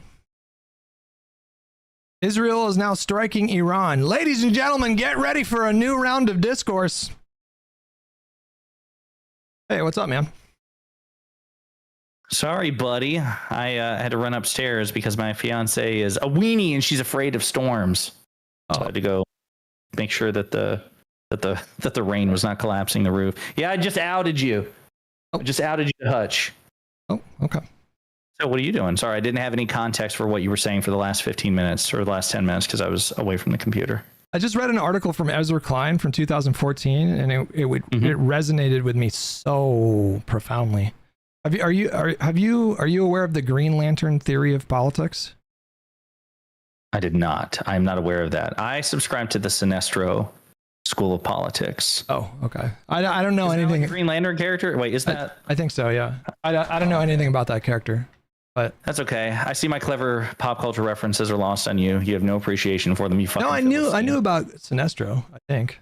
Okay, well, you didn't even like react to it. Like sometimes I feel like I'm your boomer grandfather, and you're just like, okay, there, Gramps, with your silly puns. We're coming up on 8 hours here, so maybe my brain's a little. Okay, you're good. No, educate me.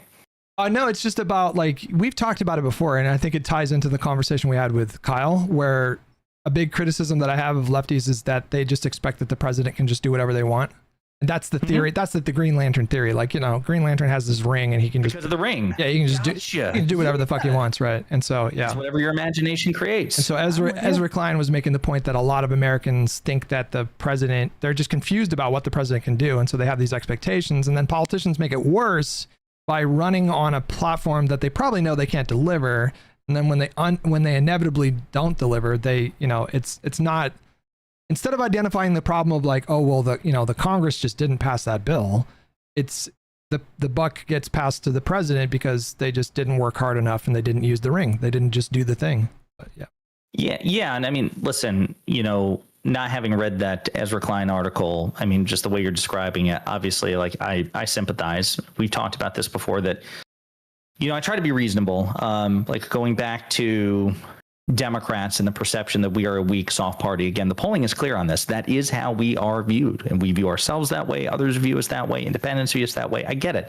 So that means there must be something to the energy we exude, the soy, weak, invertebrate jellyfish approach, right? I get that. So when more progressive commentators like, again, the boys from the Vanguard talk about this, I think there's merit to it. But on the other hand, as I've said to them, and as you and I debated with Kyle, I think that sometimes they can be a bit reductive in their politics and just, it was just the Democrat just had to snap his fingers and make it happen. He just, out of sheer sadism, he chose not to snap his fingers and make effortless use of his power to solve America's problems. And I think that's not only obviously not true. I think it's a dangerous mentality because it sets an unreasonable level of expectation that they'll always fail. Like, I would have loved a Bernie Sanders presidency, but I think that, there are some out there who've made the case that would a Bernie Sanders presidency have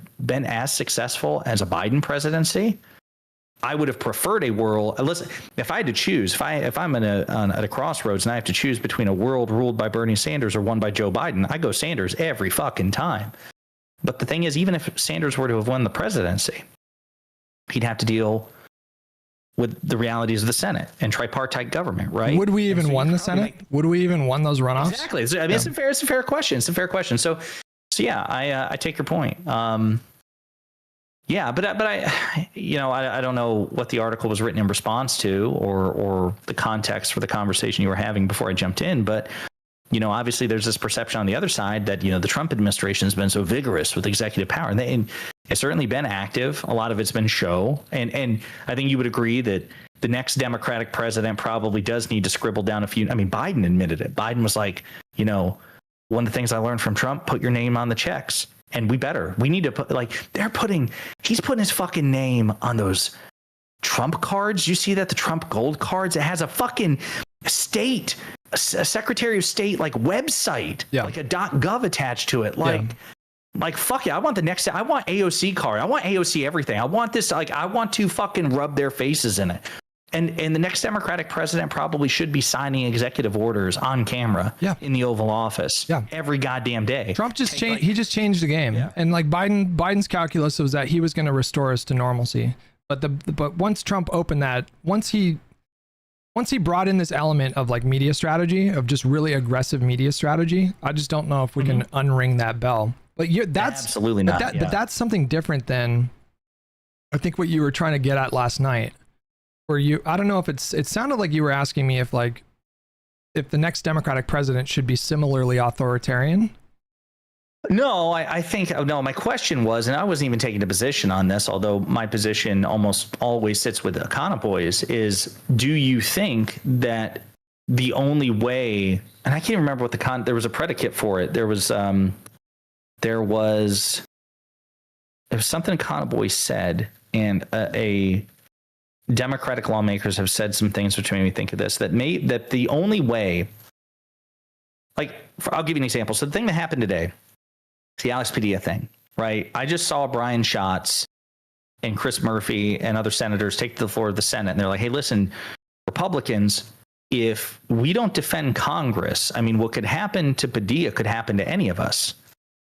But the Republicans are making the reasonable calculus, actually, no, you're full of shit. That'll never happen to us. I mean, maybe if we mouth off to Trump too much, but as long as we nominally stay aligned with Trump, it'll never happen to us. And the other reason it'll never happen to us is because if you guys ever get back into power, there's no way you'd fucking kick us out of a press conference or anything like that. So the idea, the question that was being posed to you and everybody else was, do you think the only way to get Republicans to start adhering to norms again is if they genuinely fear that they will be on the receiving end of at least some of the conduct that they've exuded towards Democrats?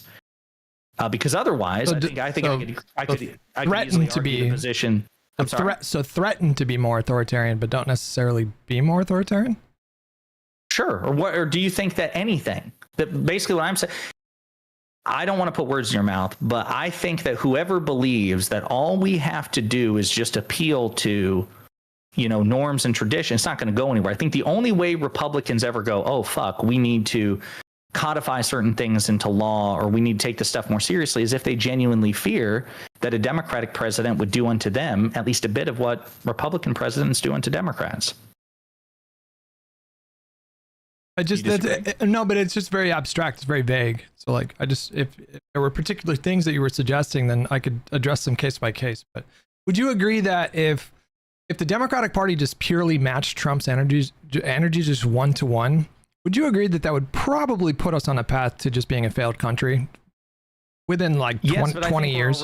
Yes, but I think we're already on that path. I just think that we are not as far along that path as we would be if you had Democrats literally doing the same thing that Republicans do. And also, for example, if Biden, a tit for tat on elections would be Biden and Harris not conceding the outcome of the election, Biden trying to do the fake elector scheme, Biden, pulling a January 6, 2025. I don't support that, especially if there's no evidence the election is stolen. But, some of the, again, I'm just pulling stuff out of my ass, but like Econoboy's example of having the Supreme Court audited forensically every year, and Democratic or Republican lawmakers being audited every year. Some of these things, I could see.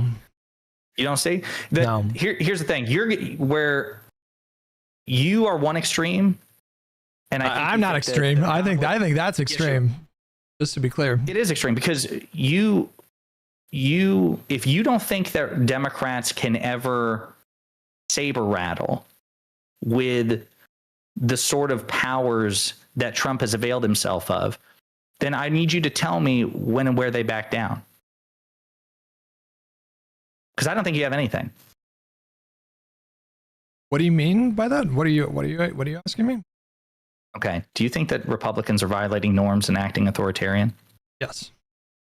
What stops that? I think that's a really difficult question. So you don't have the answer. Not really. No, I don't pretend to. But that's fair. Wait. That's fair. Well, wait a minute. You critique my answers all the time. I want to interrogate yours. Okay. We tried it your way with Biden, didn't we? My way being more respectful of the norms, or yes. Correct. Yes. Okay. Yes, I'm asking you. Do you consider Biden more? Yeah, he was. What you're. Yeah, he didn't violate any norms as far as I know. Nothing like what Trump is doing. Did it work? Legislatively, it did. Yeah. We lost the election, but he was effective in his role as getting bills passed. Yeah. Okay. Hold on. Wait. Hold on. What is the difference between what you just proposed? What you just said that we should consider the next Democratic president, I guess, pulls the head of the IRS into the Oval Office and says, I want you to audit every single Republican. Play that tape out. What do you think that looks like? What do you think the response to that is going to be? I think it depends on who is in charge of the IRS. I think with somebody like Merrick Garland, I don't think it would work. But you're saying that you should just try? Let's say, President AOC, put someone in charge of the IRS that she knows is a loyalist. Sure. Are you saying that she should literally do that? She should tell the IRS to audit every Republican? How is this any? I think that's fair to consider. But Hutch, I just flip this around on you. What about your way? So your way did not work with Biden. You can say that there was legislative success, but that legislative success is also in the process of being fucked. They are doing everything in their power to undermine. like pulling funds from the Inflation Reduction Act and pulling, projects from the bipartisan infrastructure law. Biden's successes legislatively only fucking matter if they continue over the next 5 to 10 years. Because I don't know if you know this, all those construction projects under the bipartisan infrastructure law are not complete. You know that wait, hold on. You know that wait. Ezra Klein has been saying this too. I know you're Ezra Klein pilled. He's been critical of Biden in this respect because he's like, Biden's success is great on paper. It doesn't mean fucking anything. But he's talking about he's saying you need actual results. But do you not remember that? Do you realize that Joe Biden, like the very first thing he did as president was like undo dozens of Trump executive orders, right? Sure. Like he did kind of what you're talking about. No, what do you mean he did what I'm talking about?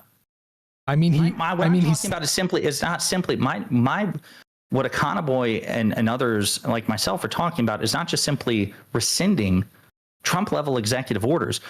I am a believer that Republicans will only, again, I'll use the Supreme Court example because it's just my go-to.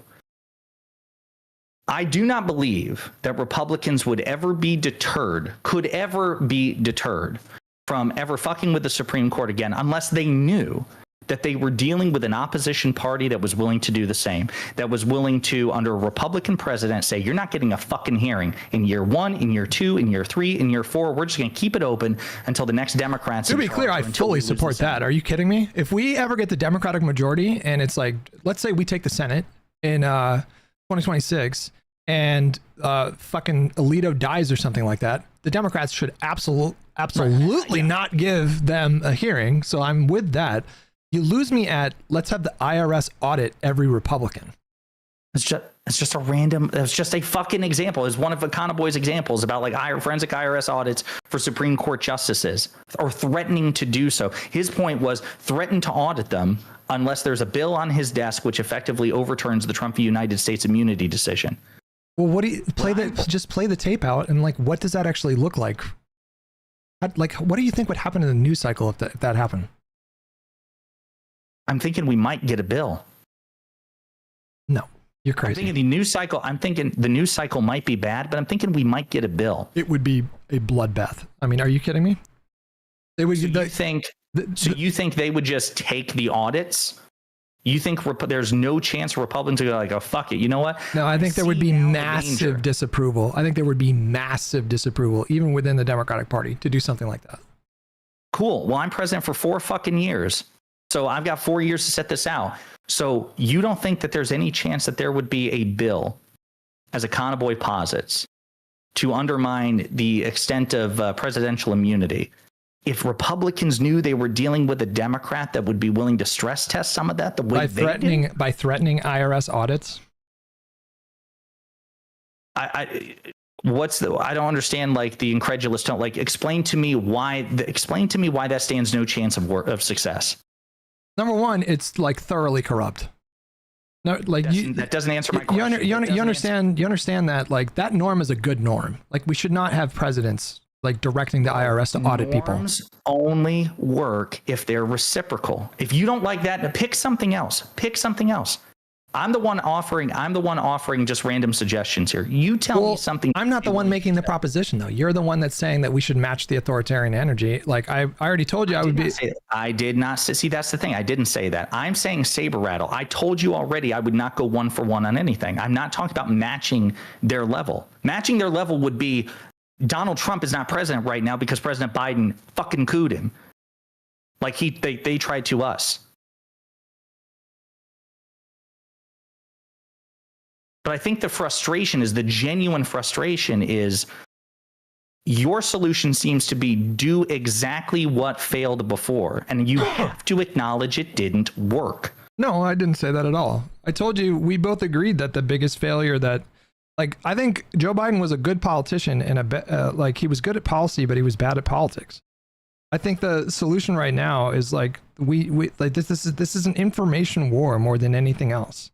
Especially with the way that everything is structured with social media now. It's just a totally different environment. We're talking past Trump understood that. Past each other. I want to be clear. I'm not worried about Democrats never winning elections again. I think you're talking about what Democrats need to do to win elections. That's not what I'm concerned about.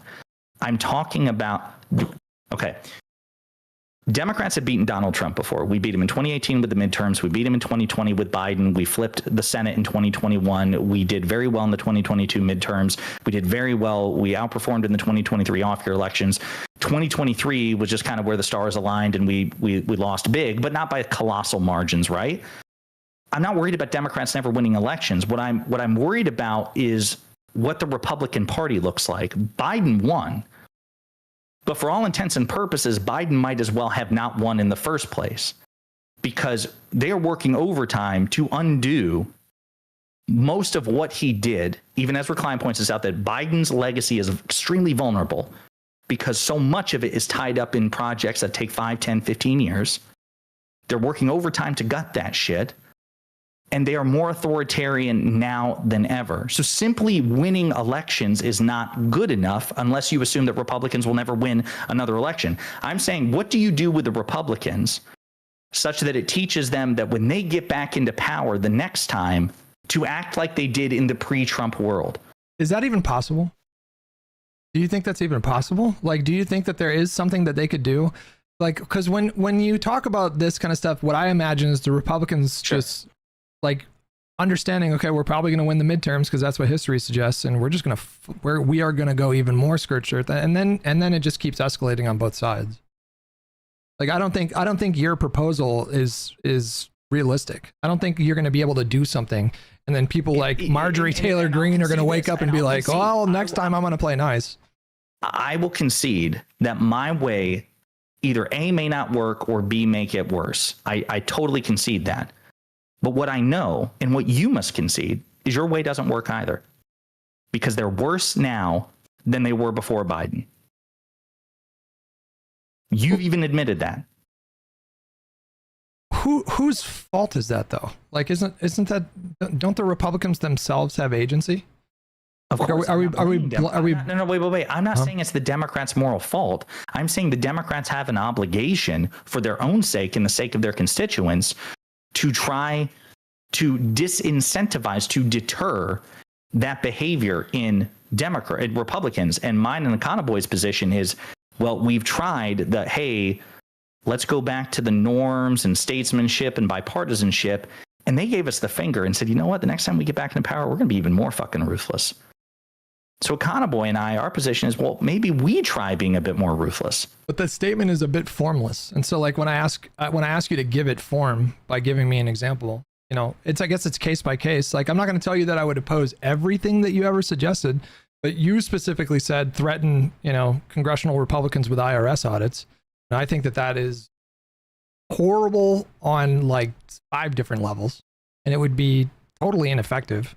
They would be the martyrs, bro. They would all hold a press conference, be like 300, there'd be like, what, 250 Republicans all standing out there holding up their fucking letters that they got from the IRS.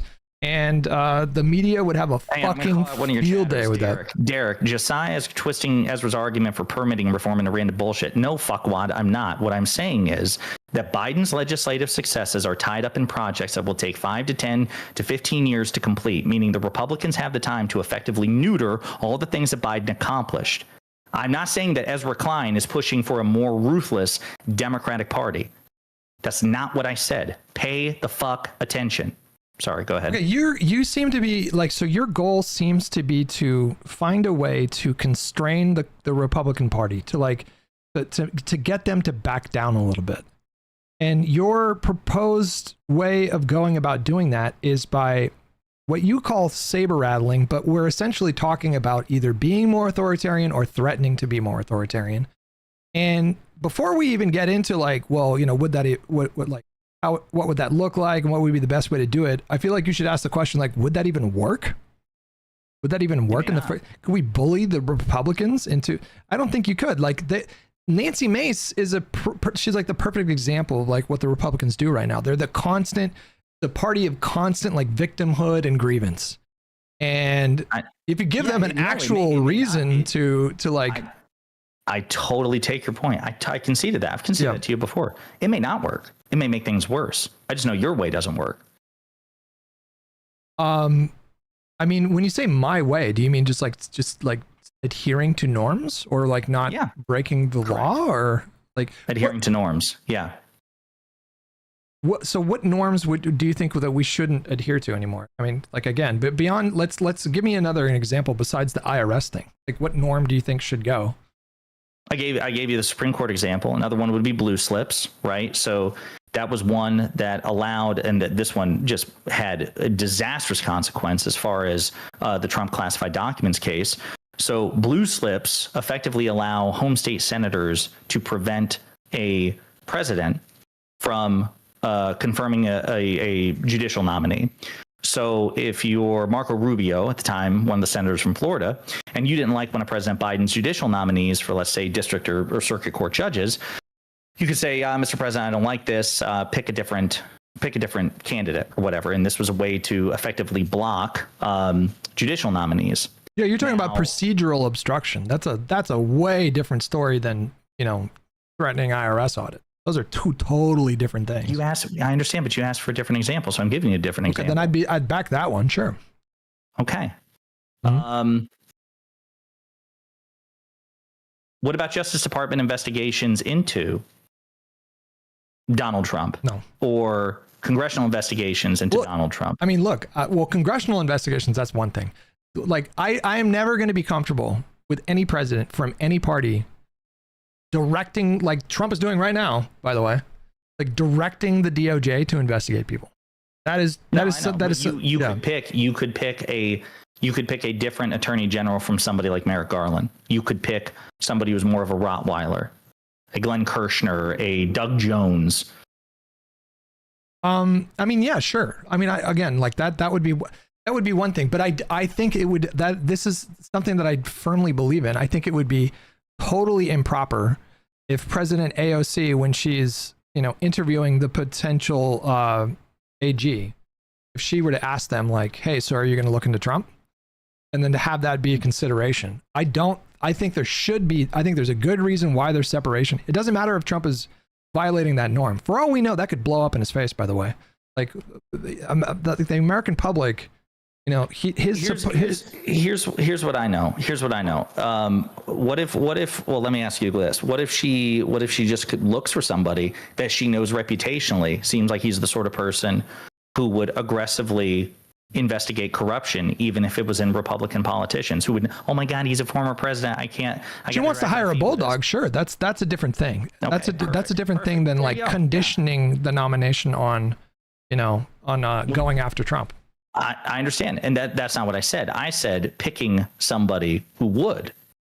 Confident would more ruthlessly go after corrupt figures. What about congressional Democrats? I'll give you another example. So that could also completely blow up, by the way. I mean, I feel like Trump in a way it's all risky. It's all risky. But look, man, listen, I've never been in a fight. I'm not a fighter. I'm a fairly strong guy. I've never been a fighter. I have got a gentle heart when it comes to this shit. I like to diffuse situations with humor, blah, blah. I've seen a bar fight. I've never been in one. Have you ever been in a fight? Not in my adult years. No. Okay. I have to imagine you're not the sort of person that if you were in a bar and someone who is smaller than you, but mean and drunk, attacked you, that you would just enter this Zen state and just take the ass kicking. I look at this as a self-defense metaphor. I do think this is political self-defense. I don't think that Democrats are simply obligated to uphold norms in every instance when those norms are not being reciprocated. It's like, it makes absolutely no fucking sense to me. Up to a point. Of course. Yeah. Of course. I cannot stress this enough. Of course. And I will say it again. Of course it could backfire. Of course it could make things worse. I totally concede that. I concede it. Should it be a consideration, like the structural integrity of our republic? Like, should that be a consideration? Of course, but I think the structural integrity of the republic is being undermined when you have one party running roughshod over the other with its bad faith. Right, but I think the Republicans right now are threatening. Of course, yeah, integrity. Of course, we agree on that. Of course, but I guess I'm cautioning against the potential response to that being something that just makes the situation just 10 times worse. I think that's what I'm cautioning against. And so there's some things like you mentioned blue slips. I've heard you make that case many times. That's like a procedural obstructionist kind of thing. That is a totally, yeah, but that's a totally different thing than the other things you mentioned. I also believe the prosecution shit. I think Merrick Garland will be looked back upon as a failure of an attorney general, a man who failed spectacularly to meet the moment. I don't think he's a dumb guy. I think he's a man with honor and integrity, but I also think that he was not the man for the moment. I mean, I think he should have appointed a special counsel like literally day one. So I agree with you there. Day fucking one. Yeah. Day one. Yes, I agree with you there. And I'll be honest with you, if I'd been Biden on day 2 and that didn't happen, I'd have fired him. Ooh. Which he has every right to do. You serve at the pleasure of the president. You don't need a fucking reason. Day 2 would have been it though. I'd have been like, okay, I clearly misjudged you. Because Merrick Garland, the reporting about Garland was that he was concerned with politics, just in the opposite direction. Oh my God, I'm an attorney general for like this is, part of my problem with like some people right now in the Republican Party and some like people like Rob Noor who are like, you don't think that the Democrats can ever be arrested by Republicans? No, there's actually nothing inherently wrong with like that Judge Dugan, for example, who was arrested in Wisconsin. I have no inherent objection to that because I don't think judges should be above the law. I think it's okay for a Republican Justice Department to arrest a fucking judge if the judge broke the law. I think it's okay for the Trump administration to arrest Democratic lawmakers if those Democratic lawmakers broke the law. Likewise, I think it's perfectly fine for a Biden Justice Department on day 1 to say, you know what? We saw what happened on January 6th. We don't have to probe anything at the moment as far as a predicate to launch an investigation because we fucking saw it. And so, yes, we are either investigating former President Donald Trump day 1, or we're appointing a special counsel. No, but you're taking it too far. Day 1. You're taking it too far. You're out of your mind. Why? Because what is the difference between, you're saying it wouldn't be appropriate for the next Democratic president to direct the DOJ to investigate someone, but you'll fire them if they don't. You're taking it too far. The president should not be in charge of the DOJ. There's a very good reason why that separation is in charge of the DOJ. No, you know what I mean. Stop. Like the president should not be telling. Wait a minute. Wait a minute. Where do you draw the line, Hutch? Because this is the gray area here. No, that's not a gray area. Do you think presidents should be able to direct their own Justice Department to prosecute anyone they want? No, but I think they can fire an attorney general if they believe that attorney general. This is functionally the same thing, though. This is functional. You're saying you're saying don't direct the attorney general to do that, but fire them if they don't. This is functionally the same thing. Let me finish the fucking sentence. Okay. I said it would be okay for a president to fire an attorney general if that attorney general was not aligned with the president on broad policy goals. And if your policy is, for example, crushing corruption, cracking down on corruption, and there's a rather egregious case that the attorney general doesn't seem to be taking because for political reasons, oh my God, it would look really politically bad if a Democratic attorney general prosecuted a former Republican president, no matter what the predicate was. And that's exactly how it looked with Garland, who dragged his feet for at least 6 months, if not a year. Yes, I think Biden would have been perfectly. You know what I think would have happened? You know what I think would have happened? I think Trump would have won by even bigger margins. That's what I think. If you're saying, let's say Joe Biden fired Merrick Garland and then installed a bulldog, and and there's leaks to fucking Axios because everybody's gonna know why he did that. It's gonna get out. I think that would have been a political stick of dynamite for the Democratic Party. I just don't think you think about those consequences. And on top of it, the fact that it's just counterpoint. I hear you. I take your point. I'll concede that. I take your point. We shouldn't have prosecuted Trump at all. What do you mean here? Why should we have prosecuted Trump? Well, I think there's a difference. Wait a minute. Is there not credible evidence that prosecuting Trump helped contribute to his victory? Yes. Yes, there is actually. Yes. So I guess by your logic, we just shouldn't have prosecuted him. No, but the way that it played out this time around was nothing like what you're talking about. Okay, wait a minute. Hold on, let me finish my point now. Merrick Garland, he waited too long. I agree with you there, but he did it the right way. He appointed a special counsel, and then that special counsel did some investigating for like a year and a half, And then after that, they collected the evidence and they brought charges. Well, as soon as you start inserting the president into this process in a direct way, you have now just completely corrupted the Department of Justice. What about? Why are you playing dumb right now? You said fire the Attorney General if they don't prosecute a particular person. That is not the way that the Justice Department should work in a functional, healthy democracy. It's not something that should be a thing. It shouldn't even be an option. I'm sorry. Listen to me. It is not authoritarianism to fire an Attorney General who does not align with your broad policy goals. This is the gray area. This is why it is tricky. Well, we're not talking about broad policy goals. We're talking about whether or not broad policy is punishing political corruption, investigating and prosecuting political corruption. No, you have. Go ahead. You're wrapping it up in this like neat bow of like, oh, we're just going after corruption. But at the core of what you want is for a particular person to be indicted. So, and I'm not saying the person shouldn't be indicted, but it should be done correctly. Garland did it. Appointing a special counsel was the correct thing to do. What if he appointed a special counsel on day one? That would have been fine, because there was already enough evidence at that point in the public square to justify that. But that is the correct way to do it. What you're saying is, have the president directly pressure the AG to go after your somebody, even if what they. No, I didn't say that. Yeah, you did, bro. No, I didn't say. I did not say that. Just fire them if they don't. That's not pressuring. What are you talking about? Why are you playing games with me?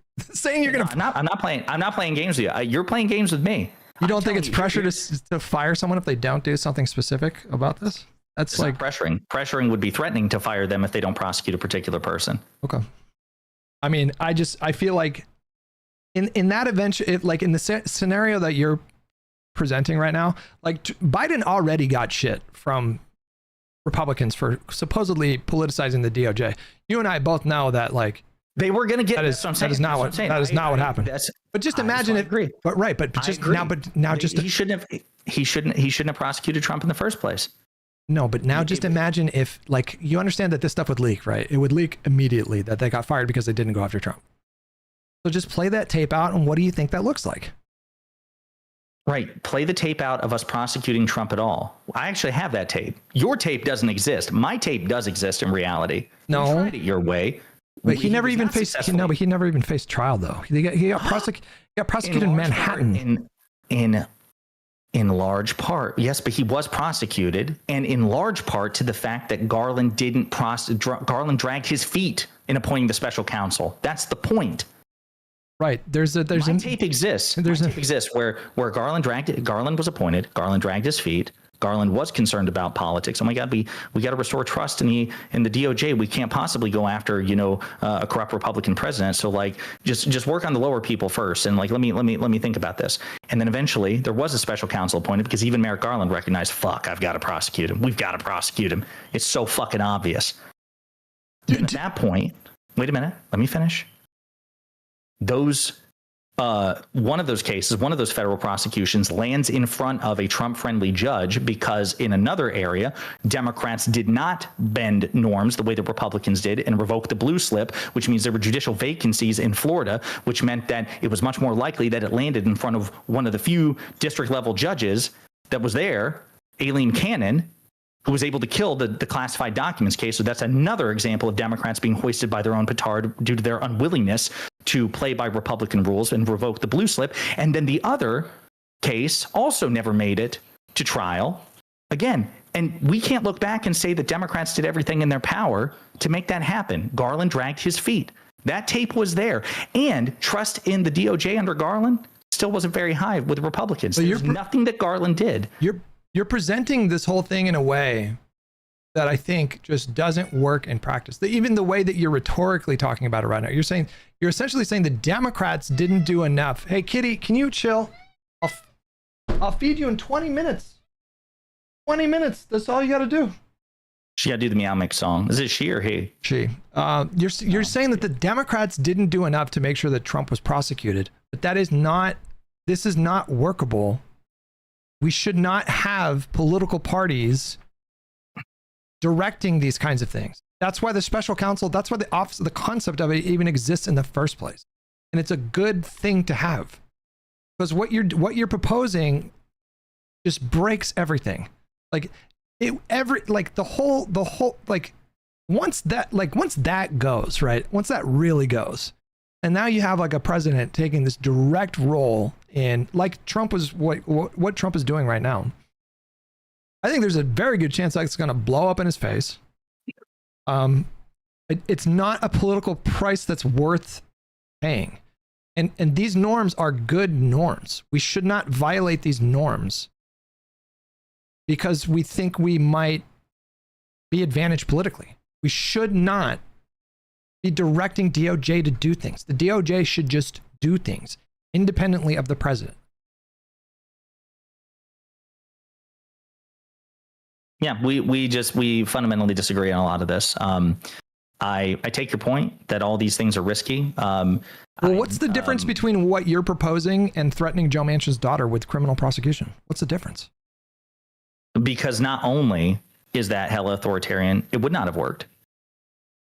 So it was wrong because it wouldn't have worked? There was a moral issue and a practical issue with that situation. Plus, I don't think what Joe Manchin did merited that sort of strong arm tactics. Like Trump trying to stage a coup and being rightly prosecuted by an attorney general who wasn't a pussy.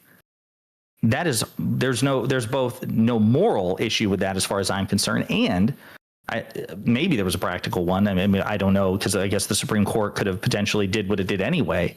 But I don't see the same sort of moral or practical consequences to a more vicious or more ruthless prosecutor than Merrick Garland going after Trump. But the Joe Manchin thing, I don't think simply not voting for the president's agenda merits, a threat against your loved ones. That's a genuine mafia. But other political considerations do? Like what? Well, you said that's mafia. What's mafia about it? Joe Manchin didn't do anything to merit a DOJ investigation into him or his daughter simply because he didn't support President Biden's legislation. And there were also practical concerns for the reasons that we explained to Kyle. I don't think it would have worked. Two issues, two different prongs. If it would have worked, you still would not have supported it. Like if that leverage would have worked, then you still would have said no. If there was only a moral concern, I guess I would have been, just by definition, more likely to support it. I don't know if I still would have, but that would have been one less major concern. There are two major concerns I have with the Manchin example. If there was no practical concern, it would just be the moral issue. It still would seem pretty fucked up to me. But I don't see anything fucked up about appointing a Rottweiler attorney general to prosecute Donald Trump and then firing that Rottweiler or that attorney general if that attorney general has no interest in pursuing justice against a corrupt political figure. These are remedies that need to come from the criminal justice, not the political structure. That's my point. We should not marry these two things. Can I ask you something? Okay, I'm curious. Now I'm going to ask you questions. How much control or influence do you think the president has over the DOJ constitutionally and should? Because we can just do an. There are no. So again, I don't. So again, I don't know if there are any laws that says that Donald Trump can't direct the DOJ to do a thing. But there were norms introduced after Nixon to create separation. Agree, but you seem to think that there are really clear, bright lines here. So what if the president says, "Hey, Mr. Attorney General, I don't want you focusing DOJ priorities on federal marijuana crimes"? Is that the president of the United States meddling in the criminal justice system? I think that's a different thing, though. That there's like a spectrum of it. It is though. We're talking about like, he can. So he doesn't even need to do that. You can just, like with the president, for the stroke of a pen, they can just decriminalize marijuana. They can just do an executive order, and then the agency has to follow that policy. You don't need to like call someone in the room and say, I prefer you to not do this or prefer you to not do that.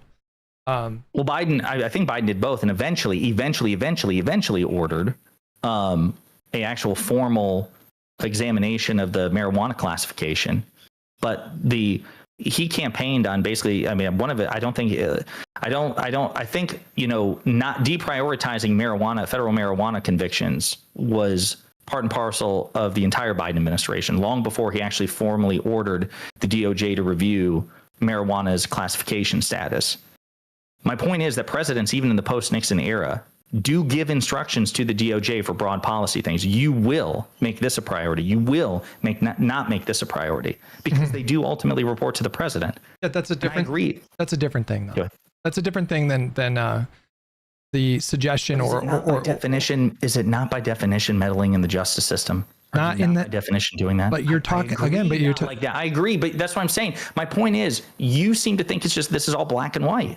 Well, let me just put it. Let me explore it in a different way.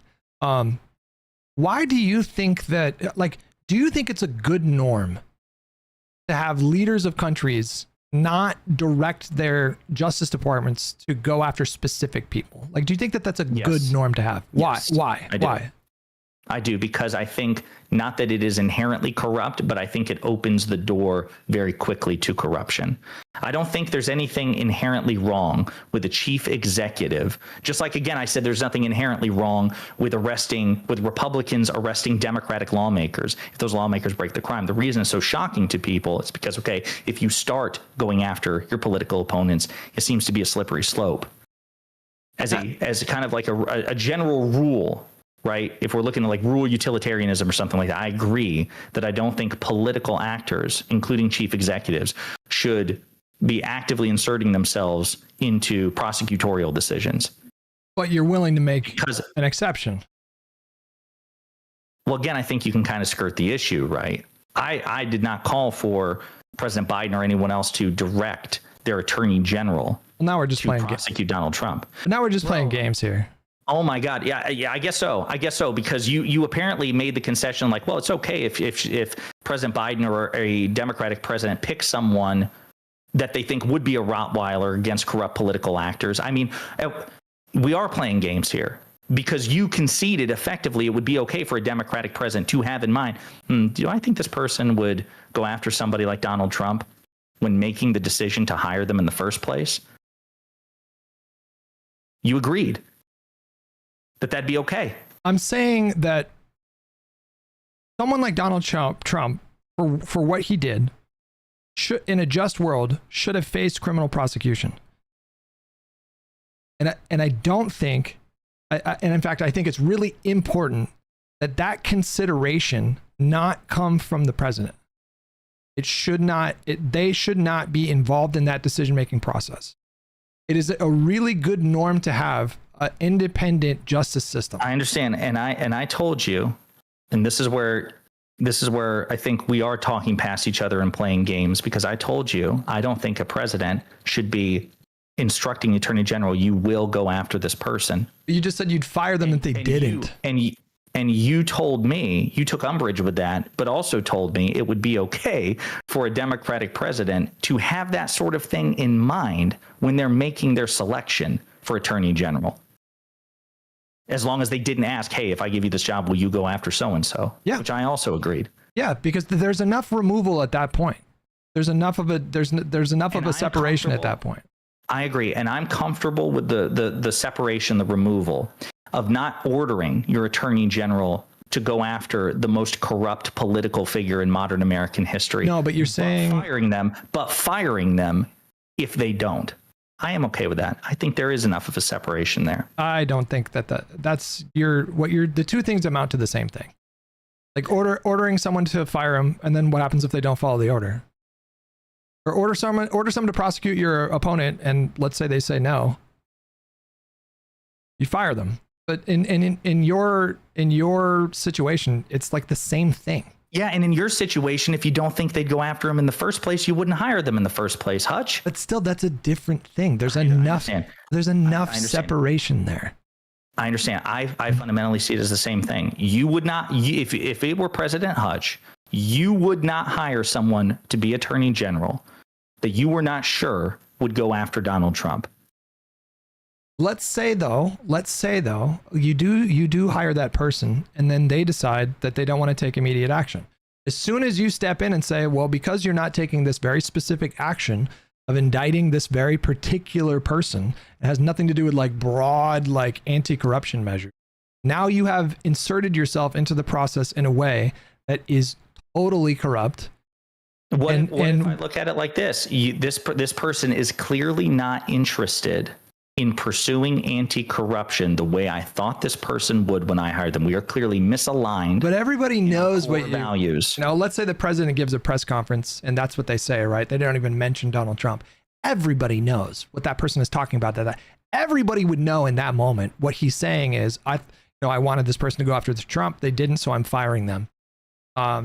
That to me is a level of politicization of the Justice Department that just goes way too far, like flagrantly violating something. This is a subjective difference between us. As far as I'm concerned, what you think that I understand, you think that me firing someone for not doing a thing is the same thing as directly ordering them to do a thing, and I believe that's a distinction. You believe that's a distinction without a difference. And I believe you never hiring them in the first place if you were confident they wouldn't do what you wanted is also a distinction without a difference. I guess what I'm trying to say I'll try to say it in a different way. I don't think it is ever acceptable. And I would never want to see any Democratic president giving any consideration when it came to deciding whether or not to keep an AG on or fire them. No consideration whatsoever should be given to the specific prosecution of specific individuals. That at that point, that is a level of corruption that is so brazen that it would not only blow up in their face, it would hurt the party. It would hurt the entire party. You think it would have been inherently corrupt for Joe Biden to have fired Merrick Garland for not prosecuting Donald Trump? Yes, absolutely. Okay, we disagree. I totally respect your view on that. What is the current norm in terms of like the separation? Like, how do we describe the norm? What is the current? I would say the norm. I would say we don't know because we're finding out what the new norm is. Well, that's true. I mean, what the fuck is the norm now, right? But like, yeah, exactly. Right. And there has to be again a degree of reciprocity. No, I don't agree. I don't think this is. And again, I feel like we're touching on sort of like the logic that I felt like I was picking up on, which is that I don't think that we should emulate what Trump does. I don't think that should be the first solution that we think of. Maybe it applies in some areas, you know, like I agree, like up to a point, like maybe that applies. But just because Trump does something, I don't think that us reciprocating, I don't think that actually helps anything. Number one, I think it would embroil the entire party in. I'm not saying that just because Trump does something that we should do what Trump does. Again, if I believe you invoked reciprocity though. You said reciprocity. I'm saying norms require reciprocity. They do, Hutch. Okay. Explain to me. I mean, you're a gamer. I'm just like, I'm not much of one, but like, if we're playing a fucking board game or a game of poker or whatever, or a game of chess, and I just jump my fucking king or queen and checkmate your king over the board, but you can't do that to me. Like, there are no rules. By definition, there has to be reciprocity. Well, there have to be, but there still has to be some rules, right? In order for the rules to be there, they have to be reciprocal. If you and I are playing a game, I don't understand this logic. Oh my! Yeah. What do you mean you don't understand this logic? You're saying if you and I are playing a game of chess, and I violate the rules, there are no rules by definition. Okay, if there are no rules, then President AOC should just declare a dictatorship and just say she's never leaving. I think there should be rules. Okay, so do I. You have to. I don't understand what's so confusing about this. You seem to think that these rules are divine things and that you would sit down and play a game with somebody who just knocks over your fucking pieces, shits on the board. You wouldn't. You'd be like, clearly, this is an untenable situation, and you'd get up and leave. We can't get up and leave in politics. But the point about reciprocity is the same. For there to be rules, there has to be reciprocity. I'm not saying that literally every time Trump breaks a rule, we should match that rule breaking. Otherwise, I would have supported President Biden staging a coup after the election, and I didn't. I'm never advocating for literally matching him in every area. I understand that somebody has to be the relative adult. Where we differ is, let me put you like this. Let's go back to my bar fight metaphor, having never been in one, but only witnessed one. If you, Hutch, are at a bar and some guy comes up to you and he's smaller, but he's meaner and he's drunk and he won't stop hitting you, I think you're perfectly entitled to grab his wrist and break it. I don't think you have the right to beat him into a coma. But this idea that you don't have a right to defend yourself is insane. And I think sometimes that's what you think. No, I just disagree with the way. Obligated to take the ass kicking. No, I just disagree. I think it's a very flawed analogy, obviously, but I just disagree with like the way that you are suggesting that you want to fight. I'm not saying we shouldn't fight. I'm not saying we shouldn't be creative. I'm not saying we shouldn't flout any norms. That's not what I'm saying. Okay. But there's a level of interrogate you. What does fight and what does Hutch's approach, excuse me, look like? I keep saying this over and over again, and I'll keep. Listen. I'm just gonna shut up and listen. I'll keep stressing this point. What Donald Trump has shown us is that in the modern era, the antiquated sort of way of doing politics in this country, that the geriatrics that sit in those hallowed chambers of Congress stubbornly want to cling to, that no longer works. You cannot have, I don't think you can have a successful political project in this country unless you take the information wars side of this entire zeitgeist seriously. And so I think if the Democrats want, like, I think the best way that they can undermine Trump and sort of get us past this moment is to like demonstrate like who Trump is, like find a way to like win that war. That is a war that I think is going to be more lasting. Like that is a victory that I think will be more impactful, more meaningful, more lasting than just like, hey, let's start, blatantly politicizing the DOJ. So I'm saying we should fight. I'm not qualified to I don't know how to do political messaging. I argue with chat 90% of the time. I'm not talking about messaging. I think that's the problem is you and I are talking past each other. You and I agree on messaging. So I don't want to have that conversation. We agree. I'm saying, what do we do with power when we have it? What would you do differently? If I was like Joe Biden, for example, what do you want the Democratic Party to do differently? I just want, I want the Democratic, first of all, I just want the Democratic Party to win elections and secure majorities. And then when they have those majorities, win elections and they do secure majorities, yes. But they can't, they don't win and they don't secure them in perpetuity. So what do you do with power when you have it in the age of Trump? Well, let me pause for a moment. Sure.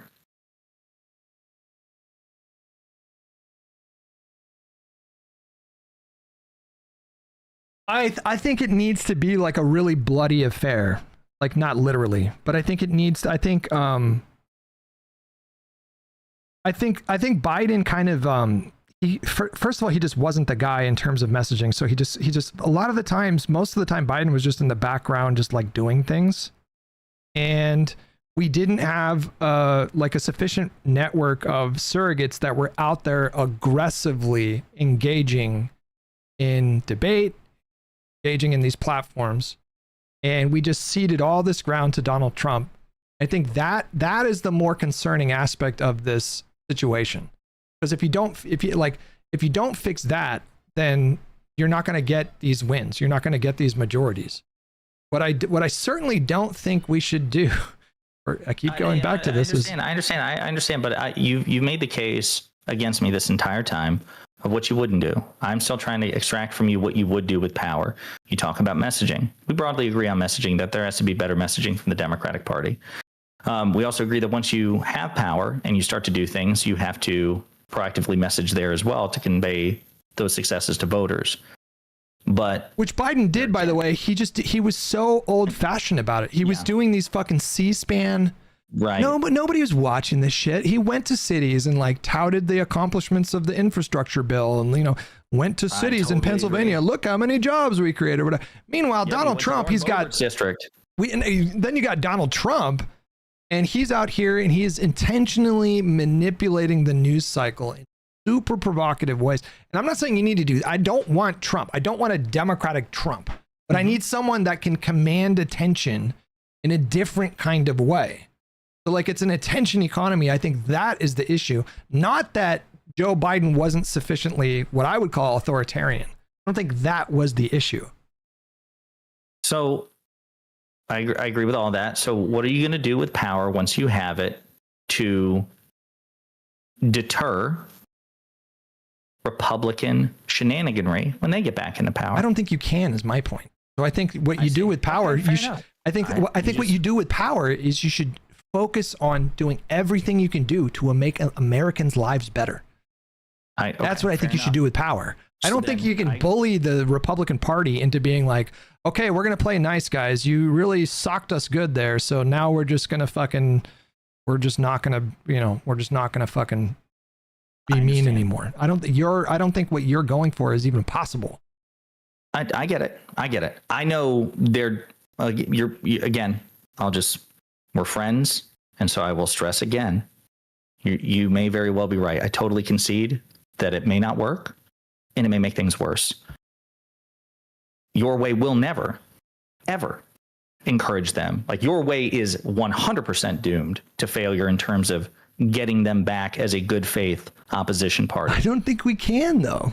I don't think we can. I understand, and I appreciate that. I'm not even setting it as a goal because I just don't think we can. We're never going to convince Lauren Boebert and fucking all these crazy people, Nancy Mace. They're never going to fucking be uncrazy. These people are fucked. That's perfectly fair. That's perfectly fair. And again, you may be right there. There's nothing that can be done. So my understanding of your position then is message better, try to win elections more frequently, and hopefully with more commanding margins, successfully message those victories even better during your administration, legislate to try to deliver results for the American people, and just hope and pray that if and when Republicans get back into power, they don't do what they probably or almost certainly will do. Well, I'm saying there has to be some semblance of a moral high ground, and there have to be certain lines that we just do not cross. That's what I'm saying. And I think you agree, right, up until a point. Like certainly you would agree. Yeah, we just disagree. I totally agree that we disagree on where the line is. We disagree, on where the so right. But like there are some things like what you're describing. If President AOC did what you did or did what you suggested, like threatened to audit the judiciary, or you took it further, even like audit Republicans in Congress, I would support her being impeached. I would not want that person representing my party. Because I think that would just, I think we, I think that. So can you remember why I suggested those things? What do you remember why I suggested and why Econoboy suggested that particular strategy? Yeah, you're saying you want to. Yeah, you're saying that you want to sort of instill in the Republicans that there's a price to pay for their fuckery, basically. No, well, more specifically, so that they would put forth a law attacking presidential immunity. Oh, okay. So no, but I agreed with you that like I think that you could be kind of creative and do some really absurd things that would be not like totally innocuous, but certainly way more innocuous than what you're proposing here. Like I agreed with you, like, yeah, you should like test the limit of the immunity thing, but don't do it in a way where it's like now we're fucking politicizing the IRS and the justice. Like what? I don't know. I don't have those answers. I don't have the. I think that any creative solution, you would object to, because I think you'd find it inherently corrupt. And I think that that's inevitable, because that's the whole point. That's the whole danger of the presidential immunity decision, is that the reason that we are all so upset and scared about it is it opens the door to more authoritarian, unaccountable actions by a president. So I don't know how you can. Maybe somebody in chat can come up with a creative example. I don't know what you could do that would test the limits of presidential immunity that wouldn't be, by your definition, and maybe even by my definition, corrupt, right? So I think that that's just a non-starter. I don't think there's a way to do that, to simultaneously thread those needles for you. I mean, I would have to think about it, but like, I don't think that we should. I don't think that we should like open I don't think that we should open certain doors here. Is what I'm saying. Like even if the goal. So if I understand you correctly, the goal would not just be simply to get the judiciary to clarify the immunity decision in a way that is like way less crazy. It's not just about that, but it would also be about changing public perception too, right? Like you would want to generate a national conversation about this crazy ruling and the potential implications on the presidency. and then therefore that would put you could shift a narrative a particular way. No, the national conversation is already on our side. The polling on the Trump immunity decision is atrocious. Yeah, but that's not a particularly salient issue, right? Nobody's thinking about that right now. If you wanted to put it back into the news, you know, you could. That's when you would have to find a way to be creative about it. And yeah, but I'm saying I offhand I don't think that there could be any possible example that wouldn't trip your, because again I think that's just the inherent nature, the inherent problem of that particular court decision. But yeah, so that would be the goal. Now, I did want to circle back to one thing that you said though, because I'm curious at what point winning elections, your goal of winning elections meets your other goal of using power responsibly. Let's go back to the Trump prosecution thing.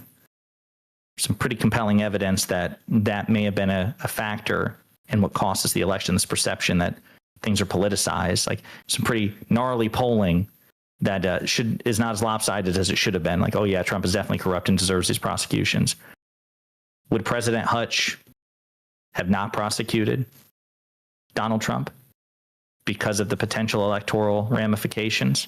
No. I'm not saying I wouldn't have prosecuted him. Sorry, that might have been confusing. Yes, I would have. Well, like, again, if I'm president, it's not up to me. Do you understand that? That's my position. I don't get it. If I'm president, I don't get a say. I understand. Would you have appointed someone in the hopes that they would?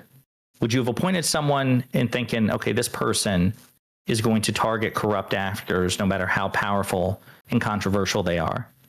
AKA Trump. I don't know what the thought process in your head if you just like refuse to say the word in your mind, but like, would you hire somebody that you would hope would have prosecuted Trump? I mean, if I'm trying not to be corrupt, then no. But I who knows if power corrupts me in that kind of way. But my principal position is that I don't think that should be a consideration. So you would have been just totally agnostic about it. I mean, I don't know if that's like, I would have, if I'm a good person, I would endeavor to be like an agnostic about it. I would appoint. Because you're a bad person if you appoint somebody that you hope will prosecute Trump. Well, at that point, you're a corrupt person. Yes. I mean, how do we define corruption? Like a corruption would. No, that's fine. Okay. So. Yeah, no, I think fair enough. I think that's a difference. I think like, going to that specific example, I think prosecuting Trump is just something I want more than you, and something that if I were in a position of power, it would certainly be influencing my decisions while also stressing against, day-to-day prosecutorial decision. I couldn't be totally agnostic on that. I don't see how that's possible.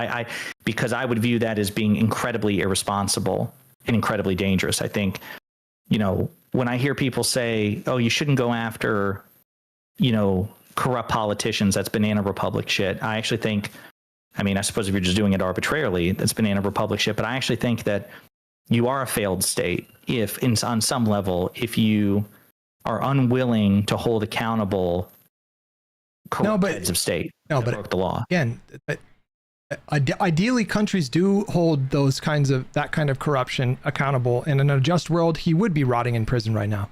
But it can't. But it cannot come from the president. But that's only possible if the president appoints somebody who will do that. We're talking past each other. Yeah, no, I understand. You're. That's why I was asking you to what extent that would inform your decision. If you appoint someone that you think would be a good attorney general that would serve the public well, that would deliver them justice in a very broad sense, and then they choose independently to appoint a special counsel to investigate Donald Trump. There's nothing improper, I think, about that situation. Are you a good attorney general if you don't prosecute Donald Trump because you're worried about the backlash or what it might be perceived of the DOJ? No, I think you should be a little bit more brave in that spot because, I mean, I understand why Merrick Garland had concerns, but I don't think it was an excuse for him to not do that. And I think, he did the right thing eventually and appointed a special counsel. I mean, it's good that he didn't like personally direct an investigation in that way, but he waited too long. And his failure was one of political consideration. He was trying to avoid the appearance of impropriety, but in doing so, he made a political decision. Yes, I agree. yes, I agree. that's exactly, yeah, right. Yeah, I totally agree. I'm not exactly. I think I have a better understanding of where you are. I'm not sure I have it totally cohered in my head because I just don't think it's possible to be agnostic in that respect. My suspicion, knowing you as I do, is that of course you would appoint someone that you were confident would go after Trump, no matter how you tried to spin it in your head and torture out the. Okay, just don't think the word, just don't think the T word. Hutch, you would be saying to yourself, just don't think the T word. But I think you absolutely would if you were president. I hope not. That would be something on your mind. I hope not. So. I think that would be corrupt and bad. Did you see that Israel did a strike on Iran? No, when did that happen? Right before we started talking. God damn. Wait a minute. That can't possibly be. I've been told that there will be no foreign conflicts on Trump's watch. No, they just struck Iran's nuclear facility. I mean, this is potentially really fun. Oh my God. Out with the fucking protest discourse, in with the World War III discourse. Let's go. I'm now looking at this right now. Like, holy fuck. Yeah, it's a big deal. Secretary of State Marco Rubio, tonight Israel took unilateral action against Iran. We are not involved in strikes against Iran, and our top priority is protecting American forces in the region. Israel advises they believe this action was necessary for self-defense. Trump and the administration have taken all necessary steps to protect our forces and remain in close contact with our regional partners. Let me be clear, Iran should not target U.S. interests and personnel. Peace go. Why did Trump let Israel start a new war? This would have never happened if we elected Kamala instead of this dipshit. Oh my God. Listen, I love you, brother. I gotta go feed my pets and everything like that. But I do want to have a different conversation with you about something else when you get a minute, and we can kind of dive into. Because I was kind of going back and forth with my chat a little bit today about like the question is like, when is it appropriate? Is it ever appropriate to, like, if we see like bad examples of protest, like when is it appropriate, or is it appropriate to ever talk about that? That's what I want to kind of dive into as well. I'll chew on that. Good talking to you, buddy. Yeah, man. Enjoy the rest of your night, and I'll talk to you soon. All right, buddy. See ya. All right, guys. You too. Bye. Chat. I gotta go, man. I just went on this. How long have we been streaming? Fucking 8.5 hours. Who is this guy? Okay, I love you guys. I gotta go. I really gotta go abruptly. I'll be on tomorrow at the regular time, and I'll see you guys